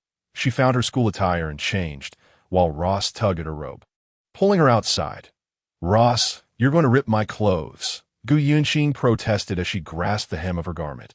Ignoring her complaints, Ross dragged her toward the common room door. Professor Snape was seated on the sofa in the center of the room, having waited there for an indeterminate length of time. "Sir," Gu Yunqing halted, "so early." If we were following the usual class schedule, the first period would have already concluded. Snape rose from the sofa as Ross approached his feet. Rubbing against his pants, he raised an eyebrow, observing as Ross squatted by the window, watching the fish swim outside. "Mr. Yinchuan is to return to Lian Mountain today." Snape turned to her, a slight smirk gracing his lips. Gu Yunqing was taken aback that he would leave so soon. She had intended for him to stay a few days and accompany her to Hogsmeade. "I shall see him off," she exclaimed, dashing outside. On the playground, Lin Yinfeng was busy organizing a large bundle of items reportedly meant for Yinchuan. These magical items will lose their efficacy once they enter Lian Mountain. There is a dedicated barrier halfway up the mountain to prevent disruptions. He explained as he stuffed the overflowing package into his suitcase. "Consider them as confectionery. Didn't you gather many young disciples?" Lin Yinfeng remarked, stuffing the package into his luggage. "Very well. I shall thank the uncle on their behalf." Yinchuan replied with a hint of resignation. "Dumbledore is waiting for Hagrid to harness the carriage. I truly wish you could stay a few more days," Dumbledore added, patting Yinchuan's shoulder. Gu Yunqing rushed over. Panting, Yinchuan noticed her, and a look of concern crossed his face. "I wish to speak with Gu Qing privately," he stated, his gaze scanning the group, landing on Lin Yinfeng. "Shall we take a stroll by the lake?" He adjusted his sleeves and handed his belongings to Lin Yinfeng. Dumbledore was engrossed in examining the sect emblem on the suitcase. Visibly intrigued, Gu Yunqing, "My visit was prompted by my master's sudden notification. Initially, I thought he had misspoken or sent the message to the wrong person, but I confirmed before coming. Since you have remembered, it is indeed worthwhile. After all, these experiences will become part of our lives," he said slowly, devoid of the impulsive energy he had exhibited at Yuntian Palace. "Yinfeng briefly informed me of your experiences here. I do not wish to pry too deeply, but when you broke the seal, did that professor not experience any issues?" Gu Yunqing deflected the question. "He has been of tremendous help to me. I know Yinfeng would not easily agree to my request, so I sought out Professor Snape. He truly devoted himself to guiding me. even taking extra time to grade student assignments. You know, those students are not particularly obedient. I am aware he has worked hard. Do not evade my question. Yin Xuan pressed, his gaze fixed on her. Jiu Yinxing felt a pang of guilt towards Yin Xuan. Had it not been for her, his subsequent troubles may not have arisen. She rolled back her sleeves, and Yin Xuan pointed at her wrist, causing a bracelet composed of runes to materialize. This clarifies everything. He raised an eyebrow, looking down at her with a sense of authority. I was puzzled as to how a wizard who had never been to Yuntian Palace bore the mark of its secret arts. Did Lin Yunfeng know? Gu Yinxing shook her head. Did I understand? She replied. Yin Xuan turned to gaze upon the surface of the lake. Yinxing, everything in existence follows a certain order. Even the highest elder exists within this framework. Very few in the Western world comprehend this celestial perspective. They tend to guide events according to their perceived intentions, which, of course, is also part of the order. However, we should strive to see through this layer without becoming too entangled. Human emotions are complex, and delving too deeply can lead to confusion, that we merely need to observe what is destined to occur and fulfill our roles within this order. Wine Master once said that matters of the heart are the most challenging. One cannot disregard those connected to them. Yet, this is merely an experience. Where there is gathering, there will also be parting. Our paths diverge. Do not allow yourself to become ensnared too deeply. Hagrid approached with the carriage, the unwilling horse huffing in protest. Joe, don't do that, he said, his eyes appearing slightly swollen from the horse's kick. Yin Xuan walked up to the carriage, saying, Let Lin Yunfeng take me. He exchanged a knowing glance with Gu Yinxing. They bid each other farewell, Gu Yinxing reluctantly waving as the carriage departed, while Yin Xuan turned to watch her fade into the distance. When will you embark on your journey? He inquired. After seeing you off. I shall depart tomorrow, Lin Yunfeng replied, reclining in his seat and savoring the gentle breeze against his face. You recall the reversal of the three elements that Master taught us in our early years. The blood of the Qilin, the shared fate spell of the Cloud Palace, and the Thunder Seal. Lin Yunfeng appeared perplexed. These three components can reverse life and death, stirring the threads of karma. The Qilin blood must be sourced from the white Qilin of Cloud Mountain, which is rare and seldom utilized. The shared fate spell requires mutual willingness to live and die together. As for the Thunder Seal, that is formidable. I've only witnessed 3 elders activating it simultaneously. To attempt it ourselves would be akin to offering our lives as a sacrifice. Voldemort initially sought this power when the elders discussed it, leading to his nefarious ambitions and, ultimately, his incomplete soul. My uncle was too compassionate back then, resulting in a catastrophic outcome that he has reflected on this for years, pondering whether to embrace compassion or to act decisively, for there are multiple paths to uphold justice. This chapter is not yet complete. Please click the next page to continue enjoying the captivating content. Do you plan to remain at Liyun Mountain indefinitely? Lin Yunfeng sensed a heaviness in the conversation. Yin Xuan turned his head, a motion he had not made in a long time, once a signature gesture of his. What else is there? By the way, where do you wish to go in 3 years? To Zhixiao Mountain, Lin Yunfeng asserted, as if it were a foregone conclusion that it is the place nearest to the mundane world, where disciples can choose their own partners, which complicates management. Could it not be tiered management? Your place does the same, with the lower academy hosting a constant stream of visitors. Some disciples merely squander their time, Lin Yunfeng remarked bluntly. They have their own karma, Yin Xuan replied, non-committally. Who will you go with? Naturally, Gu Yinxing, that we grew up together, and after experiencing these events, we shall devote ourselves to the mountain, steering clear of all this chaos, Lin Yunfeng stated candidly. Yin Xuan narrowed his eyes, understanding why Lin Yunfeng was so determined to go to Zhixiao Mountain. My master said that the fewer people outside know of our existence, the better. Our ambitions do not lie in acquiring worldly fame through sorcery. The more outsiders know of us, the more perilous our situation becomes. Our world must remain concealed. If discovered, it would lead to true chaos. Should our existence cause greater turmoil, we would have no choice but to collectively extinguish ourselves to maintain the normal flow of the heavenly order. The desires of humanity birthed Voldemort and could spawn other evils, potentially even more formidable. Not all realms of cultivation are as stringent as ours. Dumbledore's stubbornness in certain matters gave rise to Voldemort. We cannot allow our disciples to repeatedly face danger. The next 3 years may prove exceedingly difficult for you, Yin Chuan cautioned, observing him closely.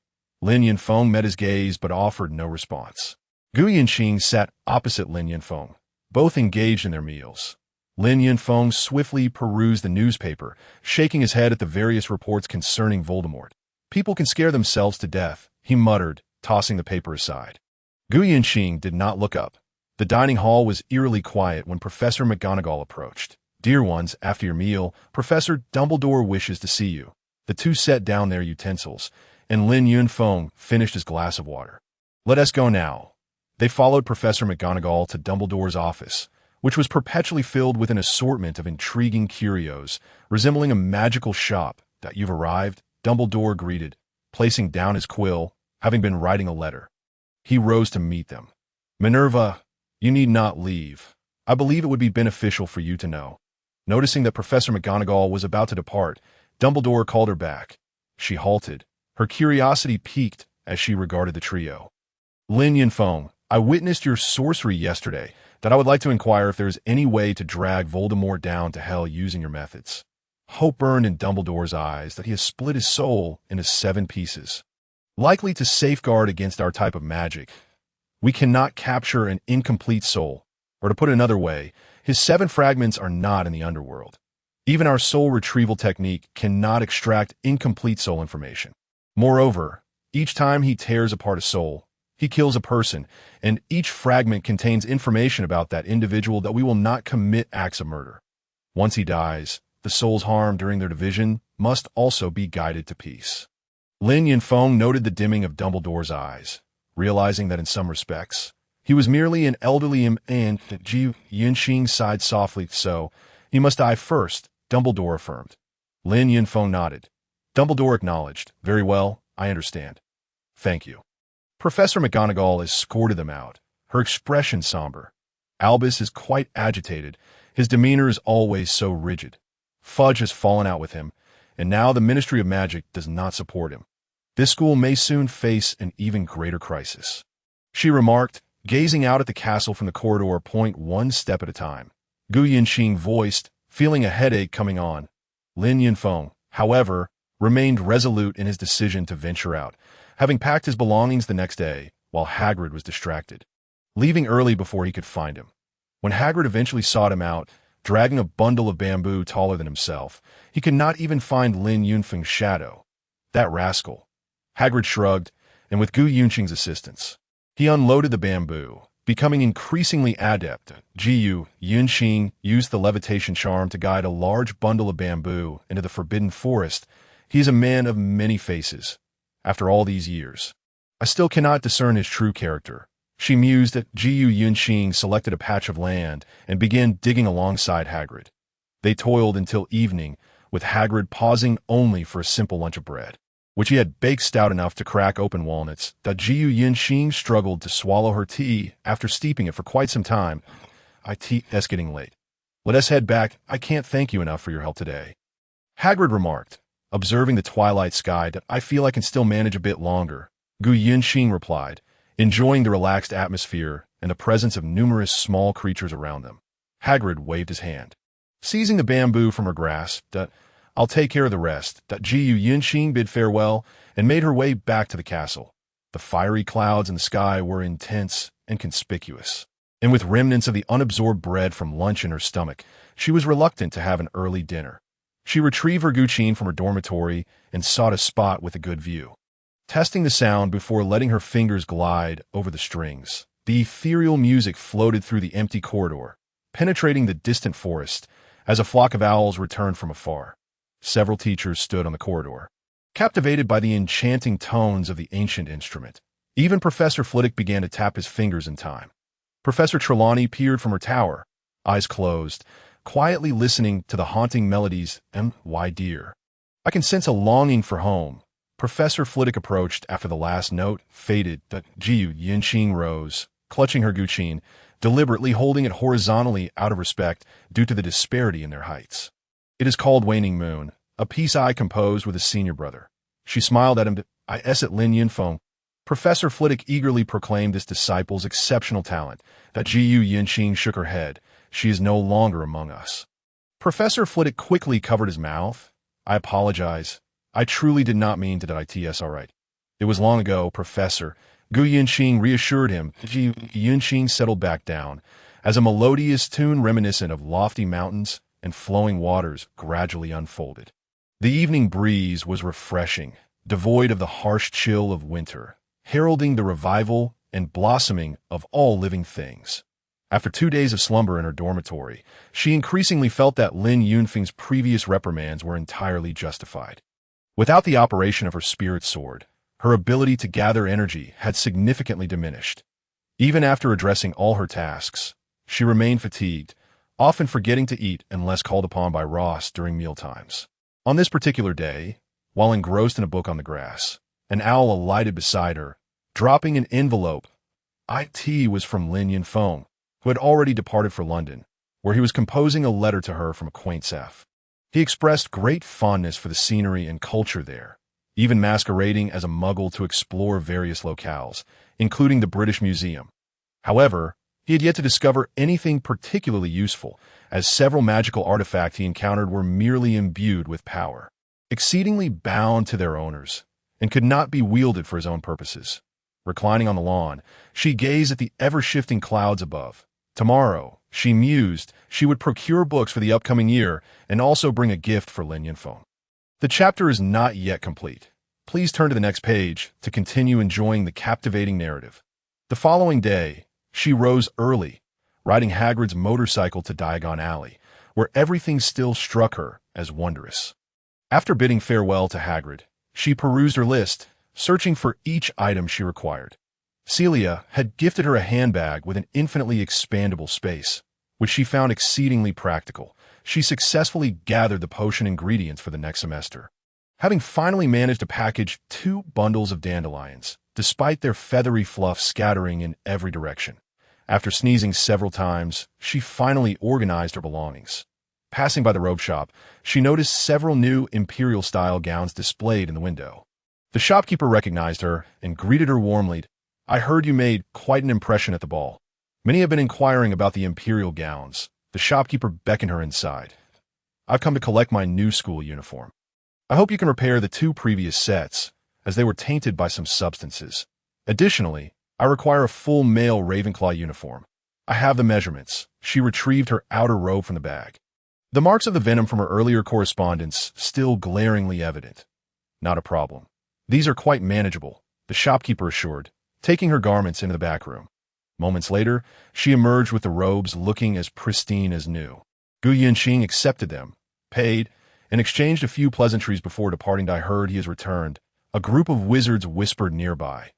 That boy who miraculously survived claims to have seen him again. Don't mind him. Rumbler.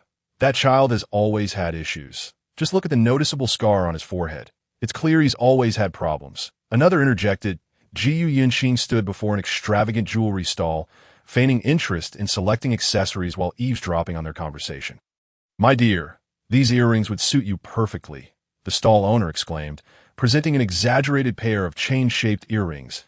Gu Yinxing smiled and waved her hand dismissively, hastily retreating into a narrow alley. This alley was unfamiliar to her. The inscriptions on the walls were faded and unclear. She stepped further inside. Several wizards surrounded her. Their bizarre and oppressive attire, coupled with their menacing appearances, intensified her discomfort. She maintained an air of nonchalance, continuing deeper into the alley, only to find the crowd growing ever denser. What do you need, miss? A hunchbacked witch inquired, pulling open a basket filled with what resembled baby limbs. She nearly screamed and quickly turned to leave. Another man, with thinning hair, approached her. Come sit in my shop. I'm sure you'll find something to your liking. He reached out to pull Gu Yinxing toward his establishment. Miss Gu? A haughty voice called out. Recognizing the familiar tone, Gu Yinxing felt a surge of relief. She turned abruptly to find Lucius Malfoy brandishing a snake-shaped cane, unceremoniously pushing the man aside while glaring at him. What do you intend to do? His pale gray eyes narrowed. Nothing, Mr. Malfoy. I was merely joking with the young lady, the man stammered, hastily releasing her. Leave? Lucius Malfoy hissed, his voice low and commanding. The crowd dispersed. "Thank you, Mr. Malfoy." Gu Yuanxing sighed in relief. Lucius Malfoy turned, his silvery blonde hair gleaming in the sunlight. "Miss Gu, that individual was a trafficker. I must ask how you found yourself here. This alley is notorious for the trade of dark magic." He observed her still shaken expression. "I inadvertently wandered in," Gu Yuanxing replied, finally exhaling. Lucius Malfoy scrutinized her, as if savoring each word she spoke. "Would you be so kind as to escort me out? I was surrounded the moment I entered." Gu Yuanxing pleaded, having exhausted her options. "With great pleasure, Miss Gu." Lucius Malfoy replied with a gentlemanly nod. He escorted her to a more distant street corner before turning to leave. Gu Yuanxing spotted her lady not far off, waving at her. Upon their reunion, her lady's demeanor remained haughty, yet she was no longer as cautious. "It's quite fortunate that Lin Yunfeng has left me nearly a fool. I almost became a victim." Gu Yuanxing thought to herself, shrugging as she made her way toward Gringotts, needing to withdraw some funds. The opulent hall was bustling with diminutive goblins calculating and weighing treasures, their penchant for extravagance making the corners of the room ostentatiously lavish, almost overwhelming for those who entered. Approaching the reception desk, she presented her key. Gu Yuanxing, a sorceress from the east. The goblin examined the key, then scrutinized her before instructing a smaller goblin to escort her to the vault. As she sat in the cart, she nearly felt nauseous, taking deep breaths to quell the turmoil in her stomach when they finally halted. "Here it is." The goblin gestured toward the massive iron door. She extracted her key, took a deep breath, and opened it to reveal a trove of coral from the peaks of Yungang, alongside various precious trees and gems, while such treasures were commonplace in their realm. In this world, each item could fetch a handsome sum in galleons. Yet, she sensed an overwhelming abundance, as if Lin Yunfeng wished to fill every corner. Gu Yuanxing selected a piece of coral, weighed it in her hand, and then retrieved several galleons. Could these be exchanged for galleons? She inquired. After returning to the hall, she placed the coral on an exchange counter. The goblin scrutinized it meticulously before quoting a price. Gu Yuanxing accepted the galleons and tucked them into her pocket. Exiting Gringotts, she made her way to a bookstore, handing over her list. "I'll take 2 sets." The shopkeeper ambled to the back. She admired the plethora of magical tomes. Carefully inspecting the catalog, the title caught her eye. Detailed explanations of Eastern charms. She smiled, intrigued, and reached for it, only to have another hand extend simultaneously, their sleeve brushing against hers. Gu Yuanxing's heart skipped a beat as she withdrew her hand and turned away. "Professor, good day," she greeted, observing Severus Snape as he withdrew his hand, curiously appraising her. "You are quite the eager student. Out purchasing textbooks so early," Professor Snape remarked, his gaze fixed on her point. "One must prepare ahead. Otherwise, one might accidentally explode a cauldron or set the classroom ablaze." She shrugged nonchalantly. Professor Snape raised an eyebrow, a slight smirk gracing his lips. "Not to that extent. That's merely the talent of certain individuals." The shopkeeper emerged with 2 sets of books, and Gu Yuanxing began checking them against her list. "Are you considering participating in the wizarding level examinations here?" Professor Snape inquired. Eyeing 2 of the books, Gu Yuanxing nodded. "I will certainly try, though I am sure to fail the Patronus subject. That's merely one aspect. Do not place too much weight on it," he replied dismissively. She placed the books in her handbag, organizing her belongings. "Do you know who the new defense against the dark arts teacher is?" She probed, eager for information. Professor Snape shook his head. "I'm afraid I do not know at this time." Both selected their desired books and departed the store together. As they exited, Hagrid appeared, laden with farming tools and bags of fertilizer. "Aha, Professor Snape, what a coincidence!" Hagrid exclaimed, his arms wide open, nearly causing a small wizard beside him to tumble off his mount. Hagrid seized the wizard by his collar, placing him back in the saddle, the latter muttering curses under his breath. Gu Yuanxing chuckled. "Have you completed your tasks, Hagrid?" "All done." "Have you procured everything you need?" Hagrid inquired, brushing dirt off his clothes. "I just need to buy some ink and quills." She indicated toward a nearby stationery shop. Hagrid placed his items on his motorcycle. "Then I shall wait for you." Professor Snape glanced at the soiled seat of his motorcycle. Gu Yinxing will accompany me back to school. It's an opportune moment for me to guide her in selecting quills. His brow furrowed in disapproval. Hagrid nodded. That's fine. Being with your headmaster will surely be safe, but remember not to venture into that alley. He extended his hand, pointing toward the place she had recently escaped from. All right, Hagrid. Gu Yinxing waved her hand dismissively as Hagrid revved the motorcycle, its rear emitting a plume of black smoke as it sped away. Gu Yinxing waved again, dispersing the lingering fumes, while the bookstore clerk brandished a wand to clear the thick smoke, casting a disgruntled glance in the direction of Hagrid's departure. Good heavens, these are all still new books. That evening, Gu Yinxing eagerly flipped through the new arrivals in the lounge. She yearned to pass her wizarding exams, for she had no desire to return to that once dreamt-of place, which had now transformed into an unreachable homeland. She could no longer roam there as she once did, where she and Yinshan had left their footprints.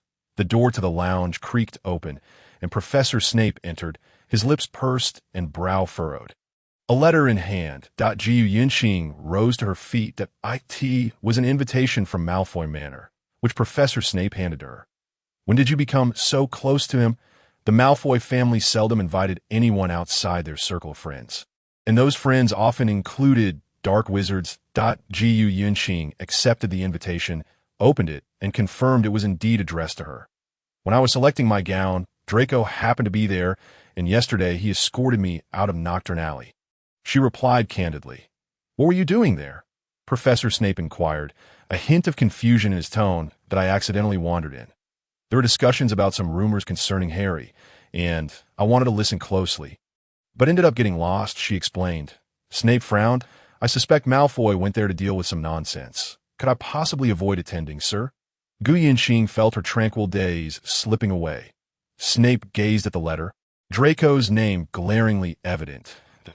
It seemed more likely that Lucius Malfoy had instructed his son to extend the invitation, as it struck him as rather abrupt. If you wish to spare your classmates from discomfort when school resumes, I believe it would be best to attend, though you may choose otherwise, Snape remarked, perusing the contents of the letter. Very well. Should I prepare a gown? Certainly. A simple evening dress will suffice. Snape attempted to display an inscrutable expression.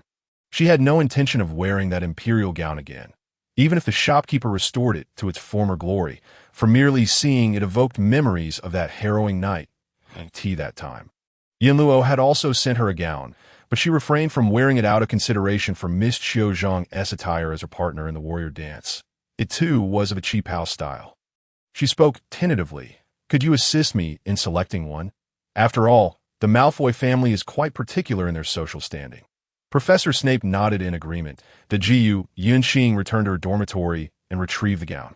Upon opening the bag, she found that the modified design was more flowing and elegant, the lavender base adorned with traditional cloud patterns. The collar was embellished with interwoven gold and silver threads, while the sleeves drew inspiration from wizarding long sleeves, the woven patterns seamlessly forming a picturesque landscape.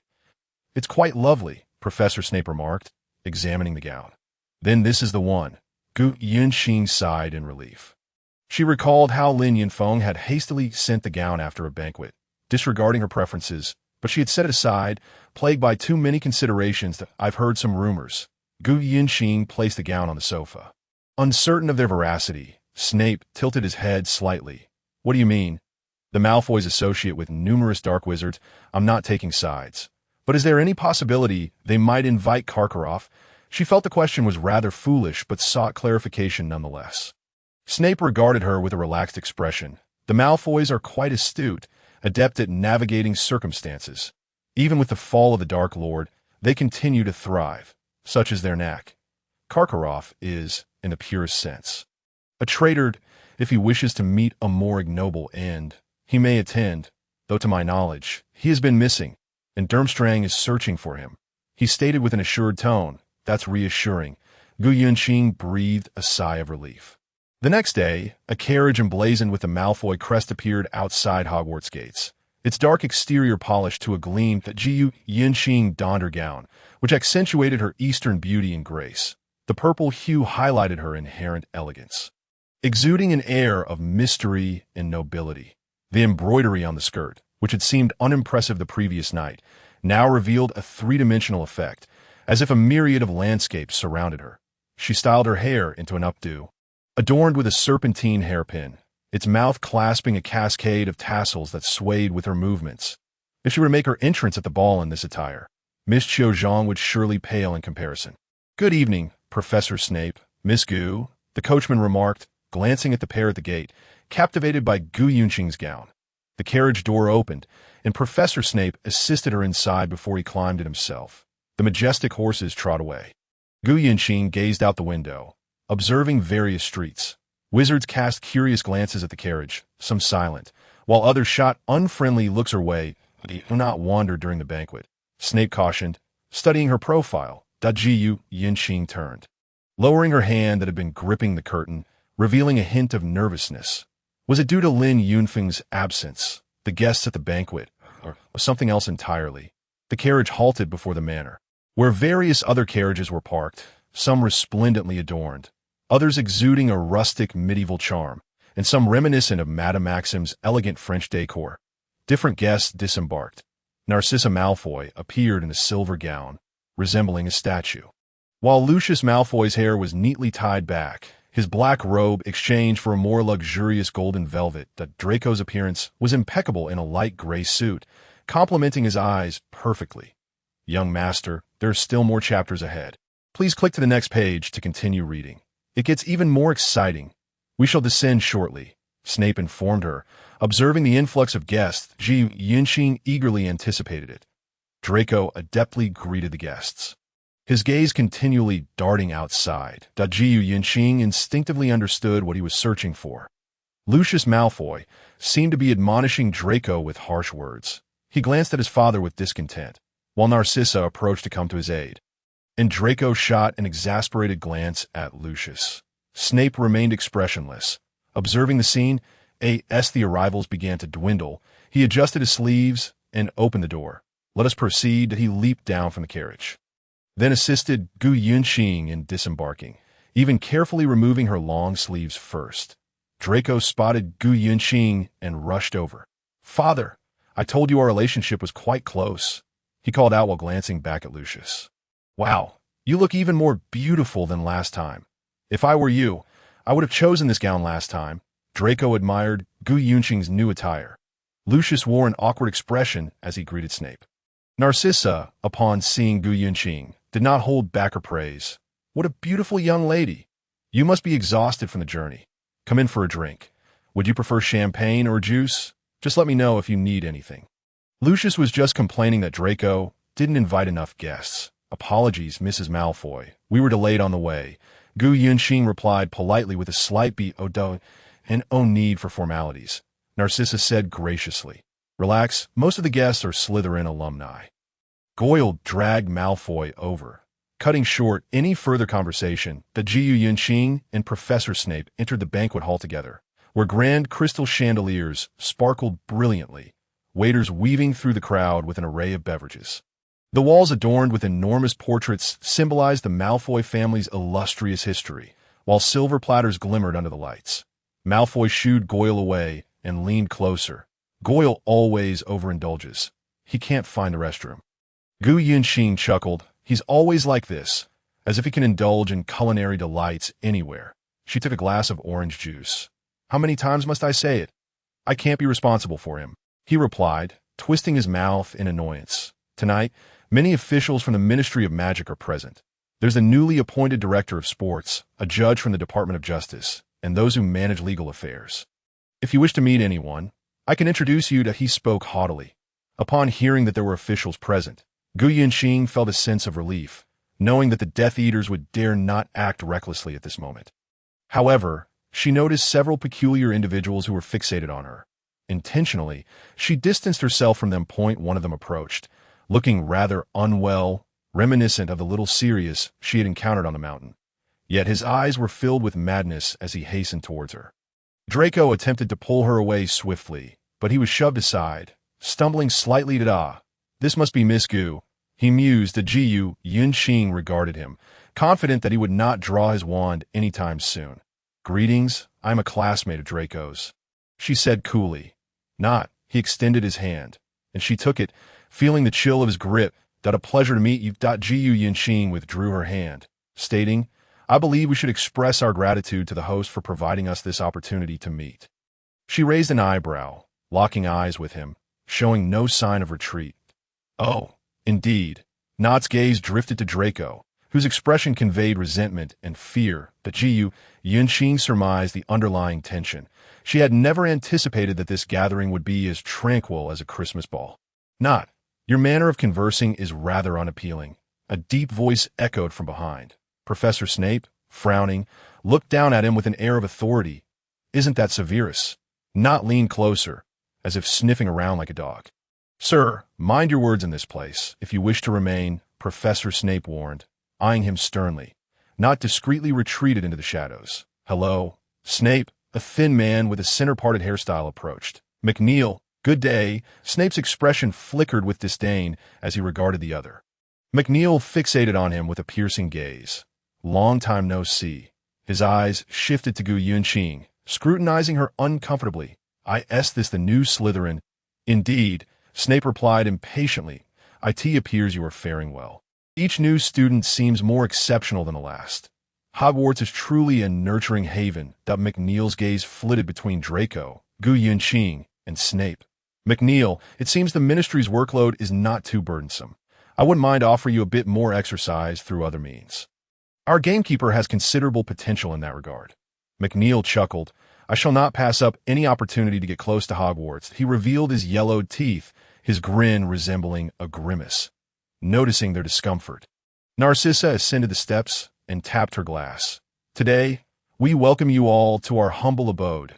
It is our family's honor to have you grace us with your presence. We have faced numerous changes recently, which have, to some extent, diminished our connections as members of the wizarding community. I believe this is a phenomenon we all wish to avoid. Our family has endured a long history, weathered countless traumas, emerging from fire and ice, struggling to survive through the ages. Today, we gather, united by shared interests and ideals. In light of recent events, we must stand together to uphold the interests of our pure-blooded wizards." She raised her glass, and the guests echoed her sentiments, lifting their glasses in agreement. Seizing the moment, Snape led Gu Yuanxing away from the group. They were once Death Eaters. Snape observed the remaining individuals as those around began to converse with them. The rumors, it seems, were not unfounded. Gu Yuanxing placed her glass on a server's tray. Snape wore a sardonic smile, greeting Goyle's father. As he passed, Lucius clapped his hands, and a grand piano and musician materialized in the vast hall. How could such a splendid banquet lack dance? "Tonight, let us all relax and enjoy." He clapped again, and the once bright lights dimmed, the piano melody flowing gently, prompting the guests to set down their drinks. "Yuanxing, may I have this dance?" Draco extended his hand, smiling. Were it not for his sour demeanor towards Harry, he truly embodied the image of a pampered young master. Gu Yuanxing glanced at Professor Snape, who offered a subtle nod.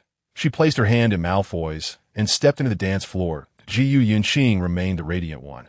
The ethereal and mysterious allure of her purple cheapao overshadowed the opulence of the green imperial gown. The serpentine tassels scattered, shimmering like diamonds under the lights, as she turned. The silken threads embroidered on her sleeves formed trails of light, creating a mysterious afterglow, while the flowing skirt resembled a picturesque landscape, akin to an untainted spirit or a goddess from a distant ancient realm. The guests erupted into applause that Draco's neck nearly craned back in admiration. As the music concluded, the moment Draco released her hand, Not approached in a similar fashion, seeking to grasp Gu Yuanxing. She felt awkward rejecting him. As her hand reached out, Professor Snape swiftly supported her waist, her hand falling into his instead. The dance floor grew crowded, and no one noticed this exchange. Gu Yuanxing regained her composure and turned to Nott, who left in a huff. "I cannot allow you to report me to Lin Yunfeng." He wore a half-smile as the music began anew. Coincidentally, the same lament of the empire they had danced to before. The melancholic melody floated gently, causing the movements of those on the dance floor to slow, with several ladies emitting sighs of distress, undoubtedly worried day and night about Voldemort's return.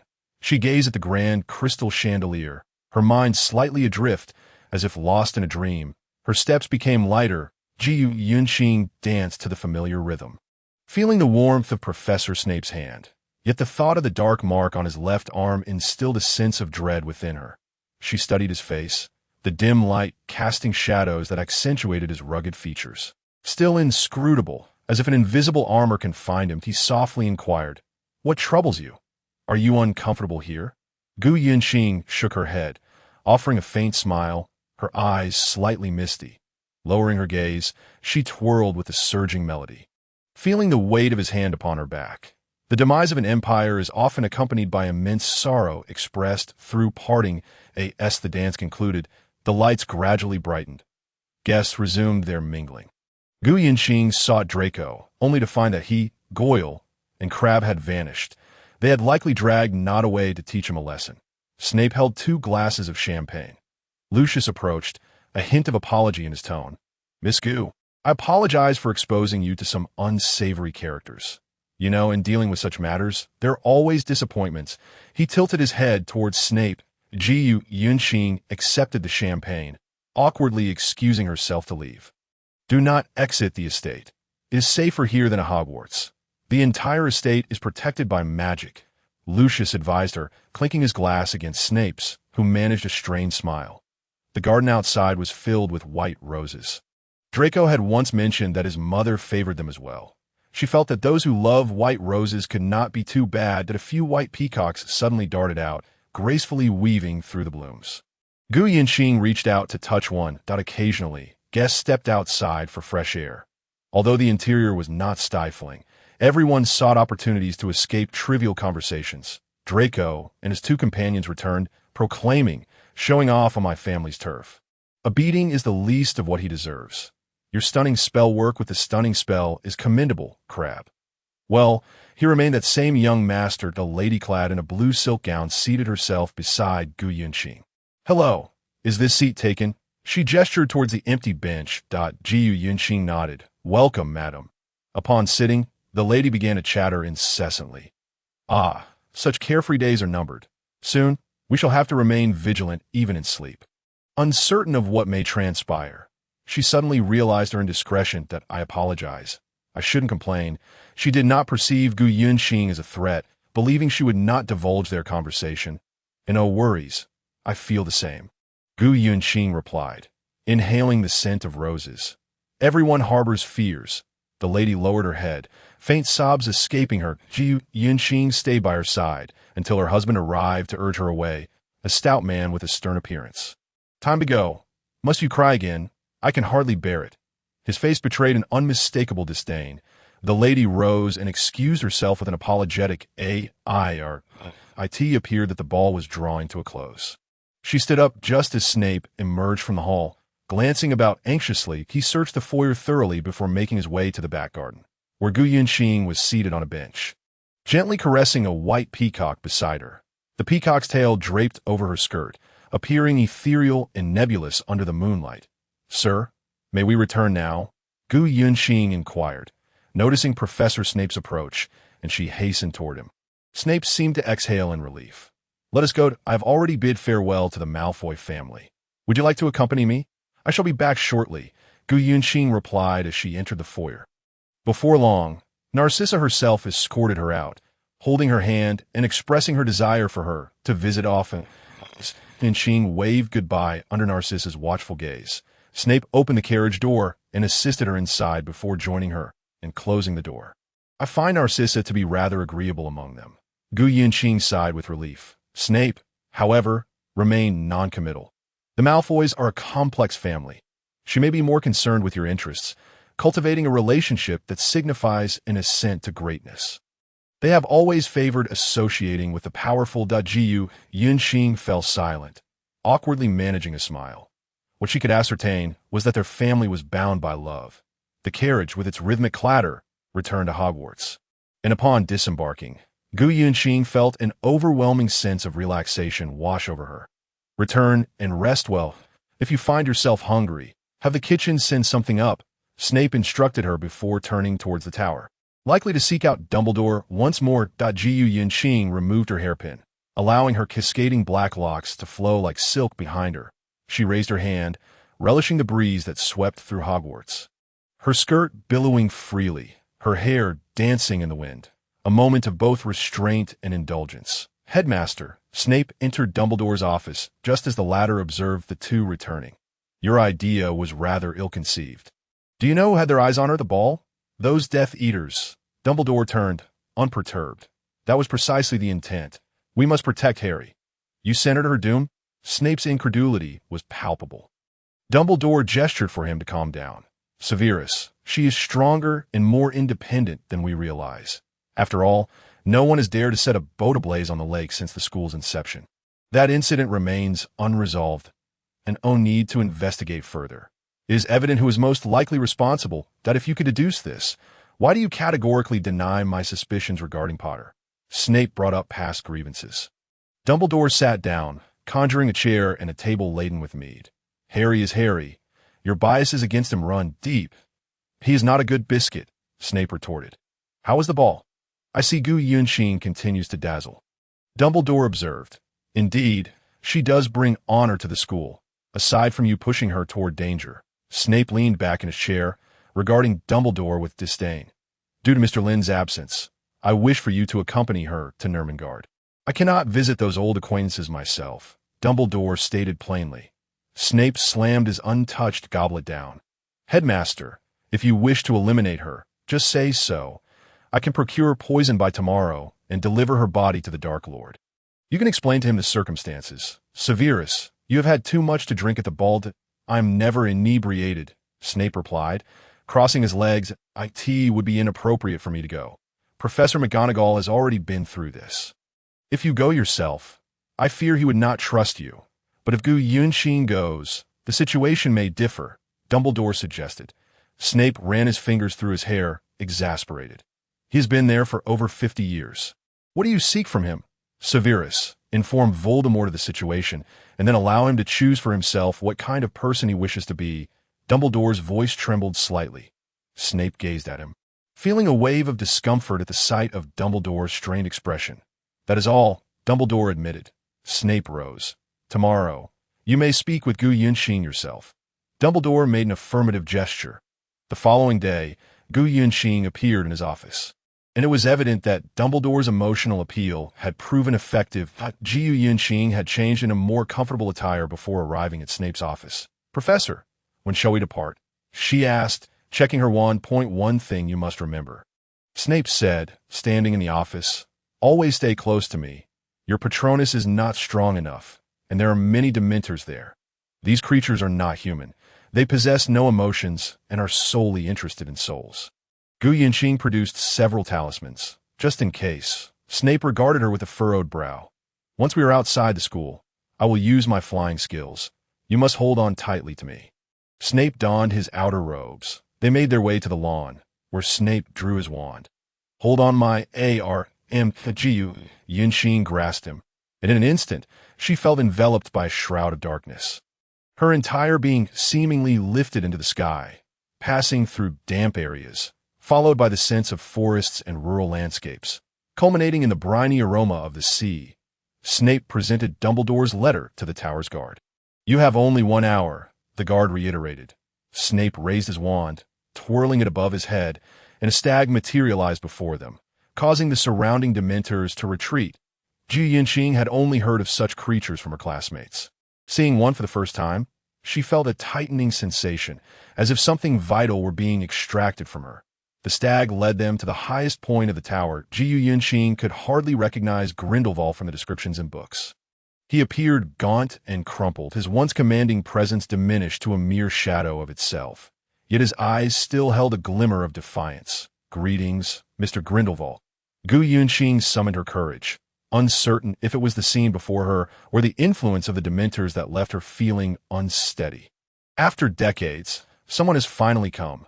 Are you here to execute my sentence? He regarded Gu Yunshin with confusion, shaking his head. You are no ordinary witch. Who are you? He glanced at Snape. That I am Dumbledore's, Gu Yunshin replied. Grindelwald seemed to surge with newfound energy, leaping from his filthy bed and lunging toward her. Gu Yunshin dodged, and Snape stepped forward, guiding him back to the bed. Dumbledore, Albus, tell him I miss him dearly. Do not let him abandon me here. Even if it means my death, do not ignore me. This torment is worse than death. He cannot speak to you directly.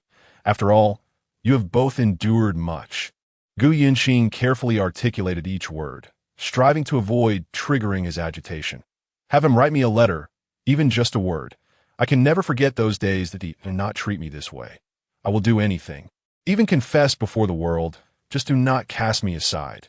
Tell him I was wrong. I know I was wrong that he will not treat me this way. The whole world may forsake me, but he cannot. Grindelwald suddenly broke down in tears. Snape looked on with disdain. That a wizard has emerged who is much like you. His actions are comparable to your past deeds. Gu Yinxing inhaled deeply that he hopes that when you meet him, you will make a choice. Grindelwald listened intently. Is that all? He did not mention anything else. Gu Yinxing shook her head, unable to suppress her sorrowful gaze. I loved him so dearly. I cannot believe he has no lingering feelings. We were once so in sync, sharing common ideals. Albus, you cannot treat me this way. Grindelwald's anguish was palpable, as if his final hope had been shattered. Gu Yinxing felt cruel witnessing his torment, tears streaming down her cheeks. Sir, Gu Yinxing sighed. Mr. Dumbledore often gazes from the tower. I believe he has not forgotten you. It is merely that the past weighs heavily upon him, leaving him unsure of how to respond. You once shared a common dream. Yet it has brought you to this impasse due to your differences that he has achieved unparalleled honor. Yet he has lost you. But what value does such honor hold for one who harbors no attachments? He, with his heart devoted to the world, endeavored to forget you. For the sake of the safety of the masses, he felt compelled to relinquish you. He could neither retreat nor back down. That I believe that without these so-called responsibilities, circumstances would not have led to such an outcome. That Gu Yinxing felt a pang of sorrow in her heart. Grindelwald, too, was in greater anguish. Suddenly, a Dementor lunged toward them. Snape, upon witnessing this, grasped Gu Yinxing's hand and led her away. The Dementor sensed the immense soul energy, and a stag leaped before them to clear the path. While outside, countless Dementors obscured the sun. Summoning the Patronus, Gu Yinxing raised her wand, which emitted a brilliant light. Though its protective radius was limited, she retrieved talismans from her pocket, arranging them in a row of 7, igniting them with a flick of her wand. The talismans blazed with fierce flames, causing the Dementors to retreat. Focusing her mind, she glanced at one of them, and the flames surged forward, swiftly encircling the nearest Dementor. Snape guided her to a clear area, observing more Dementors advancing. Hold on to me, he instructed, raising his wand with one hand while the other shielded Gu Yinxing closely within his cloak. Instinctively, she wrapped her arms around his waist as the horde of Dementors surged toward them. A shadow vanished from sight. Gu Yinxing felt a chilling sensation envelop her entire being, her breath becoming labored, her grip tightening. I hope I haven't ruined everything, she thought, taking deep breaths to calm her racing heart. I sense he should have taken to heart. As for the choice, Dumbledore has also mentioned that it should be left to him. Snape halted at the edge of a forest. Where are we? Gu Yinxing wondered, surprised by their swift arrival. The Dementors must have been drawn to the energy within you, Snape remarked, leaning against a colossal ginkgo tree. How unfortunate. Gu Yinxing regulated her breathing, allowing it to flow throughout her body, for the earlier sensation had been truly terrifying. Snape extracted some chocolate from his pocket.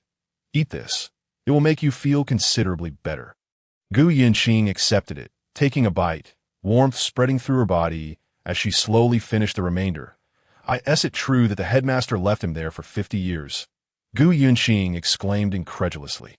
Dumbledore is not as benevolent as you might think. The individual who defeated Grindelwald did not rely on mere persuasion. Snape said disdainfully. Gu Yinxing seated herself upon a stone, feeling her strength gradually returning. He has lived for nearly 2 centuries, tormented for a century, she mused to herself. Snape turned slightly. After a brief respite, the two returned to Hogwarts. Gu Yinxing wished to forget the Dementors entirely, sitting on the lawn to bask in the sun. Striving to erase the recent events from her memory, Miss Gu, what troubles you? Are you unwell? Hagrid approached, dragging a log behind him. What part are you decorating now? Gu Yinxing inquired. eyeing the stump that stood nearly as tall as herself. Hagrid pointed toward the castle.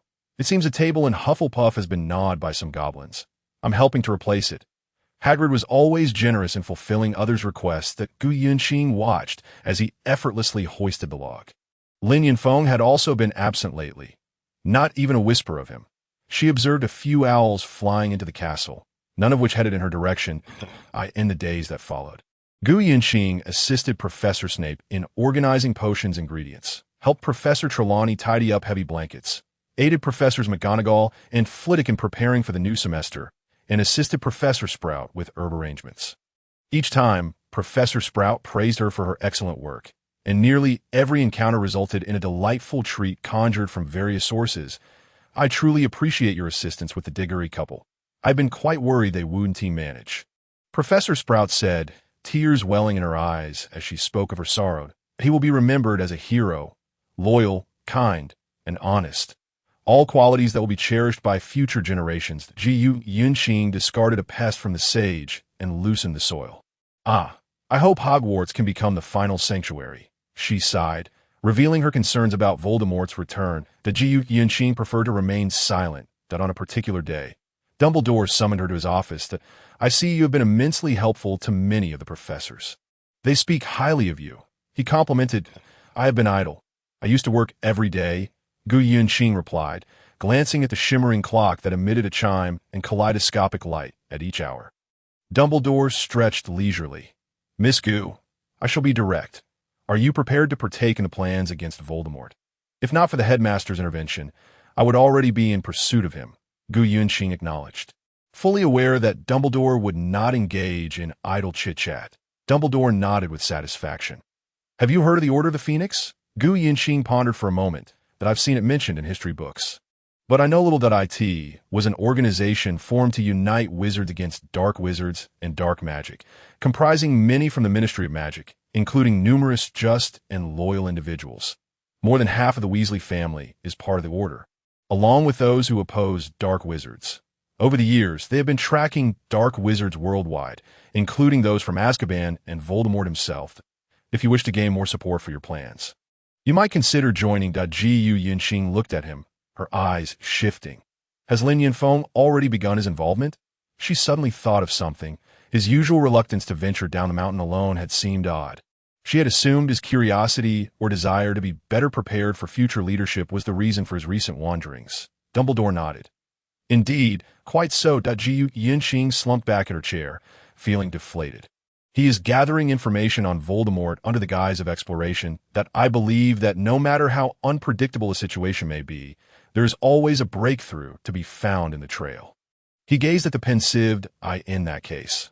I must proceed accordingly. Gu Yunqing feigned compliance. Dumbledore appeared pleased as he produced a newspaper and handed it to her. The headlines proclaimed Dumbledore's madness and that Harry was a liar. My situation is precarious. The Ministry has revoked most of my authority, and even my outings may be monitored. All owls dispatched for me will be scrutinized, yet certain letters must reach their destinations. Dumbledore said, producing a prepared letter. Can you assist me? Gu Yunqing looked at the purple envelope and nodded. Here is the address. Memorize it, but do not write it down. I am a confidant of the Order of the Phoenix. Dumbledore inscribed an address on the table with his wand. The letters dispersing like smoke. Gu Yunqing took the letter. I will do my utmost to remain undetected. In the damp square, pedestrians hurried by. The distant sound of a tram's bells ringing as it passed. Inside a nearby CF, patrons idly scrutinized their newspapers, faces grave from recent unexpected events. A server, balancing coffee, was accidentally bumped by a boy on a skateboard, spilling the drink all over him. The boy returned, apologizing as he helped clean up. Meanwhile, a couple entered an apartment, shaking off their umbrella.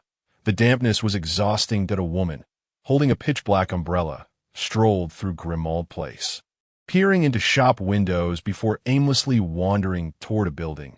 Knocking at the door, a figure approached to open it, his curly hair casually tucked behind his ear as he regarded the visitor. Who are you? Gu Yunqing waved her hand, and her face transformed. Gu Yunqing, Come in quickly. He glanced outside, ensuring no one was watching. Jiu Yunqing had employed a disillusionment charm to appear as an inconspicuous face. Goodness, Dumbledore actually sought you out. How surprising, Sirius Black remarked, ushering her into the medieval house.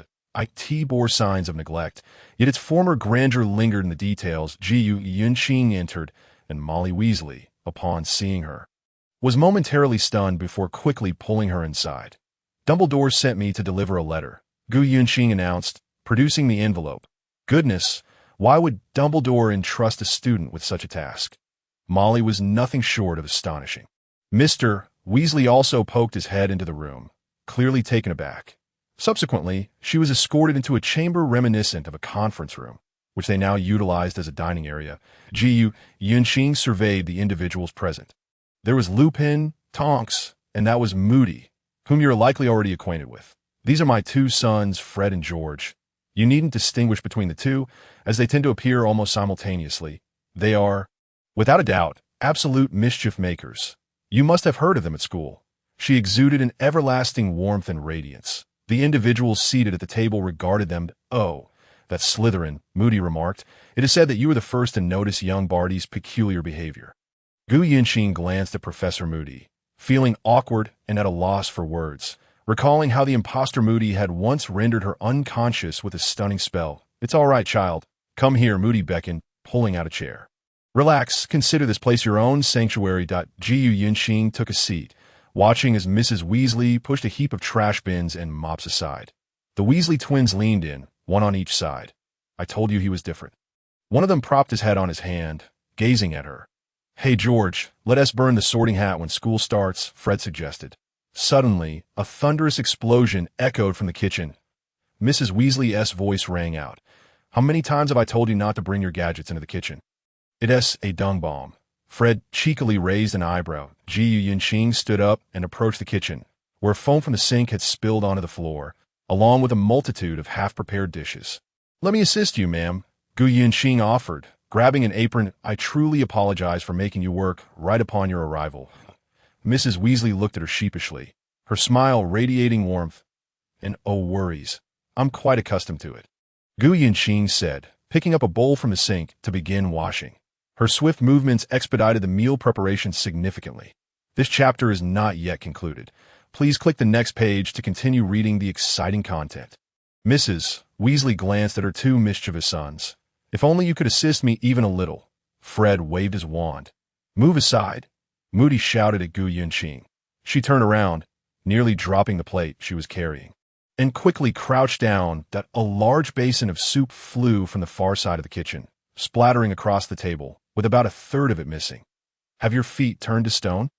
Use your wand for everything, Mrs. Weasley's voice echoed. Moody waved his wand, clearing the soup from the table. They've just been permitted to use their wands this year. Jiu Yunqing exhaled a sigh of relief. Fred and George made faces at each other. Tonks entered the kitchen just as Gu Yunqing was balancing a platter of bread. She possessed a quirky, enchanting beauty. I'll help you, she said amiably.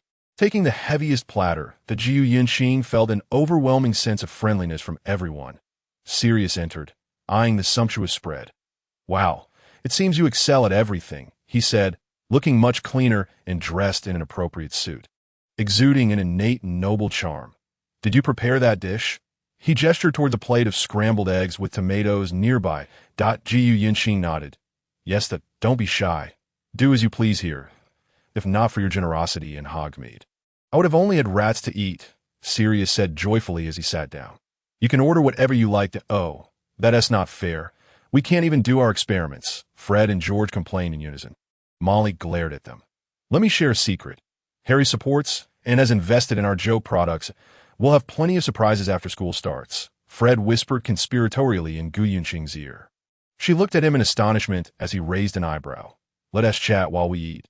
Arthur Weasley admired the lavish meal. The group began to dig in, and the plate of scrambled eggs with tomatoes was swiftly devoured. Miss Gu, or may I call you Yunqing? Arthur asked, appearing entirely at ease now that I'm curious about life in your world. Do you live alongside muggles? Molly interjected. Arthur, it's all right, Gu Yunqing said, taking a piece of bread. We don't practice much magic. We rely more on spells derived from nature and the universe, focusing more on blessings and exorcisms, dealing with souls and the underworld. I ask that how it has always been.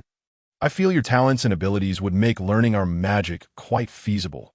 Arthur inquired with curiosity. Perhaps our ancestors did as well. The distance between us and the mundane world is not as pronounced as here. Generally, one begins as a disciple from the lowest tier, engaging in daily chores and hospitality, along with cultivating one's practice, until they possess the capability to ascend to the higher tier. Of course, such individuals are exceedingly rare. Those in the upper tier hardly interact with the outside world. The immortal path emphasizes detachment from the mundane, seeking longevity and preservation of the natural order. If one can continue along this path, that would signify a higher realm, though I'm not entirely certain of that. The entire table was left speechless. Gu Yunqing shrugged. I believe I've articulated myself quite clearly. It's something we've never heard of. One could say it's the closest method to divinity. Lupin pondered after a moment. Indeed, which is why we can traverse to different realms through certain means, depending on one's fortune. Gu Yunqing nodded. What if you encounter so-called dark wizards, like Death Eaters? Moody inquired with interest. That we have the elders of the law. They rarely make appearances but exist above us. Apart from the master, should any rules be violated, the elders will impose punishment according to the law. What kind of punishment? The removal of one's immortal essence, stripping away all cultivation and erasing all memories associated with the practice. Generally, such individuals are rendered powerless. Gu Yunqing replied indifferently. Molly gasped in astonishment. After the meal, she assisted Mrs. Weasley in tidying up and then helped clean the house. Molly continually showered her with praise, especially since her years of manual labor had instilled in her an eye for unexpected details, significantly enhancing efficiency. Within less than 2 hours, they had tidied up numerous areas. To accomplish so much work on your first visit, I should have allowed this, Molly remarked, glancing at the clock, snatching the feather duster from Gu Yunqing's hand. Tonks, pulling the curtain aside, quipped, I truly can't fathom how you ended up in Slytherin. Don't worry, I was sorted into Gryffindor as well. My mother kicked me out for it. Sirius was busy clearing a pile of miscellaneous items, hastily stuffing them into a bag. Checking the time, Gu Yunqing realized it was time to return. She bid farewell. Tonks and Molly embraced her reluctantly. Being with them felt delightful, as if all burdens had been lifted. Upon returning to school, Dumbledore was at the entrance, examining a doornail with great interest. Did you see them? Dumbledore teased, wearing a playful expression. Gu Yunqing nodded. I did. We will face many challenges ahead, he said, patting Gu Yunqing on the shoulder as they walked into the school together.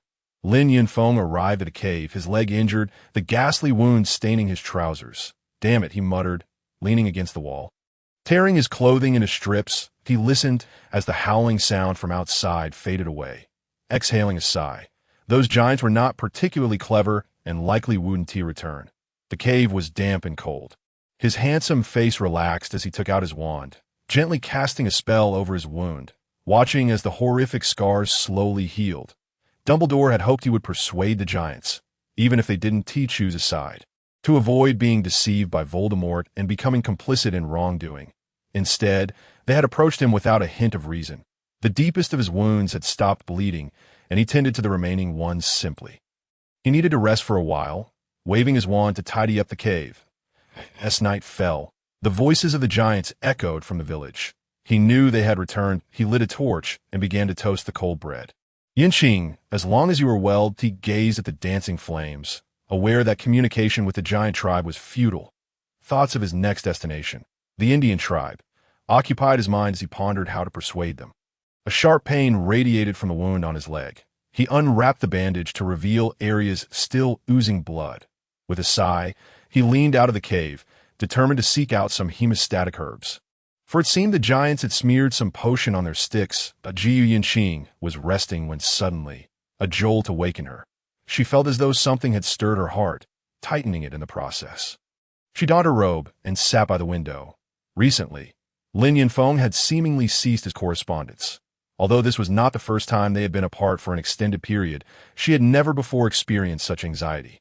What use was the ability to communicate with spirits in this complex world, rife with limitations? Gu Yunqing let out a sigh. Unable to sleep, she rose and made her way to the common room. Retrieving the Slytherin bow, which emitted a mysterious glow akin to a blade's edge, wrapping herself in her cloak, she slung the bow over her shoulder and cautiously stepped out of the common room. Heading towards the forbidden forest, she gathered some twigs and took out her knife, slowly whittling them down. She gazed at the tranquil surface of the Black Lake, her unease lingering in her heart like the moon's reflection on the water. The arrows she had fashioned began to accumulate beside her, but a rugged, untamed figure emerged from the other side of the forbidden forest. Gu Yunqing's hand instinctively reached for her wand as an arrow whizzed past her face. Embedding itself in a tree behind her, she swiftly picked up a few arrows and grasped her bow, dodging quickly. Though her cloak hindered her movements, in a moment of urgency, she tore off the cloak. Just as a second arrow exploded at her feet, she evaded through the trees, eventually crouching behind a hillside, knife still in hand, the blade glinting in the moonlight. "Intruder, step forth," a coarse voice echoed nearby. Accompanied by the sound of hooves, Gu Yunqing pressed her back against a pine tree, calculating her surroundings for cover, her grip tightening around the knife. The hoofbeats drew closer, and she held her breath. Launching the knife in a split second, the knife was deflected, and seizing the opportunity, Gu Yunqing knocked an arrow, only to see her adversary mirror her stance. As she discerned the figure before her, she realized it was not a rider, but a centaur. The Slytherin bow. "You're a student," the centaur noted, eyeing the serpent head carved into the bow. Gu Yunqing remained vigilant. "Who are you?" "Forenza." He lowered his bow. "I mistook you for someone else. Recently, outsiders have been causing chaos in the Forbidden Forest at you know Harry." "Everyone knows him," Gu Yunqing replied, loosening her grip slightly. "Oh, then we should exchange pleasantries. Hagrid, the keeper of keys and grounds." Forenza's hooves struck the ground as he kicked a loose stone aside. Gu Yunqing carefully lowered her bow, scanning her surroundings. Clearly, she was not alone. "You have companions that we usually travel in groups," Forenza shrugged. Several centaurs peered out, two of whom were distinguishable, one with a broad nose and the other appearing somewhat delicate. Gu Yunqing lowered her bow further. "You possess remarkable skills. Speaking of which, why are you out here so late instead of resting in your dormitory?" Forenza inquired, picking up the discarded robe and wand from the ground. "I couldn't sleep." Gu Yunqing confessed candidly. "So I came out. Dangers are ever closer. You shouldn't be alone in such peril," Forenza observed, scrutinizing her face in the moonlight. "A curious soul," he murmured. "It seems older and carries a part of its own shaping." He paced back and forth, locking eyes with Gu Yunqing. "I do not comprehend your words," she replied, retrieving her knife and donning her outer robe. Slipping the knife into her pocket, "The centaur holds an absolute reverence for nature. We can perceive certain truths." He paused. Gu Yunqing explained, "I practice Eastern incantations, utilizing ancient powers derived from nature." Forenza remained silent, his gaze fixed on her, his disbelief palpable. "That boy, I know him as well. Your futures appear shrouded in uncertainty. Exercise caution." A voice called from behind him, urging him to hurry. Forenza turned his head to glance at her. "We must depart." Recently, the Forbidden Forest has seen an influx of entities that do not belong here, and the frequency of patrols has intensified. Gu Yunqing waved him goodbye. She gathered the arrows she had crafted and returned to the common room. Upon exiting the Forbidden Forest, she produced a mirror and called out Lin Yunfeng's name several times. There was no response from the other side, but a sense of foreboding washed over her. Lin Yunfeng held the mirror, listening to the familiar voice. A gentle smile graced his lips as he set it down, applying herbs to his wound. Gu Yunqing stared at the unresponsive mirror, sitting on the grass. "And why, dear, what hour is it that you are still outside?" Professor McGonagall's voice came from behind her. In moments of intense focus, one could forget the surrounding dangers. She turned, hastily adjusting her robe to conceal the bow and arrows. Rising to her feet, she explained, "I simply could not sleep. I've been worried about Lin Yunfeng. He has not sent me any news these past few days." Professor McGonagall regarded her with warmth, dressed in her everyday attire, as though she had just returned from outside. "Such drastic changes are never easy to bear. This year has been arduous for you," she remarked, her gaze filled with empathy. Gu Yunqing offered a faint smile. My dear, may I pose a question? While there have been instances of students remaining at school during holidays, the headmaster informed me of your circumstances. But aside from Mount Yinshao, do you have anywhere else you intend to go? Professor McGonagall inquired cautiously. Some classmates in the academy have invited me to their homes, but I did not wish to intrude excessively. Gu Yunxing replied, I have always wondered, before your master took you up the mountain, what was your state of being? She asked delicately. That I was a sacrifice. Jiu Yunxing fixed her gaze upon the silvery moonlight. Professor McGonagall gasped, believing she had misheard.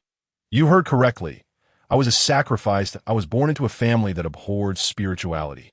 And when I began to display certain talents, my family was taken aback.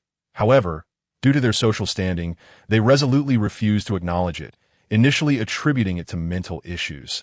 Eventually, after some incomprehensible events unfolded, they could no longer tolerate my existence. Gu Yunxing recounted slowly. Later, they sent me to a remote village, where the villagers also recognized my gift. They believed in superstitions, thinking that individuals like me would bring calamity and thus must be sacrificed to the mountain deity. They would bind a living person to the mountain, awaiting the so-called emissary of the mountain god to devour them. Believing this meant the mountain god had accepted the offering, that I was discovered by my master in the mountains, who then brought me to a lower courtyard on Mount Yinshao, where the headmaster taught me to read, and right before guiding me in cultivation point one day, my master took me to the Yunshao Palace and entrusted Lin Yunfeng to train alongside me. Later, after I had joined Yunshao Palace, Voldemort attacked the lower courtyard. It is said that the then headmaster chose to sacrifice himself in hopes of preserving the lives of the disciples there. By the time my master arrived, he had already slaughtered the entire lower courtyard. There were those who had initially taught me to eat, my master, who always carried me to gather herbs, and those senior brothers who would rather starve themselves to buy me pastries. I was devastated when I learned of the news. My master had already taken care of the aftermath. I had once pleaded with Lin Yunfeng to take me to see it, but all I found were ruins. Without the remnants of those grand halls, I would never have believed that was the place where I had been raised. Later, Voldemort attempted to exploit me, to infiltrate Yunshao Palace, but he failed. Professor McGonagall could bear no more. She stifled her tears and enveloped Gu Yunxing in a tight embrace. I cannot foresee the future, but here, Hogwarts is your home. Tears streamed down Gu Yunxing's face. For so many years, she had always treaded carefully, yet those around her had perished because of her. Just moments ago, she had left the headmaster's office with another individual, Dumbledore, who had lingered for a few additional words of caution. A figure cloaked in black stood hidden behind a pillar, listening to everything, an expression on his face that was invisible to others. At tea breakfast the following morning, she unfolded the newspaper delivered by the owl. The front page bore the startling news of Harry Potter's trial. She thought she had misread it, scrutinizing the paper repeatedly to ensure it was not a comical product from the Weasley brothers. What she saw was even worse: the reduction of Dumbledore's powers. Now, the entire wizarding world regarded them both as madmen. She examined the details closely. Dementors had appeared on Privet Drive, the very place where Harry had been at the Muggle-esque residence. What kind of nonsense was this? She spoke to herself. Today, she was tasked with delivering some items to Grimmauld Place for Dumbledore, which were located in his office. Professor McGonagall arrived, revealing a cryptic glance that seemed to imply, "You know what I mean." After finishing her meal, Gu Yunxing went to her dormitory to change into a fresh set of clothes. She then made her way to the headmaster's office, placing a box in the center of the room, upon which the words delivery were inscribed. With a smile, she picked it up and, guided by her memory, proceeded to the square. Habitually, she glanced around before knocking on the door. "Dear, come in quickly," Molly urged, pulling her inside. She handed the box to her. "Professor Dumbledore sent me to deliver this." Tea that moment. Raised voices could be heard from within, growing increasingly familiar to her.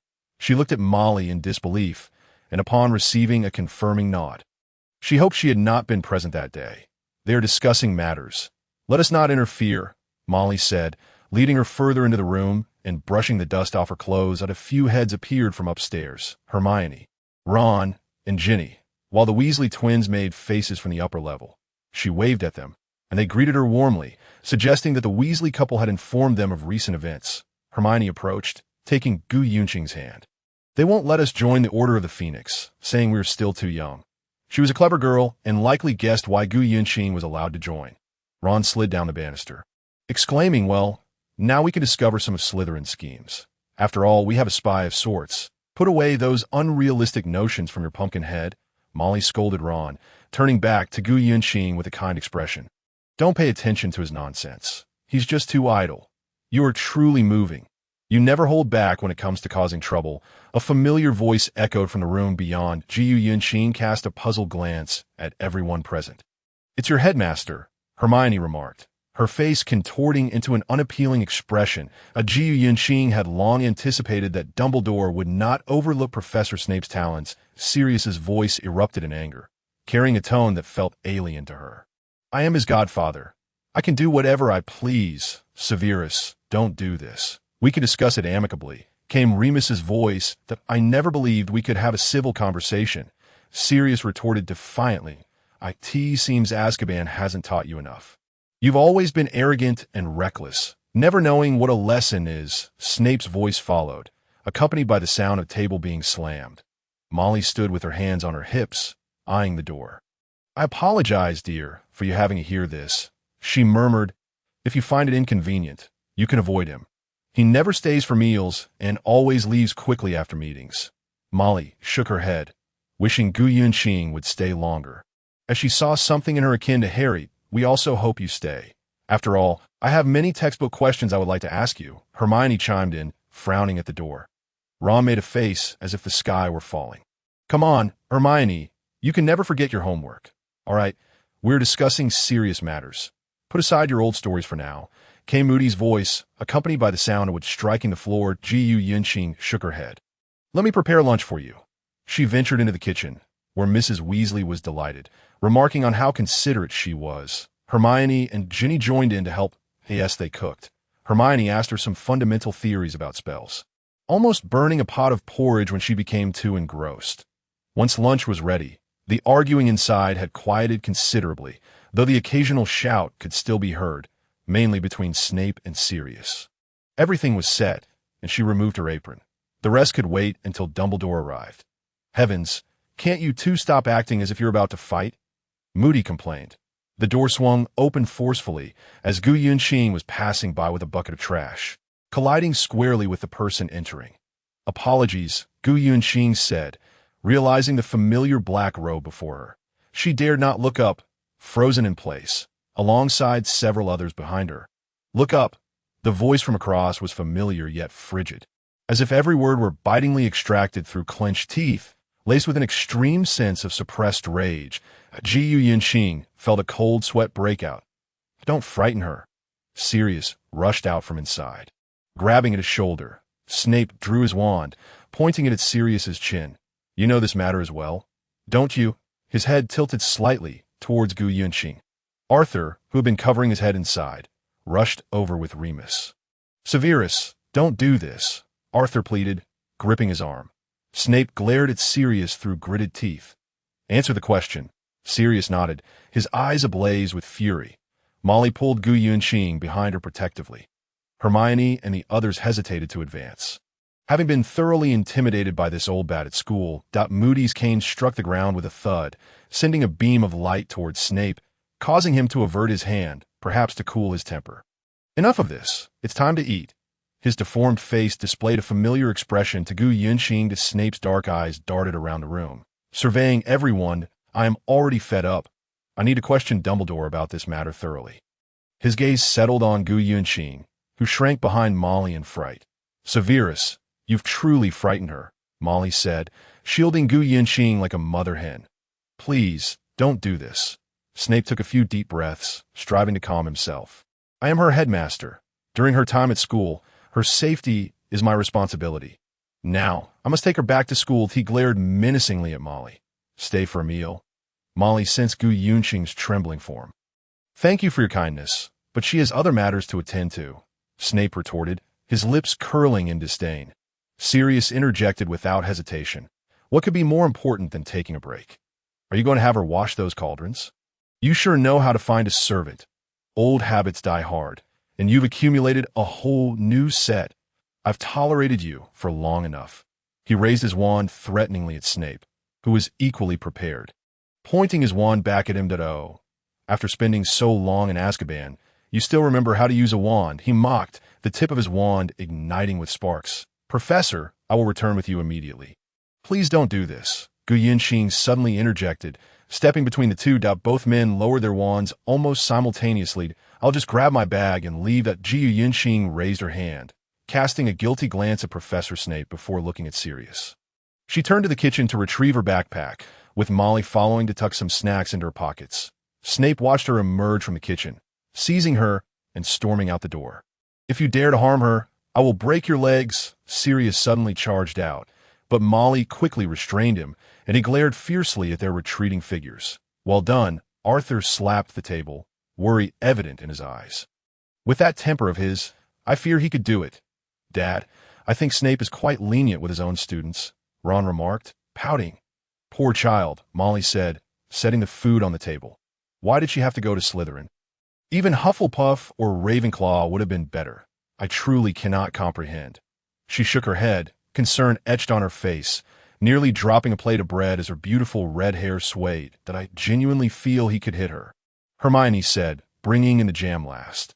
"Impossible," Remus waved his hand dismissively. "He is a teacher, and also the headmaster." Gu Yinxing found herself in Professor Snape's office. After ushering her inside, he slammed the door shut with the same force she had used to open it last time. Indicating his anger had not dissipated during their walk, he remained silent, moving to the desk, rifling through items, then opening a rolled toolkit filled with gleaming knives that glinted ominously, making Gu Yinxing fear they had been used on people. She took a few steps back, nervously swallowing. For a long time, Snape did not turn around, as if merely tidying up. The room was eerily silent. When did this happen? He picked up a cloth, wiping his wand. Gu Yinxing momentarily lost her train of thought. What happened?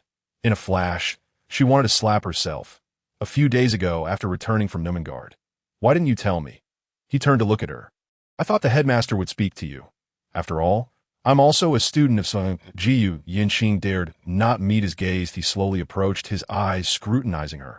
"Are you truly so intent on seeking death?" "Sir, it is not yet at that point," Gu Yinxing hurriedly replied. "Then tell me, Miss Gu, at what point will it be considered?" He grasped her shoulders, compelling her to face him. Gu Yinxing staggered momentarily from the sudden force. Taking a step back to regain her balance, "That we both understand that I am merely a pawn. A pawn must have its purpose." The Gu Yinxing fought back tears. "If I do not act, our world will be at risk. Once fully exposed, there may well be more than just one or two Voldemorts to contend with. If the death of either Lin Yunfeng or myself could ensure the safety of many, we would not hesitate to choose death. From the very first day I arrived, I knew this was a game.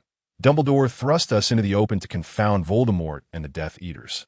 Voldemort's insatiable greed for immortality blinds him to the dangers of what he desires.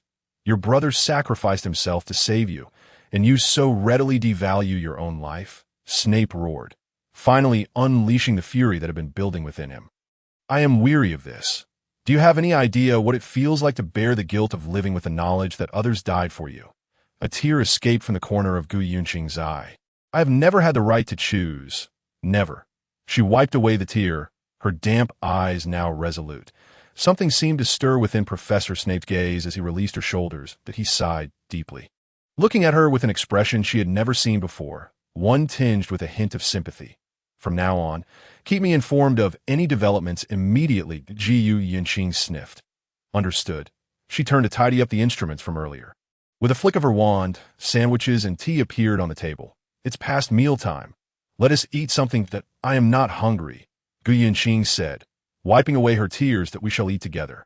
Professor Snape sat opposite her, picking up a sandwich and pouring a cup of tea. In the days that followed, Professor Snape summoned her to his office daily for work or to tutor her in various subjects. "If you wish to pass the upcoming exams, do not think of shortcuts." He glanced at the net and OWLS books. "If your Patronus is insufficient, then compensate in other areas." Gu Yinxing felt busier than she did in class. One day, as she was working on problems, an owl flew in. "Lin Yunfeng is returning tomorrow." Gu Yinxing opened the envelope, her face lighting up with surprise. Professor Snape's expression remained unchanged. even as he continued preparing his lesson plans. When Lin Yunfeng returned, Gu Yinqing nearly failed to recognize him. Put it more accurately, from a distance, he resembled a refugee. Had it not been for Filch's repeated confirmations of identity, he wouldn't have even been allowed through the gates. His beard was unkempt, and his hair disheveled, contrasting sharply with his usual neat appearance. Save for that one time, he had been intoxicated. Upon seeing Gu Yunqing approach, he disregarded her astonished expression and embraced her tightly, refusing to let go for a long while. "Yunfeng, what has happened to you?" Gu Yunqing exclaimed, concern etched in her eyes. That "It's nothing. Just some changes along the way, things I've experienced before," Lin Yunfeng replied with a smile reminiscent of his old self. Gu Yunqing felt frustrated. "Dumbledore has informed me." Lin Yunfeng frowned. "I specifically asked him to keep it from you for as long as possible. I have been to Grimmauld Place as well." Gu Yunqing said, noticing a wound on his face. "Very well. I had intended to keep you out of it, but I did not expect it to turn out like this," he said helplessly. "Why didn't you respond when I contacted you through the howler?" Gu Yunqing inquired. By the way, is Professor Snape around? Some injuries may only be treatable by him." Lin Yunfeng touched his waist. Gu Yunqing quickly led him to the office. Professor Snape was examining a pile of lesson plans spread across the table, and at first did not recognize Lin Yunfeng upon their entrance. He regarded him with surprise. "Mr. Lin Yunfeng of Ravenclaw, is this appearance a recent trend in the Muggle world?" Lin Yunfeng set down his backpack. "Sir, let us skip the pleasantries. Can you treat this injury?" He lifted his shirt to reveal a dark ring of scars around his waist. "The tropical devil's snare from Peru. Have you been dealing with the locals?" Snape inquired as he used his wand to examine Lin Yunfeng's clothing. Lin Yunfeng nodded. "I attempted to treat it myself, but the potions did not yield good results. The book suggests adding 10 drops of mandrake juice. You should consider increasing it to 20 drops. Snape furrowed his brow as he regarded him, setting up a cauldron in the meantime. What was the outcome? He gathered all the necessary ingredients, skillfully adding them to the bubbling cauldron in the proper order. What would normally take a day, he managed to complete in just 15 minutes, precisely catalyzing the potion's changes and reactions with his wand. Ji Yunqing was busy unbuttoning his outer coat, glancing this way and that, feeling as though she were the last to know anything. Lin Yunfeng shook his head. "They're all afraid. Barely half of them spoke, and I couldn't persuade them to settle near our lower house." Snape shot him a glance. Ji Yunqing observed the scars on his leg, her brow furrowed in concern. After a short while, the potion cooled slightly. Professor Snape checked its consistency and approached with a cup. "It must be applied while still warm." He cast a sidelong glance at Lin Yunfeng. Lin Yunfeng sat down on the sofa at his silent command. Ji Yunqing lifted his shirt, and Professor Snape poured the entire potion onto the wound. Lin Yunfeng's scream nearly echoed off the thick castle walls. Instinctively, he tried to wipe it away, but Snape held the empty cup in one hand while using an arm to restrain his hand. And with a leg, he pinned him down until the skin healed and smoothed over. "I forgot to mention that it would hurt quite a bit," Snape remarked, raising an eyebrow as he pointed his wand at the wound. Reciting a healing spell, Lin Yunfeng wiped the beads of sweat from his forehead. Miraculously, the wound healed, leaving only a faint scar. "Truly impressive, Professor." Lin Yunfeng did not hesitate to offer his praise. He opened his backpack and produced some African tree snake skin and a few rare herbs. "Professor, I gathered these locally. That snake ambushed me while I was asleep, so I went back to its lair and stripped it of its entire nest." He set a large bundle on the table before them. Snape was tidying up the potion-making area and said nothing. "Professor, I'll take him to Madame Pomfrey for a thorough check. Up, to Ji Yunqing suggested. With a wave of his wand, Snape cleared the potion-making table. "It's best to check for parasites. I would rather not see you in class one day with a creature crawling out of your nose." Lin Yunfeng picked up his belongings and exited the room. "Thank you, Professor," in the hospital wing. Madame Pomfrey initially thought Gu Yunqing had brought in a vagrant. After a thorough examination, she prescribed some preventative potions and sent him on his way. Lin Yunfeng returned to the dormitory, tidying up for a while, and appeared at the dinner table in the Great Hall, looking much like his former self, though noticeably thinner, and the scar on his face had faded considerably after treatment. "My goodness, what have you been through?" Gu Yunqing exclaimed, pulling him to the dining table upon seeing his gaunt cheekbones. She piled Lin Yunfeng's plate high, and he devoured the food ravenously. I have discovered that, aside from our own, many wizards in other places are truly lacking in education. Almost akin to savages. Lin Yunfeng quaffed an entire glass of pumpkin juice in one go. Gu Yunxing watched him, noting how the typically refined and polite Lin Yunfeng now seemed as if he had returned from enduring 18 forms of torture. This chapter is not yet complete. Please click to the next page to continue reading the captivating content. Can't you use your enchantments to heal yourself? Gu Yunxing continued to fill his plate. It will be tracked. Many things notice us while we gather energy, including those with nefarious intentions. Lin Yunfeng drained another glass of pumpkin juice in the morning. He went to see Dumbledore, while Gu Yunxing arrived as promised at Professor Snape's office. Opening the heavy tomes, pay attention to the differences between ghouls and zombies. Before him lay a towering pile of ungraded assignments. Lin Yunfeng returned at noon to inform her that Harry's situation was dire. Although he had evaded the accusations, many now regarded him as a madman due to the widespread disbelief in Voldemort's return. Additionally, he brought news that the new defense against the dark arts professor was Umbridge from the Ministry of Magic. Fervently loyal to Fudge. You think she will immediately target us. Gu Yunxing and Lin Yunfeng had come to Hagrid's hut, especially since Fudge had never been particularly amiable towards them, as he now opposed Dumbledore. It was likely that he would not treat them kindly either, so caution was advised.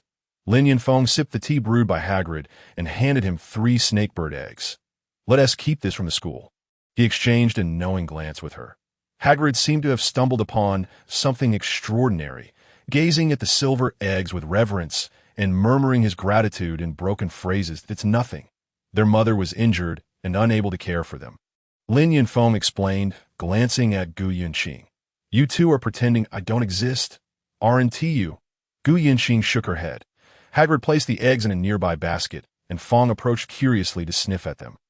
Regardless, Dumbledore can manage things, even with the ministry officials. But the people in this school are loyal to Dumbledore. To Hagrid's heart was as vast as his stature. Gu Yunxing affectionately patted Fong's furry head, noting that his coat was coarse, unlike the silky texture of Rose's fur. The Black Lake shimmered brilliantly under the sun, heralding a new beginning. As the train arrived at the school grounds, a new academic year commenced. Ella and Celia entered, each carrying a large parcel for Gu Yunxing, gift from their families that Ella's grandfather had been unwell. Gu Yunxing suspected it was due to overwhelming stress that had damaged his spirit. Fortunately, she knew how to use the secret arts of Yunshao Palace to mend souls. Before leaving school, she had concocted some potion with Lin Yunfeng, and after Ella administered it to her grandfather, she remarked that he had never appeared so well, even better than before. Throughout the holiday, their letters arrived intermittently, sharing snippets of their experiences. Ella even took her grandfather on a trip to the Muggle world. So, you didn't get into trouble on your last visit, did you? During dinner, she encountered Hermione in the Great Hall, who asked with concern that no, I just took a stroll. I suppose the exercise cleared my mind. Gu Yunxing replied with a smile. Goodness, if it had been the rest of us, I feel he would have unleashed several curses upon us. Ron chimed in. Harry wore a gloomy expression, burdened by the weight of many experiences that made him feel like a criminal. How could you associate with him? Pansy seized Gu Yunxing's arm, casting an apologetic glance. Stay away from those people, especially Potter. Haven't you read the newspapers? He could go mad and start attacking anyone. Pansy glared at them disdainfully. Gu Yunxing was all too familiar with the sensationalist content of the prophet, which had mercilessly vilified her the previous year. The school buzzed with activity as the new first-year students, resembling little dumplings, looked around the great hall with curiosity. The Sorting Hat's voice mingled with cheers, as they all beheld the reflections of their former selves. The hall was once again brimming with life. And Gu Yunxing felt a warmth enveloping her. She glanced at the staff table, where all the professors appeared solemnly dressed, except for Hagrid, who, true to form, was somewhat disheveled, yet had made an effort to tidy himself for the occasion. A striking figure in pink stood out prominently. Although she preferred not to comment on others' attire, that face was quite unappealing if there were a reference in physiognomy for the despicable, harsh, selfish, and self-serving. It would suit her perfectly. Indeed, Dumbledore was addressing the starting notes of the term when she abruptly interrupted him, adopting a deliberately affected pose to gaze at him. Gu Yunxing observed her fidgeting posture and felt uneasy. Just as Dumbledore was about to announce the Quidditch tryouts, she interjected, an act of blatant discourtesy and British civility. "Thank you, Headmaster," Professor Umbridge said with a saccharine smile. "I appreciate your warmth." Her voice was shrill, as if emanating from her throat. Truly, the cultural heritage left by ancestors was not mere storybooks. She cleared her throat delicately and continued, "I am genuinely thrilled to be back at Hogwarts." Her smile was wide, yet unsettling, as she surveyed the throngs of young students, declaring it a wonderful sight. That expression seemed capable of devouring souls. "I sincerely look forward to embarking on this new academic year with all of you." Suddenly, her faux cheerfulness shifted to a grave demeanor. "The Ministry of Magic believes that young witches and wizards are the hope of the future. The magic within you is unparalleled. However, without proper training and guidance, it would lead to immense waste and loss of talent. The experiences we've accumulated through generations, the foundations we've laid, require our careful stewardship." She bowed to the professors, who exchanged glances of disbelief, particularly Professor Snape, whose expression suggested he had encountered something distasteful. That Hogwarts' charming headmistress was relentlessly seeking innovative paths. On this journey, they had experienced both triumphs and failures. She lingered over the word failure, making the need for innovation all the more pressing. "If we do not progress, we shall face dire consequences. Yet, we must not recklessly pursue advancement without prudence. It is essential to strike a balance that is both beneficial and appropriate for the current moment." Dear readers, there is more to this chapter. Please turn to the next page to continue your reading. The best is yet to come. Gu Yinxing observed her classmates, some nearly dozing off, others whispering among themselves. And she glanced at Xiao Zhang, who appeared significantly better than the previous term, quietly conversing with her friends. Meanwhile, Harry and his companions regarded her as one might gaze at a peculiar creature. Thus, we will, to some extent, rectify certain extreme behaviors to foster a more beautiful, open-minded, and inclusive magical world. This process will present numerous challenges, but we shall not forget the path we must tread. Gu Yinxing exchanged glances with Lin Yunfeng, who appeared to be pretending to listen while actually focusing on the newspaper before him. That he and his companions, Goldstein and Connor, were engaged in hushed discussions. Professor Snape and McGonagall shared a knowing look, one that suggested they had witnessed something unsavory. Gu Yinxing sensed that this year would not be easy. Celia remarked, "The Ministry's reach is extending ever further.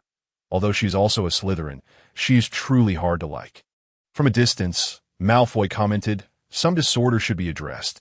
Some of Dumbledore's decisions seem utterly baffling." His tone mimicked that of his father. An owl swooped down beside her, and Gu Yinxing, puzzled by the antique envelope, surmised its origin. She took the envelope, gently stroking the owl, which then took flight. Opening it, she read, "Yinxing, I hope all is well. Yesterday, I overheard a conversation between my master and his disciples. Dumbledore is embroiled in a crisis within the Western wizarding community, which may affect you. Your Minister of Magic seems entangled with dubious characters. I write to you in secret. Do not choose sides. Trust no one except Lin Yunfeng. That am why Uncle predicted dire omens yesterday. Remember to safeguard yourself." Yunluo. Gu Yinxing closed the letter with a sigh. "What's wrong?"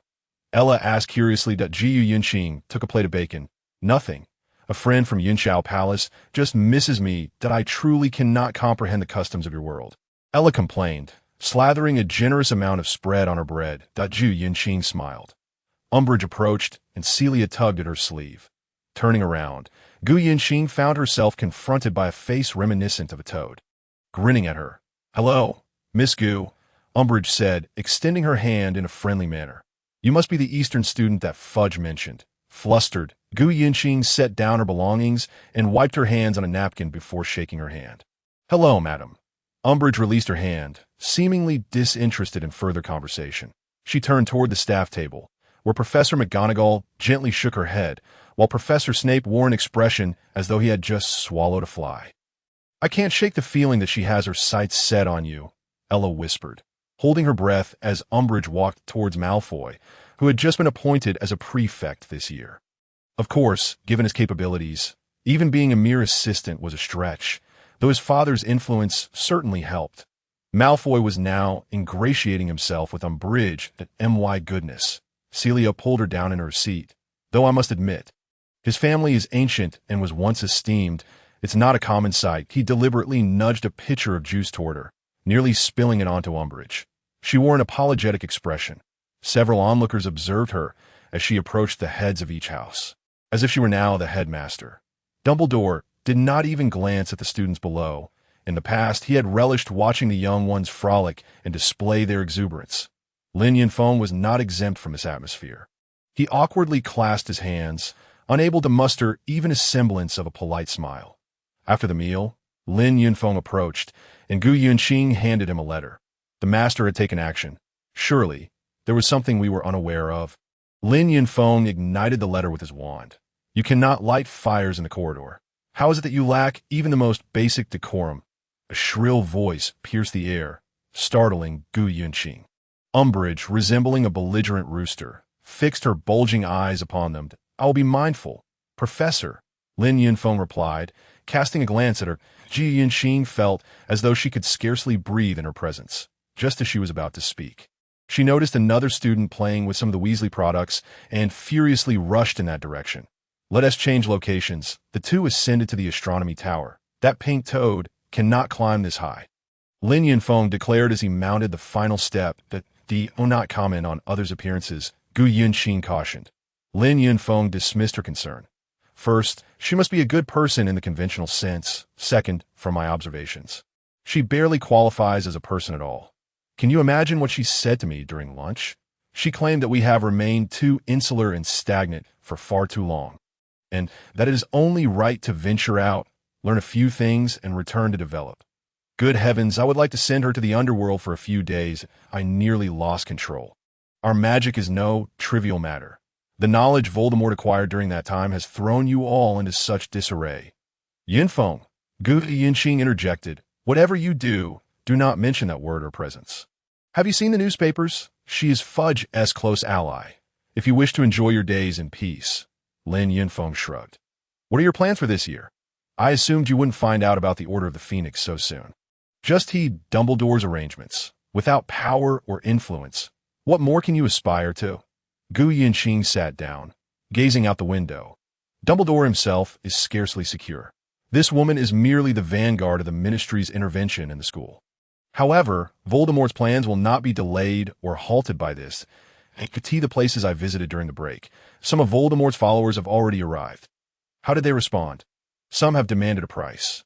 Others appear to be contemplating defection, especially within some of the gray areas, and others, Lin Yunfeng sighed, just like the former lower house. Gu Yunqing whirled around. Lin Yunfeng nodded. He has become even more ruthless than before. Dark clouds loomed ominously over the forbidden forest, as if something were pressing down upon them. The next day, in defense against the dark arts, Umbridge stood in the center like a worn-out doll, with the letters OWLS scrawled upon the blackboard. Her shrill voice was irksome to the ears. Professor, will there be no practical work? Hermione inquired. Umbridge, clearing her throat habitually, replied, What we need are highly educated researchers rich in theory. Harry interjected, What if we encounter danger? Her eyes nearly bulged from their sockets. You will not encounter danger. The Ministry's protection is very stringent. What about Cedric? I saw him killed by Voldemort. Harry erupted in fury. Cedric's death was an accident. Her smile vanished, replaced by a grimace. I saw it with my own eyes. Harry was particularly agitated. She had never seen him like this. Gu Yunqing sensed something was amiss. Yet there was worse to come. Enough. After class, come to my office. Umbridge leaned closer to his desk. Gu Yunqing observed this exchange from her place, and Celia shot her an incredulous look. After class, Gu Yunqing stared at the lengthy examination materials. Her head aching. I thought the 8-legged essay had returned, she murmured, scratching her head. What 8-legged essay? Celia yawned multiple times. A burdensome examination policy that has hindered our country for centuries. Gu Yunqing reflected on having to endure a year under Umbridge's tutelage, and her headache intensified. That I in the library. Gu Yunqing presented Professor Snape's special permission slip to Madame Pants and proceeded to the restricted section to search for the material she needed. All the books in the restricted section were bound with iron chains.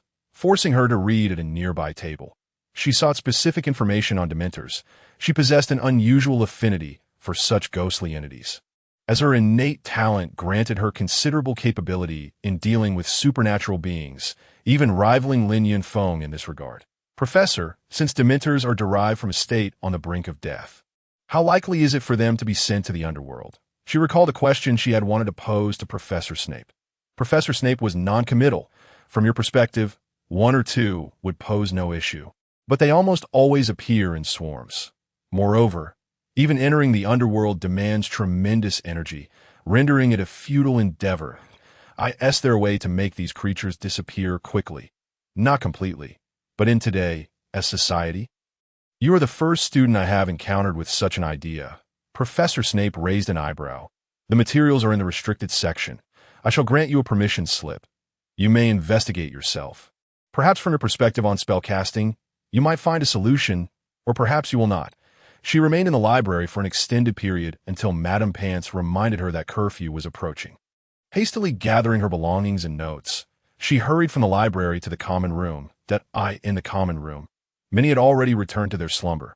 Celia and Ella were also frantically completing assignments due to Umbridge's class. That woman is absolutely insane, Ella lamented, her already frizzy hair now resembling a tangled mess. Aaliyah was nearly asleep, but upon seeing Gu Yunqing return, she exclaimed, "When did you come back?" Gu Yunqing surveyed the common room, filled with classmates still laboring over their assignments, feeling as though she had been transported back to the era of futile examinations. The consequence of so many students rushing their work was evident the following day, as numerous individuals arrived late to class.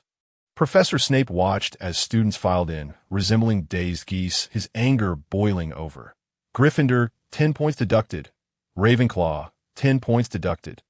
Mr. Finnegan, what is that attitude? Gryffindor, another 5 points deducted.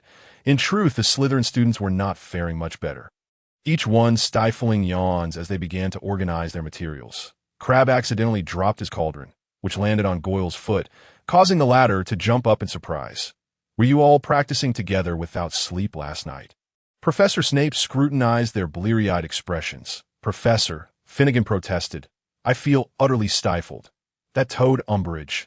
Harry kicked him, and he quickly realized he had misspoken. Continue speaking. Professor Snape's gaze remained fixed on him. The homework assigned by Professor Umbridge kept us up until 2 in the morning. Several classmates echoed their agreement, and Finnegan braced for another round of deductions. But surprisingly, Snape merely turned around and opened the lesson plan.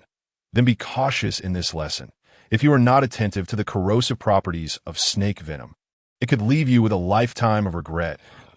He angrily flipped through the textbook. The students' spirits had hardly recovered by the middle of the lesson.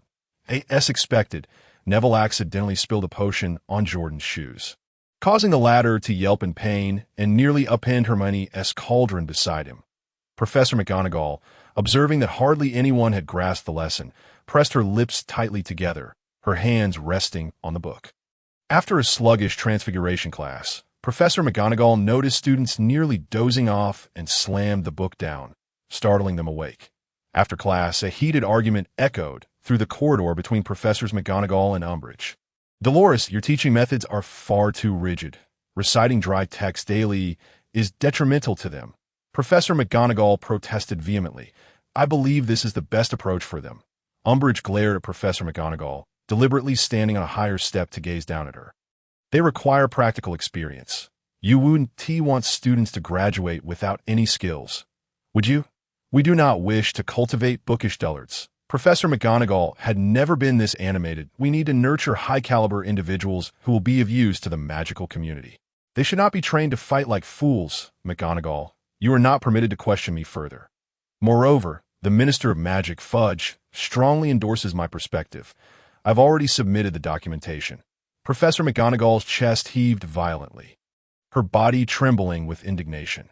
Indeed, the following day, the contents of a newspaper emerged. Gu Yunqing gazed at the report, while Celia leaned in closer, revealing an article detailing Fudge's numerous grievances against Dumbledore, elaborating on how he exaggeratedly criticized Dumbledore's detrimental impact on Hogwarts. claiming that the so-called failures and incompetence would be rectified by the Ministry of Magic, which would intervene in educational reforms. Filch, holding a tall ladder, affixed a notice to the wall. The Ministry of Magic had appointed Umbridge as the special investigator at Hogwarts. Finally, mealtime arrived, and it seemed that mental exertion consumed more energy than physical labor. The table of individuals devoured their food ravenously. Since receiving her orders, Umbridge had grown increasingly audacious, behaving more like a headmaster than anyone else. Intruding upon professors' classes at will and even interrupting their lectures. Upon seeing her, Professor McGonagall felt as if she were witnessing a harbinger of doom, and as Umbridge exited, McGonagall wore a look of relief. In potions class, Gu Yunqing observed her circling around Professor Snape, genuinely concerned that he might brew her into a potion. Harry, as expected, received yet another 0 after class. Gu Yunqing checked the color and state of her potion, tidied her books, and prepared to leave. Do not provoke that woman, Snape advised, inspecting the contents of each cauldron as he passed by her. Understood, Professor. Recently, Dumbledore had seldom made an appearance, and even when he occasionally dined in the Great Hall, he left in haste. The situation is dire. The Ministry of Magic is relentlessly pursuing him, Ella remarked, shaking her head. As they walked down the corridor, students were gathering outside, and Celia pulled the two of them along. Professor Trelawney's trunks were haphazardly piled in the courtyard, and Filch placed the last trunk at her feet. Professor Trelawney, if you cannot even predict tomorrow's weather, I see no reason for you to continue here, she said haughtily, presenting her with a notice of dismissal. I have been at Hogwarts for 16 years. How can you do this to me? Professor Trelawney gazed helplessly around, tears streaming down her face. The crowd of students grew larger. Professor McGonagall stepped forward. Sybil, no one is expelling you. This is the Ministry's decision. Umbridge wore a smug expression, reveling in her newfound power. Dumbledore appeared behind the students, stepping forward. But you do not have the authority to expel anyone from Hogwarts. Minerva, escort her back to her chambers. Gu Yunqing watched as McGonagall led Professor Trelawney past her and quickly followed. I'll help you, Professor, Gu Yunqing offered. Professor Trelawney grasped her hand gratefully. They arrived at the divination classroom, where Professor Trelawney continued to weep, repeatedly lamenting, "The seers are always persecuted." McGonagall gently patted her back, shaking her head. People cannot accept a future that appears unfavorable. Seers often forget this. That Gu Yunqing looked at the array of teacups used for divination. Dear reader, there is more to this chapter. Please turn to the next page to continue reading. The story becomes even more captivating.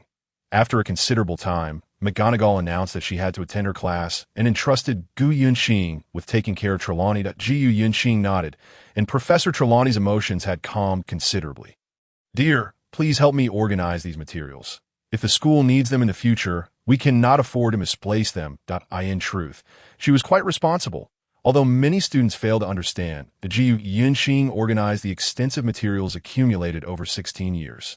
When she came across last year's list, she examined it several times. Professor, why is Hermione's name not on here? I remember she attended class with me, Gu Yunqing inquired, holding up the list. That child has no talent for divination. She stopped coming last year. She is too focused on logic. Excessive logical thinking can stifle one's spiritual essence, and divination requires a connection to the future that is often overlooked in the present. I generally do not restrict students who enjoy this subject from attending. You know, I rarely take attendance because I understand that younger students often cannot grasp its nuances. However, there are always a few exceptionally gifted students worth discovering, or waiting for that moment when they awaken their talent for divination. This talent is primarily innate and cannot be learned from textbooks. That I gladly welcome those willing to learn, even if it takes 10, 20, or even longer years. That I wait for that one to carry forward the essence and legacy of this knowledge, guiding future wizards through history. Professor Trelawney sorted through students' past papers. The Gu Yunqing realized that Professor Trelawney was far from the charlatan and madwoman described by the students. In many ways, she resembled their mentor. She may simply be interested in you. That child is exceedingly competitive, Professor Trelawney continued. I sensed it the day she arrived, because your first assignment was so outstanding. The Gryffindor students must have discussed it outside of class. Gu Yunqing remained silent, categorizing the students' papers by grade until evening, when she finally completed the task. "Thank you, dear, for staying with me for so long," Professor Trelawney said, extending her arms for an embrace. "Your future is destined for greatness, regardless of the path you choose." Perhaps it was a consolation or encouragement. After bidding farewell to Professor Trelawney, she made her way to the Great Hall. Witnessing Umbridge's eager demeanor as she fussed over the desserts prepared by the house elves, Gu Yunqing felt overwhelmed. None of the teachers at her table engaged with her. Professor Snape numbly sliced his food, and even a glance in his direction was repulsive. In the days that followed, every one of Umbridge's classes was accompanied by an avalanche of assignments. Students found themselves scrambling for parchment, sending owls to Diagon Alley to purchase more, resulting in an especially busy period for the owls. She remained relentless, reassigning the Slytherin prefect and some students. In an instant, they became the school's tyrants, and Umbridge consistently turned a blind eye to their outrageous behavior. Fortunately, Slytherin remained stable. The most unfortunate were the Gryffindors, who were always embroiled in conflicts, and whenever they encountered each other, they avoided confrontation. "I feel like this year's class has been a waste," Gu Yunqing exclaimed, tossing her book aside and stifling a yawn. Celia leaned over to Gu Yunqing. "Have you heard? Someone is starting a dueling club." Gu Yunqing looked at her in confusion. "It seems the Gryffindors are leading the charge." "Who's teaching?" "Apparently, it's that Harry Potter. Many students are joining. Do you want to learn?" Gu Yunqing discerned her interest. Celia nodded. "But they definitely won't accept us. You know. Gu Yunqing set her book down. "I'll teach you. However, what I teach may differ from the curriculum here." Celia's eyes sparkled with excitement, and Ella bounced over. "But you'll need to find a place. That ancestor won't allow us to cast spells casually at school." She cast a glance at Umbridge. Celia patted her shoulder. "Don't worry. We have the headmistress in the afternoon's charms class." Gu Yunqing sat at a table with Lin Yunfeng. "Do you know about Harry's club? They must be keeping it a secret from Slytherin. I heard that Goldstein mentioned it to me. It seems several students have already joined." Lin Yunfeng glanced disinterestedly at the text on divination, flipping past it. "Could you go in and keep an eye on them? After all, Dumbledore is worried about Harry." Gu Yunqing opened her book, studying the history and evolution of silent spells. Charms class was somewhat more relaxed, allowing for movement and practice. "You really see your senior brother as a spy," Lin Yunfeng remarked, frowning at him. Grabbing a plump frog from the table, Gu Yunqing took a parrot. Lin Yunfeng pointed at the frog, which had been croaking just moments ago, and suddenly fell silent. Gu Yunqing performed the same action, and the parrot glanced at her. "He looks down on me." Gu Yunqing raised an eyebrow, and the next moment, the parrot realized it could not produce sound and flapped its wings in flight. "All right, I'll ask him." However, using the excuse of following this to learn isn't quite convincing. Saying I'm learning Western defense against the dark arts is a better excuse. Professor Flitwick quietly wrote on the board. "The first successful student is Miss Granger. Congratulations." Gu Yunqing and Lin Yunfeng exchanged glances. After class, Celia and Ella pulled her into an empty classroom, but we spoke with the headmistress. She said we can use this classroom. Celia held a note in her hand. "Well, you all are truly impressive." Gu Yunqing anticipated this outcome. Ella placed her backpack in the corner. "There's no way around it. With so many people ostracizing us, the headmaster understands better than we do that unity is essential for our success. In fact, I've noticed that some students maintain decent relationships with other colleges. Perhaps Malfoy's situation stems from family reasons." Gu Yunqing took out her wand and wiped the fingerprints off it. "You are correct. Pure-blood wizards have historically faced persecution. During the witch hunts of the 15th century, many wizards went missing. Once they realized that ordinary flames were ineffective against us, they began employing various methods and tactics to discover how to eradicate us. Consequently, the number of wizards in England is quite limited now. Even among purebloods, I feel there are very few who are genuinely pure." Ella stretched her shoulders. "The fear of the populace can amplify matters exponentially." Celia removed her outer robe. "I truly wish they could all witness this." Gu Yunqing sighed, ignited all the torches in the room with her wand. "Let me first teach you how to defend yourselves. Although I'm not entirely familiar with your defensive spells." Gu Yunqing also took off her outer robe. "My expertise lies in spells based on thunder magic, which demands a high level of personal cultivation. The power it manifests varies with one's level of mastery. You possess the capabilities of wizards, so it should not be overly difficult for you to wield it. Ella, attack me with that piece of wood. Gu Yinxing pointed to the conveniently placed firewood by the fireplace. Ella gazed at the thick piece of wood, uncertain, and looked back at her. That one. Gu Yinxing nodded. Ella raised her wand, and after confirming with Gu Yinxing, the wood swiftly flew towards her. Thunderous might. Gu Yinxing merely held her wand horizontally in front of her, and the wood exploded into splinters. How cool! Celia and Ella jumped up, clapping. Gu Yinxing smiled bashfully. Of course, you might not achieve that level right away. Begin with smaller exercises. The key to this thunder spell is to concentrate your thoughts in your lower abdomen. Precisely at this point, she indicated a spot on Celia's abdomen. But what we learn is to focus our attention, seemingly in our minds. Ella momentarily did not grasp it. That's where the difference lies. Spellcasting utilizes your inherent potential, which is the source of energy in your body. Gu Yinxing moved her wand horizontally from her lower abdomen upwards, and in an instant, a powerful aura enveloped her. Celia and Ella exchanged glances. This was knowledge not typically acquired in lessons. It is best for your wands to point forward. Once you are sufficiently proficient, the wand's form becomes irrelevant. Envision the energy flowing gradually from your lower abdomen, then surging through your arms and emanating from your wand. Gu Yinxing summoned some worn-out cushions with her wand. Begin practicing with these. Celia and Ella hurriedly commenced. 2 hours passed, and Celia could manage to send the cushion flying toward her face before propelling it away, while Ella succeeded only twice. Cough, cough. Ella's hair was frizzed, and the cushion Celia sent zoomed directly and forcefully on her head. This was exceedingly difficult to master. She shook off the dust in front of her. You've been fixated on your mind. Intention does not require you to think first. Gu Yinxing stepped forward, following my movements. Exhale. Inhale. She exerted force while exhaling and relaxed while inhaling. She gestured to Celia, who swiftly sent the cushion flying. Thunderous might. Instantly, the cushion exploded. Ella was both astonished and exhilarated. Excellent. Let us practice a bit more. Gu Yinxing observed them with satisfaction. Soon curfew approached, and the three exited the classroom. Gu Yinxing returned everything to its place, and then used magic to erase any signs of usage. It's truly marvelous. Yinxing, I sincerely hope you can remain in England. You would excel here. Ella exclaimed, bouncing with excitement.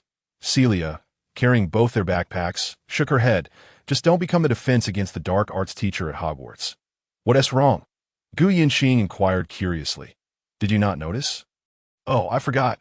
Celia slapped her forehead. The teacher for this subject is cursed, and no one can serve for more than a year. Has it been like this for so many years? For 44 years. It has remained so. The quality of instruction for this course is quite poor, as you have seen. She subtly referred to Umbridge that I admire the headmaster's ability to find someone every year. Gu Yinxing exclaimed in disbelief. In the distance, several figures appeared against the wall. The two tall silhouettes were unmistakably Crabbe and Goyle, while the remaining figure was equally easy to deduce. Draco. Ella greeted him. What is up? Have you started getting busy as a prefect? Draco has always maintained a dual demeanor toward his own house and others. Hi. How are you? At that moment, he appeared like a big boy. Gu Yinxing waved at him. I just deducted some points from a few Gryffindors. It was delightful. Especially that Potter, who has caused trouble since he arrived at school. Professor Umbridge has indeed granted prefects some excellent authority. He spoke with relish. Gu Yinxing could easily imagine the state of Harry and his companions at that moment. Crabbe and Goyle chuckled behind him, echoing his sentiments. At least, your house points might be a bit higher this year. Ella glanced at Crabbe and Goyle. Umbridge has given the Slytherin prefect and student council president more privileges, and they've been quite arrogant lately. Draco approached Gu Yinxing. Hi. I haven't chatted with you lately due to the heavy workload. My mother asked me to send her regards, and I hope you can visit my home when you have time. He brushed off a splinter from Gu Yinxing's shoulder. Thank you. I appreciate your hospitality last time. Gu Yinxing smiled, finding it hard to reconcile the face before her with the sharpness he displayed when confronting Harry. We need to patrol now. If any other prefects inquire, just say I approved. He gestured to the prefect badge on his chest. The group waved goodbye. It seems you are quite favored in their family. Celia raised an eyebrow. They usually do not invite others. She made a meaningful expression. They seem to have a close relationship with the Dark Lord, Ella added. Everyone has different ways of responding to this world. Do not worry too much. Gu Yinxing wrapped an arm around one of them. No matter how exceptional he is, he cannot compare to your positions in my heart. The three embraced and walked down the corridor. Years later, Celia and Ella would always reminisce about this moment. Shortly thereafter, she taught them some offensive spells, and both Celia and Ella unanimously agreed that her offensive spells were swifter and more effective, even requiring no wand movements. Ella had even accomplished it once with the wand's tail. Staring in astonishment, believing she must have seen it wrong, Celia confirmed that she had indeed done so. But that's impossible, Ella exclaimed in disbelief. Jiu Yinxing held the wand at both ends, because all your previous intentions were channeled through the wand's tip. But the wand is a whole. The headmaster can wield the wand barehanded, having mastered this inner refinement and achieved it through immense willpower. Just think about it. When you were children without wands, how did you discover your magical abilities? During this time, Umbridge's prohibitions plastered against the walls leading to the Great Hall like an adhesive bandage. One could almost see Filch daily carrying a ladder and hammer, nailing the latest decrees, sometimes forgetting which had just been issued and which had not. Can you recall? Celia watched Filch affix another frame containing the latest prohibition that I'm certain Crabbe and Goyle cannot remember. Ella expressed disinterest, stepping into the Great Hall. Lin Yunfeng had an altercation with Umbridge in class today. Professor, you may belittle me, but you cannot belittle my country and our sect. He stood up abruptly, slamming his hand on the desk. Today, Umbridge suddenly announced the distribution of some reference materials. Gu Yinxing took the materials and initially thought they were analyses of Eastern magic, but upon seeing Rita Skeeter's name, she sensed trouble. Sure enough, the article was nearly synonymous with filth. She gazed at the articles cobbled together from hearsay, which were presented with apparent logic. This is simply ludicrous. The orthodox sects adhere to strict codes. Wizards here can hardly comply fully, even barely managing to become entry-level disciples, let alone advance further. And some inner disciples have been cultivating since childhood, rendering the descriptions above non-existent. It appears that some individuals have mistakenly regarded certain nefarious practices as references. Umbridge seemed momentarily stunned, her signature smile slowly emerging as she approached. This is the investigation result from the Ministry of Magic, followed by a report. What do you understand about spiritual cultivation and body swapping? A fool who has not even comprehended the fundamental principles has penned these notions, and you dare to utilize them as teaching material. The guest author, Rita Skeeter, do you not know the drivel she produced last year? Lin Yunfeng briefly glanced at the hastily distributed teaching material, slamming it onto the table. Umbridge's eyes and mouth widened simultaneously, and she let out a few peculiar, sharp laughs, attempting to alleviate the awkwardness, only to find herself in an even more uncomfortable situation. This is an officially sanctioned textbook, certified by the authorities. The nonsense written by that woman contains no truth. Who have you verified this with? The righteous factions are not even mentioned. Lin Yunfeng stood up. Mr. Lin Yunfeng, please take your seat. Umbridge's gaze was predatory. Lin Yunfeng held the documents. I shall send these materials to our legal department. Await your superior to clean up your mess.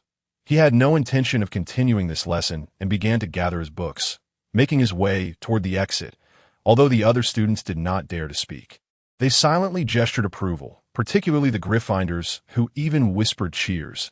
Observing the students' reactions, Umbridge's cheeks puffed up, her eyes bulging wider, as she drew her wand towards Lin Yunfeng. Her wand emitted a green light, and Gu Yunxing sprang up. Her wand aimed at Umbridge. Before she could utter a spell, Umbridge's wand flew from her grasp. The classmates were nearly instantaneously petrified. Did you just hear the incantation? Hermione was the first to regain her senses, inquiring of Harry beside her. Harry shook his head, gazing at Gu Yunxing. Professor, casting a spell from behind is not the act of a gentleman. Gu Yunxing lowered her wand. Lin Yunfeng turned around, placing his books on a nearby desk, and drew his wand. I have had more than enough of this nonsense. Yunfeng. Gu Yunxing swatted his raised hand down, and Lin Yunfeng turned to her. Remember what I said? Gu Yunxing's expression was one of distress. Lin Yunfeng glared fiercely at Umbridge. Umbridge surveyed the classroom filled with students, inhaling deeply. Today's teaching material may contain some ambiguities. I shall return it for re-evaluation. Now, let us open our textbooks. She turned away as a student picked up her wand and handed it to her. She waved her wand, retrieving the reference materials back to the podium. Miss Gu, come to my office after class. Umbridge suddenly turned, smiling at her. That smile was unsettling. After class, Gu Yinxing arrived at Umbridge's office as promised. Filch stood at the door, extending a hand.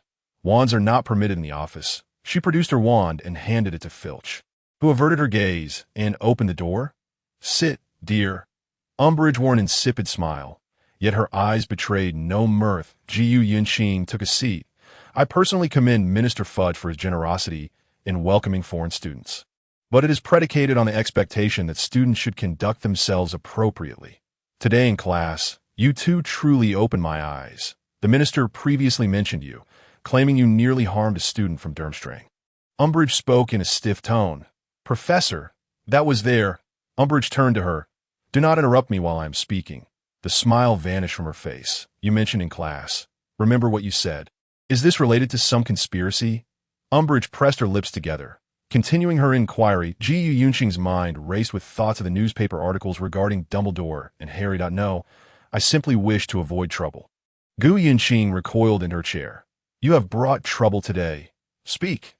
Is there some conspiracy involving Dumbledore? She seized Gu Yunqing's hair, forcing her to meet her gaze. The book that Celia was holding suddenly fell to the ground. After class, the two waited at the foot of the stairs leading to Umbridge's office. Gu Yunqing urged them to return, but they were too anxious. Ella had heard through her grandfather that Gu Yunqing could handle anything. Filch stood at the entrance, watching, preventing them from approaching, even blocking the special investigation group that attempted to reach her. I sense something is amiss. Celia observed the book on the ground, its cover and pages having been torn. Ella paced back and forth anxiously. What can we do? How long has she been inside? Celia checked the time. Almost 2 hours. Ella glanced at the clock. Celia tossed the book into a corner and ascended the stairs directly. But Filch intercepted them. We need to report the students who are violating regulations. Celia and Filch shoved each other. Filch impatiently shoved them back, shouting, She is currently reprimanding students. Return at once. Celia nearly stumbled from the push, and Ella stepped forward to grapple with her. Lin Yunfeng was searching for Gu Yinxing, unable to find her when he saw Filch shoving them. Sir, Lin Yunfeng approached, prying them apart. Do not treat the ladies like that. Celia quickly grabbed him, pulling him around the corner to prevent Filch from overhearing. Yinxing has been inside for 2 hours, and one has been allowed in during that time. I feel something is wrong. Lin Yunfeng's heart sank. You quickly find your head of house. I will seek the headmaster. The three scattered. Students are not allowed to run in the corridors. Filch called after them. Professor Snape had just finished teaching a first-year class and was gathering his belongings. Celia noticed the ajar door and burst through it. Calm down, young lady.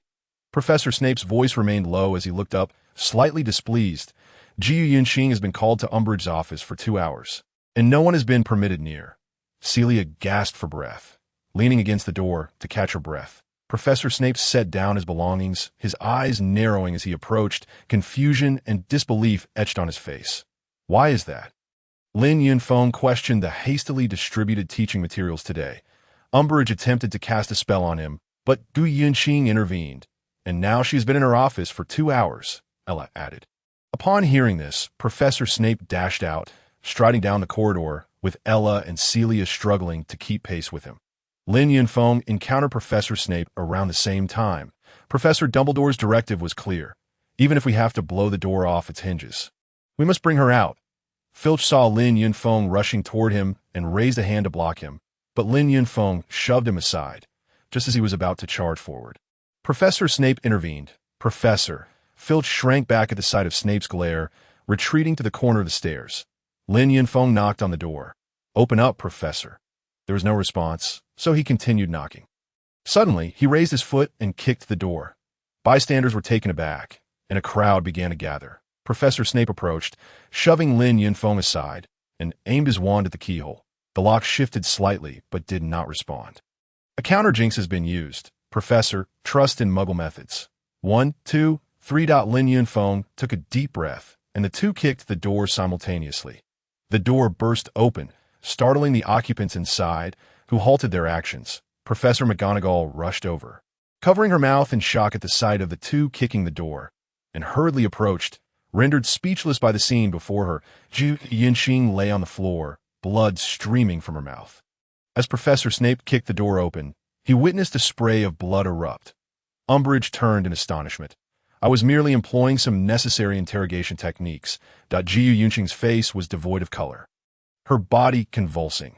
Lin Yunfeng rushed forward and delivered a solid slap to Umbridge, only to be pulled away by his classmates before he could strike again. Umbridge covered her face, glancing at the chaotic influx of people, realizing her predicament and attempting to retrieve her wand, only to have it snatched away by a first-year Ravenclaw student, plunging the entire office into disarray. When Dumbledore arrived, he regarded Umbridge with an unprecedented fury. While she feigned indifference, "I am acting on behalf of the minister." Professor Snape wished to carry Gu Yunxing to the hospital, but she was as rigid as a coiled spring, resisting his efforts. As he pried open her curled fingers, he discovered that her nails, driven by anguish, had pierced her palms. He gently placed his hand in hers, and instinctively, her nails grasped tightly around his.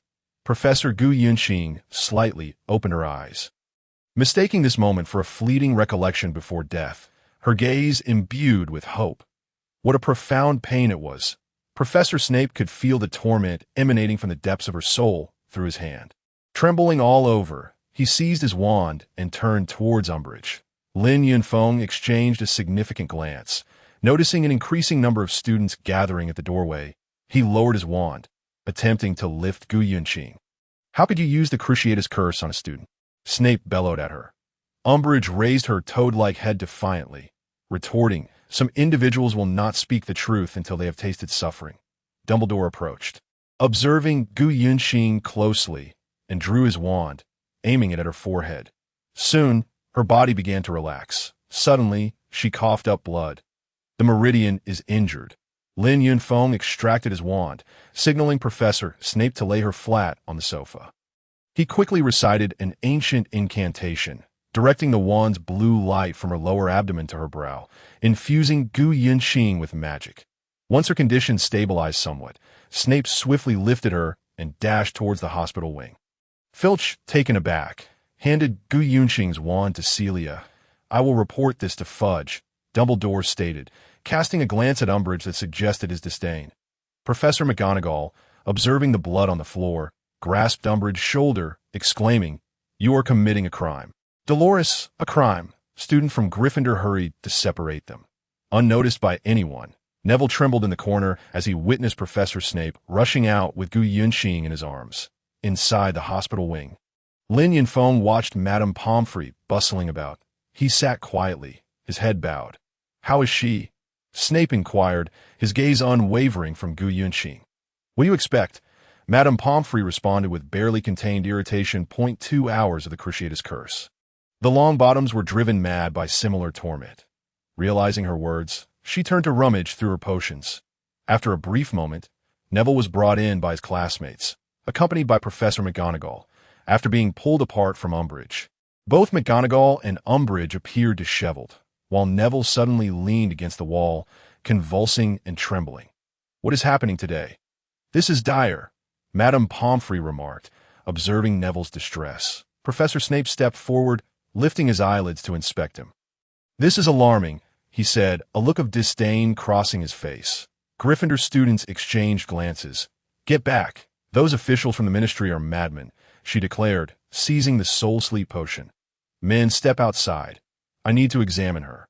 With that, she yanked Lin Yunfeng from his chair and, alongside Professor Snape, pushed him out. Lin Yunfeng, momentarily dazed, nearly collided with Snape. After a while, Madame Pomfrey drew back the curtains and addressed Celia, saying, "Dear, help her remove her clothing. She has endured several lashes." She then went to fetch a potion. Lin Yunfeng felt a surge of rage. Snape's hand, concealed beneath his robes, tightened suddenly. Emerging, Madame Pomfrey handed a vial to Finnegan, instructing, "Administer this to Mr. Longbottom. A night's rest should suffice." When she pulled back the curtain once more, Gu Yunqing had awakened, beads of sweat glistening on the quilt before her. Lin Yunfeng moved closer, supporting her, but I'm fine. Gu Yunqing reassured, glancing at her wounded hand. Dumbledore approached, sitting at the edge of her bed. Why did she treat you this way? He asked. She suspected a conspiracy, Gu Yunqing replied, taking deep breaths. So, she resorted to the Cruciatus curse against you? Snape inquired, his brow furrowing deeper. Gu Yunqing nodded.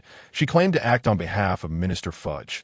Lin Yunfeng narrowed his eyes as he exited the hospital. He collided with Professor Flitwick. Professor, Lin Yunfeng greeted, striving to suppress his emotions. You do not seem well, Flitwick observed keenly. Come to my office. Let us reassess your decision. I'll be there shortly. I have a matter to attend to, Lin Yunfeng replied, adopting his usual smile. Child, some measures can indeed resolve immediate issues swiftly, but they may lead to countless, enduring troubles, Flitwick cautioned, shaking his head. Lin Yunfeng followed him to the office. Celia remained in the hospital. That I'm sorry. I should have gone up sooner. I should have realized something was amiss when she refused to let the special investigation team in. Celia lamented, her golden hair becoming disheveled as she shook her head. It's not your fault. Who would have anticipated she would act in such a manner? Gu Yunqing consoled her, taking her hand. I believe she, being from Slytherin, might at least consider some semblance of decorum. I talked myself down for a long time. Celia sighed, momentarily incredulous. Gu Yunqing smiled softly. In the face of absolute self-interest, individuals like her will certainly disregard any sense of decorum.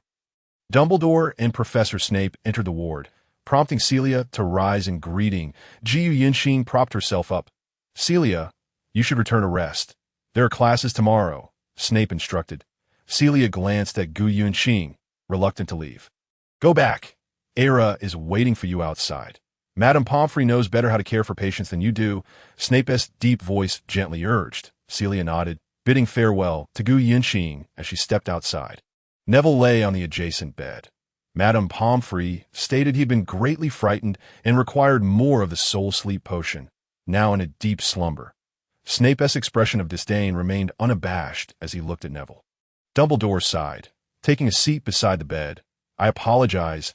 I had no idea Umbridge would be this cruel. I thought she was merely targeting Harry. And Gu Yunqing turned her gaze to him. Offering a faint smile, I too did not anticipate she would go this far over a single remark. Have you disclosed anything? Dumbledore's eyes revealed a hint of urgency. Gu Yunqing shook her head. No, at that moment, I even considered letting her kill me. Initially, she only struck me. Later, she employed the Cruciatus curse. Snape's face contorted in disgust. That is fortunate. For the next few days, refrain from attending her classes. I have spoken with Lin Yunfeng and contacted the ministry. I trust they will intervene. You know, my current circumstances are not as they once were, Dumbledore expressed regretfully. Keep a close eye on Lin Yunfeng. His actions can be unpredictable, and I sense he will not let Umbridge go unpunished. Gu Yunqing felt utterly exhausted. The potion's effects were overwhelming. Dumbledore nodded. Professor Flitwick will keep an eye on him. Severus, do you have anything else to add? Dumbledore inquired, rising to look at Snape. Snape regarded her intently. Why did you take the lead? At that moment, she intended to cast a curse on Lin Yunfeng. Gu Yunqing lowered her head. Enough, Severus. They have grown up together. They cannot bear to see one another harmed without intervention. Dumbledore interjected, pulling Snape closer. Rest well. He waved to Gu Yunqing in the headmaster's office. Snape turned away from Dumbledore. Examining the newspaper in his hands, you still believe your plan is sound. Dumbledore discerned his ire, that I truly did not anticipate Umbridge's cruelty. Fudge has lost his mind, and she is even more deranged. I thought Sybil's situation was merely a final flare-up of a new administration. I did not expect someone to go mad for power to this extent. I hear Potter has been organizing some sort of gathering. Given the circumstances, you still favor him? Snape turned back. Lin Yunfeng infiltrated. With him, you need not worry. Today, Lin Yunfeng intended to kill Umbridge. You share a similar sentiment, don't you, Severus? Dumbledore observed him. Snape averted his gaze. I am a teacher. Professor McGonagall is also a teacher. She has already clashed with Umbridge. According to students, it was a brawl akin to Muggles. How pitiful she is at her age. Snape raised his eyebrows. She could have cast a curse on her. After all, There are few at Hogwarts who hold her in any regard. What about Lucius Malfoy? Dumbledore pondered on more pressing matters. Snape forced a grimace of a smile. You know, he is like a weathercock, skilled in manipulation, yet his resolve is not particularly steadfast. It seems he is searching for something. Dumbledore sat in his chair, gazing at the pensive before him. Snape excused himself. Instead of returning directly to his office, he made his way to the common room to fetch Rose, who obediently allowed herself to be picked up, her emerald eyes curiously observing him. He nestled Rose within the folds of his dark robe before turning towards the infirmary. As he passed by Neville's window, he cast a glance at Neville, who lay there like a dead pig, and then arrived at Gu Yunqing's bedside, taking a seat in the chair beside her. It seemed Gu Yunqing sensed his presence. Her eyes fluttered, slowly opening. She was met by a pair of coal-black eyes, and for a moment she thought she had misperceived. As she hesitated, Rose leaped onto Professor Snape's lap, and then, using his support, bounded to her bedside, rubbing her soft fur against her hand. Observing her healed wounds, worry and confusion glimmered in her emerald eyes as she emitted soft whimpers, her silky body brushing against her. Hoping to alleviate her pain, Madame Pomfrey might not permit its presence here, the Gu Yunqing responded to Rose's actions. Professor Snape gently remarked, "I will explain to her that it is beneficial for it to be here with you." Rose nodded her head in agreement. Why apologies? Gu Yunqing offered a sheepish smile. "I did not anticipate this. I have been very cautious in my interactions with her, and no one could have foreseen that she is unhinged." Snape observed her frail condition. Gu Yunqing attempted to rise, but Professor Snape restrained her. "Do not move. Lin Yunfeng mentioned you have injured your meridian. It is best to lie still that I believe I heard Madame Pomfrey mention that Neville's parents were also affected." She deliberately lowered her voice. Professor Snape nodded. "Thankfully, you are here. I believe that had it been anyone else, it would have been difficult to restrain her." She took a deep breath, feeling a pang of pain in her chest. "Sleep now." His deep voice slowed, as if imbued with a hypnotic quality. Gu Yunqing gradually closed her eyes, slipping into slumber. After watching for a considerable time, Professor Snape rose, treading softly as he exited the infirmary. Dumbledore was about to indulge in a drink to unwind when suddenly, a knock at the door interrupted him. Professor McGonagall, clad in her nightgown with a robe draped over it, entered with Harry. "What is the matter?" Dumbledore inquired, looking at Professor McGonagall. "Something grave has occurred." Professor McGonagall's face was etched with worry and fatigue as she regarded Dumbledore. Dumbledore observed Harry's sweat-soaked attire. That night, Harry had fallen asleep as usual, but in his dreams, he felt himself crawling along the floor in a house filled with crystal balls, catching sight of a figure on a shelf, and then he distinctly felt that he had attacked Mr. Weasley, who lay on the ground, utterly defenseless and gasping for breath. In his dream, Harry intended to inform Dumbledore about Mr. Weasley's injury, and faced with Dumbledore's seemingly calm demeanor, he exclaimed, "Look at me! What has happened?" The portrait of Everard returned to report. "Mr. Weasley is gravely injured." Dumbledore had just instructed the portrait to send someone to the Department of Mysteries in Grimmauld Place. His expression shifted from one of relaxation back to solemnity. "Minerva!" summoned Professor Snape. Dumbledore was both vigilant and weary. As Professor Snape traversed the corridor, he was called upon by Professor McGonagall. Upon entering, he was met with Harry, regarding Dumbledore with confusion. "Severus, we cannot wait any longer. Not even until tomorrow, or we will all be attacked." Dumbledore explained the situation, and Snape quickly drew him to the potions classroom. "Minerva, come with me to find Lin Yunfeng." Dumbledore hurriedly thought of other matters. Lin Yunfeng was nearly dragged from his bed. He quickly donned a robe before being escorted to the potions classroom. Harry was scrambling to his feet from the floor, and Professor McGonagall looked on in confusion. While Dumbledore pretended not to notice that is there a way to isolate this room. Harry's consciousness is linked with Voldemort's, possibly related to his scar. Dumbledore gazed at Lin Yunfeng. Lin Yunfeng did not inquire further. Retrieving his wand from within his robe, biting his middle finger to draw blood, softly chanting a lengthy incantation as runes circled the room, then paused, gradually merging with the room and vanishing. All done. Unless his cultivation exceeds that of his master, he shall not know of any occurrences within this room. I shall return in 7 days to reinforce it, and Gu Yunxing may also assist. He glanced at Harry, then at Professor Snape. Harry stared blankly at everyone, while Professor Snape regarded Harry as if a mouse had fallen into his breakfast bowl. He felt that this pairing was undoubtedly disastrous. Dumbledore breathed a sigh of relief, looking at Snape. I appreciate your assistance, Severus. Professor Snape's expression of distaste remained unchanged. Gu Yunxing was discharged the following day. Perhaps due to the potion, she had rested exceptionally well the night before. Lin Yunfeng came to escort her out. Did your shoulder bother you yesterday? Gu Yunxing assumed it was a result of Umbridge's curse. Not at all. Lin Yunfeng relaxed. That is good. You did not do anything to Umbridge, did you? Gu Yunxing pressed. No, within 3 days, Umbridge would realize the situation had escalated. The elders of the Law Society sent a letter to fudge through their channels, questioning whether the British minister intended to instigate a diplomatic Cold War with neighboring countries, casting doubt on his capabilities as minister, and reserving the right to appeal to the International Confederation of Wizards. Following this, Umbridge received a howler that I instructed you to investigate, not to treat them as criminals. Can you not think before you act?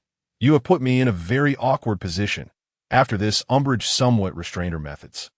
Yet her punitive tactics continued to emerge relentlessly. That I, in place of Professor Trelawney, was the centaur Forenza.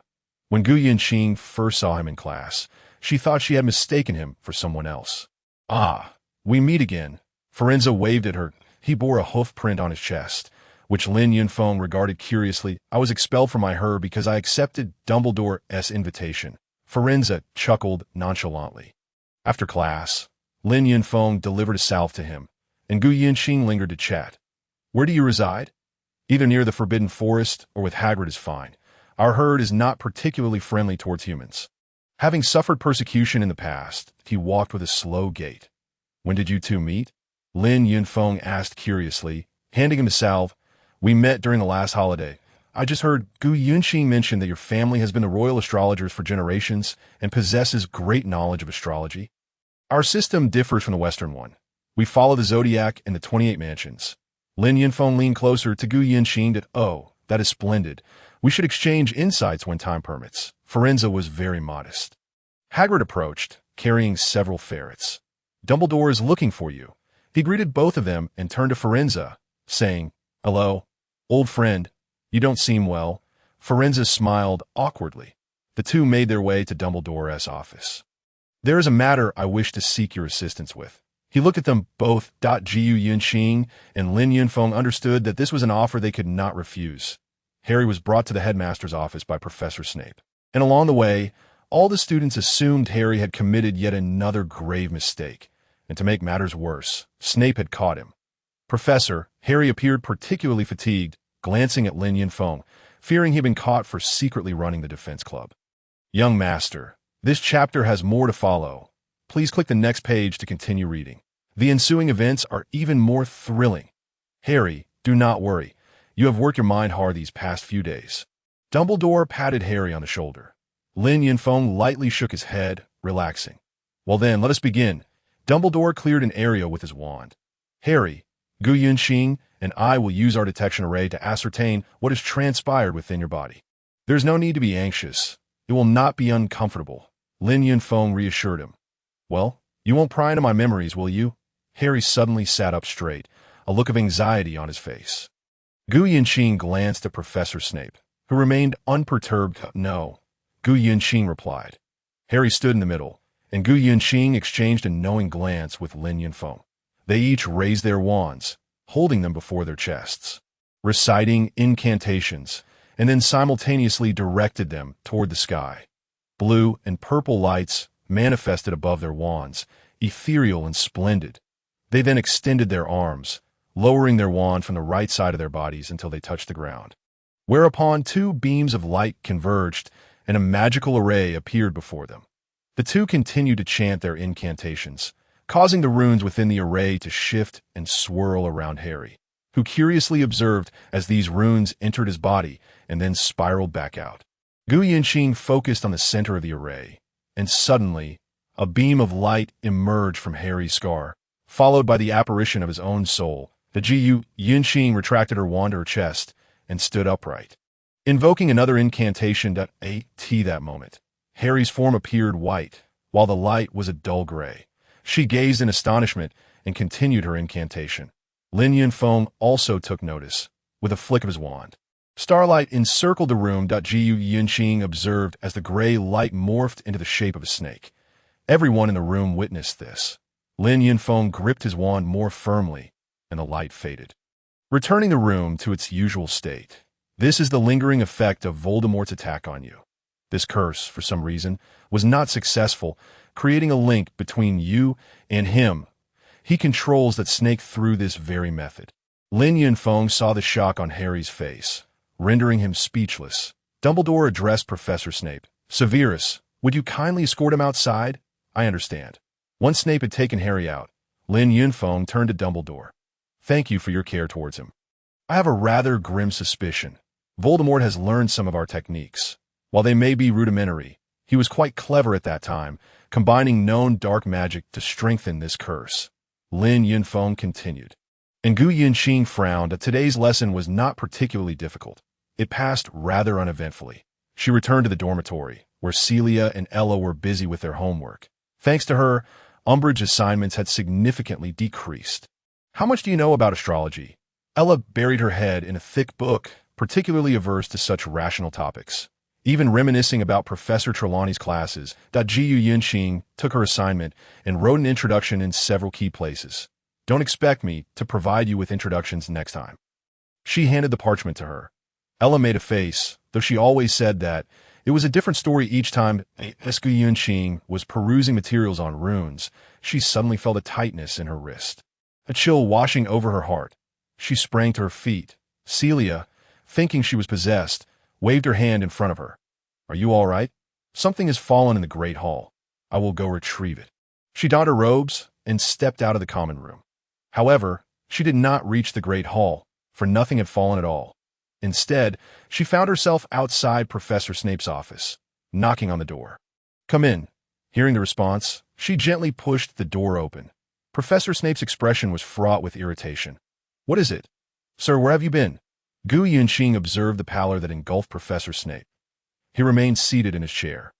The room is cold as ever.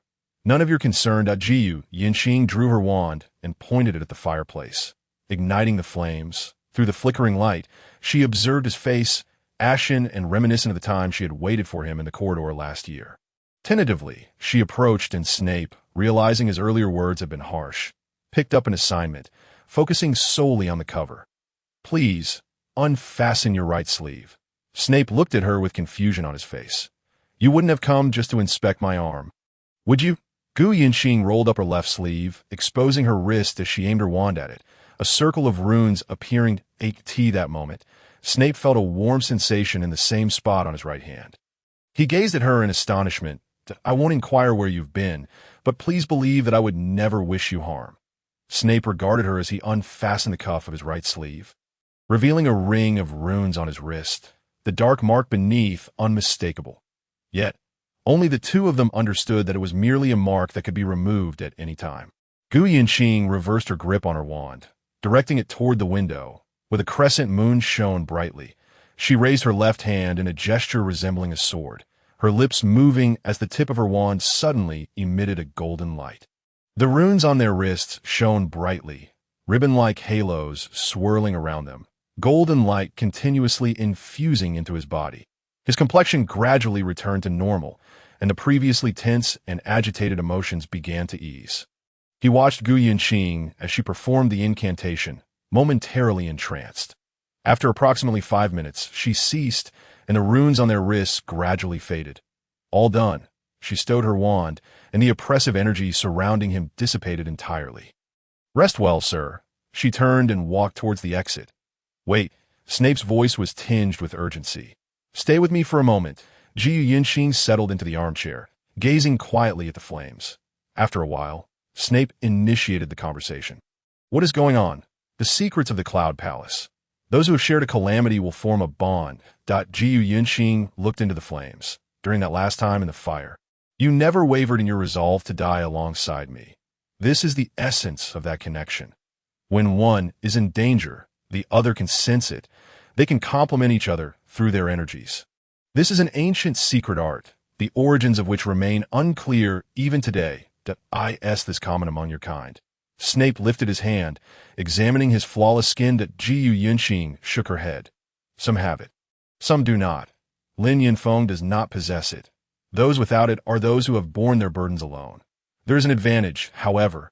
Any link curse generated below this level can be severed by the other party. And currently, all known celestial arts and spells pale in comparison to it, Gu Yunqing added. Snape regarded her, his eyes reflecting a complex array of emotions. Jiu Yunqing's gaze remained fixed on the flames, and she heard a deep breath behind her. Turning, she found Snape fast asleep. She took his robes and draped them over him, continuing to sit on the sofa. Snape felt as though this slumber was exceptionally restful, as if he were floating on clouds or suspended in a comforting void. Upon opening his eyes, he saw Gu Yunqing still seated on the sofa, engrossed in an advanced potion-making book. You should return. Thank you for tonight. He glanced down at the robes draped over him. Speaking stiffly, Jiu Yunqing returned the book to its place and rose. Good night, Professor. She closed the door behind her, and Snape loosened his collar, feeling for the first time that he could sleep so soundly in the presence of another. The fear and dread of having narrowly escaped death moments ago vanished entirely. When Gu Yunqing returned to the common room, the two were already asleep, her books neatly collected on the table. She pulled up a chair, sat down, and began to tackle the lengthy assignments. Lin Yunfeng stood on the platform of the dormitory, gazing at the distant mountains that a senior spotted him. Yunfeng, you shouldn't be outside at this hour. Apologies, Anthony. He turned to face Godstein, who was approaching. No worries. I'm just fulfilling my duty while in my common room. Godstein leaned against a nearby pillar. I feel sorry for Gu Yunqing. Lin Yunfeng sighed. And no one expected that toad to be so unrestrained. Indeed, it's likely because he has fudge backing him. This year has already been fraught with various troubles. People are on edge. I overheard some first-years chatting about their parents considering transferring them to another school. Godstein's words dripped with concern. Are you here to practice defense against the dark arts? Lin Yunfeng turned, revealing his thoughts. Godstein made a knowing expression. Exactly. It seems this is the only way to learn this year. I can't imagine us enduring the next few years like this. I might go mad. Given the attrition rate of our instructor, I find that highly probable, Lin Yunfeng quipped. The year before you arrived, Lupin was quite good, but alas, Professor Snape exposed his true identity, and many parents opposed his continued teaching, leaving the headmaster no choice but to dismiss him. Goldstein crossed his arms, gazing into the distance at the mountains. How much do you know about Professor Snape? Lin Yunfeng inquired tentatively. Goldstein shook his head.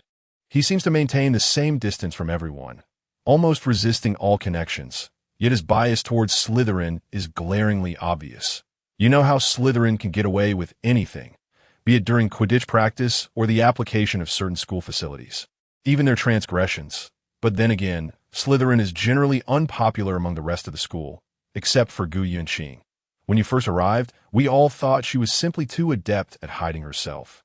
But the Sorting Hat saw through her. From last year's Triwizard Cup to this Sorting Hat, why do you all habitually entrust your fates to an object merely endowed with magic?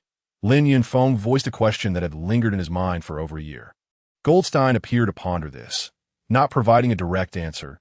It's just how everyone has been for a long time, was all he could offer. Lin Yunfeng countered, isn't it also the case that the Dark Lord elicits such fear because of your predecessor's actions?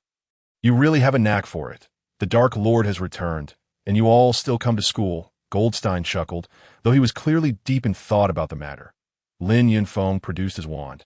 Since we are not inclined to sleep, shall we practice here? This platform could shatter if we fall. He believed he was jesting. Lin Yunfeng waved his wand around, conjuring an invisible wall that enveloped the area tightly. Wow, I feel like you could teach me, Goldstein remarked, pulling out his wand, and the two began practicing the spells they had learned in the room of requirement. In the distance, the night sky swirled with a dark presence, resembling a gigantic bat hovering over the forbidden forest. Ella and Celia were engaged in combat, training with wooden swords. Jiu Yunqing transformed two mops into longswords, but considering the likelihood of bloodshed leading them to the infirmary, ultimately reverted them back into wooden swords. She sat atop a table, watching the back and forth between the two that initially they stumbled even at the mere act of swinging a sword. Yet now they had grasped some fundamental swordplay techniques. Observing their exchanges, Gu Yunxing continually guided their movements that a knock came at the door, prompting Gu Yunxing to descend from the table, revealing a blonde girl before her. "Hi, you all. Are you training too?" she inquired. Tilting her head with curiosity, Ella hurried forward. "Luna, oh please don't say that. It's Luna Lovegood, the eccentric girl from Ravenclaw." Gu Yunxing regarded her with a hint of wariness. Ella waved dismissively. "It's fine. She would never tell." The two had met in divination class, initially ignoring one another due to their house differences, but eventually discovered they shared common interests, leading to a close friendship. "That aren't you training with Harry and the others today?" Celia asked, also somewhat cautious, as no one was willing to take risks unless they knew someone well. Luna shook her head. "Not today. We've been practicing our patron uses these past few days." The inability to conjure a Patronus was a lingering regret for Gu Yunxing. "How's it going?" Ella pulled a chair over for Luna to sit. Luna took a seat, eyeing the trio with an unguarded demeanor. "It's all right. Some can conjure theirs, while others are still merely a swirl of light. Would you like to learn? I could try to teach you. I've only just figured it out myself." She drew her wand, tracing a circle above her head, her face lighting up with joy. "Expecto Patronum." A silver snow hare bounded around the room, drawing delighted laughter from Gu Yunxing as it approached her, prompting her to reach out and stroke it before it dashed toward the others. Celia and Ella were equally thrilled. Just then, Gu Yunxing sighed in relief. "I can't teach you how to summon a Patronus, but you all have hit the jackpot." She sat cross-legged on the table. Luna looked puzzled, while Celia and Ella continued to frolic with the snow hare. "What's wrong?" "Lin Yunfeng's Patronus is a massive, lengthy dragon. We were all amazed when he summoned it. I thought yours would be equally formidable," she said, blinking in curiosity. Gu Yunxing shook her head. "Though we hail from the same place, our foundations differ." She brandished her wand, casting forth only a blinding light that failed to coalesce into form. Luna observed the light with regret. Perhaps it requires the right moment, a suitable opportunity. Neville couldn't summon his either. He only managed a few wisps of light at first. Luna mused, shaking her golden head. "Perhaps," Gu Yunxing replied with a smile. She turned to Celia and Ella, urging, "Hurry and learn alongside me. This opportunity is fleeting, unless you can master my spell." After bidding farewell to the three, she sought to practice her own magic by the Black Lake, where no other students were present. Hagrid was nearby, peeling several bags of potatoes in his small hut, waving hello to her. Gu Yunxing waved back, then removed her outer robe, raising her wand between her brows. A flash of lightning surged towards the center of the lake, where the water coalesced into a massive sphere. She focused intently on the growing orb, inhaled deeply, and with one hand gripping her wand and the other pointing like sword, she recited the incantation.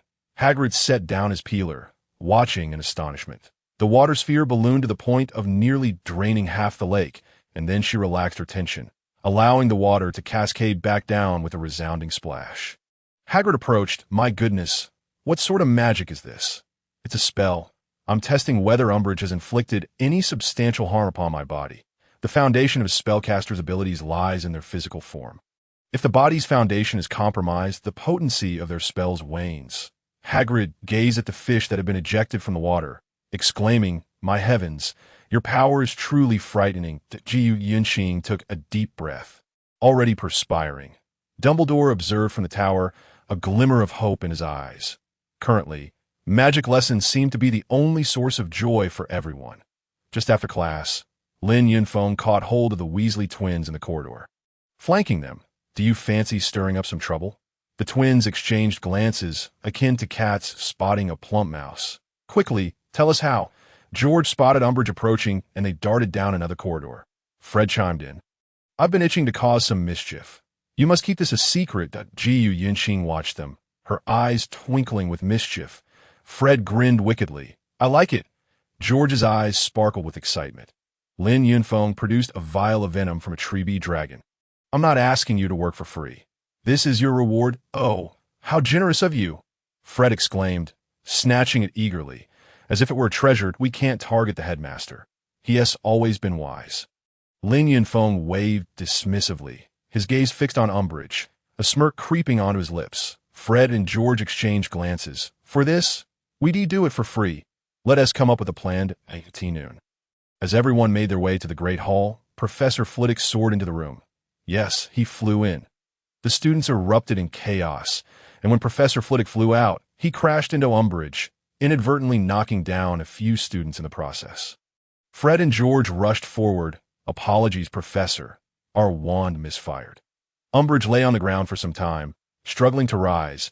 Her meticulously styled hair was in disarray, even caught in the floorboards, as she screeched and squirmed like a small child, creating an exceedingly bizarre scene.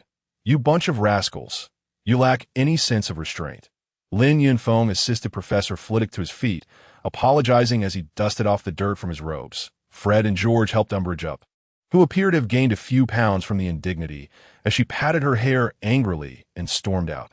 The commotion had roused everyone from their morning stupor. Ate the staff table. Professors McGonagall and Snape exchanged glances, pretending not to notice. Snape habitually took a piece of bread while McGonagall, slicing her food, lowered her head intentionally, unable to suppress a smirk in the midst of the chaos. Lin Yunfeng accepted the hair Fred had handed him. After afternoon classes, he retreated to an empty classroom, clutching a doll shaped like a person. Fred and George entered. You two should stay out of this. That toad is no easy foe. Lin Yunfeng entwined his hair around the doll. Fred expressed a keen interest in the peculiar-looking doll, remarking, it's rather unappealing and won't fetch a good price. You two are now in a financial bind. My skills aren't particularly impressive, Lin Yunfeng retorted. Somewhat annoyed, he proceeded to draw a magical array on the ground. What is this? The fabled witchcraft. Stepping into the array, Lin Yunfeng began reciting incomprehensible incantations. The twins widened their eyes simultaneously. Yet fear eluded them. Place this object within 5 meters of her office, he instructed. Once all the incantations concluded, Lin Yunfeng raised the doll, which now emitted a strange aura. It's in your hands now. Can this thing kill her? Fred's face gleamed with anticipation. No, killing her would be a grave matter. It's merely to teach her a lesson that Yunqing's losses cannot go unpunished. Lin Yunfeng cleared the magical array from the ground. The Weasley twins displayed evident disappointment. Lin Yunfeng approached them and whispered in their ears.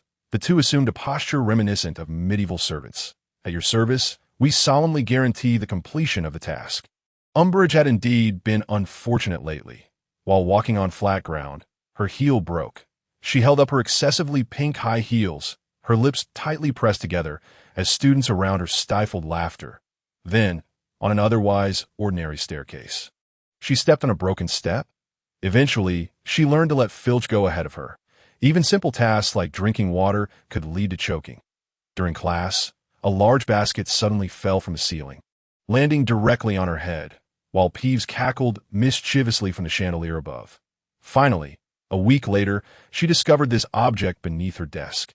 Whoever placed this here had better confess immediately, or else I will ensure they are expelled from this school for attempting to harm a ministry official, and they will find themselves in Azkaban. Then, you will understand my mercy that I end class. She brandished the doll, scrutinizing each student below. Lin Yunfeng met her gaze.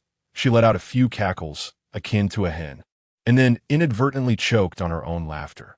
After a moment's pause, she inquired, Mr. Lin, I recall that your region specializes in witchcraft. According to your records, we practice a rather chaotic form of magic. How can we master such intricate spells? Lin Yunfeng boasted without hesitation that Jiu Yunqing instantly recognized the doll, sighing and shaking her head. Very well. Umbridge observed him, and Hogwarts teachers are not inept. They will find a way to uncover the truth. If you continue to make baseless accusations, Minister Fudge's position may soon become precarious. The art of political maneuvering is their ancestral domain. Umbridge nodded and placed the object on the desk. Today, we shall open to page 908. Discussing the historical origins of examinations. Annotations will also be on the test. Indeed, she sought out Professor McGonagall, who merely glanced at it and stated, This is just a toy, likely placed here by a bored student. And I couldn't even tell you when it was left. Professor Flitwick waved his wand dismissively, stating, There are no enchantments, and those few strands of hair prove nothing. There are many students in this school with such hair colors. She publicly seized Professor Flitwick by the collar, only to have him step on her foot in response. "Oh, my apologies, I didn't notice," Professor Flitwick remarked, though his tone suggested indifference. She approached Professor Snape's class, where Gu Yuanqing was slicing ginger roots. She passed Gu Yuanqing. She glanced at her and then addressed Professor Snape. "You must provide me with an explanation regarding this. Ms. Umbridge." Professor Snape could scarcely be bothered to refer to her title. "You see, I am merely a potions professor. You should inquire with Professor McGonagall or Professor Flitwick. If I were to learn the result from them, would I still come to you?" she suddenly shouted sharply. Professor Snape narrowed his eyes at her, a smirk curling at the corners of his mouth, as the students held their breath, focusing intently on their tasks. "Then you should consult the Department for the Regulation and Control of Magical Creatures of the Ministry." "My capabilities are limited," Professor Snape replied disdainfully. "You shouldn't discuss such matters in class. I remind you that Minister Fudge wouldn't appreciate it." Snape warned her with a pointed look. "Oh, Severus, I now understand why Dumbledore never appointed you as the defense against the dark arts professor. In hindsight, he certainly had some foresight." Umbridge chuckled. With a venomous glare, she exited, her footsteps echoing on the floor. Ron's cheeks were nearly bursting with indignation. Professor Snape picked up a hefty tome from his side. Flipping through it before closing it, he swung his arm down, causing Ron to tumble from his chair, gazing up at Snape in disbelief. "Focusing on gossip, you misplaced the order of the ginger roots and the earthworms. 0 points." He brandished his wand, clearing Ron's cauldron. After class, Gu Yuanqing confronted Lin Yunfeng at the foot of the stairs. "That contraption was your doing, wasn't it?" Lin Yunfeng smiled. "It's hardly a profound creation, yet it falls within the realm of dark magic." "Nonsense. Dark magic or light magic depends on its application." Lin Yunfeng shrugged off the concern. "You've truly crossed the line," Gu Yuanqing said, shaking her head in exasperation. "The line is crossed by others, not me." Both were hurrying to their next class, moving down the corridor. Finally, this weekend offered a chance to relax. Umbridge had been summoned back to the ministry for a meeting, lightening the atmosphere across the campus. Just then, snowflakes began to drift down, gently blanketing Hogwarts. Gu Yuanqing, clutching her book, stepped outside into the corridor, extending her hand to catch the snowflakes, feeling them melt between her fingers. Time flies indeed. Lin Yunfeng was engrossed in lively discussions with fellow club members, forming friendships across different grades, and he took the opportunity to teach them practical little spells and gestures. They even dubbed themselves the Dumbledore's Army. "Let us go out for some fresh air." Lin Yunfeng approached her from behind and patted her shoulder from another direction. "All right." Gu Yuanqing closed her eyes, savoring the sensation of snowflakes landing on her face. Gu Yuanqing returned to change into warmer clothing, and the two made their way to Hogsmeade, where many students had gathered at the Three Broomsticks, which had seemingly become their secret meeting place. They're on the second floor. "Do you want to join?" Lin Yunfeng referred to the members of Dumbledore's army. Gu Yuanqing shook her head. "No, I'd rather not stir up trouble." She found a corner to sit in, observing the bustling crowd around her. The barmaid approached with her signature warm smile. "Butterbeer, dear." Gu Yuanqing declined. "I'll have warm lemon water and lemon cake." "Thank you." Lin Yunfeng took quite a while to return from upstairs, by which time she had finished her cake. When they spotted Gu Yuanqing, they greeted her with mysterious expressions. "What mischief are you planning now?" Gu Yuanqing waved to her classmates, while a few unfamiliar students passed by, ignoring her uniform. "Slytherin is becoming quite the public enemy." Lin Yunfeng took a seat across from her. Gu Yuanqing raised an eyebrow. "Speak. What are the plans?" After paying, Lin Yunfeng and Gu Yuanqing strolled outside, where the atmosphere had grown notably quieter, with many shops beginning to close. It seems not everyone is lost in revelry. Gu Yuanqing noticed a shopkeeper hanging a closed for renovation sign on the door, surrounded by several suitcases and a ferret. Lin Yunfeng remained noncommittal. Recalling previous events, the Weasley family invited us to Grimmauld Place for Christmas. Mr. Arthur was seriously injured and hospitalized a few days ago. Dumbledore summoned us to his office to check on Harry. And it was through Harry that we learned of it. He whispered the details softly in her ear. Gu Yuanqing looked at him in surprise. Soul control? He can't possibly have that level of power. Can he? No matter how clever, such secrets are not easily grasped. They require the elders' teachings that may be worse than soul control. I mentioned my suspicions to him, and Dumbledore agreed. They likely want us to go there to place a seal on that house, ensuring the safety of those inside, at least preventing them from finding flaws through memory details. The other members of the Black family are hardly trustworthy. Lin Yinfeng continued, in that case. It's an obligation. After all, I quite like them to be by the way. What about those two around you? You three are usually inseparable. Having caught a cold, she had been unprepared for the sweltering heat during yesterday's herbal class and had forgotten to wear her coat when she stepped out to fetch fresh soil. Now, it is likely that she is nestled under her blankets. The two of them arrived at the Honeyduke's confectionery, where Gu Yunxing observed everyone selecting their treats. She gathered an array of the latest honey sweets and various flavors of cheese. Intending to bring them back for Zelia and Ayla, as Professor Snape joining, she inquired, eyeing several colorful lollipops. What do you think? It might not be impossible. Dumbledore surely must attend, right? As the leader, he ought to deliver a New Year's address. She remarked with a nonchalant tone. Sirius and that professor, she pondered, could they truly share a table? Lin Yinfeng contemplated. I would lean more towards Voldemort turning over a new leaf. His voice rose slightly, drawing the attention of several nearby. Dumbledore's methods are truly exasperating. Gu Yunxing sighed, picking up another dozen lollipops. Lin Yinfeng observed, I've noticed your knack for sarcasm is increasingly reminiscent of his. Upon returning to the common room, she presented the sweets to Zelia and Ayla, both of whom had fallen ill around the same time and were confined to their dormitory.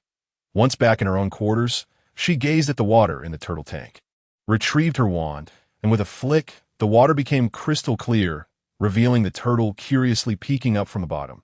Ross leapt onto a chair, tilting his head at her, as if to say, what about my gift? Of course, I haven't forgotten you, Gu Yinxing replied, pulling out the finest cat food and fish treats from her bag. Yinxing, the headmaster is looking for you, Pansy announced, tapping on the door and casting a glance inside. Gu Yinxing turned, and Ross hopped down from the table. All right,